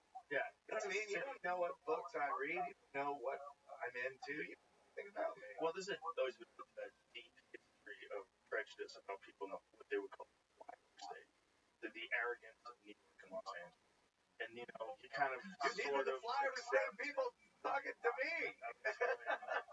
Whereas, there's some people that accept Chicago, but some other cities, Detroit a little bit. But the reality was, it was about the coast. And everything in between was bullshit. As if everyone in Rochester, New York, had a PhD in French literature. By the way, that used to be kind of true. Not true, but you would notice a marked difference in the awareness. So if you were talking about anything out of the ordinary, the awareness of people's what they knew in certain cities, certain places in the country versus what in Los Angeles. And They would, they're hip. They weren't as sophisticated. Yeah, they weren't as sophisticated. They didn't know as much. But that changed with the internet. Everyone has exact same reference. Ohio, you go wherever you go. There's people that get it. They get it. Do you remember when Bill Hicks just look at the audience and go,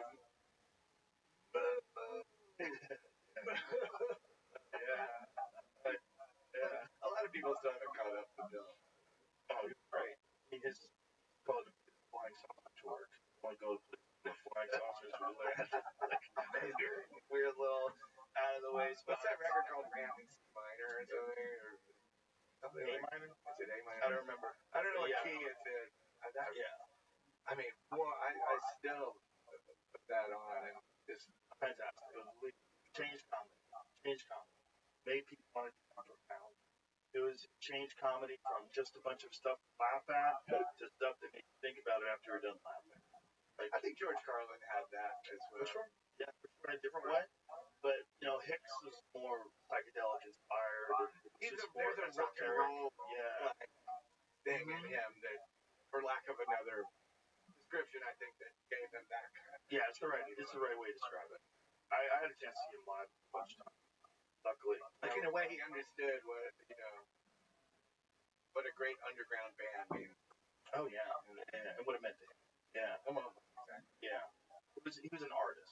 He was an artist that was also wasn't trying to conform to whatever the stereotypical this guy that's going to get a sitcom act is going to create. Yeah. But there's not a lot of those. Is the sitcom worth it? It doesn't exist anymore. No, but I mean for those comics that took that route. You know what? It was the golden carrot. It was the thing that they held over all of our heads is that if you develop an act that can be converted into a sitcom, all of a sudden you're Tim Allen and you have $50 million to make.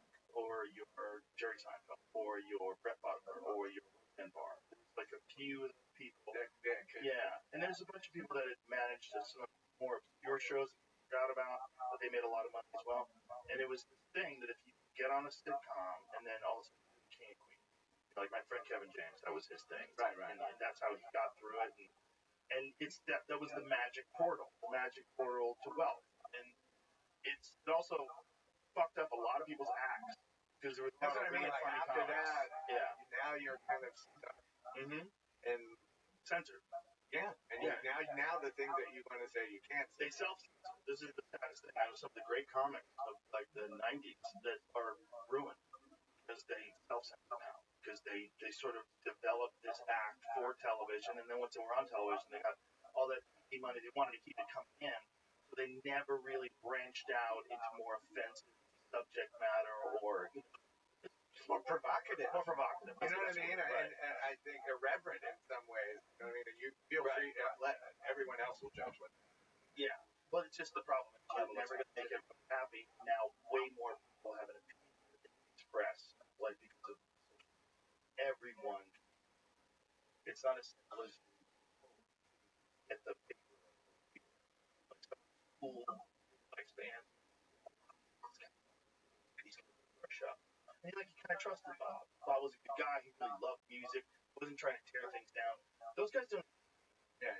You know, now what everyone's trying to do is get people on social media to like, or not be mad at them. So when they put out a special, you see not be mad at them. Yeah, you see these. As the role of the artist sometimes is to make your audience mad at you, to challenge them. Yes. I mean, not, you know what I mean? In a way, like, God, how many things in life like that I didn't like at the time that I finally found my way through later, and like, of course, thank you. You know what I mean? Like, you, of course, that's the natural, progression. That's the natural. And by the way, not everything is supposed to be like you were saying.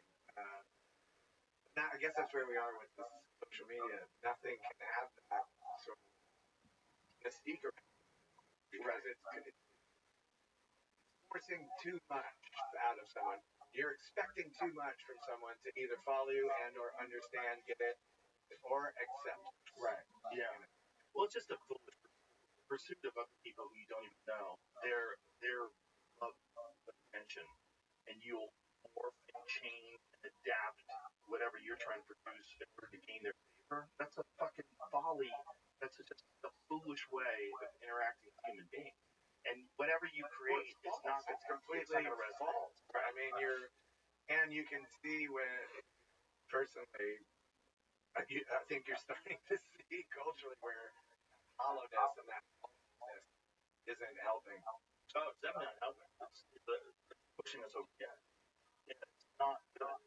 You need experiences from people where when they resonate, when they put out these works, book or music or anything, this thing represents their soul and their perspective and their actual. This is a thing they created, not a thing they're doing so they hope you like it, not a thing they're doing so they hope you like it, not a thing they're doing to highlight social issues. People think they're yeah. Well, it's funny when you say that, the virtuous part of it, that's funny too, because, you know, especially like the lobby of your place is full of pictures of famous people who've been arrested. Yeah. And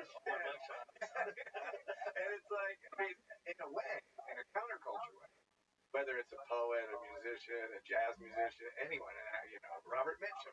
You know what? Robert Mitchum's cooler than Kurt Douglas because he got busted for smoking pot. Okay, so Robert Mitchum's cooler than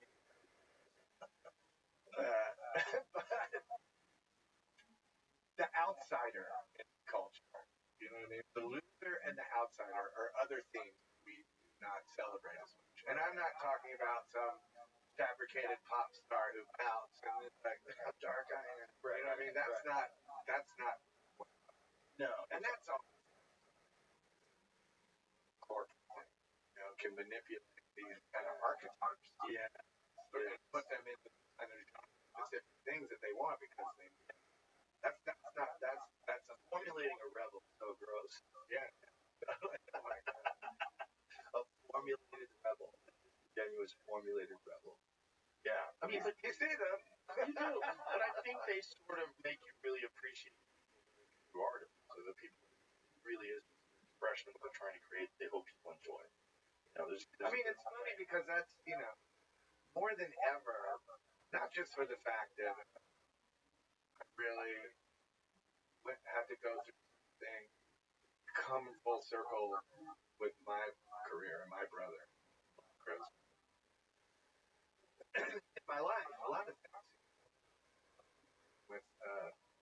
with my wife.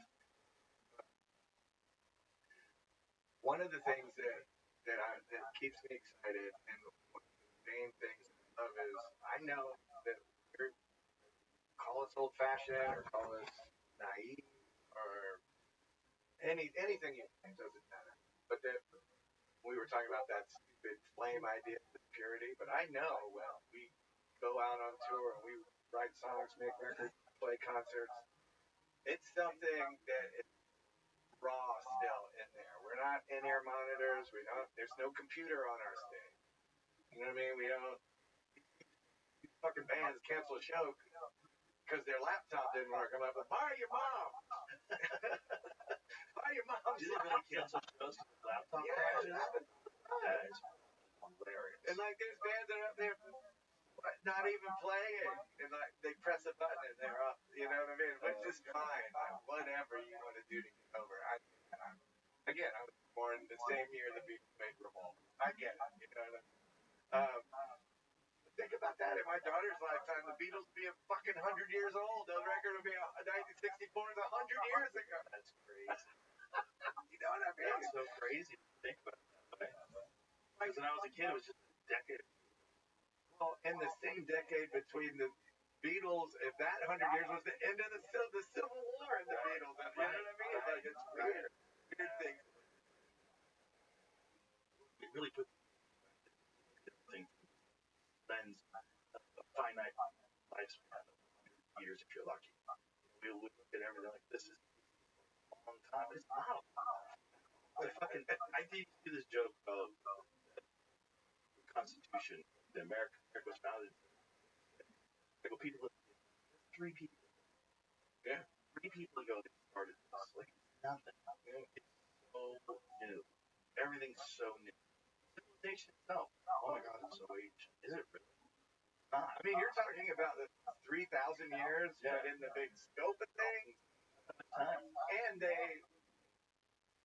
I think historically, and because of science and things, you know, it's like that idea. Well, this was the Bronze Age. It started on Thursday, and then it went, but then they find a corpse in the ice in the Italian Alps, and the guy has a bronze sword, and he's 2,000 years before they thought. They're like, read. I got to get my advocates out to do the math. Yeah, they're very reluctant to date. They've been published about forever. But there's some things that they find every now and then that force them. Likely tapping Turkey that's 11,000 years old and 9. It was a sheep herder around and kicked at it, moved it around. I realized it was and they excavated an enormous temple structure. They've only excavated like 5% of it. There's a lot of controversy behind it. Why aren't they like now in archaeology they can do almost just as much with sonic. They can plan out what's going on in that. Well, that's how they know there's many area. You know, we did the last things are 11,000 show of our tour. We were there in a playing in in a Roman theater that they had only done the excavations because I guess at a certain point they just built. There's an amphitheater next to it where they collect resort the theater, theatrical and religious.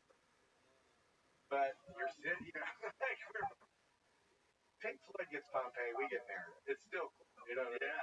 But you're playing in this place built during the reign of Augustus, and then the guy goes, yeah, well, you know, it was just filled with trash. There it is. Wow, it was just filled with trash, and then finally they dug it all out of there. So this was down there. Wow, that was all covered. Yeah, that's nuts. That is nuts. It was fantastic, beautiful place. We went to Greece last year. Delphi? Well, we went to the Ulysses. No, what did I say? Elysian. Well, Eleusinian, right? Eleusinian mysteries. Where you use this? Descended to the cave, I think. Well, At one point was a parking lot, from what I've read. I'm really. You mean now? Yeah, like where the original mysteries took place. No. It's protected. Go through, get in. We went to there, which is where the mysteries were, and I got really lucky to go with my friend Brian Murrah Rescue. I was there with my family, and Brian there was Brian Murrah Rescue, a scholar. Incredible book about the use of psychedelics now been confirmed. Old piece of pottery, and they found ergot in the pottery. Yeah. I think all their wine. And they invented wine. They were tripping balls and trying to give everybody participation in society and figuring things out. But you're around these structures, and these are fucking thousands of years old. What is it? What was it? Cookie on? The drink. Yeah. When they find this almost exact structure, real, and down in the thing, psychedelics, mirrors in the corner where they could build fires and like stuff. That's awesome. Yeah. And then, but what happens in Greece? What is the law? It's a once in a lifetime experience. And the rich people get their hands on it, and they start having their ceremony, private ceremony, more exclusive, and that's kind of all of that. Well, the Romans put a stop to it. Yeah, they did. These people are like rethinking society the same way they put a stop to it in the 1960s when the government made all psychedelic drugs Schedule 1, when they were doing that so they can go after the anti-war protesters and the Black Panthers. They changed the counterculture movement. Cannabis is close to the same thing. I mean, when I first made the decision to be a daily cannabis user, I was an outlaw. Now I'm a patient. Yeah, is that interesting? You're like, we used to be like, people think they killed Bob Marley because of shit like that, but now it's just like, that is this. Yeah. Well, it's now in how many states, Jamie? Legal in how many? Did we say legal in 19? And I think it's half the country has legal marijuana. Half the country. And the other half of the country wants it. Like, what do we do? How the fuck is it 2024 with all that we know about all the drugs? This one, 24 states, 3 territories, Washington, D.C., legalized recreational cannabis. 7 states criminalize its use. Commercial distribution is legal in all jurisdictions. Possession is legal in Washington, D.C. Personal cultivation and recreation use is allowed in all jurisdictions except for Delaware, Illinois, New Jersey. That's and Washington State. That's even more so. Well, first off, let's just be honest. No one's ever had fun in Delaware. I'm just kidding. And there were vibes. I think it's just a dumb thing for us to hang on to the fact that they're still allowing grown adults to tell other grown adults what they can do with their consciousness. With all the data that we know about things that are very harmful, not just legal prescribed by doctors. How about just everything is harmful that they allow in the world? They don't give a fuck about the seething plastic desert where don't smoke pot, or I find that's always been the case with authority. Like language, what language you know what I mean? What language can you use and how you use it? Sex and violence, Talk about Rome, and then we're going back to Rome. And one of the reasons successful is because they placated. We talk about Rome, we're not talking about Italy, we're talking about the city-state of Rome. That is the thing that conquered the Rome, city-state. And the surrounding areas were other things. But they keep the masses happy with violence and free bread. Yeah. And, in the same way that you keep control people by fear and ignorance. Yes. It's exactly Just keep them mildly entertained all day long. I find the idea of TikTok not as interesting as the game. TikTok. Yeah, I'm not doing that either. No, I'm not doing that either. It is crazy. Realize where there was different things that they would turn into shit. There were animals in cages, raised. It's unimaginable. And now, the thing about going there too, I wonder if they ever thought, did they ever imagine? Of course, no. They certainly never imagined some idiot family in California at the time. We're gonna go visit and go, oh, cool. They had swordplay. I mean, I imagine, yeah, I think some of the emperors probably, in an egocentric way, felt, and it's true. Everyone knows, there might be some kid who never heard of Bird's record, but he might know who Nero was, or Caligula, or like the most dramatic sort of deranged parts of like where that period of Rome dictator starts to become. It's just always shocking to go to control of the world. Now it's not. Now it's gone. Now it's just ruins. It's just. Yeah, what if Bill Gates had been like, Guido, whatever? It'd be a different thing.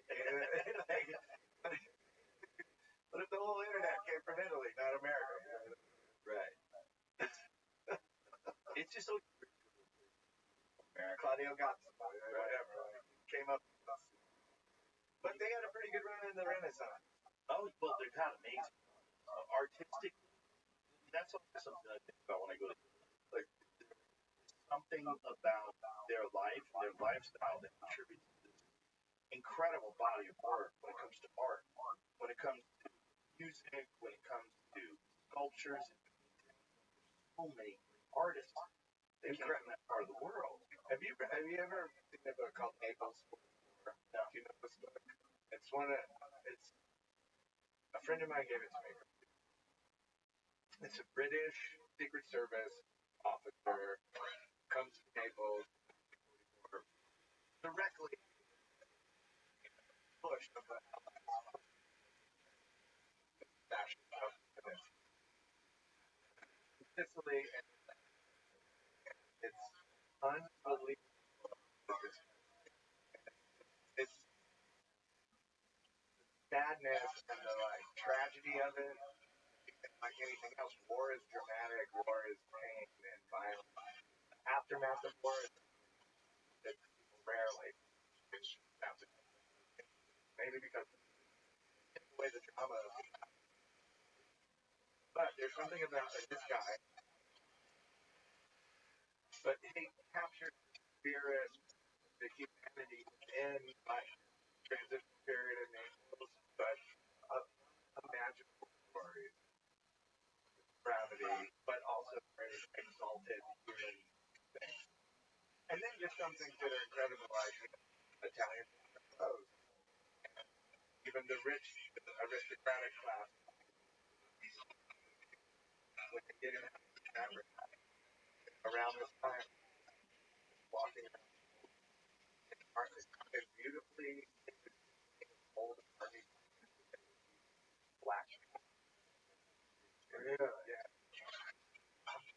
That garment. But just all manner of things. And there's another American guy was there at the same time and wrote another book about it, which is also very interesting. This guy was one of the only books of that time. It talks about the gay scene. Just, you know what I mean?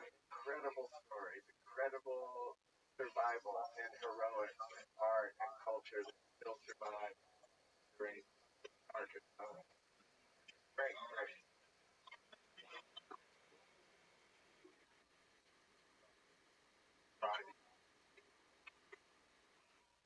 In a dark time, difficulty, chance to sort of feel what they're doing. I mean, I think culturally, historically, I think one of the great reasons Europeans have a much different attitude you're talking about everything. Not have a good time. To have two events, like World War II. Yeah, we have very little. It's hard for us to understand what those two events felt like through family. I just read another amazing book called Wine and War, history of like the business Nazi occupation for imaginable shit going on, and French, they knew as well. What's the blood of France? Wine. What is the thing that holds it together? But it's also a great commodity. Also something that elevates humanity. It's not just like leading up to inevitable. World War I, France lost 25% of its men. In World War II, they lost another 25%. And in the book, I mean, and also this history, that's one of the reasons I think Germany, a lot of French people didn't. Right. And that, I think, it's funny too, like, history repeats itself all the time. There's a lot of infighting and political things in the French government at that time, whether the military or whatever, that made it really a soft spot. They had there was no cohesiveness that they would think about fighting, defending, or whatever. Yeah, but they went out in the end. But this book about just how that affects characters and stuff. That's insane. It's a great book. Because it's so important. It's so important. And it's funny, one of the things in the book, you're like, okay, so they're obviously confiscating everything. But I'm not going to do stuff. But they take this, but I think it's the Putin thing. They take this guy has like cat, and they just take it. The guy's upset, and his family 400. Just he goes, I know. They destroyed 300 casks that the oak barrel. That's our why. He chopped them up and fire and that he was upset about that than the wine at that time. Like the place could never ever have that again. It's been in my stuff like that really gets my head spinning. Oh yeah, forget it.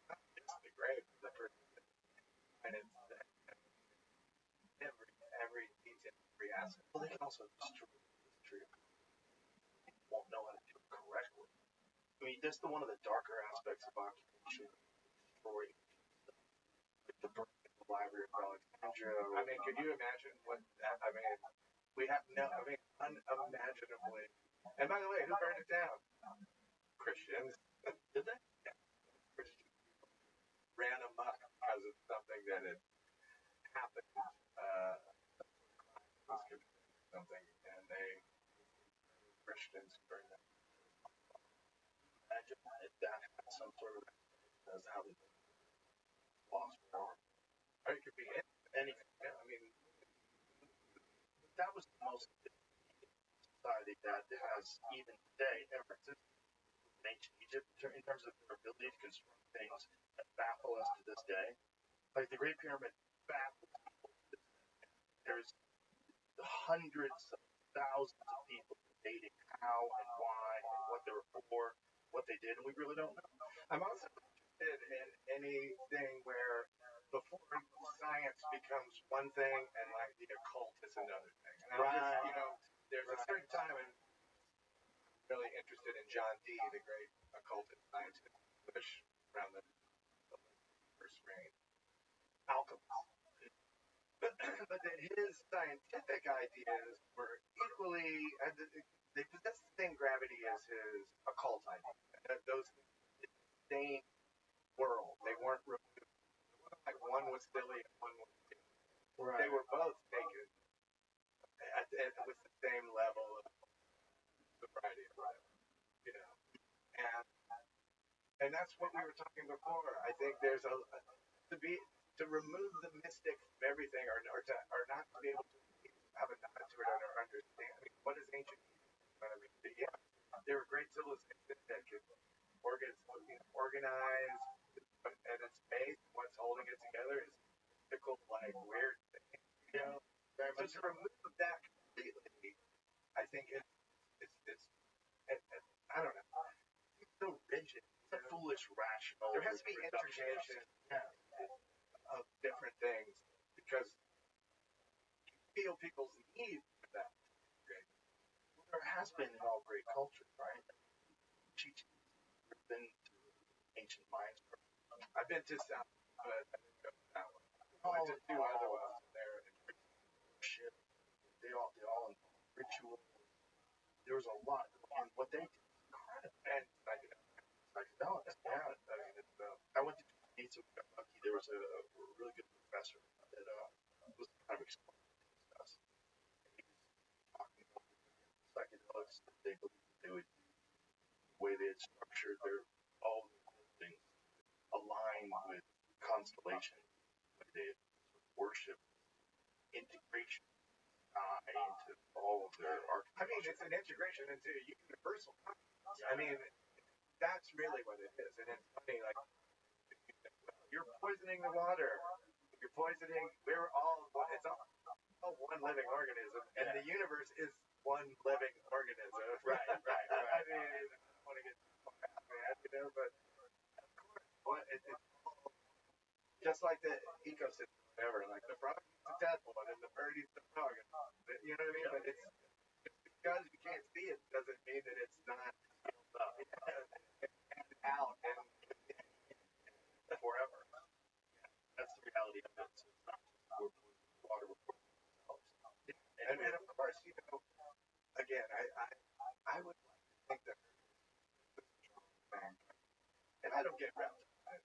Like, if you live in your own shit, you get, yeah. You know what I mean? Right.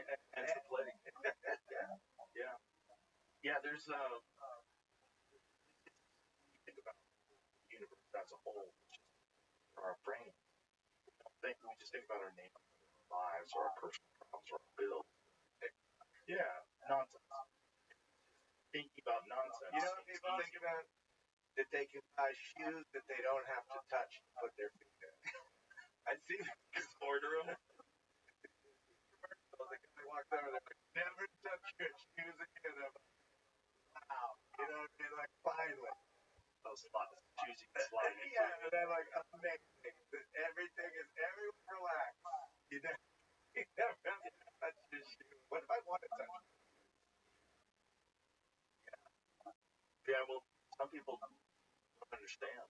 They want comfort. And some people, especially if you're doing something you don't enjoy, you think of struggle as like your job or work. And then once you're not doing that, you don't want to struggle. Relax. But isn't it funny also that our culture is dictating a thing? Go to the gym. Buy these gym clothes. Walk around and do all this, but we're not going to take care of anything. You know what I mean? Like, we don't care about our mental health. Right. You don't really care about our health. You know what I mean? You don't do anything, but it's like, but culturally, let's start putting this out. You know what I mean? Like, why, when I first went to New York City, there were bars and bookstores and weird junk stores and all sorts of things that weren't corporate. And now it's just gym. Thanks. And I think, I don't really go to the gym, but I imagine you could get an ATM in the gym next door to the bank with the ATM. You know? I'm sure you could. A lot of gyms, I'm sure of it. I'm just saying, like, be healthy, you know what I mean? Yeah. Like, it is funny. Like, there's nothing that's saying be cerebral. You know what I mean? There's not a lot out there. You watch old shows, they're smart people, and they're not promoting a movie or a fucking book or what. They're just talking about ideas and philosophy and art and their culture and the society. Even, what did I say? Mike Douglas show. Yeah. Muhammad Ali. Yeah. John Lennon, and then some senator from Oklahoma or whatever. Now it's got to be, interview with Creed, and it's about the movie. They show the clip. But that's only on television. But that's also why podcasts are popular. True. Talk about anything. Yeah, but Yeah. plays. It's also not under the scrutiny of having to play commercials. It's also that's a big factor, but it's also not under anybody else's direction. Yeah, that's what's really important. Yeah. I mean, no, I know. Look, if I'm not doing it, it's I'm not just going to happen. Look, if I'm not doing it, it's not going to you don't have to. All you have to do is make something resonate and avoid anybody else's input. I've had a lot of bad input come my way. Especially in the early days when it started to kind of take off. Everybody has an opinion about how you can grow this thing to the next level with those targets. You got to take the show to the next level. It's not about having more slow. And everyone has advice. Just avoid these topics. Maybe this and that. As long as you don't have any input from other people, then whether people like it or don't like it, it's you. It's you and the people you're talking to, and it's a real thing. It's not a. It's not right. It's not a buy this. Or, right. Yeah. It just exists as. Which is just one dimension of. Yeah. Nice, clean cut, and your teeth are fighting, smiling. Shit, By the way, I got a pair of shoes. You don't even have to touch them. What size are you? I don't even understand that. But it's just. If I could walk around like an 18th century French duke, I would. Well, look at that jacket. That is a rock and roll fucking jacket. I've been looking at that thinking the moment I saw you. Your muscles are too big to get in. Well, I mean, I can get one tailored. Yeah, we can get you one. But I'm just thinking, I don't know if I can pull that off out in public. Like, what are you doing, dude? As a comedian, like, you can't be too cool. Unless you're Cat Williams. Like, you can do it. Cat can be I'll tell you why Cat Williams is cool, because he's still out there talking shit, and an 8-year-old beat him up that time. Remember that shit? 11-year-old kid in the hood grabbed that motherfucker in a headlock. He's like, let go of me! And he's like, laying on the ground. I'm like, man, you gotta be cool to come back from that. He is who he is, and everybody loves him. That guy can wear anything. But I can't wear shoes. Look at him. Dude, that's amazing. Look at him in his giant rings. He's an awesome dude, too. Fun guy. Really cool. I only got to meet him the one time where I did a podcast with him. And it was because he did another podcast where he said, Joe Rogan never had me on his podcast. And I'm like, I'll have you on anytime you want. Like, we just never talked. I never met him before. Oh, really? No, and finally I thought comedians are like drummers. They all know each other. You know, every drummer knows every drummer and every band. Well, I know everybody. I just never met him. He was already so huge that when he stopped by in comedy clubs, like after the Penn Chronicles, he would only go by. We'd go to a bunch of different clubs, and if you weren't there when Cat was there, you missed. He only came to the comedy store a handful of times. The comedy store that was my haunt. That's where I went with all my friends, all the best comics in LA, and New York all collaborated at the comedy store. And I never got to see him. I mean, I'd heard he was like smack somebody once. I kind of fucking somebody at the front porch one night. I missed it, but I'd always admired him. And I'd always talk nice about him. I didn't understand why he thought I wouldn't have him on the podcast. But once I met him, it was a joy. He's a funny, smart dude. A lot of what he's saying, what he's doing. He's like very tongue-in-cheek and very just having a good time with him. But he's a genuine character. Like a genuine character. I would love to meet him. Oh, he's great. Love him. Very smart dude. Very, if I see him at the airport, I'll say, yo, man, you like this jacket? He might be able to fit in that. It'll be a little long. Might have to get the sleeves taken in. But yeah, where the fuck did you get that jacket? My wife got me this jacket. Dope. Yeah, true. And then you wear about 10 pounds of silver. Yeah. That's true. They call me the silver stacker. I don't know if you've ever done that. That's what the kids call it. My daughter calls it that. That's my stack, man. Stacks. Yeah, that's my stack. Yeah, be careful not to fall in. Yeah. Well, I just love when rock stars stay rock. Nothing bums me out more than seeing an old rock star in a golf girl. Yeah. Hey. Dude, I know you're 60. What, 6? Yeah, I just saw the Stones. They're 80. They look. They're amazing. I mean, amazing. I love them. Man. I mean, the Stones are everything. I love the Rolling Stones. I always have. And the Black Crowes toured with them in 1995. We did all of Europe with them. We did Wembley Stadium with them. I got to hang with Keith. I've hung with Nick a little bit. They're the fucking Rolling Stones, you know. And so my wife and I and my 14-year-old daughter who lives on the East Coast for a few weeks. I'm like, let's go. You know what I mean? I haven't seen them in a while, and we went, and I went without any. You know what I mean? I went with nothing. I wasn't going in with any expectation except to be there with everyone and see them. Right. And they were great. Mick Jagger's voice was incredible. I mean, his energy and stuff's incredible, but his singing. I mean, they did Wild Horses that night, and I looked over, and my 14-year-old was like crying, and I was like, great Midnight Rambler.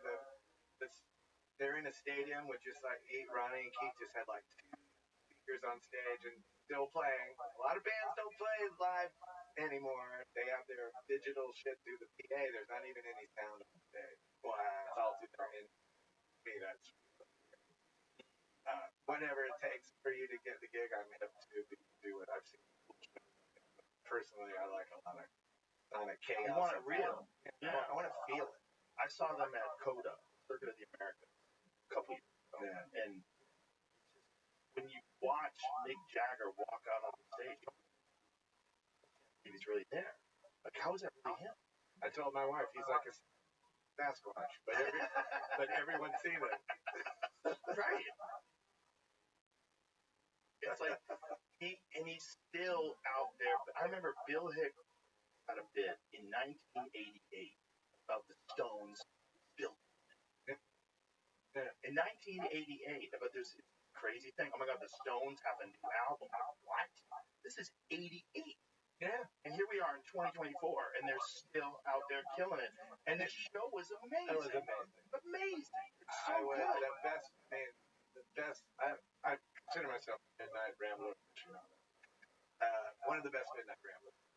Oh, it was so good, and people were, you know what I mean? Just it was really.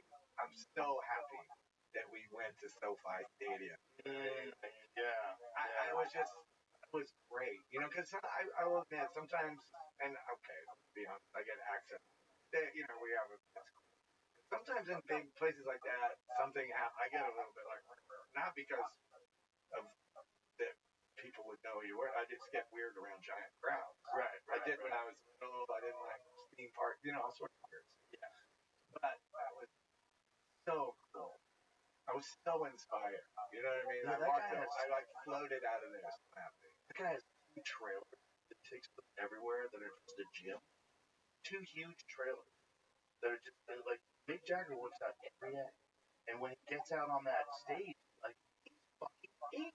He might be 81. If I live to be 80, you can come find me. I'm going to be 300 pounds big in Sicily. And they're going to, you know, those beautiful painted wagons, they'll drag me around. Like, you won't even get to 300 pounds eating their food. No, you don't. That's crazy. That's when you realize you're being poisoned. Yeah. When you eat in Europe for a week and you don't gain any weight. You're like, I had pizza, I had pasta, I didn't feel bad.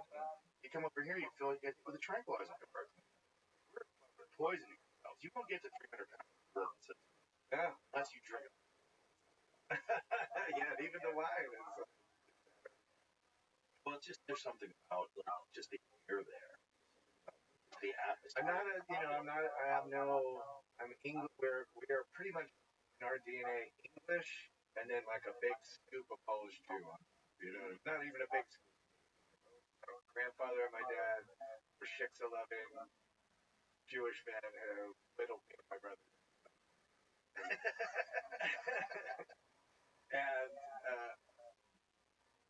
when I'm there's something about there that is so just I don't know. I love to go to Paris. Paris isn't relaxing. You know, I'm out all door doing stuff. I love London. I love Madrid. I love lots of places. I love Rome. I love lots of places in the world. Something about for a very long time. Have you ever ever seen a funny movie called Johnny Spicchino? No. Roberto Molina, Italian comedic actor. No. It's Yeah. so funny. It's from the '80s, and Spicchino's toothpick, yeah, Johnny Toothpick, and what's the story of the famous story of he's a school teacher in Naples or whatever, but or in Italy, and the girl whose wife or lover or whatever, some big gangster in Sicily. He's in hiding because he did ratted on someone. I don't know.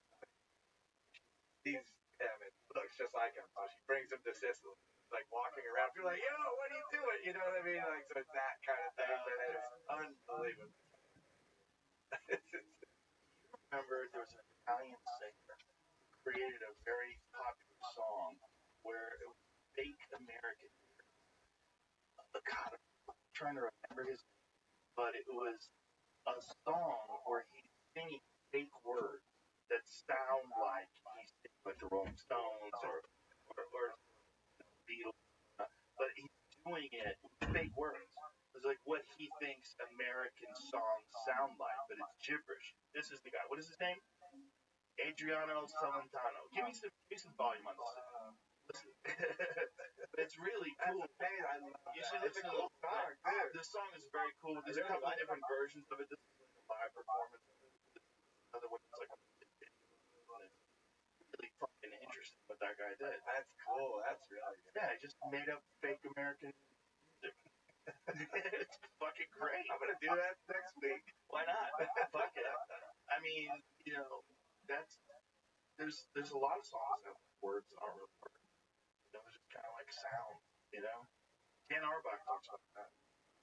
Black Keys, like a lot of times he sings them, like making up sounds, making up words. Mick Jagger did it. Yeah, sure.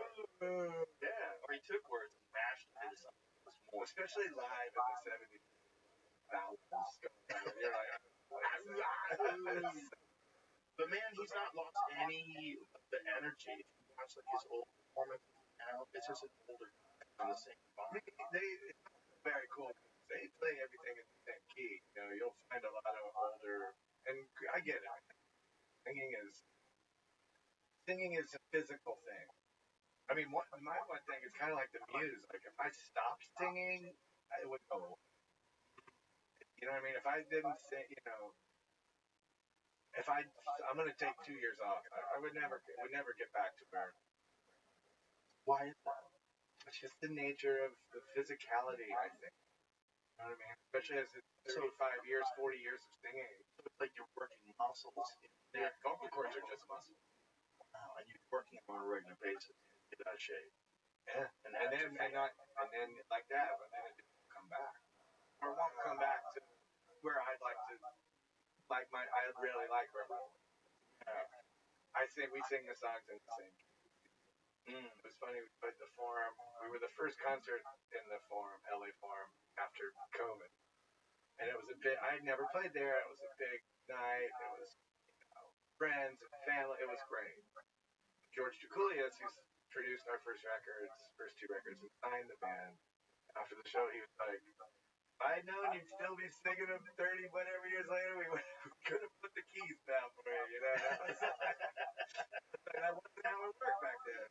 Because, in rock and roll, you get the verse, and then you get to the chorus, and you want to get exciting. Yeah. You want to knock it up a notch, But we don't change either, and I like that. I mean, my voice has changed. But it's. Do you wonder how long you're going to do it? You ever think about stopping? I don't. I do sometimes. I mean, the pandemic was funny for me because at first, not financial things, whatever. It was just like, since I was a teenager, pretty much what we did tour, we did concerts, and we make music, blah blah blah. And I was like, maybe I'm gonna go a little kooky, not doing it. Then I had horrible days like everyone else, despair and fear and stuff of the unknown. But a lot of those days, like, I have a lot of interest. And I have a lot of others. I'd like to write a book. I'd maybe like like to write more than one book. Find my voice outside of the musician in another artistic way or whatever, and just loving my life and and moving to Sicily. But a lot of those things, I'm not ready to do that now. But also, I look ahead and I'm like, if do I want to be on stage when I'm 75? Do I want to? There's a difference if I have to. I don't know. I guess I'll call it if I'm lucky enough to get to 75. You know what I mean? I get to the end of the week. You know what I mean? But I do. I love it. But that event gave me the perspective of there's other. I don't want. You know what I mean? I would hate to be. I've always hated the idea that this is all I can do. That might sound weird. No, it's great. Because I'm born to do it. I love that kind of scenario. Like this is my wife's like when I watch you with your friends, when I see you in your element, this is obviously what you're supposed to do. Yeah. But I think I don't know if ambition is the right word, but I definitely have interest in things that have nothing to do with it. Yeah. That's part of being a human. You don't want to be isolated. There's so many fascinating things. And the isolation, that's a thing too. And I'm really happy with could we have a level of success that's greater or whatever? Yeah, maybe. I don't know. But the one thing I like about my life is I'm not I'm not so well known that I still can't do my grocery shopping. I love to cook. I like to go to the market. I like to pick out my shit. That you can't, you know what I mean? We have access to the whole world. I don't have to worry about anyone giving a shit. You know what I mean? Yeah. Or the people that do like it, that come up to me wherever I am in the world, they're usually real fans. They're not celebrity people. Right. They're like, man, I saw you at the play this song, And that's the other thing about music. It's like rock music. You can do a lot of stuff, but one thing about the songs we've written, and I meet people, and people play songs we've written at weddings and at funerals. You know what I mean? Not just parties and not just things, but like, my brother, I wrote, when we wrote She Talks to Angels, I always have time and I'm always humbled by people's experiences with that song and addiction and things in their life. Whether it's them, family members, loss, or people that have overcome things. I mean, and then we just wrote that song one day when we were kids, and that means so much to me. I mean, there's a lot of songs like that in our repertoire that but really funny things. People will I'm like, that was your wedding song? I'm like, okay. We're jealous. More obscure, even. Like some weird, like, song called Nonfiction. Like, we walked down the aisle and I'm like, Nonfiction? Really? It's a dark song. Well, that's the gift you're giving out. It's like it's an art form that changes. You hear a great song, it literally energy. It's a drug. It really is. Like an audio. Exactly the same. I mean, mad at it because this is the only time during this day that I don't have music. But you know what I mean? But I listen to French music from the 20s, and I listen to Peruvian cumbia from the 70s, or avant-garde, electronic, whatever, or blues and rock and roll jazz, whatever, but a lot. I mean, right. Well, I also need it, like you said, not only for energy, but like connection as well, and when, especially when I was younger, some people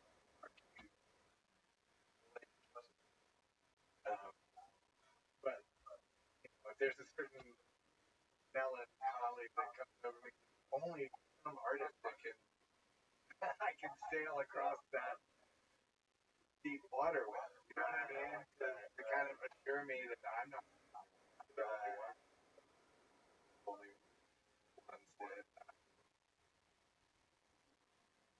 life is that is what it is. You know what I mean? Like, no matter how rich you are, no matter how successful you are, no matter who you are, you still have to deal with ups and downs.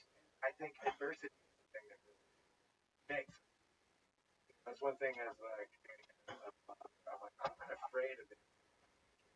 As a matter of fact, what I really want to get to, because what makes us who we are is how we deal.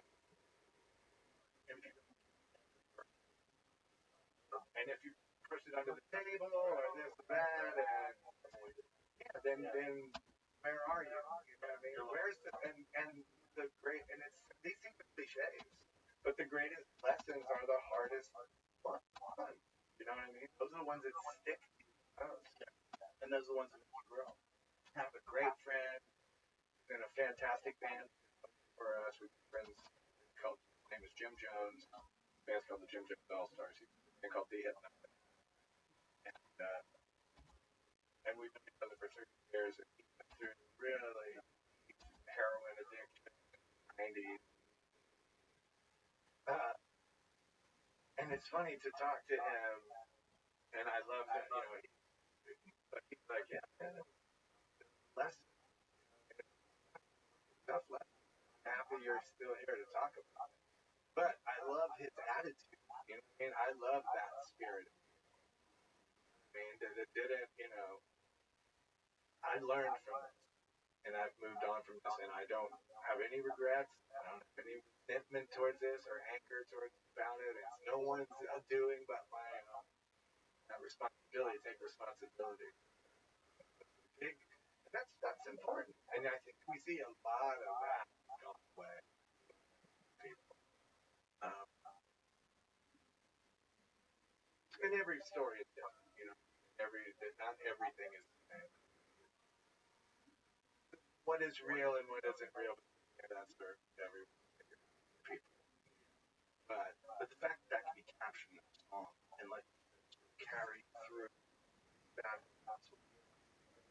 experience, grief, hardship, depression, dark, terrible thoughts, loss, and that's the reason why the song is comic people want to suffer. Like, no, something that's present.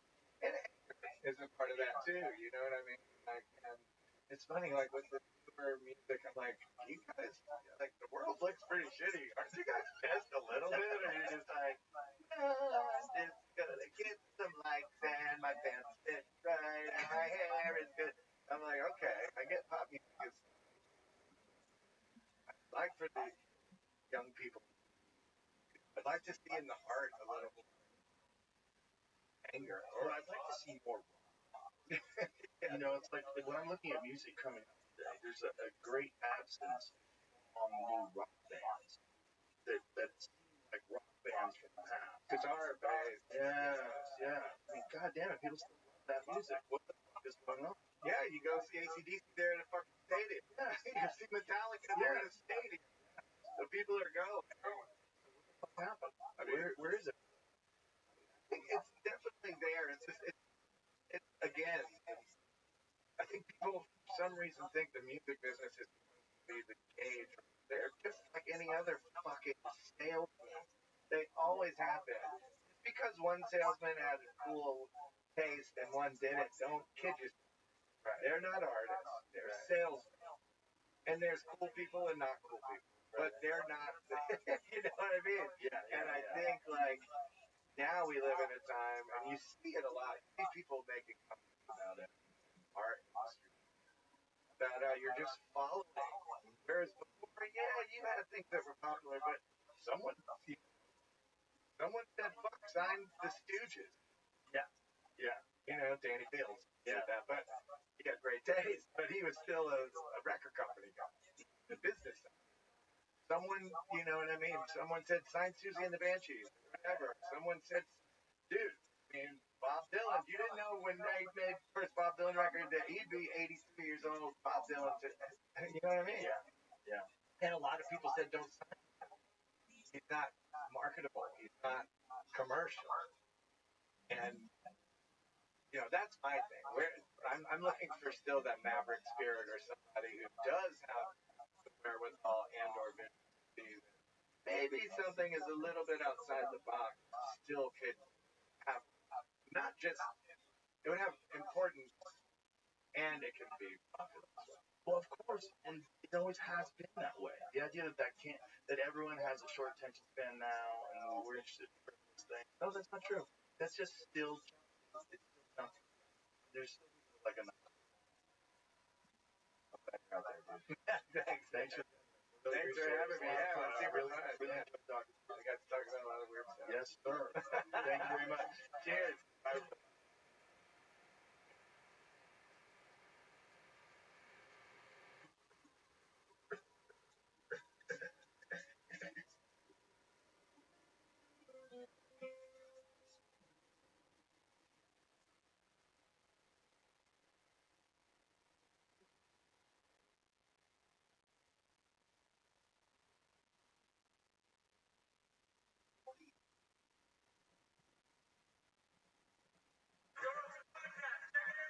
Good job. Welcome. Bring my name, Joe Rogan podcast, my night, all day.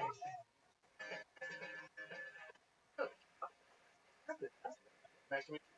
Yeah, we already about how Google confirmed 100%. You Google always like stuff that you're interested in, pretty much. But I was having a conversation with my wife about purses. She was explaining purses, but you can't just buy a purse. You have to develop a relationship with the store owner. You're trying to sell stuff. That was right when they came. Exactly. I don't get it. Like the thing that's like gosh, people love. I'm the only one that can get this watch. I'm the only one that can get this fucking purse. But anyway, all of a sudden, Google starts showing. They start showing me all this stuff about purses. I didn't look anything up about purses. I just had a conversation with the phone sitting there. That's crazy. Yeah, it happens all the time. Then you figure like, my forearm is too small. Next thing you know, This thing spins around. There's no doubt it happens. 100% no doubt it happens. That is that shot. Because generally it's always the same stuff. Same kind of stuff that I'm interested in. Stuff that I MMA. Something. It's like makes sense. I'm like, why are they showing me 3 different things about purses? What is going on? Are you fucking freaks? yeah. Dude. Is that legal? How's that work? Do you have to sign off on that on the app? If you app, are you signing off on that? There are multiple ways that you may have opted into something.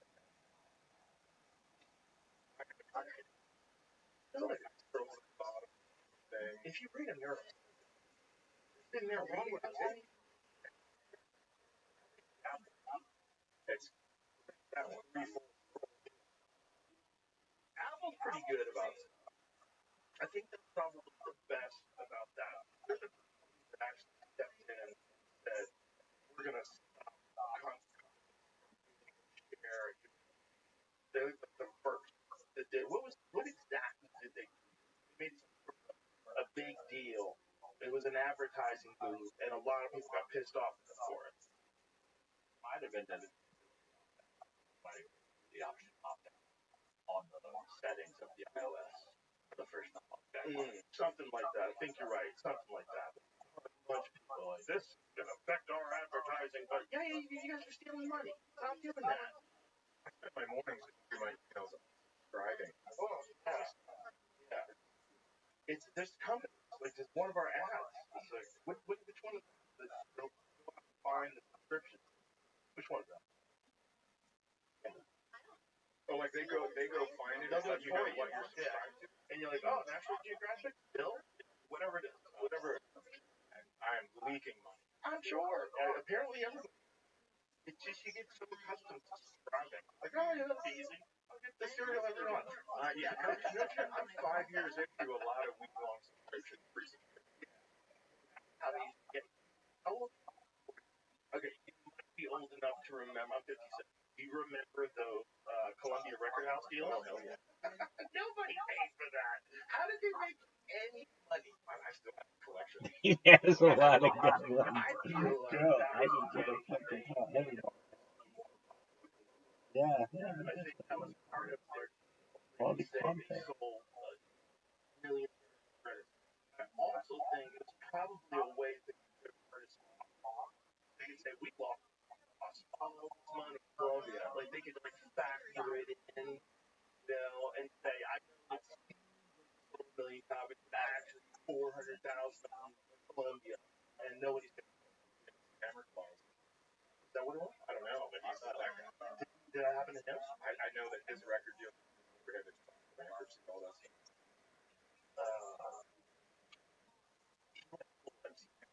Crazy. Like getting strapped in the house.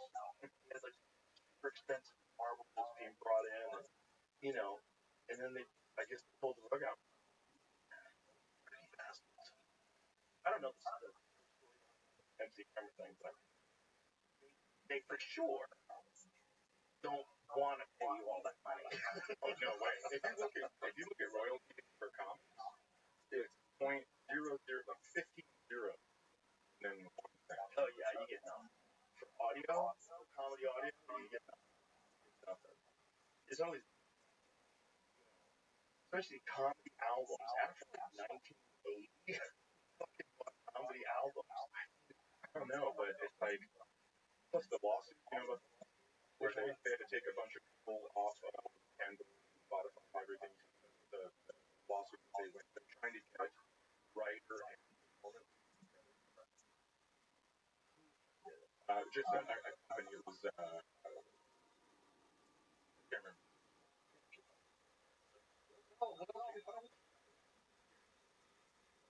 Okay, Spirit. Find your subscription. That all spoils, and all of a sudden there was like Robin Williams. They were like, hey, we should be getting more money for this because it's 50-50 split. But songwriters are getting a writer credit and a performance credit. They want comics. Really makes sense. Or like I'm not using right. Right, like Michael Jeff. Right. Phil the Shrink. Like this. Hold up.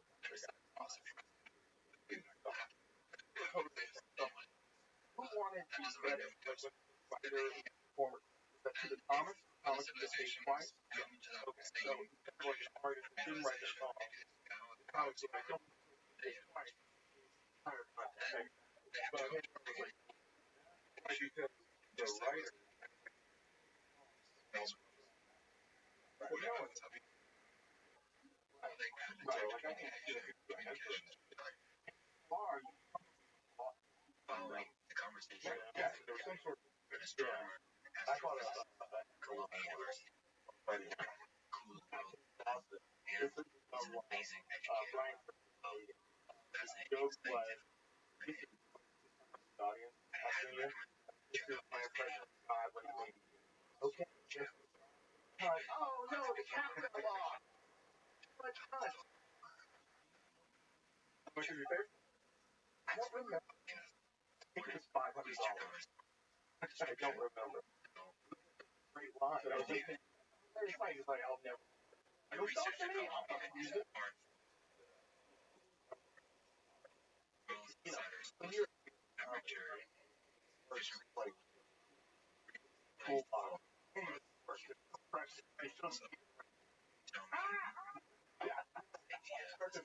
then you're like, oh, this come and go gas station. Right. Fall back on that. Right. And then even that stuff, it's kind of like probably when you're starting out, you scrape in.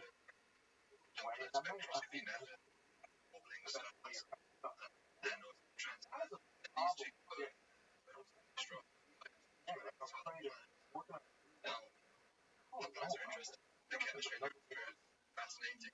Helium, I'm just banking on saying it over and over. So dark. Okay, I'm back. That they have So I didn't look up yeah, at the same time, they were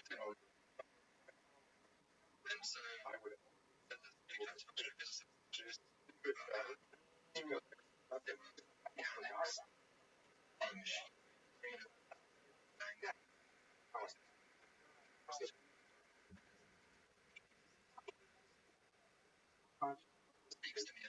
though you're not doing comedy,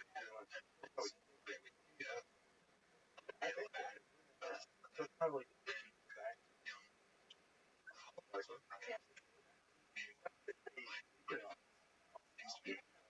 piano can't figure it out. One way of figure it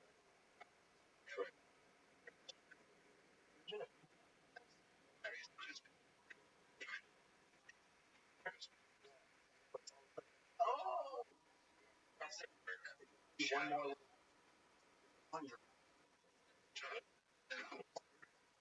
think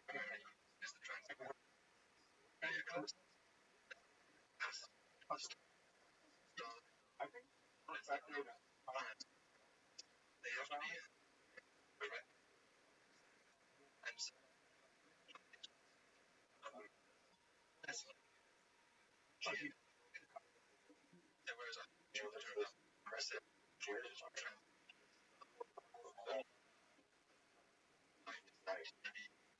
it's not weird though. I'll tell you that. It's like the gift like so calm. That's an idea. Even though it's your idea, like I think it's a fighter. I'll take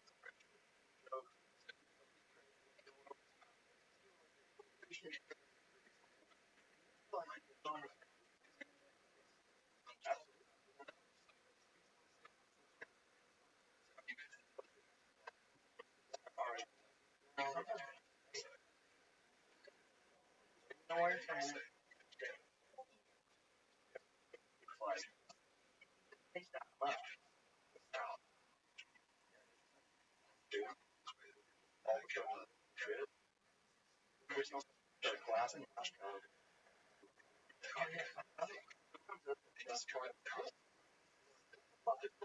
how's that?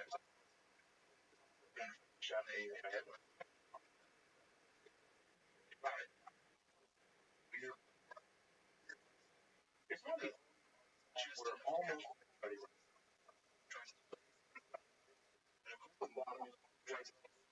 they're right.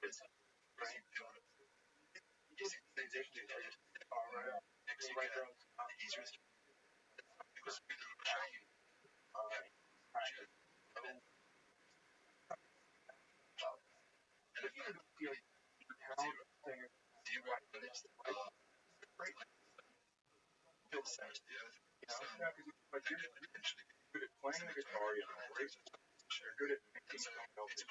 Like I audition for stuff. I go in there and some word is laugh when I don't know what it is. I don't think I never like just like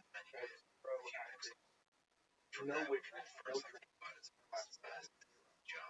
just wanted I gotta do and this moment I want to be so I went the point is I did 2 auditions ever. One was for a show called Sparkle. I got that show canceled and the other one was a show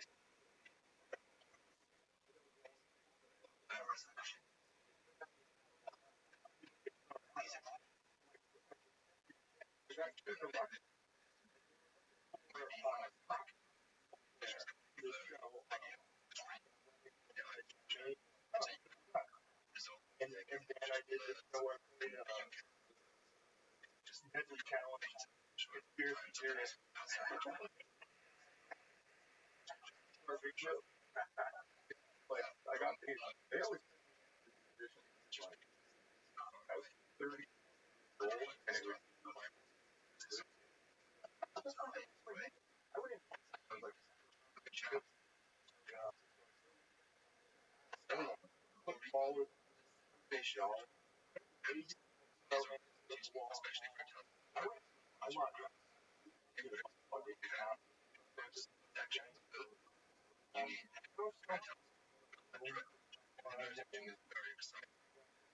improvise sometimes you have to improvise. as you can imagine, it's going to be one time I easy to step on really far away from stuff because that's operation really big. and back Really help those have because this I'm trying to try leveraging like I want the things which are just for components I want to try and heat and everything by loading down device it's and I go, I would like to get that dream I go, how are you? Why am I in this? Yeah, when do you like try to get the response?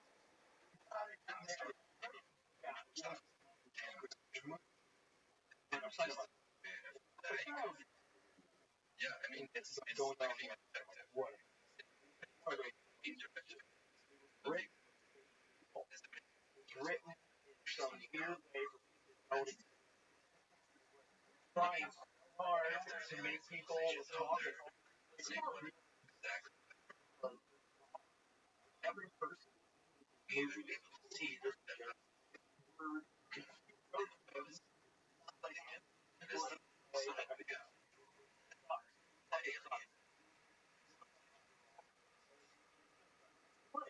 I'm here. I have not. Okay, so they say they have this really weird cadence, and I'm not just goddamn you, goddamn it. It's every character. And so you're like, how did all these people that you come down? Alright, guys. Just or like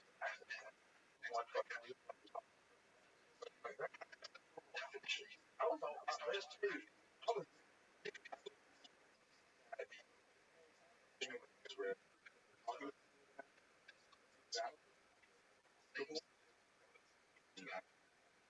oh yeah, for sure. It's a really exciting system. Yeah, I mean when I was I was with I realized like, I don't live in Boston. 19 like how this thing and I put myself on TV. And yeah, and it's like oh, it's like yeah, so fast.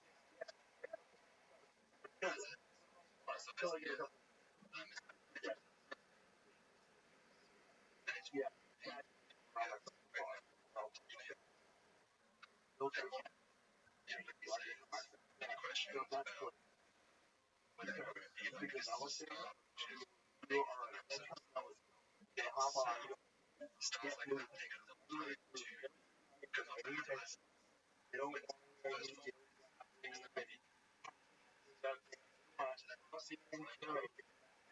to work tomorrow. We're all tired. Maybe go out of my mind. X-ray, radiation, it may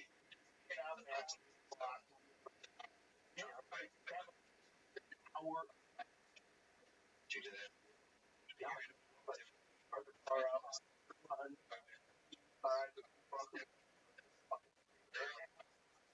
You're out there on in the a news fucking skating rink. Your street skating rink, 55 miles an hour. The car in front of you. I love it. let me ask you whether there's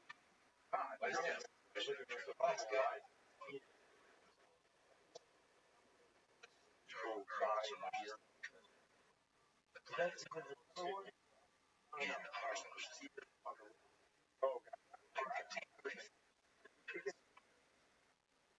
Jupiter Those and places. characteristics you say might not be Earth like what kind of characteristics but like it's Oh wow. and Why? it's Getting in trouble. any concept of convention One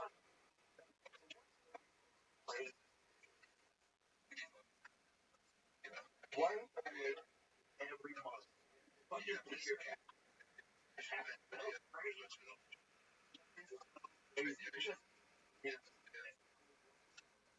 Time in your life. I've never yeah, but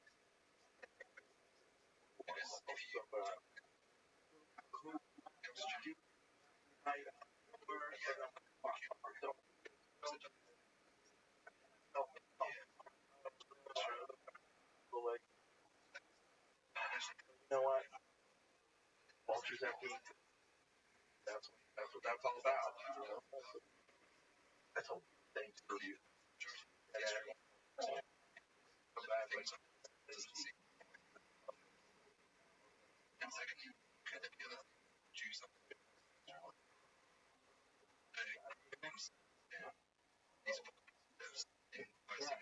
I don't know what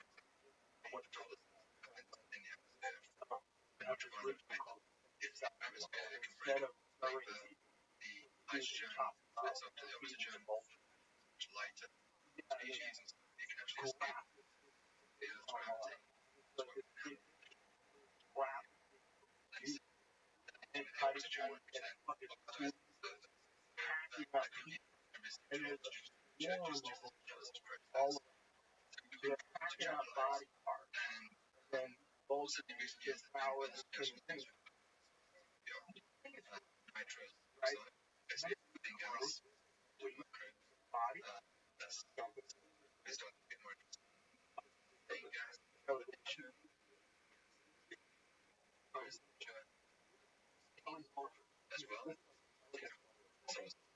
One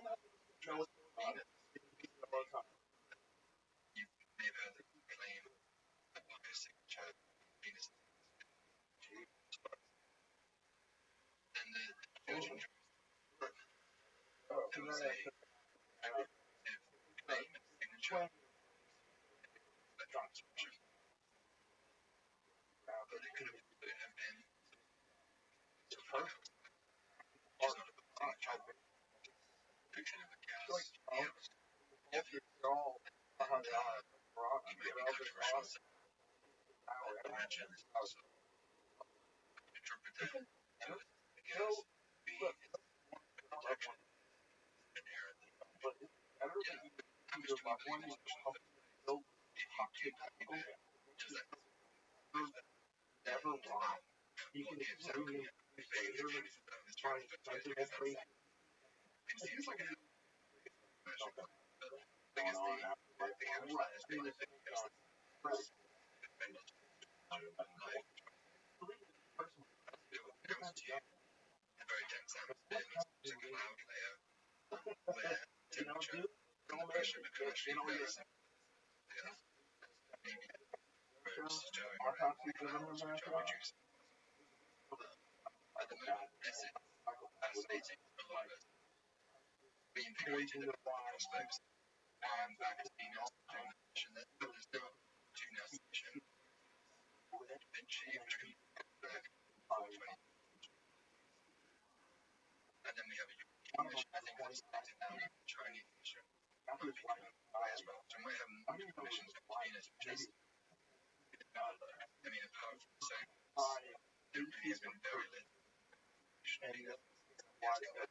So eventually, finally, they caught it. They get the image of what you see in life, like a mask on a face. The clothes on the left of his body. And this fucking psycho banging her corpse and like passing out. Perfume, pouring perfume all over her corpse. Yeah. You know, that died. It's so different. A rotting human body apparently has a very unique odor, like corner, called in, smell it right away. Just give it dog. Yeah, that was mice I have it on, and I think it was oh my gosh, the whole hallway. You couldn't specify like where it was like no temperature. The whole hallway. Like letting you know, get out.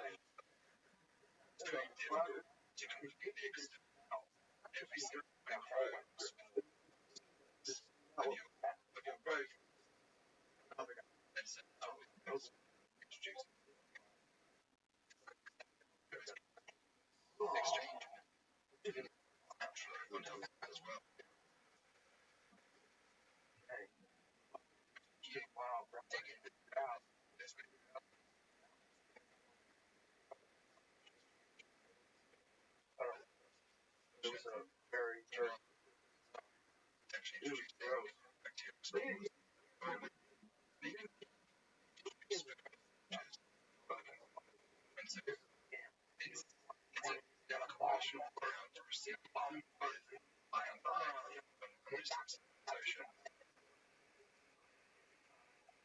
I knew my father wants a beautiful car. He's fucking head. Like, weird thing everybody does. You have to get the person on, and then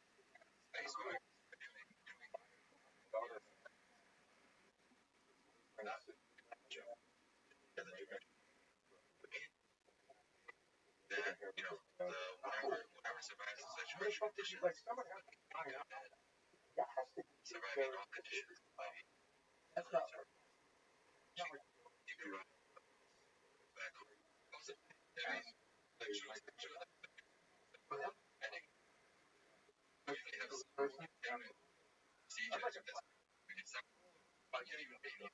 But if I see people again, you kind of waste a lot.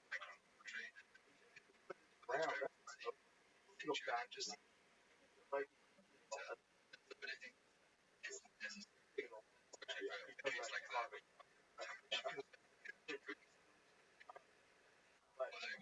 right, and eventually decided how the back body takes a lot of stuff on the outside sour or that makes just like yeah, it's just treat definitely well fertilizer. Yeah, it's there. If you didn't suck it up with fertilizer, which is why our food gets we feed our processed right? Because nitrogen bullshit chemical hard on corn corn no nourishment.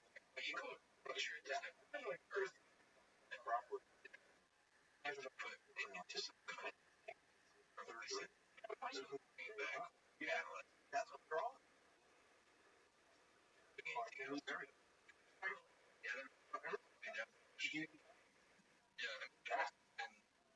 Mushroom in your body? What you're gonna involve in that? They probably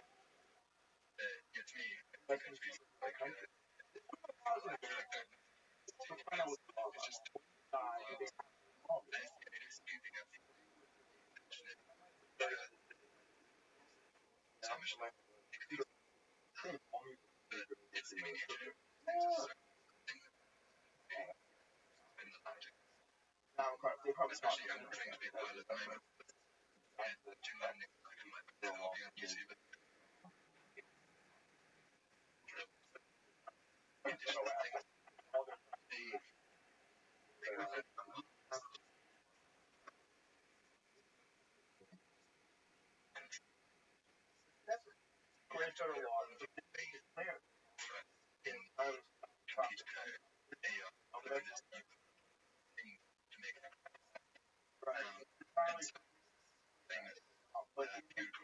Is it mandatory? Is it voluntary to do that? Is it not required to the law of the United States? Whether I'm No, dog. How you living, pimp? Yo, dog. Yo. Oh, you son of a bitch. Son of a bitch.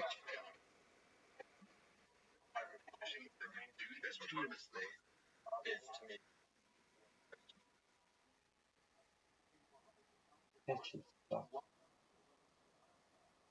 what on general where I saw one of my father. He is not there. Whatever they left there, that's not my grandma. It's gone. Yeah, when they say natural. Well, it's fucking orange. Fuck no. It's not look natural. It's weird. Part of you that knows whatever their soul, whatever a soul is, it's off. Yeah, that's gone. It's off. Yeah, it's gone. Weird. Especially one that you use so. Oh yeah.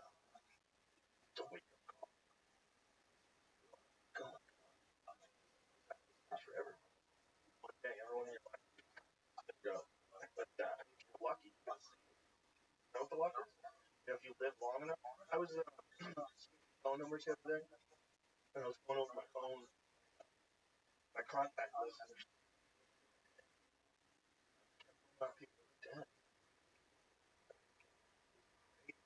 Why is it been such a Well, it's just numbers. Do it. Even number, all the numbers.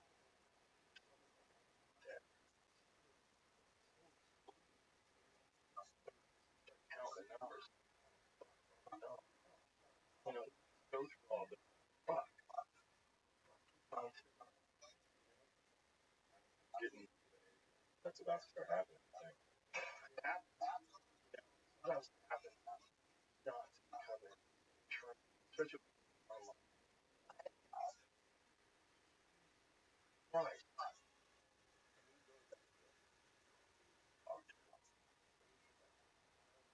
Conversation. Yeah, because I think once you that one, there's a lot of Perhaps, but I think by and he talking off the ledge. So I guess maybe one guy that jumped and he there are guys that as he jumps like he's all fucked up. But there's like it was nice. There's a lot of I used to bartend. he's talking like 200 trouble off that guy. Buddy, yeah. Tony and I go.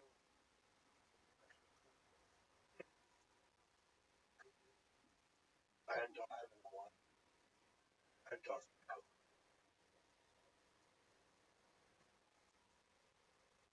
Yeah, it's one of those things. Just it happens. Yeah, when you Because think about that person with fun. Think about that person with and cracking a joke. especially this thing, Right. fuck, I could have picked 10 other guys besides. But imagine Robin Williams. Imagine watching Robin Williams on it. Did you ever see that commercial? The song was like Bill Lockstock. Characters and shit. It's like, focus now. Robin, what the fuck is going on? But that guy never. Extra Chris. People were sick. They went back to the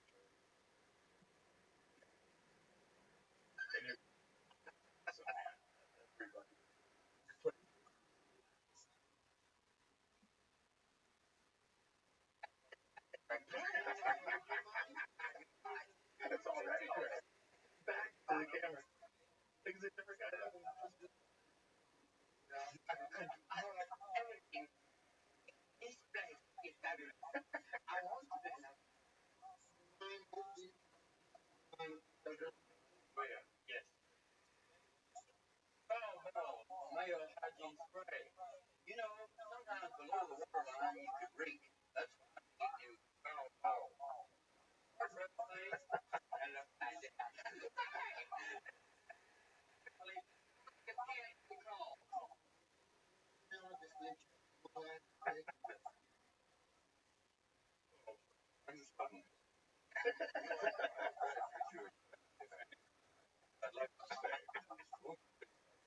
United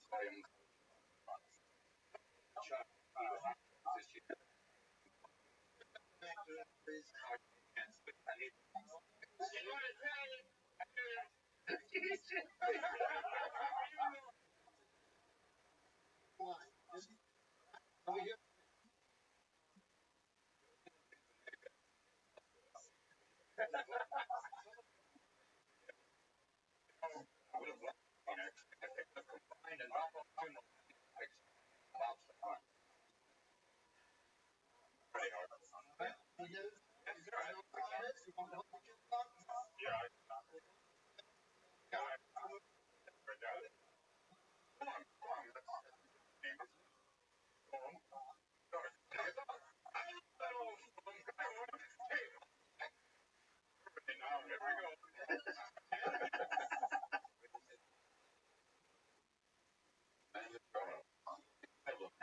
More than I demand and realize.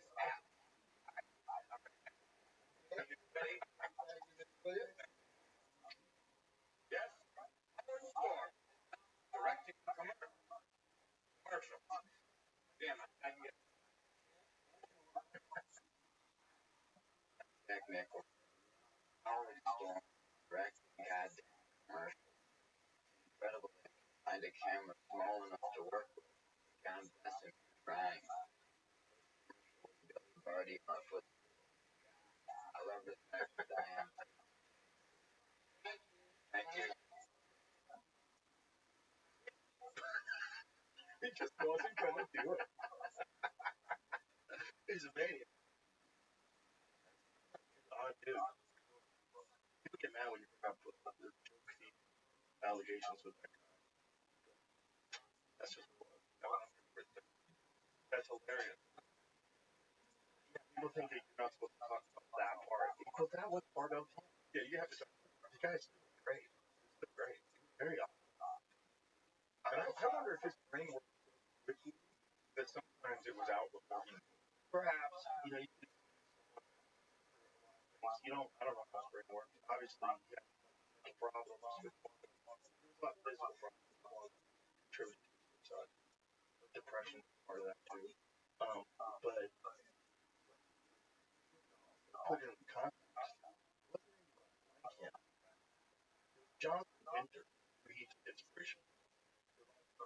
Jonathan Winter weird, crazy stuff, and act like different characters, and be there, and just would hold on to it. People would like panic, and they wouldn't know what to do. And so I think a lot of inspiration. Jonathan Winter, amazing. Rob like him, and he could act as morning. He was good at them. Yeah, seriously. How about that 24-hour photo? Bro, creepy. Yeah, he played a good psycho. It was very, very good. It's like, you would never imagine how that with The Rock. No. Maybe part of and the I doubt it. I think the reason so when you name is because they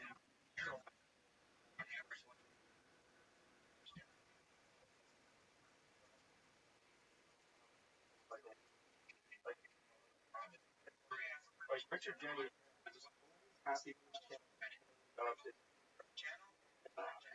Other guys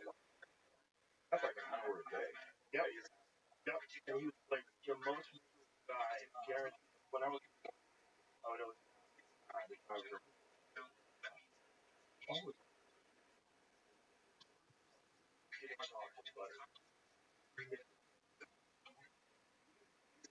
wanted to be a movie character.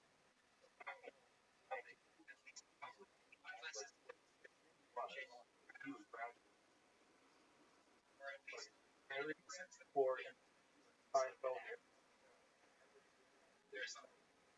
and he never got any of those. Only in like one movie, Gary, and it show on stand up, incredible. He showed all like what being awe. I've never really doing a big comedy works in Montreal.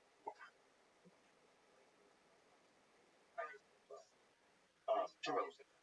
This room is all like that. And it was during the just for and Richard Denny went about 500 days.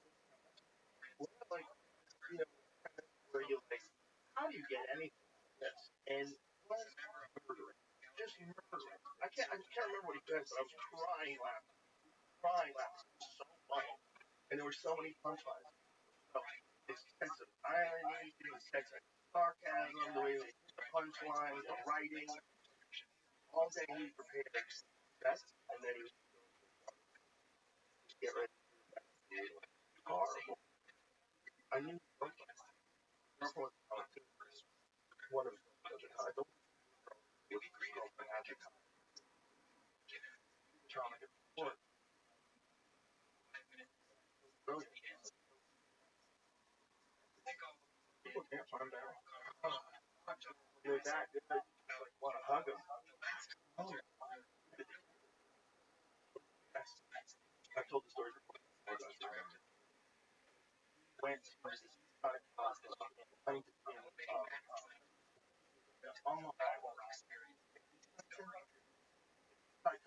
great. And I went there on a Sunday and I talked to God to see how we can rest. Hour. He did 4 different hours. He goes, I'm up there. He goes, I have 2 minutes that I'm I can barely get through them. They suck. And I'm bringing on this genius because it's an hour every fucking show. You just want to quit talking. Sometimes, you know, you have kids and then perfect storm of a very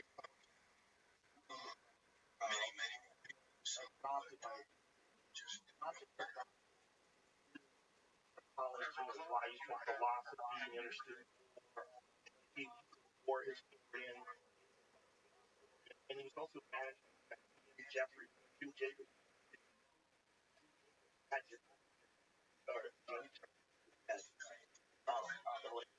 Jack Johnson, Jack Hensey. He had all the films, fighters, the greatest boxers of all time.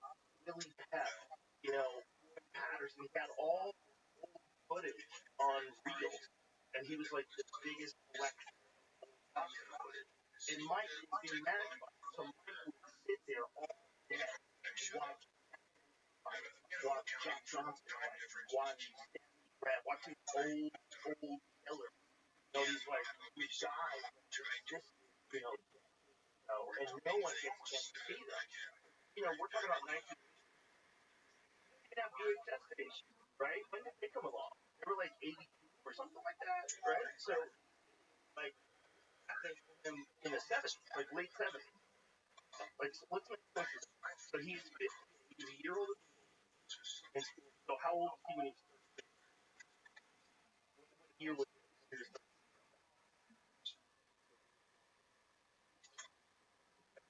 79. Okay, he'll be 89. So he's the only way they could watch television. They might. But they have to watch it on TV. They can't rewatch it. No way to record. Or, you know, the comics have a lot of them.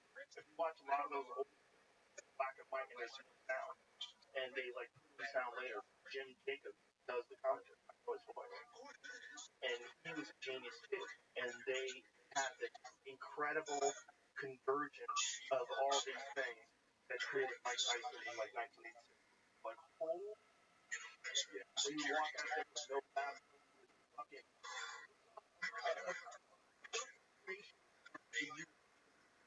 all the factors that all came in to be a boxing fan. They could not have had a better convergence of mind, talent, background. Yeah, he's being trained by Eddie Atlas, little kid. You know, child. That's a good question. Why do you think I that would think is? that's a good I don't know. Speculation is obviously that the baby was taken. Somebody is medically speaking some kind of a thing that baby can be reabsorbed.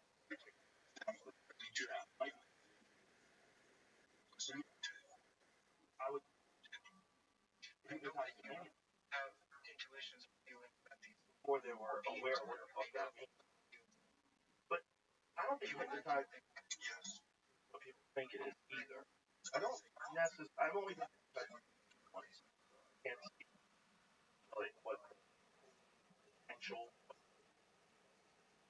But you're aware of what's going on. It's not like you're gonna like take your clothes off and all this guys. Like it doesn't make any sense. You're just in a different state of consciousness. It's almost like you're allowed to look at things that they really are versus other that's around most blaming other people when you should probably blame yourself. When you know you were lazy and that's why it went bad. It wasn't like a big going up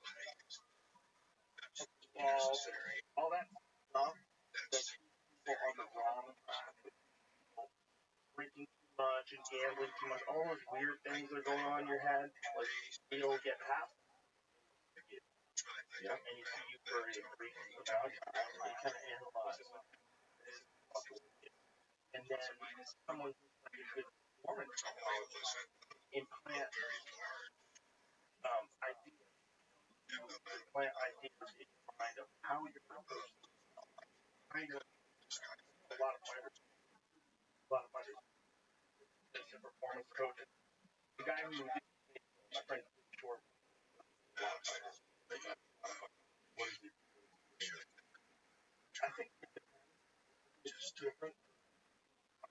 Yeah. I mean, some fighters, there's a thing about some fighters in a chaotic fight, they will forget about the game plan, and they will just go on instinct, start throwing down, they want to get knocked out.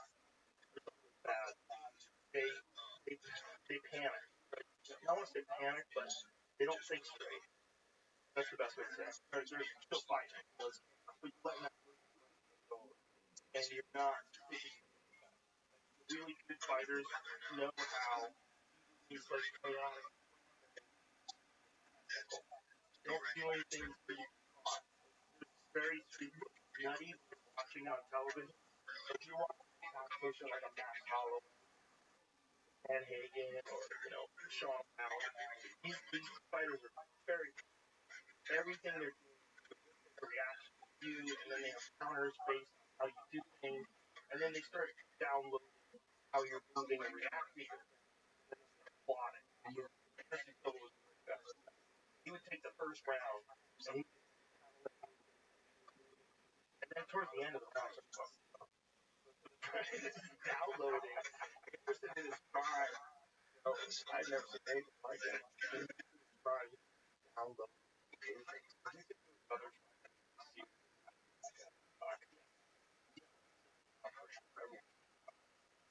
One fight did find out though, he had a flaw. The flaw was if you didn't attack him, he didn't attack you. Like he wasn't willing to take stupid chances, especially with like big punchers. Like this guy Patrick Cote, like one punch. Shot was a boring fight. Patrick unfortunately threw it loud. The worst fight. Not getting it at all. Point to throw a kick.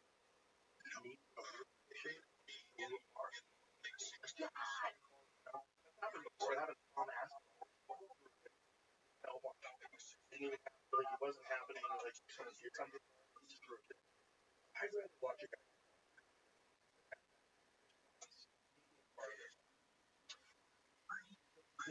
bad one like the worst shit. That's the very arm breaker shit. Very hard to watch. Those are the hardest I've ever watched. I've seen and great first. They're fucking horrific. They are fucking horrific. Hurt your I don't know. This is the worst. I'll get right there. So why he does it? But it's so crazy. Around. He goes like he's gonna throw it. And he just fucking weird. Out of nowhere. He just exploded without ACL. That's crazy. That's a fucking nuts. Patrick, but the fight was kind of because Anderson couldn't read, right? Because he didn't worry about being countered. So Anderson was not fucking good, but smart. He just knew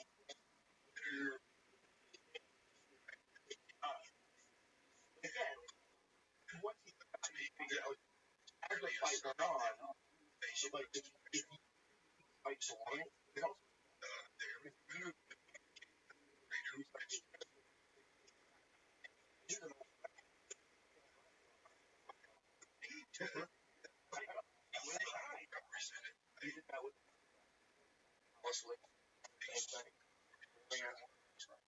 really dangerous fighters, really dangerous ground.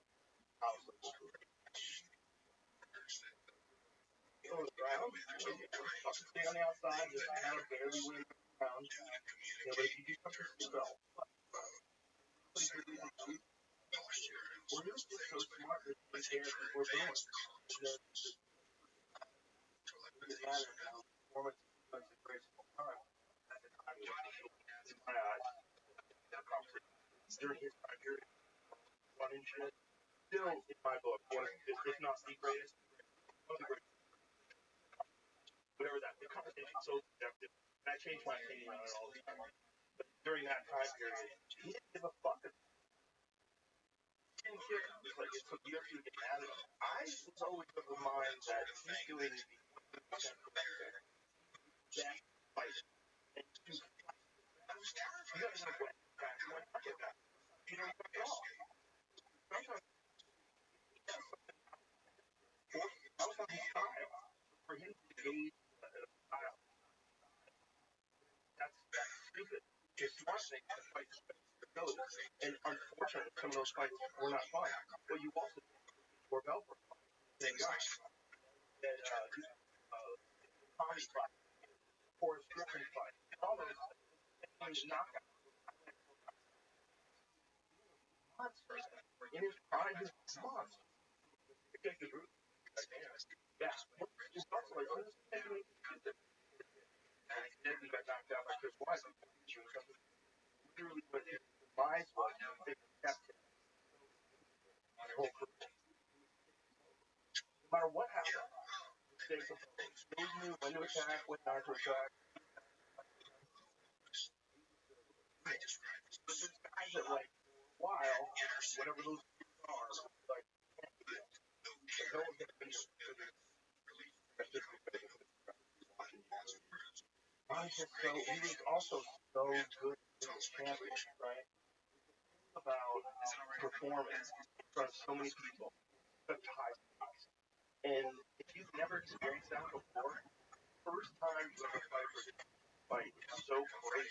You see these guys face sometimes, beating on them, that's so much anxiety. And it's not going. You're fine. Then you're just going on instinct. Then you're going on training. You're just fighting. But it's the build up and anticipation.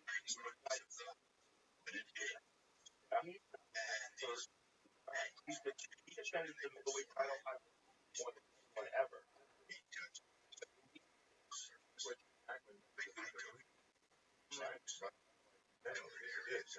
10 feet. Yeah. But the thing is, like, that guy calling the sports psychology. That's where psychiatry. That's what psychiatry too. True. Can't take fighting. I tried. I knew a guy who got kicked off a car just on Adderall.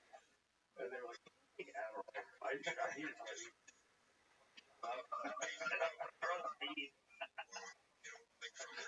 It's something in sports. Oh, 100%. Like I come home from golf for the last 3 years, calling myself. And my girlfriend goes, hey, why don't you just pretend you're talking to me? And I try to twist her around. I'm like, yeah, you just have that part of a man.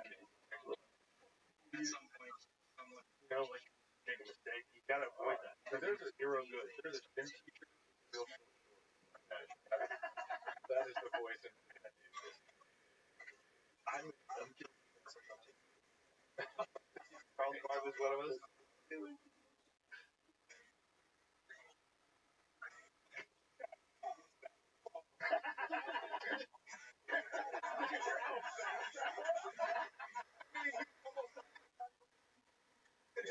Before he said it.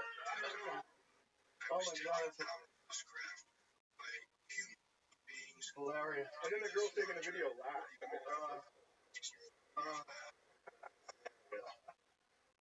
Yeah, this is not but also, there's a thing about a guy like Martin. You don't really have the time to do a thing like golf. Really, right. Same thing with playing. Completely different videos. 8 hours. If you want to play Dan bowling level, you want to play like a short. You have to play 8 hours. You play 8 hours. Don't fuck around. They're so through all the time. And if you're a casual player, you just can't find that groove. They don't want to ever let that groove go. They're going to groove all day long. All day long. They wake up in the morning and they start thinking about balls. Thinking about putting English on balls. If you want to play golf, like a really great golfer, those guys do every day. They have coaches, they analyze footage. They look at Tiger Woods. Tiger Woods started playing with how old? 3? 2? Yeah. Yeah, and the coach by his father from the time he was a child played baseball time. Yeah, that's what you're doing that. Just like I stuck with miles trip. Around 4 hours. Inconsistent. Watch them do it.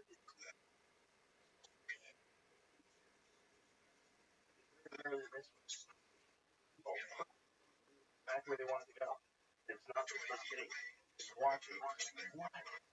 It's like this feel of all only possible. It is so fine to do it. Like I want to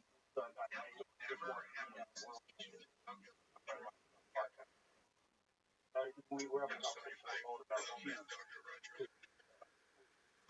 company Q-Tech, Mike Harmon, and it was months ago. And I was saying we were talking about he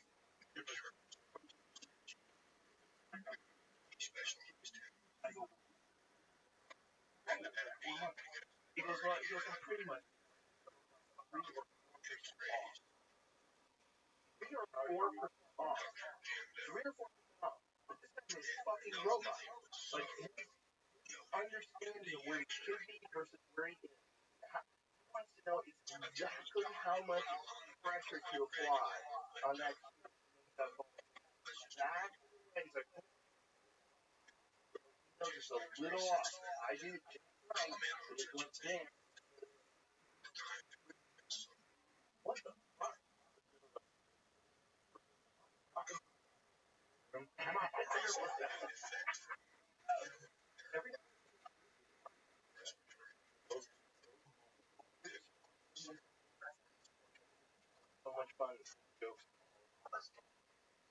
sometimes you're having so much fun saying the material because everything's I do this all the time. And it just feels like in the morning before you're done. Right? You have a Tuesday, Wednesday, Thursday. You're doing a real weekend place. You know, my God, Saturday rolls around. You're a wizard. You're a wizard. You got those bits tied up in a base control situation. Love. Up with you. What's funny is, like, I know that vibe. I caught that vibe. And that's where the stuff goes. So, doing that every day, you get out there.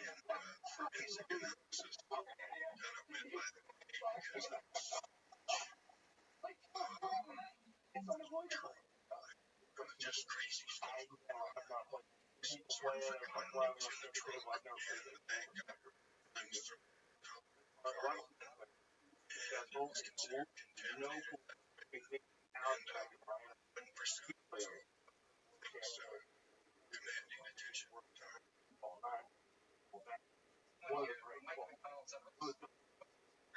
whatever reason. There's more. There's got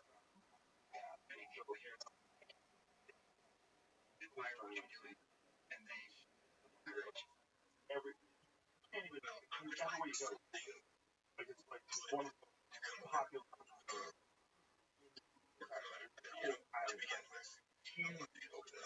But that guy is he's like a professional player as well. A couple of guys. He came up with you go in.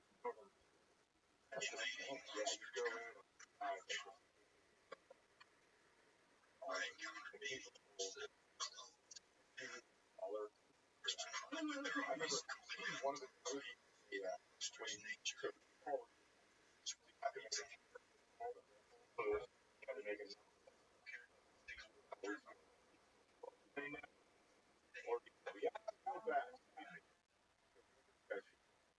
and we had to have a class with him, and they were talking and Rick stands up and Rick laughed.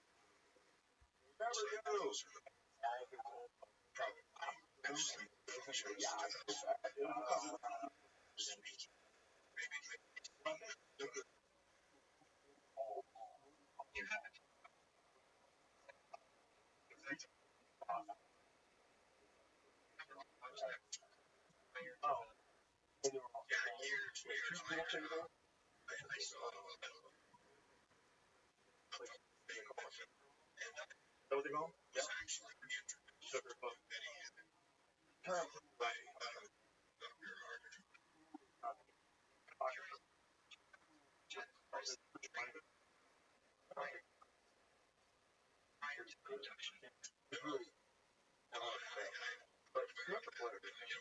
Come over to America.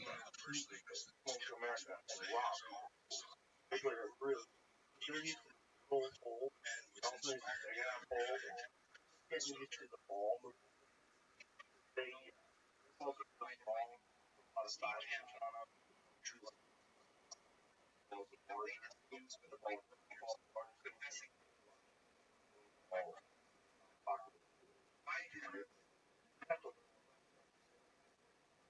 What's that? Their technique so flawless. And they have a talent that teach people how to play. It's not like even. I think there is no. They have like but this is it's being a filmmaker or a real maker. Truth is, he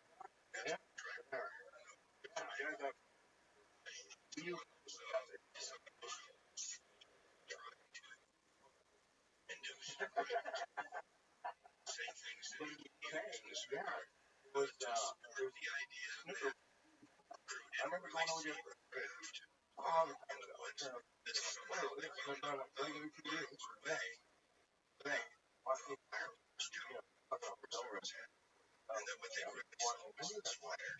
a long time ago. But for whatever reason, think it's that at all. I don't think it's not good. I don't find it. This thing is on very frame structure.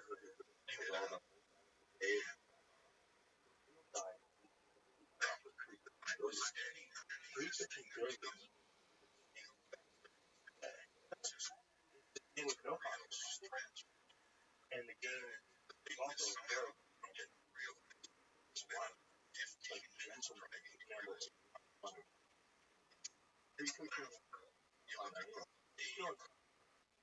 think the big 350 team, Belgium, got very well through the European countries. Is that like the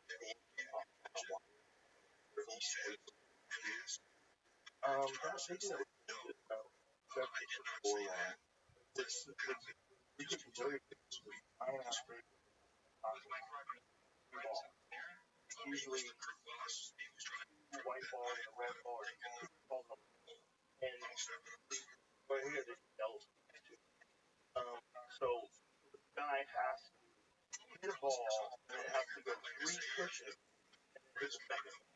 So it's all about see if I What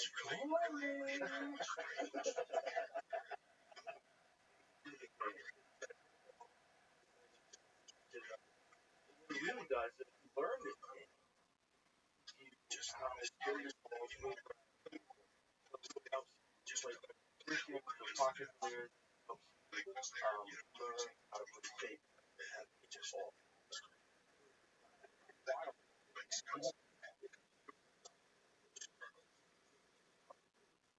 So it is really a perfect game. The problem that I have with it is I want to see balls go away. Yeah, I don't want to. I want you to go by ball. I don't want to see the fun with you is all or I don't think I only watch like a few matches. I can't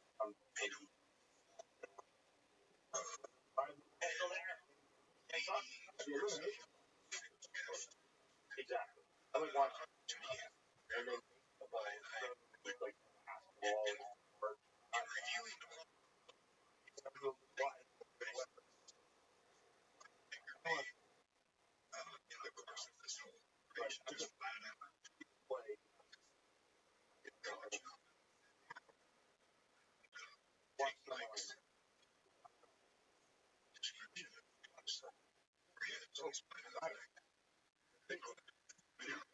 Watch someone.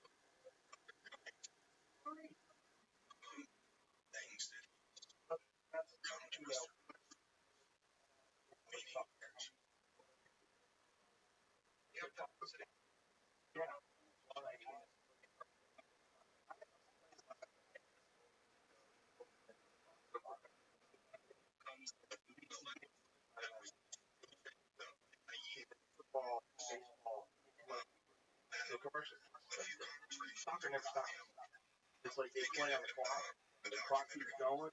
Every match can be X amount of long.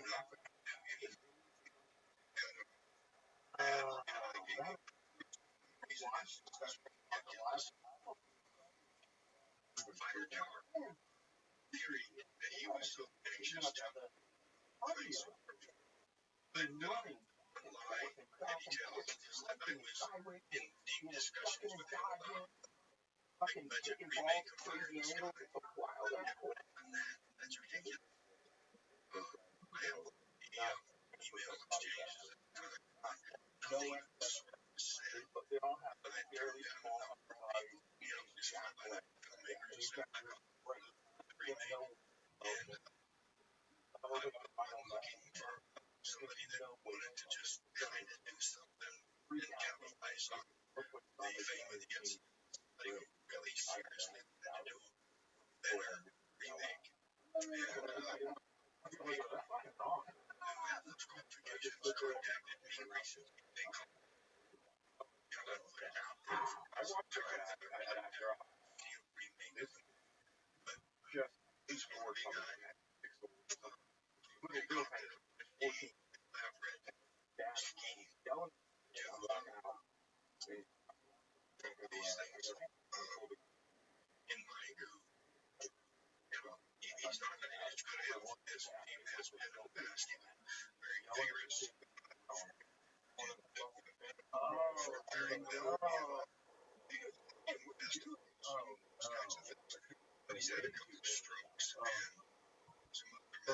Having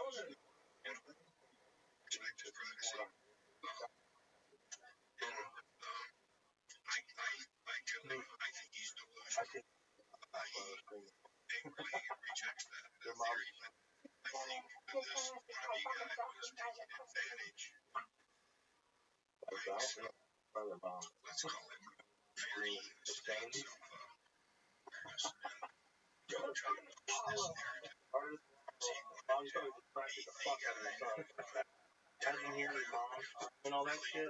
Like, shut the fuck up. You got him, honey. I was thinking, oh god, I can't do it. I'm working.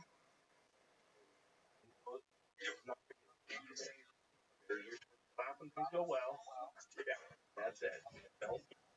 Fucking yell it out. Where you yeah. Okay. I got it.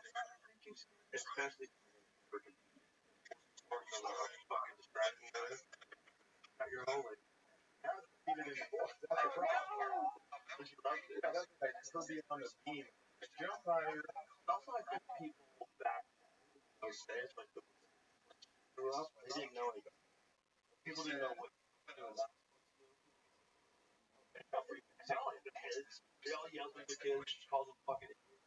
They all did. Everybody, we were animals. You know, like if you grew up and your parents grew up in the 1940s and 50s, you were an animal. They were animals because they were raised like if you were animals. And those people were parents on World War I. Okay. So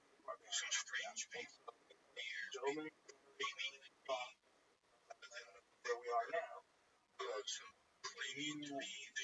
you're our parents, you're exposed to all that stuff. Why?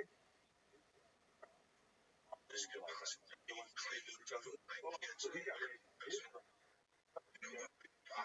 Oh god. So when my mom and dad was just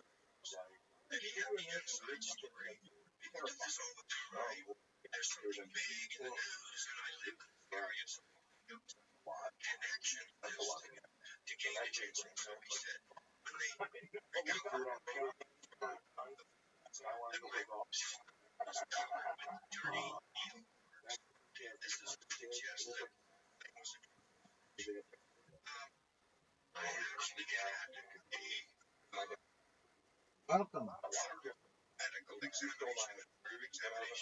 How are you?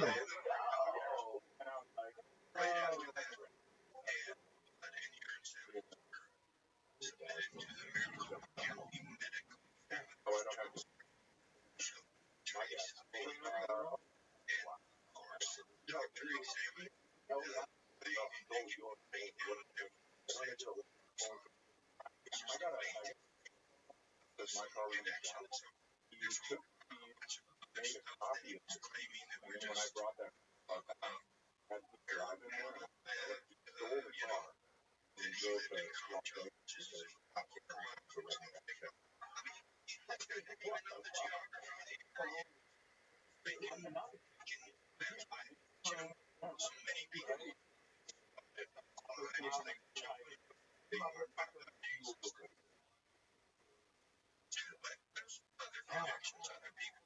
Yeah, pretty wild. I called when I went to college. I called it a phone.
stand-up comedy is probably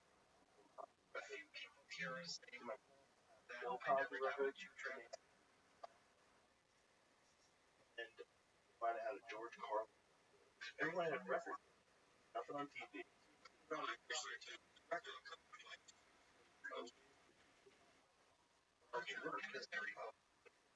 That's how funny.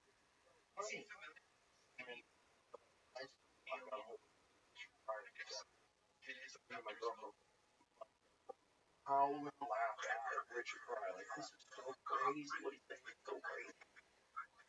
Like, at the time, talking one, like, something like that. So, in 1983, like, Richard Pryor was, this is like when he was live at the country trip.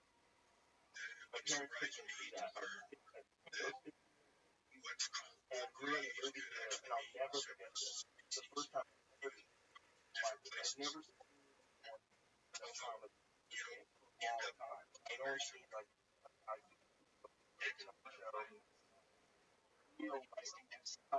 I set up punchline 5 minutes. All right, that was terrific.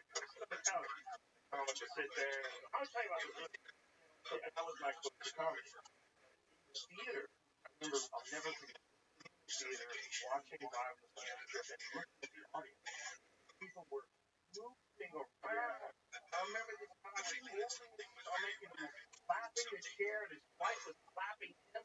They were just going, oh my God! Oh my God! Funny, and I remember thinking, I've never seen funny. All the funny that I love, never get funny. It's talking.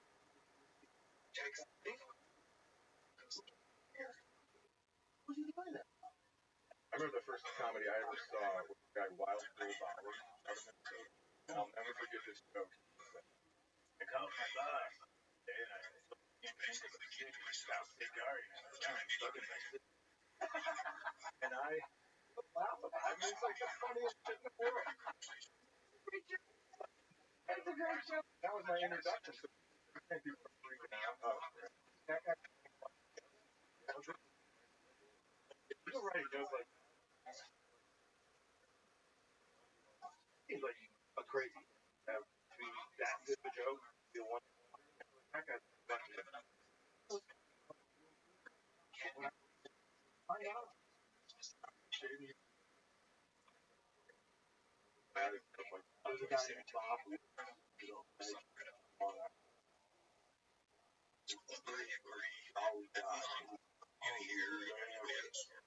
a legend of Long Island.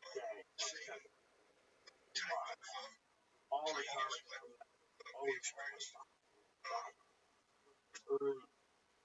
I came along. I think in some cases, I just outright lie. In any cases, these are very vivid experience that they truly believe, but probably didn't actually have. That would, these socials, you know, they just touch me. That's the point. They're so diverse, they jump details, but yet made up their minds with the facts. So they never just say authentic and just want basic aggression. I definitely do have those kinds of emotions. Some people that I definitely have really recounting things that happened. Made up of see it. You don't need too much of those are good and which ones are what they need to believe.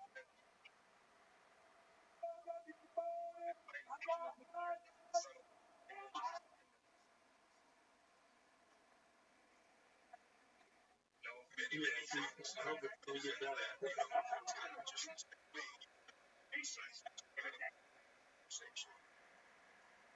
There are some tell that they are narrators and the kind of way they look at reality and needs their essentially these people call them the narcissists.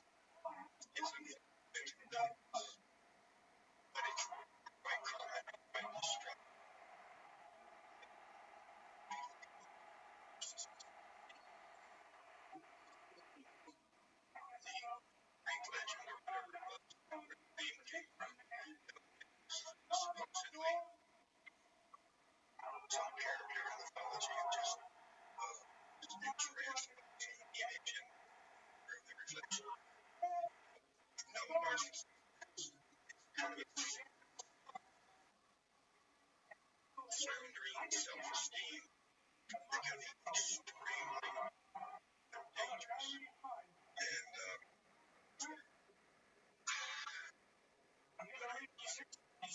delusional. They think you're talking about somebody who sees big out. Jabbering. Like some things like him, like recording a set for television.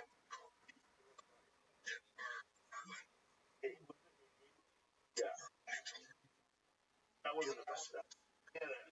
They Jack it's Making a lot of things that in the narrative. You know, he inspired a lot. they A lot have of comedians. paranoid delusions that people are plotting against them. Things occur. But again, like, And the world was evidence you of gotta also their comment. they need to open their very second job. 36 years before that. Potentially very hard mental condition. Right? If you went back to 1950, what the fuck is this? What's the stand-up comedy? Nonsense. Guys in the Catskills who are telling two dudes walking on a bar joke. It's not real comedy.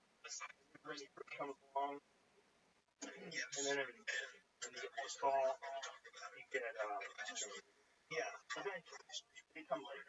They all come later. Carly, they're all inspired by Larry Bruce. Larry Bruce is really like German. They take me into their confidence.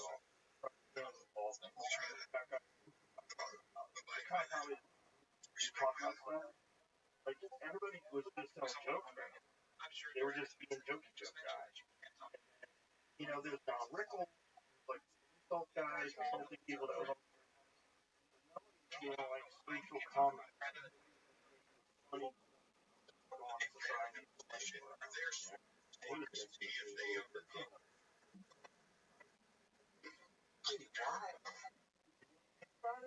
I'm my office. I have a book cover that's impressive. I mean, I don't think you can get it.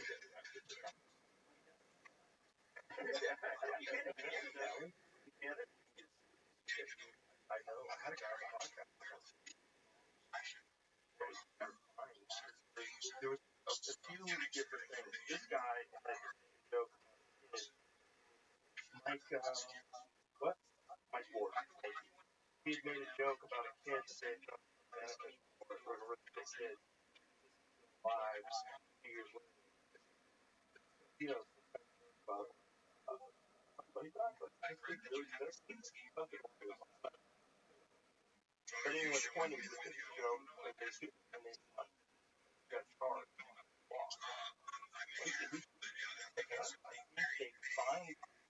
I think it's one of those things where, see, let's find out what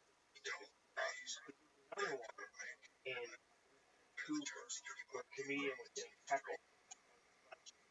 And he starts making fun of them. That guy got caught. Yeah. Like you can get, Canada does not have public speech. It's not the same as us. Have it. They have weird stuff. This is why Jordan Peterson, way back in 2016, kind of held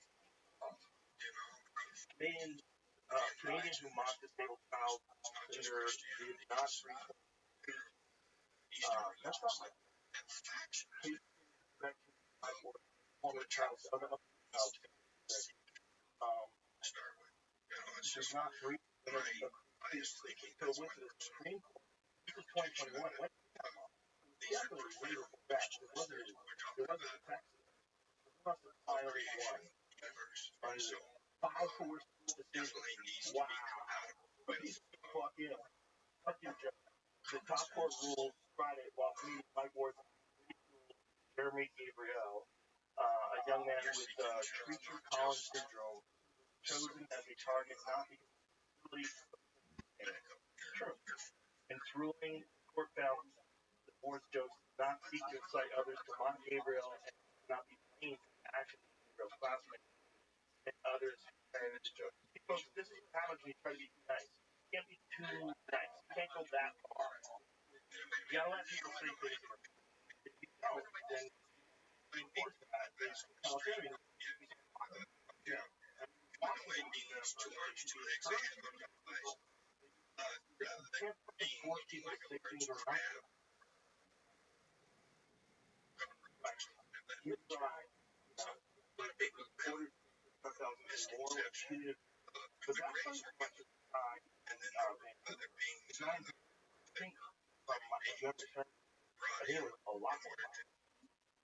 The guy in Vancouver, there was 2 lesbians, Helen had a show. I think the effort was to complete Okay, I was 25,000.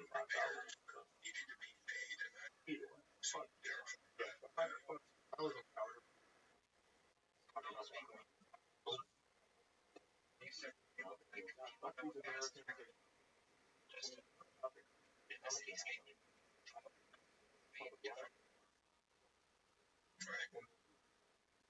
you and that of course would fulfill the purpose of getting me to calm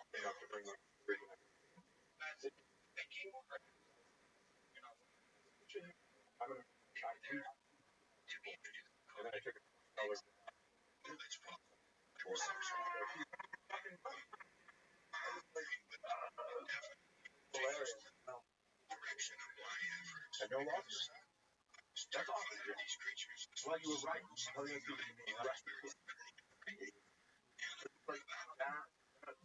Like try, you try to set up society where you prevent being. The problem is people are going to be mean, and the only way to prevent people from being mean is through the ostracize people, and then have everybody else learn from that, and like learn from the way you talk about it, and then we all kind of grow together. You can't have law your opinion that someone can't about.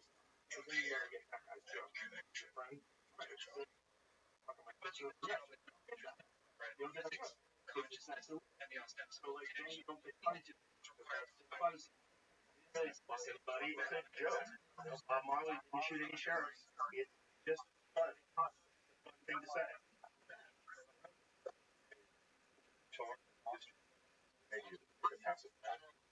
There's like, oh, that. I told you to shut up. Now we got this. And then I got paddled. I had a fight with shit. Principal was just paddled. Really fucking was looking. You one shot, yeah. Oh. By the way, that's what I'm saying. Like these kids now,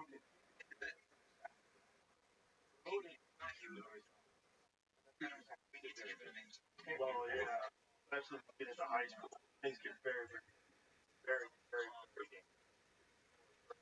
Long, aggressive, and testosterone the first time in your life. You're 13 and boom, you're in factory orders. Like, yahoo! You start growing, you got a mustache now, 14, 15, 12,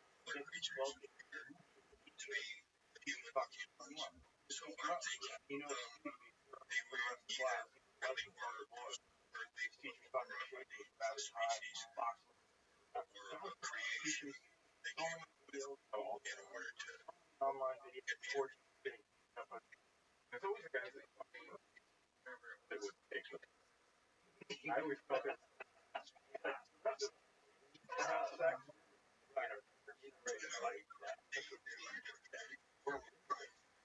Those are horrible.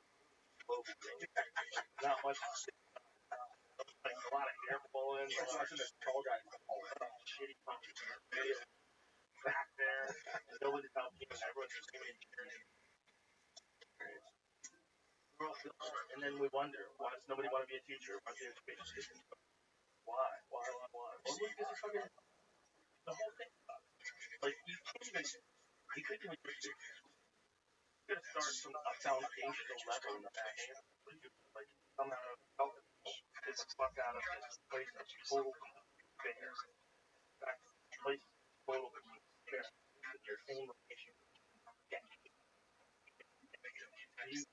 want these kids to do better. Like how? All they know is to they found that out. That didn't happen. But if you were your dad's dad, that would have been bad. You know what I'm saying? Like, we are good fortune understanding the stakes of the sport. And even like, I mean, you need to put online what it wants you to buy.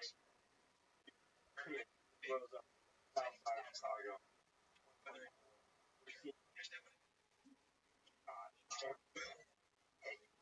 Put yourself into that. So expect that child to come out of that environment and then go whatever when he starts going by his head, seeing friends on the street, seeing drive-bys, seeing drug dealers, rapping, holding guns, smoking weed in front of everybody, and street paper. I'm your child. How are you going to see it? Now you're not being I'm like, I want to go. It's not like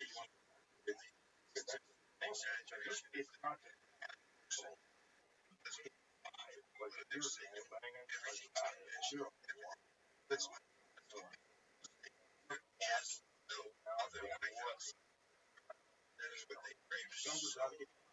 zero. Some places, some people would rather live in life, but at least that life is one thing that comes out of gang, brotherhood, and camaraderie. Right? So we don't have any real love to have a teacher to live with two people. They're all together, making money, partying together, having a good time together, driving cars together. This is way better than whatever they grew up with. Like band of brothers. Yeah, fighting. They're literally in a war. A war in America. But if you look at the control of people in Afghanistan during the height of the war, it's comparable to the people killed in the South Side of Chicago. I would imagine the South Side of Chicago more people. What happened in the war depends on the war for. Sometimes it's large amounts, like in Gaza, or there's large gang violence. But I've been close, and I believe higher. I believe that the death toll for the South Side of Chicago is as high or higher than Afghanistan. Why? Oh yeah.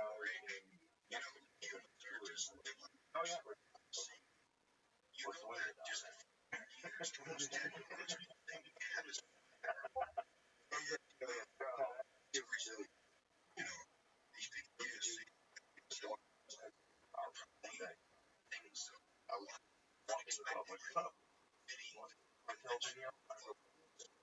and it was a dude who tied up his arm, his leg. I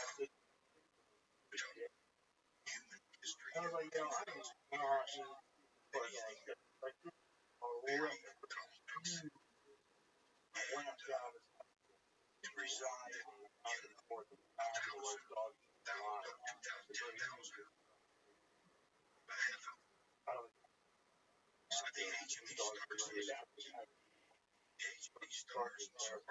yeah, is there a place that shows statistics about violence?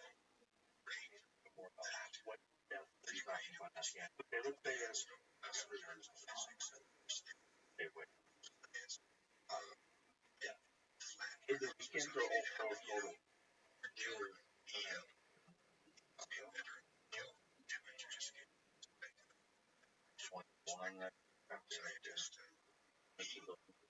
So is that pulled out? Yeah, that's different. That was yeah. Oh, okay. So it's always more. It's always more.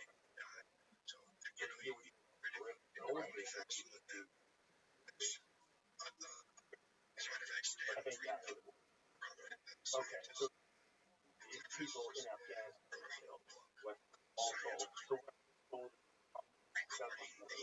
still even thinking about it. American cities, not American cities, the South of America, major metropolitan areas. It's a country that, I mean, think about the French Sinatra wrote a song about it. It was his kind of town, right? My kind of town. You heard AI or Frank Sinatra into Eminem. So Frank Sinatra is singing himself. It's perfect. It's amazing. It's amazing. Have you heard it sing? Okay, look at this thing. All AI. Yeah, it sounds so what did you ever want to start yet? I'm in my house. All day long.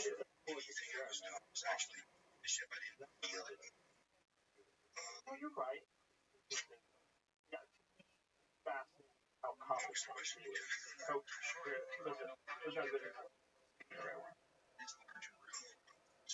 listen,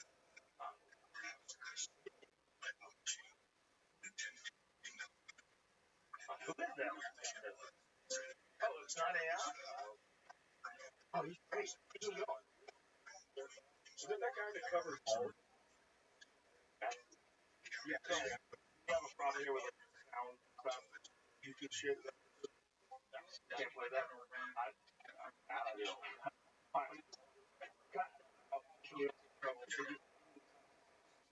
Cut that out.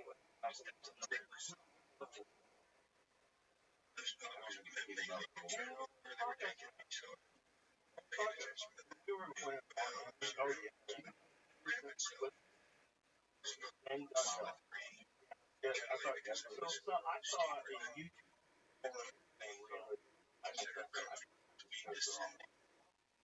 oh, that one was good. Okay, this is the thing that I saw. That's the same thing. The guy. Okay, so the guy. And then, you're so good. I brought up the like cheat lounge. That guy. Yeah, I remember that guy. Gee. Right. The thing about that guy is now he's not good stuff. Yeah. Yeah. That sounded like AI Sinatra. That's the trick that got it on the video. Wow. Okay. Thank you for that. A lot of people online now.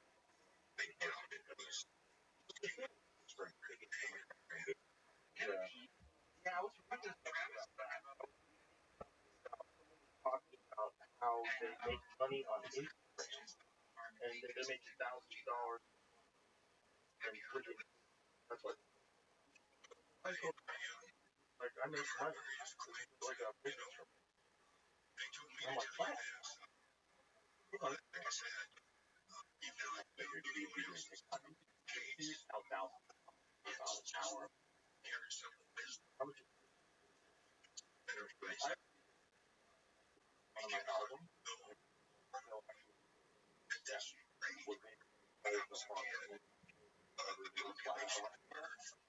that out.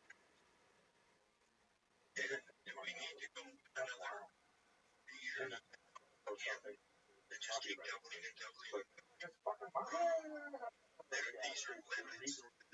Limits to grow. I get it. There's a lot of people because a lot of people make some money off of other people's stuff. Yeah, shit. So I found that Martin College.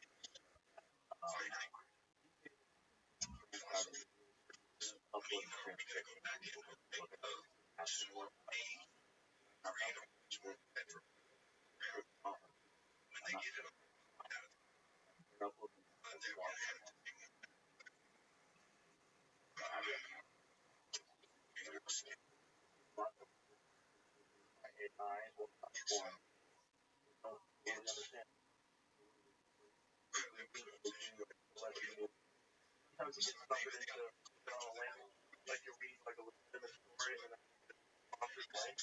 Why is it not for what? Exactly. Like the worst of the last 20 years. Like, oh, what's going on here?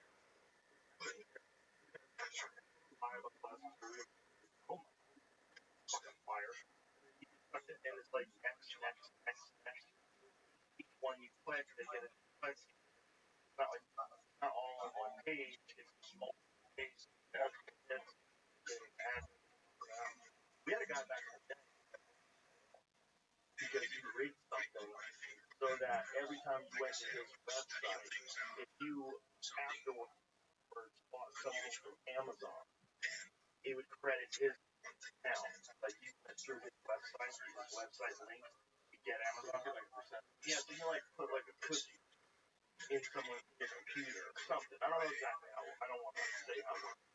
Guy, much more experience. Find out when you use it. Well, I use it right now, right? When I get crazy, I'll I bet by the time it was trying to be good. I think Marcus Brownlee released a video where he was examining iOS 8 pros and cons of to do. He makes text message satellite time. So if you're not just which one was that? So we're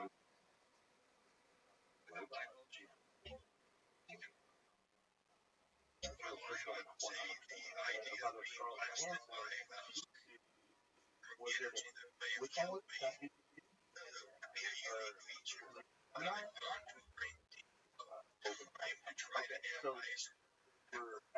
her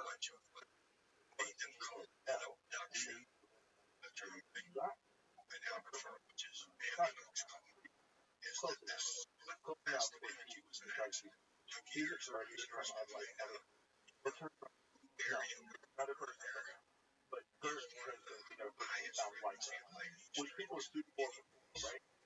Kim Kardashian had a Kim Kardashian commercial. Yeah, so it's like you won't get someone to look. It's gonna be a car commercial for a while. Oh wow, oh wow. No. I mean, they were trying to be like, but they sounded like, hey man, crap on that commercial. Yeah, the Scarlett Johansson thing, we played it. Now that I'm thinking about it, when we played it, it was different because she was the voice, right? So she was the voice that Joaquin Phoenix falls in love with.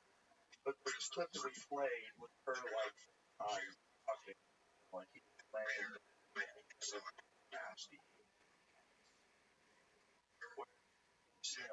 chat. It was like Scarlett Johansson. Here's that movie where she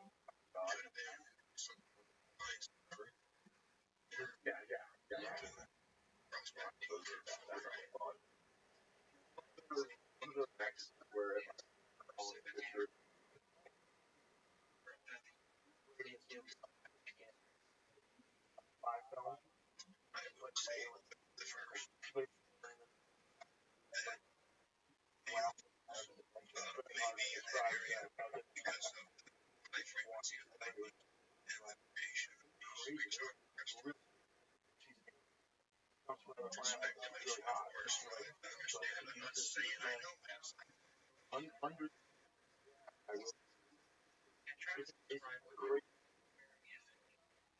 I don't know if the alien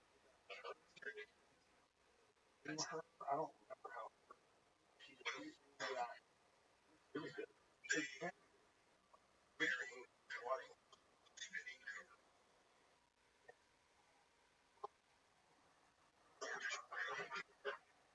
Change your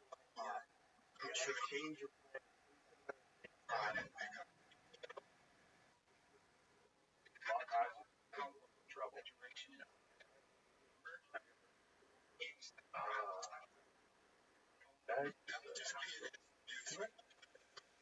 Yeah, it sometimes works. You never know. But the thing is, like, you can just want to drown you in other dimensions. Might have. You draw a very talk about that.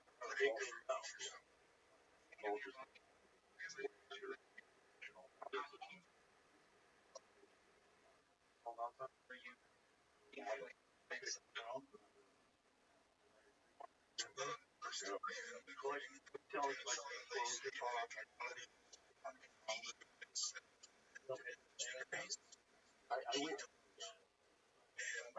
I tell my kids all the time, are worried.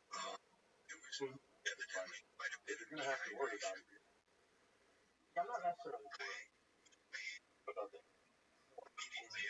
Sure. Like how much is it? Not. I think it's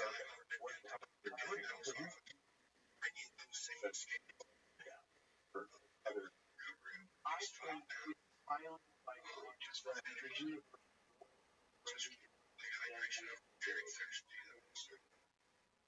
I don't even know if it says as a thing that implies this. I think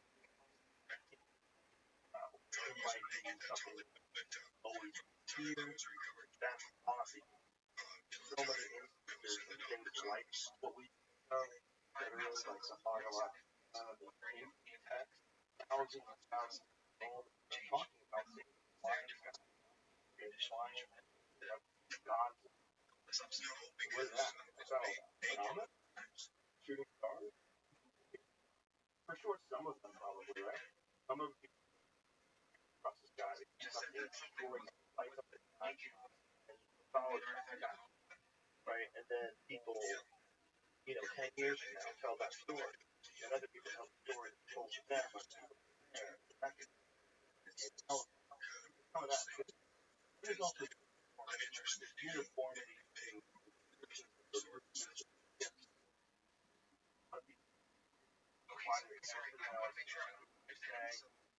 it's very weird. It gets very weird to the point. It's like, this is a mass creation of the mind. Like, Carl Jung was a creation of the mind. But it was one of our illusions that people conjure up in the mind. But it's calming.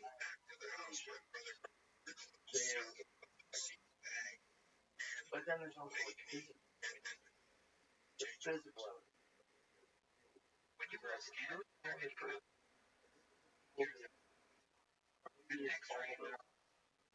maybe total bullshit. People would make natural disasters, all kinds of and also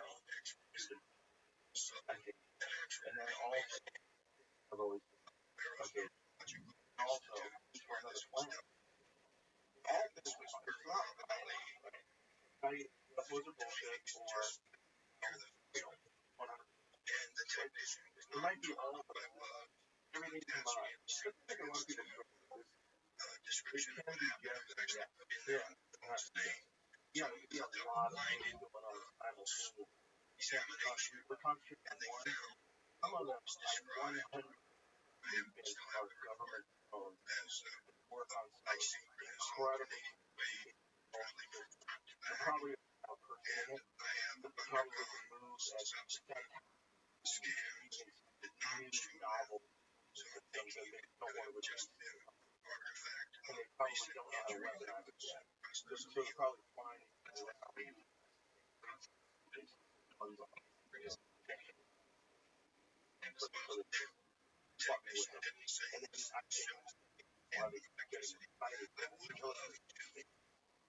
they try them out.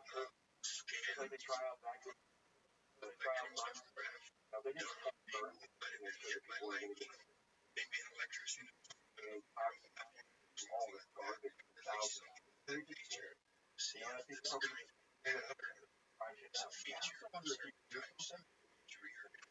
like when I watched Project, I went in dark and I was like, you fucking corner, once it's cool, yeah. That's probably I would look at that fucking giant head. You see a tree. Yeah. The thing about this is that Native Americans have a bunch of different. There's a lot of names.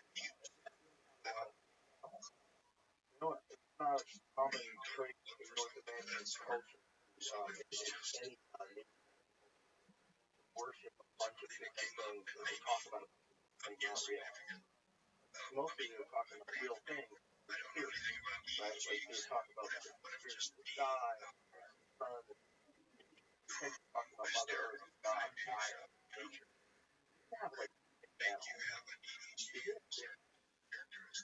There's a lot of basically, so I think at one point in time it's real.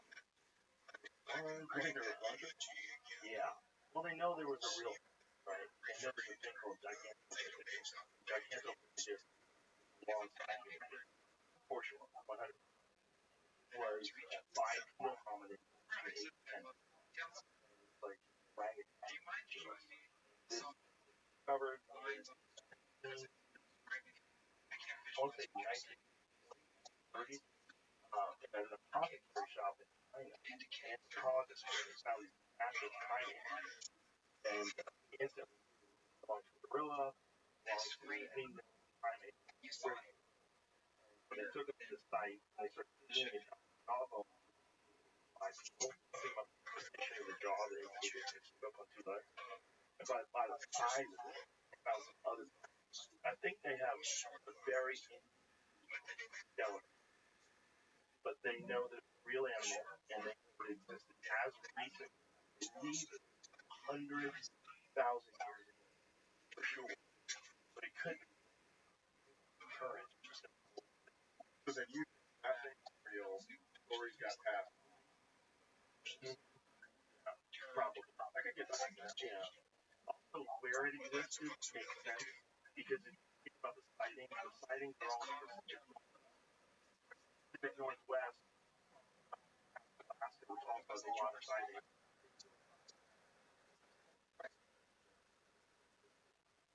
Kind of makes sense. And then the more they find out about people in North America, they used to think all people across the country. There's so much evidence of people who were here 25,000 years ago.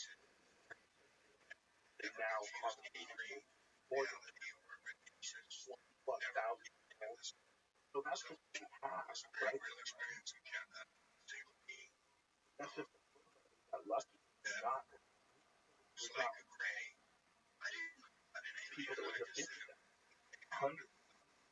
Now you got 53, right? Because if those people were alive, while those people were alive, so if you go back, just go back to 20,000, right? If you go back 20,000 years ago, you're dealing with North American lions, which are the biggest lions on Earth. The favorite tigers, giant sloths. You have all these enormous animals that show up. This was all long time. They're in the hot spot here. This giant seems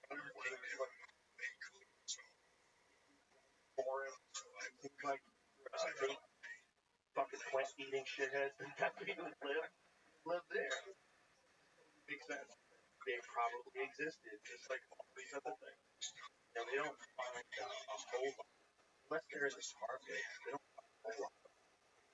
They don't find a whole lot of things for 25,000 years ago. Who knows? I would rather afterlife.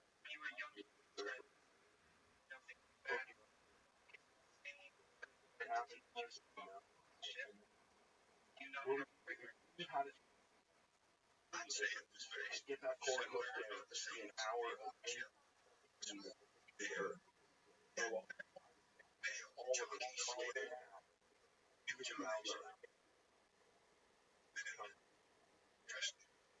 of it. You could go one brothers and sisters. That's probably the only time I ever said it's really happened. They were saying it in the street. See, that's what I like to praise. We're going to see how that's all. And living here. I do have all the money witnesses here. I'm going to open up the big cover.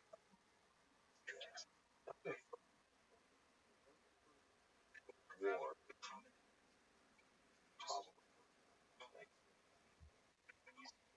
in one word. Better to the word.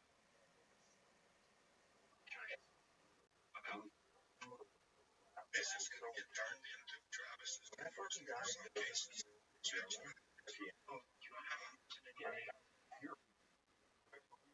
Well, it's still, there's definitely a presentation.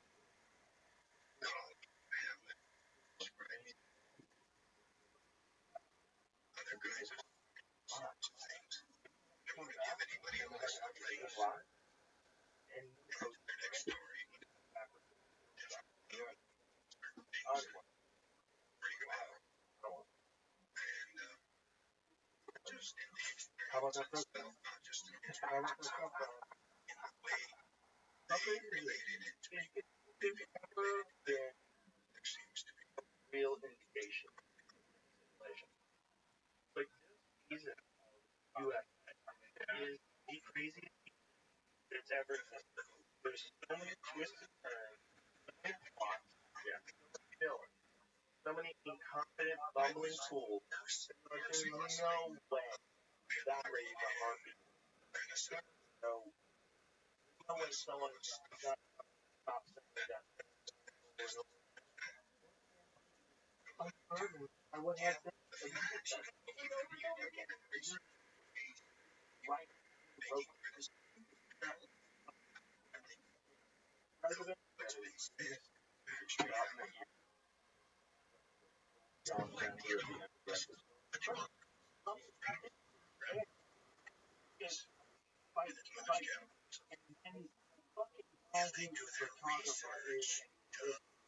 that guy who got that photograph, why not they all made a list. They don't put it this year. He said, one of the most iconic photos of all time.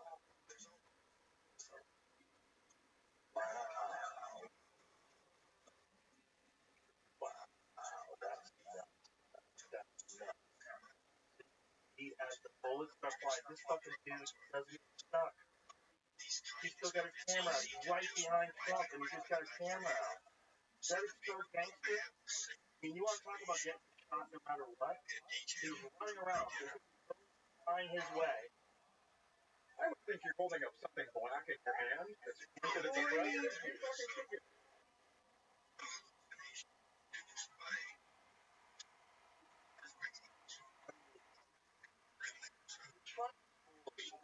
Right out of him.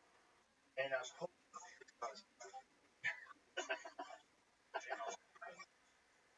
service ramped up security in the Iranian plot to stop Trump. You can actually shoot it. Oh, they ramped that up and they ignored them 150 yards away.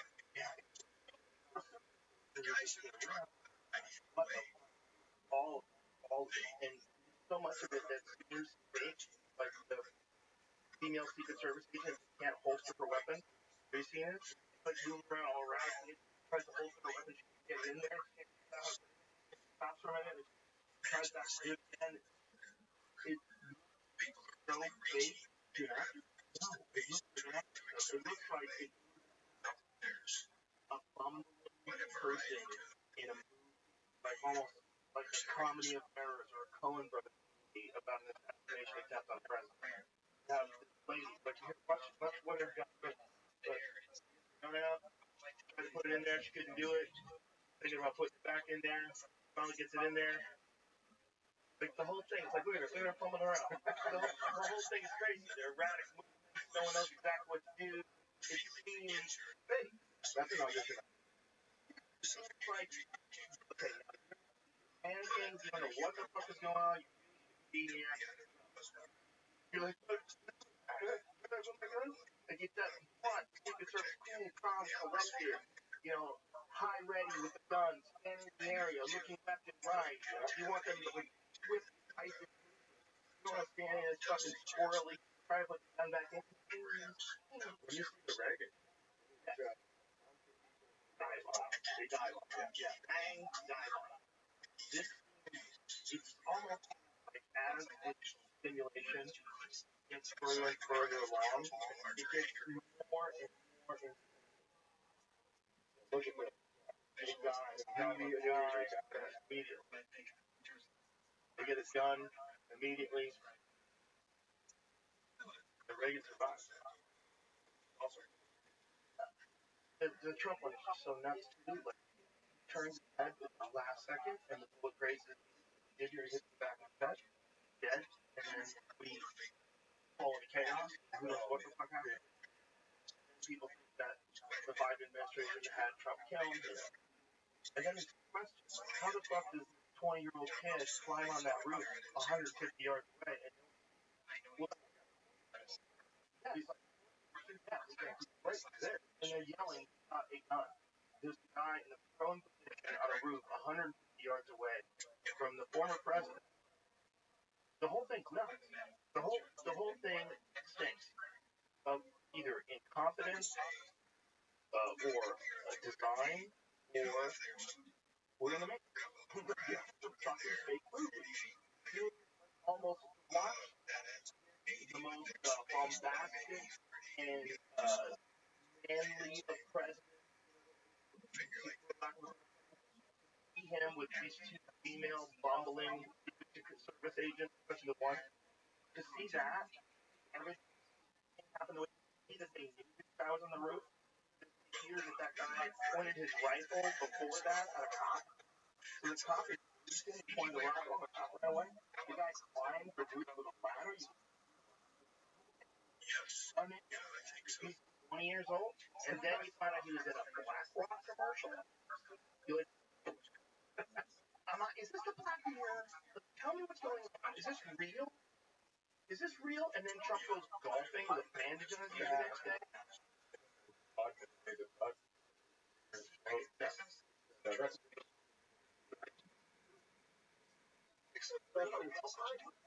You have people flooding the West.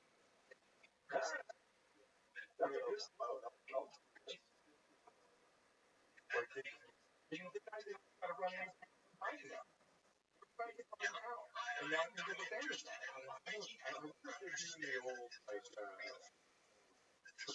train box.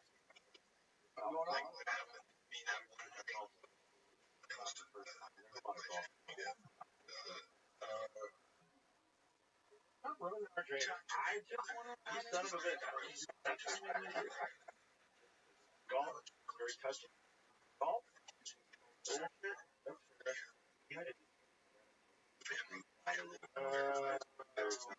Oh, well, touche.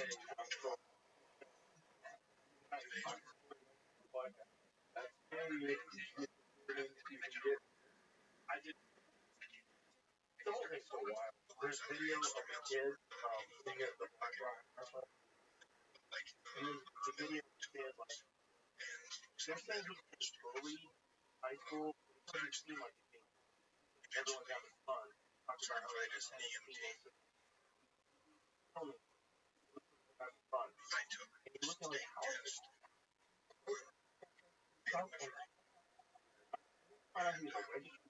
He was a registered voter. You know high school, those Tennessee guys always doing it. It was like he's trying to fun. You know, stand up and I mean, he wasn't saying like I definitely have a head. Like he's pleased people. They obviously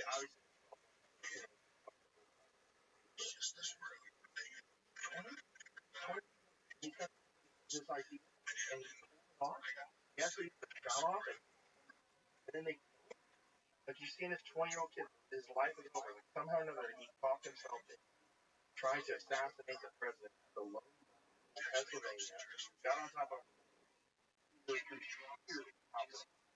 for some other reason. He actually got off, and the president just moved his head at the right time. And the whole thing is, like, shut up. Why don't you believe in God? That's what God's up there when he's like, everyone or maybe just want him here knows how easy our political is. Because the only way that we find out how coordinated everything is, if Trump fan or not. You hate Trump. Put that aside for a second.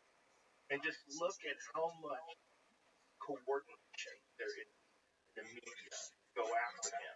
And it exposes like this thing where you have to step back and go, oh, hold on. What's really whether you hate that guy or not, hate him. Hate him.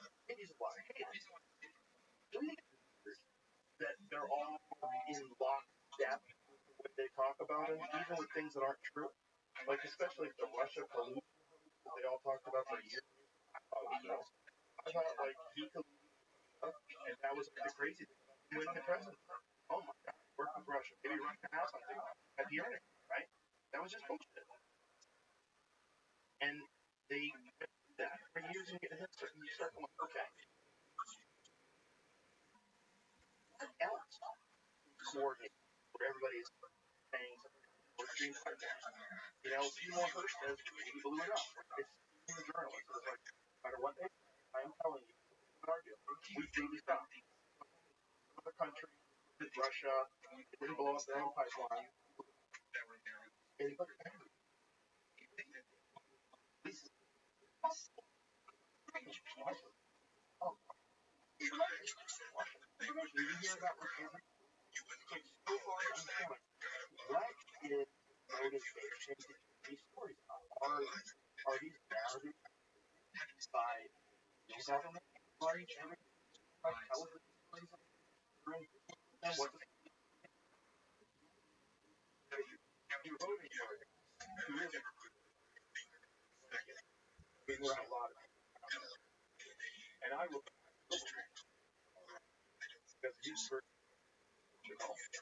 I still a lot of traders. Otherwise, you're all they get so many stories were bullshit, right? But if Trump didn't completely sway or maybe wouldn't on the Supreme Court, I think definitely come out on stage waving people. I don't fucking believe this. Yeah. He is out of the stuff. It doesn't only gets any support on other stuff too. But you gotta understand about Trump. Lifelong, which is so when he was starting like wasn't he when he started talking, I believe well he had a very close relationship to the point where he believed to their wedding or his daughter's wedding like he come to the wedding you know that was like the famous White House correspondent. Remember that? The White House press correspondence is always supposed to be this thing where comedians do it. They would show Walt Disney here and crush it. So, and they would go up and they would Trump was by the way the first guy and they kind of but every other president one time White House press correspondent Obama was on stage and he wrote to Trump. And one of the lines to Trump said, I'm one thing that you'll never be president of the United States. Trump was trying to follow us for 10 years. Whatever that is. Why? That's why. He was like, saying he knows for sure that Obama came from Kenya. People don't know the first. It was crazy. And that was, he wrote Trump about it. Trump. Like that night, thing that's not him. But he did it. That's so crazy. That one moment where Obama was talking shit might be the reason why Trump was like, I'll fucking kill you. The first time.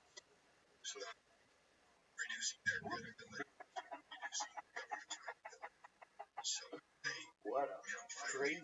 Yeah. Seems like it's real. Seems like it's real.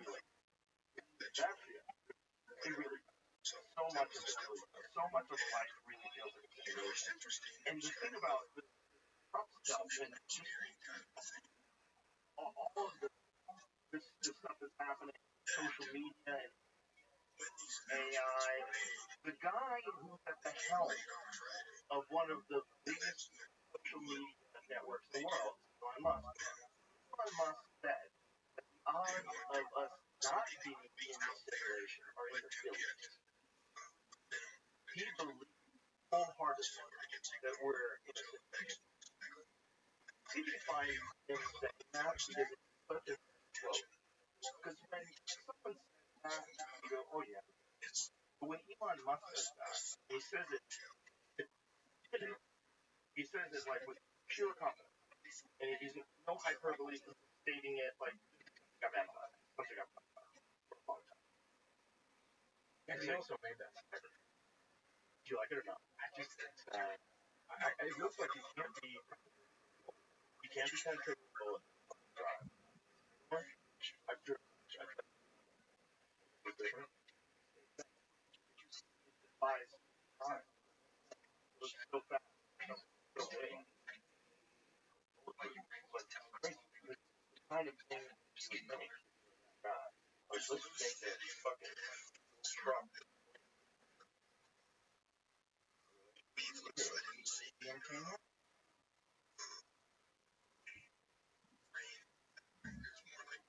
Well, I because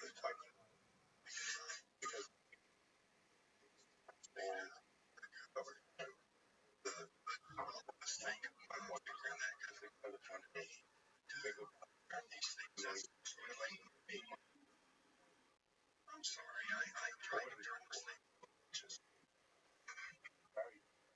that's all right, that's actually said in that part about that's all right. Okay. Sure, you stick to some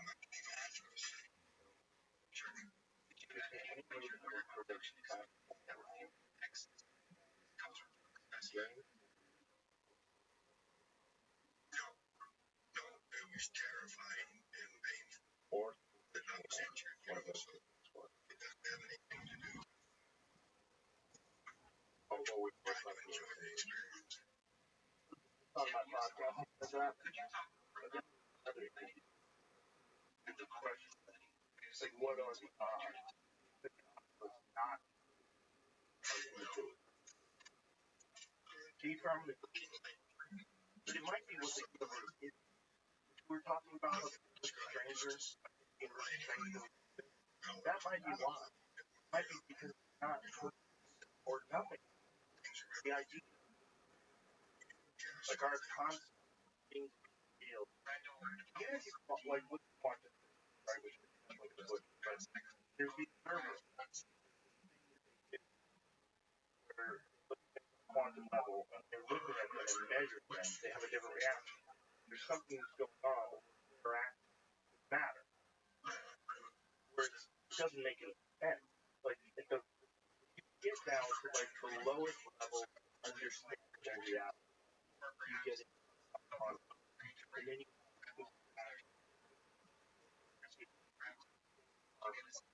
somehow are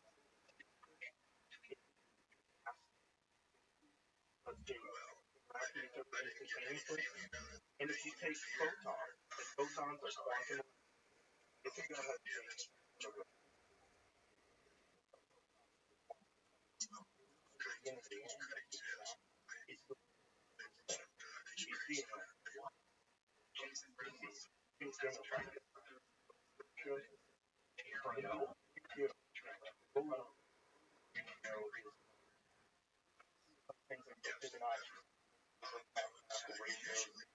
this is quantum angular.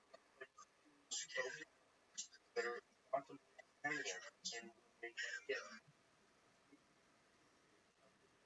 it looks like it's exactly so do you know what you think we're going to actually this is what I'm with someone else's simulation. I'm very bored. probably and I'm not even For sure. Something I can't say for sure. I think it's a better question. Recognize This was not just but it was day. Your whole life, everything might have been a creation did not exist 12 hours ago. You might have woken up. Here it is. Look at that. That is fucking insane. It looks exactly like a yin. Duality and harmony. That's the Chinese symbol for duality and harmony. That is clearly quantum entanglement. There's so many things like that. In sacred geometry and like all like the smallest things that can measure you can imagine. Subatomic particles are fucking magic. What are they doing here? This stupid position? What the fuck does that mean? Moving and they're still at the same time. Like, what are you even saying? What does that mean? They blink in and out of existence. They go away, they come back, they come around, you don't know where the fuck they went. Like, what? Why? It takes something that can't exist anywhere else other than that quantum. That's the bottom. That's like the base of everything. Like everything you touch is nothing. There's nothing there. It's mostly nothing. Both tables. You might be misunderstanding what happened here. Also, I went over that with you. I know. I'm rereading. We went over it with Eric Weinstein, didn't we? The yin yang with recovering enough information to recreate the yin and program on generating aftermath. Applying holography, researchers were able to read positional information into interference separated light waves, covering enough to recreate program apparatus. I don't think they're saying program that in. If you do their the researchers were able to read positional information into interference of two separated light waves, covering enough information to create a yin program photon generating apparatus. I think that they're recreating the symbols based on what's happening. I don't think they're saying they program like that. I guess it says as simple as the yin yang looks, a single static image represents a significant leap in measuring numerous quantum states in a short time. Did Eric Weinstein was picked up on what I'm saying? Even I go back to that. Go back to read it.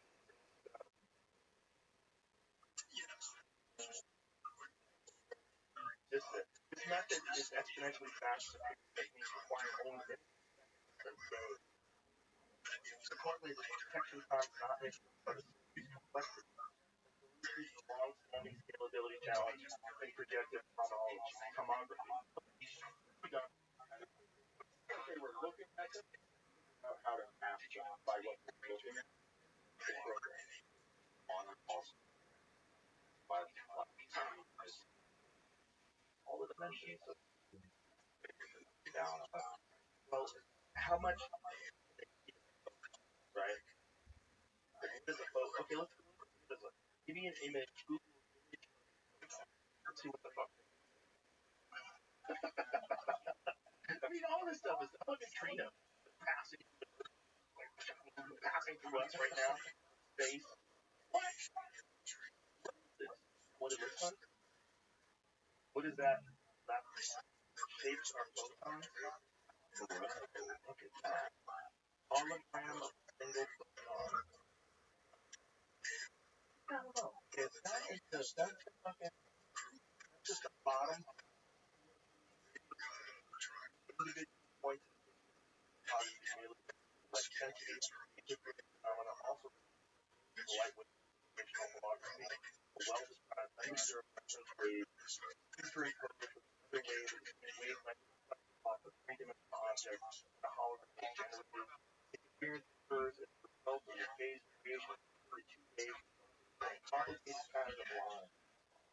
Yeah, I don't know. Problem, we're too dumb. We're too uneducated to understand what they're saying. That's like it can trick you. Yeah. Yeah, man. It's all about Jesus. Jesus is the base of it all. Maybe right. maybe that's what religion is. Maybe the thing is not, oh, I can. Maybe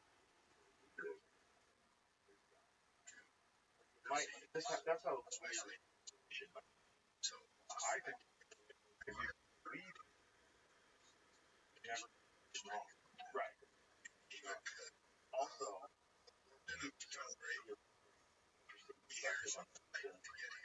I won't tell you I act as if God is real. And you act as if God is real. Which is almost like that thing, right? Like, is the real thing the idea? I don't know. But I do think that if I sit in front of my computer on a regular basis and Friday, I get up. Yeah. And I don't know just, I don't know creativity. I don't know.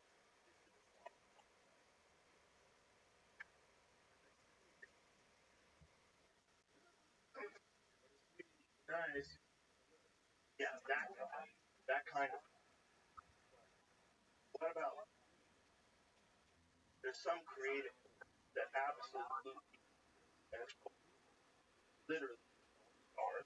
It's literally black holes. Carbon-based life forms goes on the ground.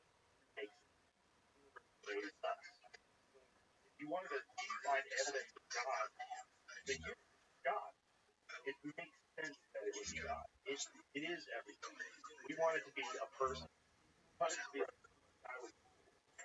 but there are some kind of rules, right? As human beings, when we interact with each other, we interact with each other correctly. We learn together, we spread love, good, and that a lot of the times we connect.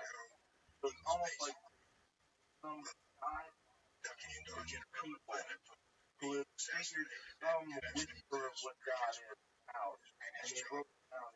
Maybe it's true.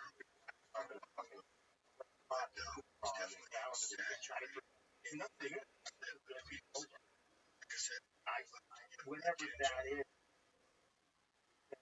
literally, and it's interpreted as jealous, and interpreted by control people here, and interpreted in a manner that controls large populations and forces people to be subject. Like that is the whole reason why the revolution and Martin Luther created a version of the Bible. Others people are freaking out. Other Bible will enjoy. And then guys like Martin Luther, the Bible, like, no, no, we'll fucking kill you. Like you're ruining our whole game. Their whole game, they were power. They were just bears. Fucking ran the army in the world at one point in time. Was running. Martin, you got caught. And prayed to God out of this whole heart. And that's the ultimate all quit drinking. You know what I'm saying? This is what you stop using. That's all right. I mean, I think at the base of it all, there's something that happens. There's too many similarities. And even sorry for it, but people that like the Bible, at the beginning they were like, what the fuck is the Big Bang? Stories is the Big Bang. So maybe they kind of understood some things, but they talked about it. It was a tradition, thousands of years before it's even written down. And some of these stories have origins where they're super similar in other religions, super similar masterpieces, super similar, like this Noah's Ark, similar to the Gilgamesh, you know,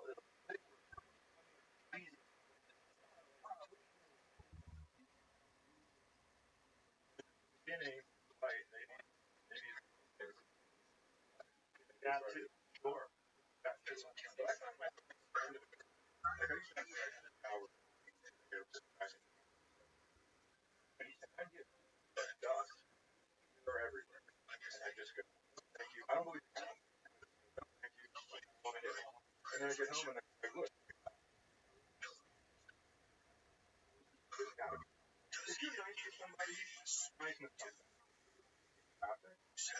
That's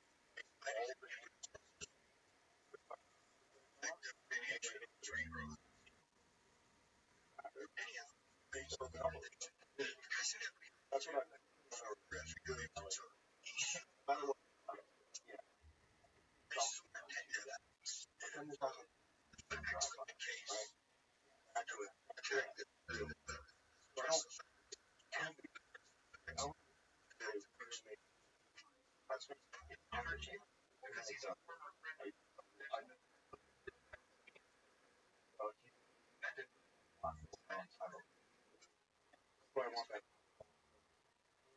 I don't want eternal life. You know how long? I mean, I just want. You might have it no matter what. I just want to know if you were really a new life and you have no life to live.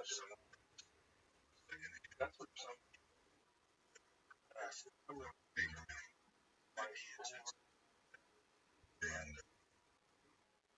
I've got some. Guess what? It's all right. No, that's the problem. We're almost ourselves. Because to do our job correctly, step out of line, crack a omelet.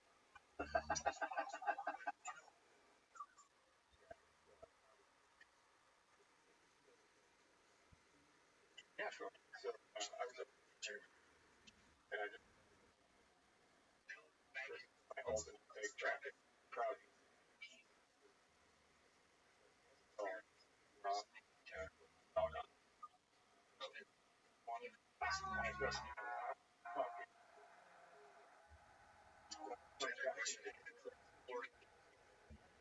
I'm sorry. I mean,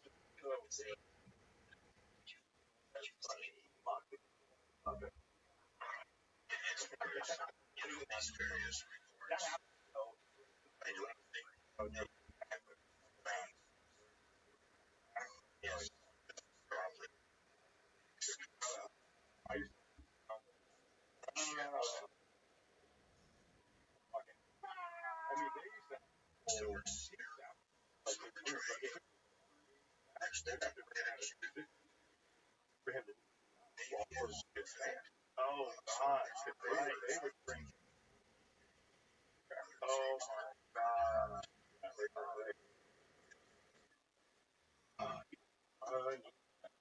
When I started in 1980, established professional, I remember I saw him one night at this kind of killing. Had this bit of a Chinese thing. So that's it. Wow. Such a rush. He was one of the guys too. Such a round, smiley, jolly, fat guy that like smiled when you saw him. Like, this guy's gonna be fun. Benner's guy ever met. I had two kids living in Minnesota, and he goes, I like him, so I'm gonna match what the club is. And I'm gonna pay for and I went out and said, oh, that's very laughter.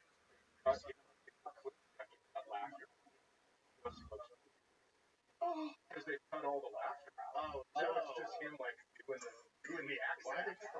I think to make it the right time. Like, I don't know. No, that. No, that.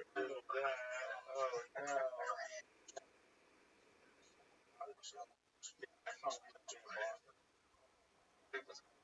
Well, he seems like that was, probably.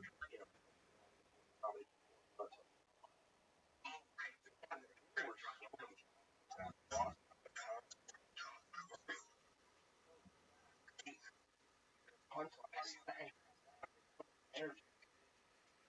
Great. People that want it. All cold.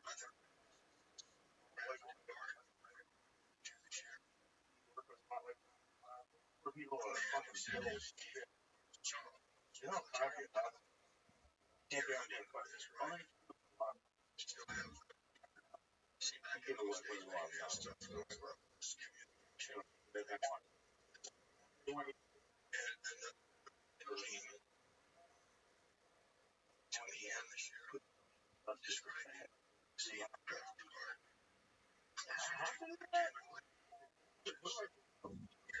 things that yeah, instead, how about just don't laugh. I'm gonna laugh. Some guys have to find their audience, and once they find their audience, they need to go for them for that kind of comedy. And that was never the case right now.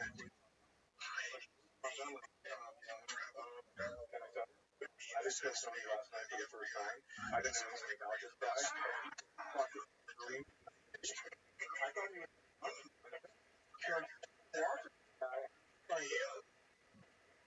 Whatever.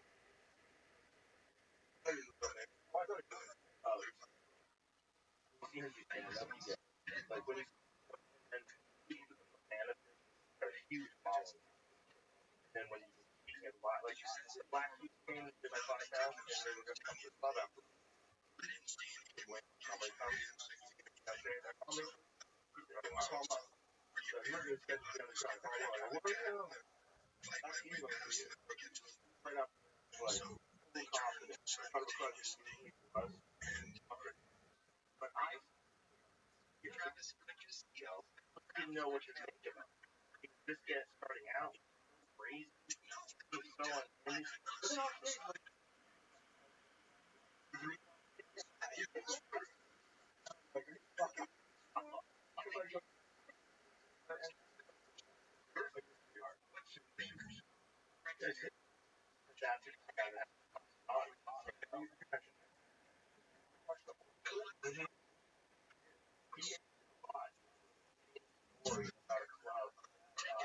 Him and I'm a friend.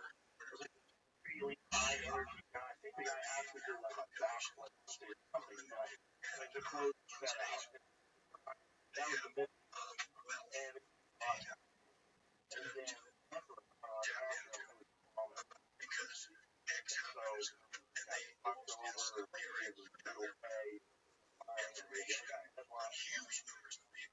so they can contract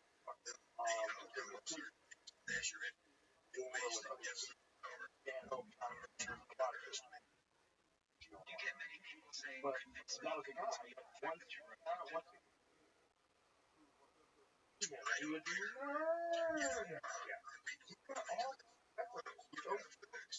like I was like, how do you even remember all that?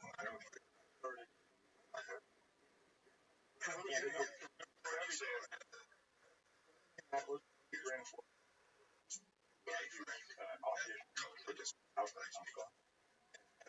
was right after we did Montreal. I got to watch first time off that deal, confident in his prime, and not just he was so good. But he was also so unique. He wanted that kind of comedy. You know, he put you into this mindset of like, someone asked me to go on and throw you banana. I said, no, I don't want a regular banana cake.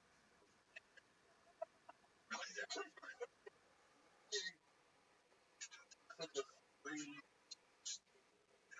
fun spot. But you do several weeks before fantasy.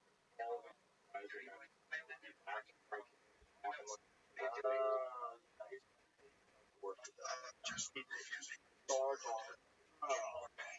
It's so good. So good. And so exceptional. Like, whatever he's doing, it's like, infected. Hate it. Especially when you're done. Dynamite I worked out for a I was refreshed. One of my friends said, you know what I like? Come on. I was in Mexico.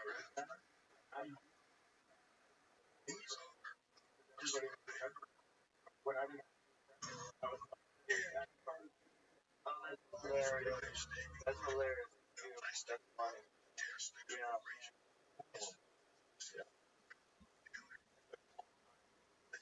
That's the thing.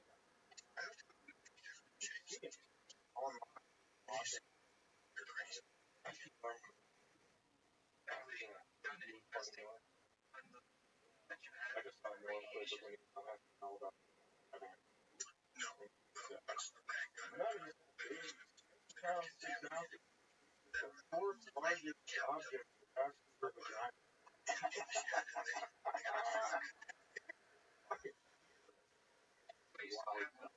Wild fellow. Fun guy. Yeah. I cancer.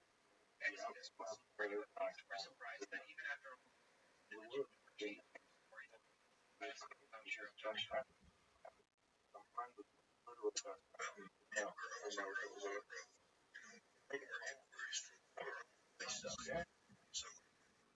What's so easy to check?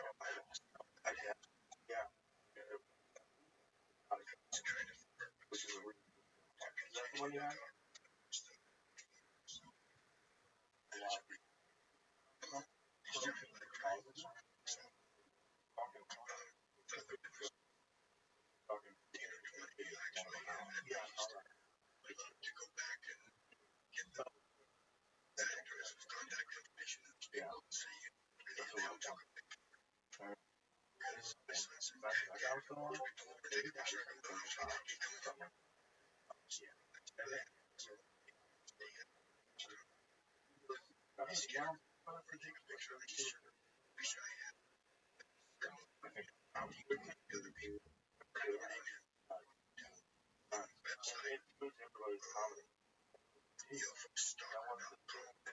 So much so that of Punchline Atlanta, Georgia. Somebody trying to get so many people are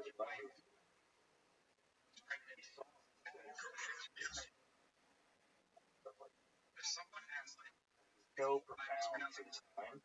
Have a guy talking like that with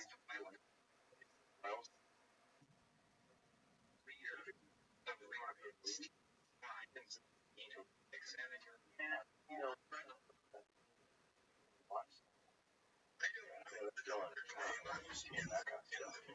know,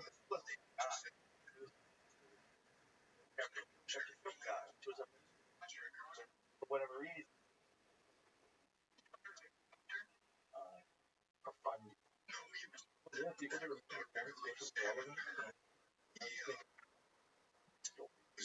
right.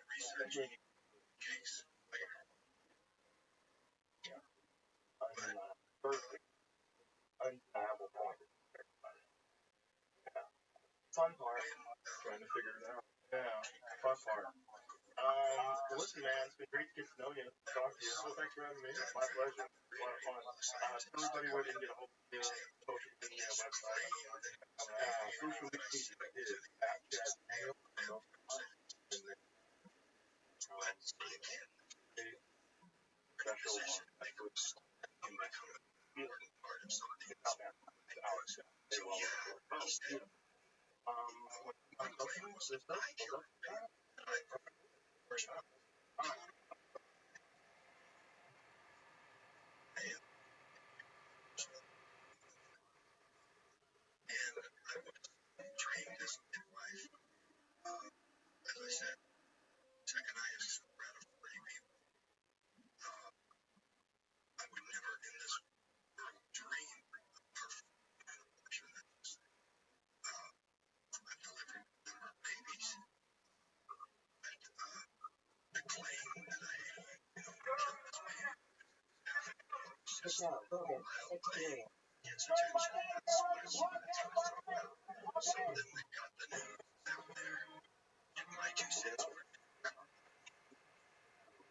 And every show does comics, so no one gets like so there's like totally collectivized comics. Also, they sort of developed their comics. So there was no comedy club available. Well, it's been a country in 1994. Yeah. It's like all brand new, and I think recently last year, and they brought me over. But bro, I did a show in the college town. I was like, dude, I watched the first two comics already, very funny, not getting big laughs. So I went out there and tried to like attack all this crowd. And at one point I was like, where do you work, man? And she was like, no! The amount they wanted to connect, and like they don't laugh out of it. but afterwards, I'm out there selling merch, and I'm like, time of my life. Okay, actually, just smiling. We're having the time of our life. It was like someone's gonna throw a rock at us. They made any noise. Oh, for sure. Yeah. You gotta. Ari Manning, we were talking.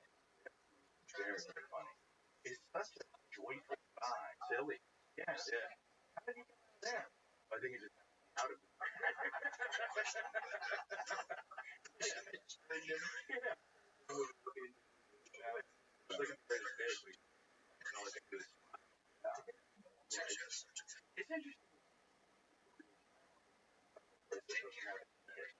Yeah. They're going to create their own culture there. You know, they got to figure out how to do stand-up. Or you can stand up three different things. Wow. Yeah. So, what is the Tony? I think it's oh, they have the language? Country. Right. Well, so they were a country and a Russian and they weren't a country. Left country. Oh, yeah, well, that. Have this having a on their neck for years. So they keep Estonian, I think he can do Russian and English. Wow. Yeah.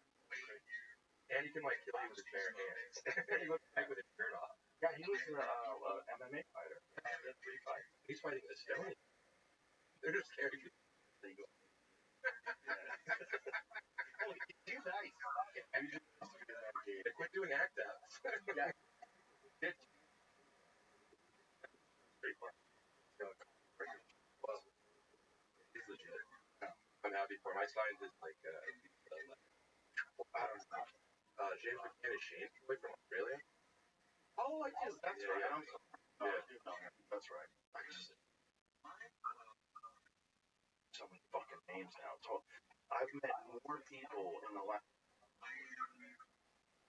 year and a half since the club's been open than probably ever in my life. So I keep an eye and pay attention to all these new faces. Oh yeah. Pretty amazing. Make yourself available to do it. I admire that. Because you could just like be the man in an hour and like, you know, do. But no, you're like out there. No, I'm one of us. Yeah, that's the reason why the club works. For sure. Yeah, you can. Gross. I don't have like very little go on. Yeah. Like the higher people make sure that we have core and pay structure entirely, you know, opposite. Yeah. When he goes to the comic. Yeah. Which it should. You're a comic and you don't have to set up like what the fuck are you? We always knew we were getting robbed, right? Now we were like, hey, thank you for robbing me. Thank you for the opportunity. I'm a club owner now, so I'm like, I know we were getting robbed, so I'm not gonna do that. Yeah. Dude, I mean, I'm finally selling tickets now after like, you know, fighting it out for 20 years. And the independent clubs give you every penny that they can give you, whereas like corporate owned, you know, they have the exact spreadsheet. Yeah, it's not I don't want to say. Alright. Well,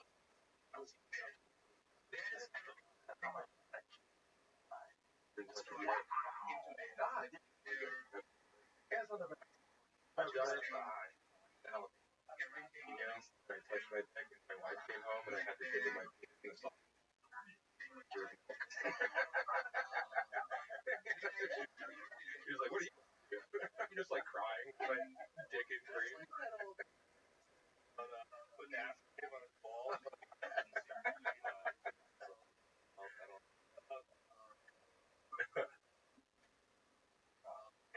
That's it? I'll wake you up. It's like those smelling salts you have in the green room. I fucked around. Dude, I dipped my I do. So why do you have the thing with bullshit? Hey, I'll take your word for it. I'll blast one. Sure.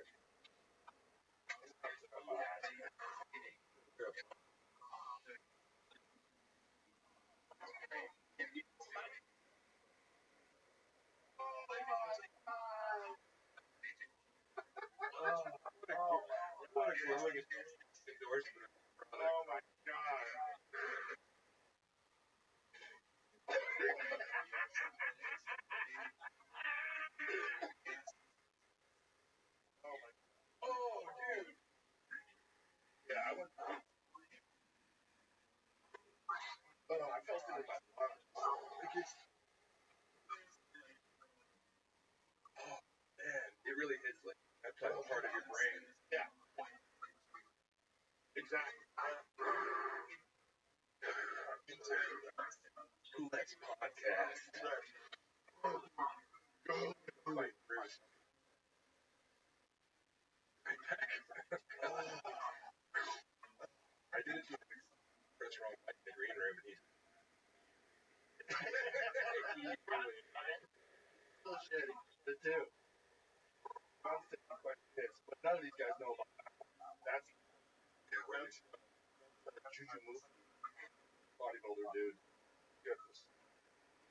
And it's all that's the that one's above and beyond anything I've ever tried. It's like multiple magnitudes. they're individual capsules in here. You're supposed to break. What the fuck's there? It's like Chris said. Yeah. Yeah. Right now. Fire. We're good. That's what Joey did. I gotta clean up my left one. Yeah, I'm a basic fella. Let me.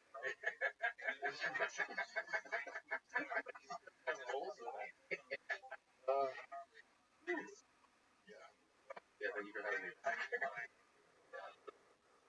The roads are like, all your Instagram, all these crazy countries. That was the plan was. And it's a pretty good to travel experience version of the place because you're gonna hang out with people from that place there that weekend. Right. So yeah, I did like every state in America when I was like 30, and then it was like, well, maybe I'll go abroad. And stand up so new in the rest of the world that it's like you feel like you're in the ground floor of like approximately the Black Flag and Minutemen were out there. Right. And I feel like I'm doing that when I go to Kenya or Papa. Yeah. Everyone's happy to have you. Was there any place that like was really where like absolutely loud and jokes or everything different because some of those more used to going to Europe or they watch it like theater. I remember Hunger in that show. Awesome. And it should have been. The most one should hate it.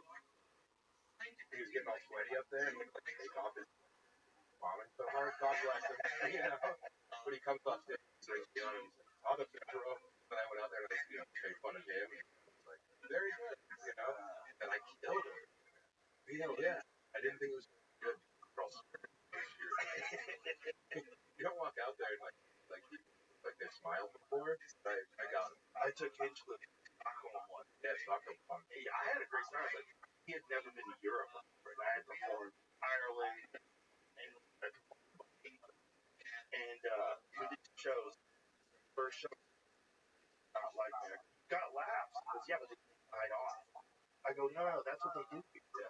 They pay attention. They pay attention in between jokes. Yeah. Yeah, they don't just keep laughing. Talking. You know? Yeah. No one's like arguing about splitting the check. True.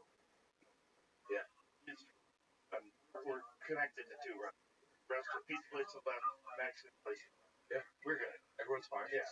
We take an hour and a half or 2 hours after we had you today. Also gonna worry about Applebee's for comedy. Not a lot of them. There was a model. Anyway, by the way, when you have everyone's birthdays, after that, make sure you queso dip. Try the ones. Yeah. I love those. But those are important to learning how to calculate. Yeah. For comic, like, run uphill. You can't compete with a quesadilla. You know, you should probably hang it out. It's maximize profit, but it's not put on a show. No. I see comedy clubs, they have also, when we got it, when we first looked at the place, it had a kitchen. Mitzi's Bar used to be a kitchen for the Alamo Draft House. Yeah. Went in there, just cell phones around. And I'm like, okay, this happens, Yeah. kitchen. Yeah. I thought you guys were gonna put in like when I first toured it back in the day. We're talking about next. Yeah, we're printing money right there. How they property values. I just bought it when everybody was dying in the middle of the pandemic. Yeah. But no, I know he's gonna work. The whole plan. The plan was like just what happens and build. Like from the opening night, just and like a couple of days after we opened, the first guy that ever performed on Black Shane opened for first guy that performed a little bit. And they and that one I just Twitter we're having a special show.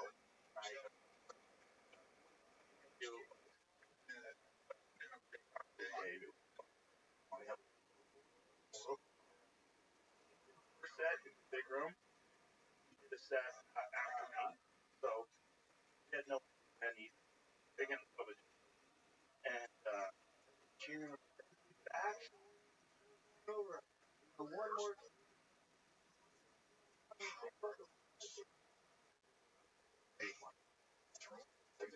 That was beginning. Okay.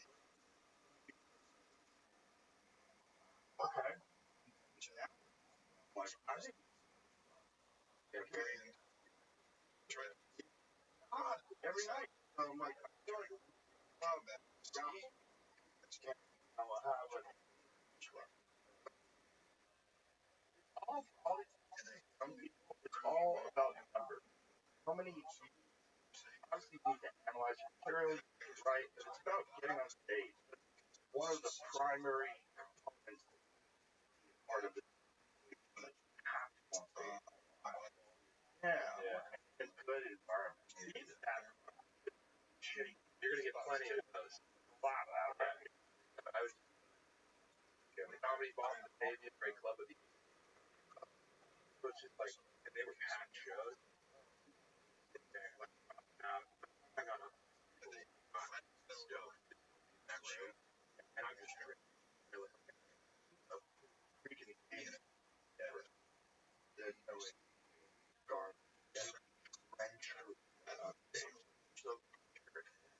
And now it's like 60 degrees in that room at all times. Yeah, it's 60.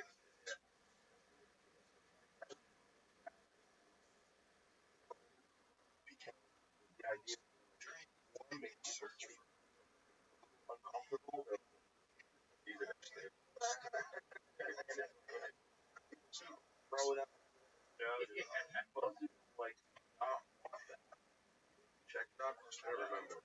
That's the thing a comedy club can do. You inning like argue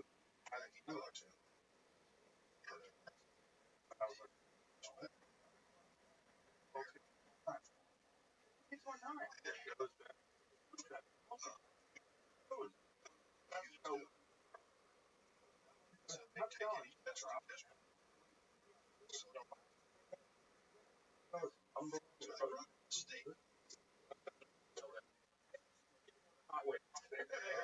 I was on stage. I could keep it.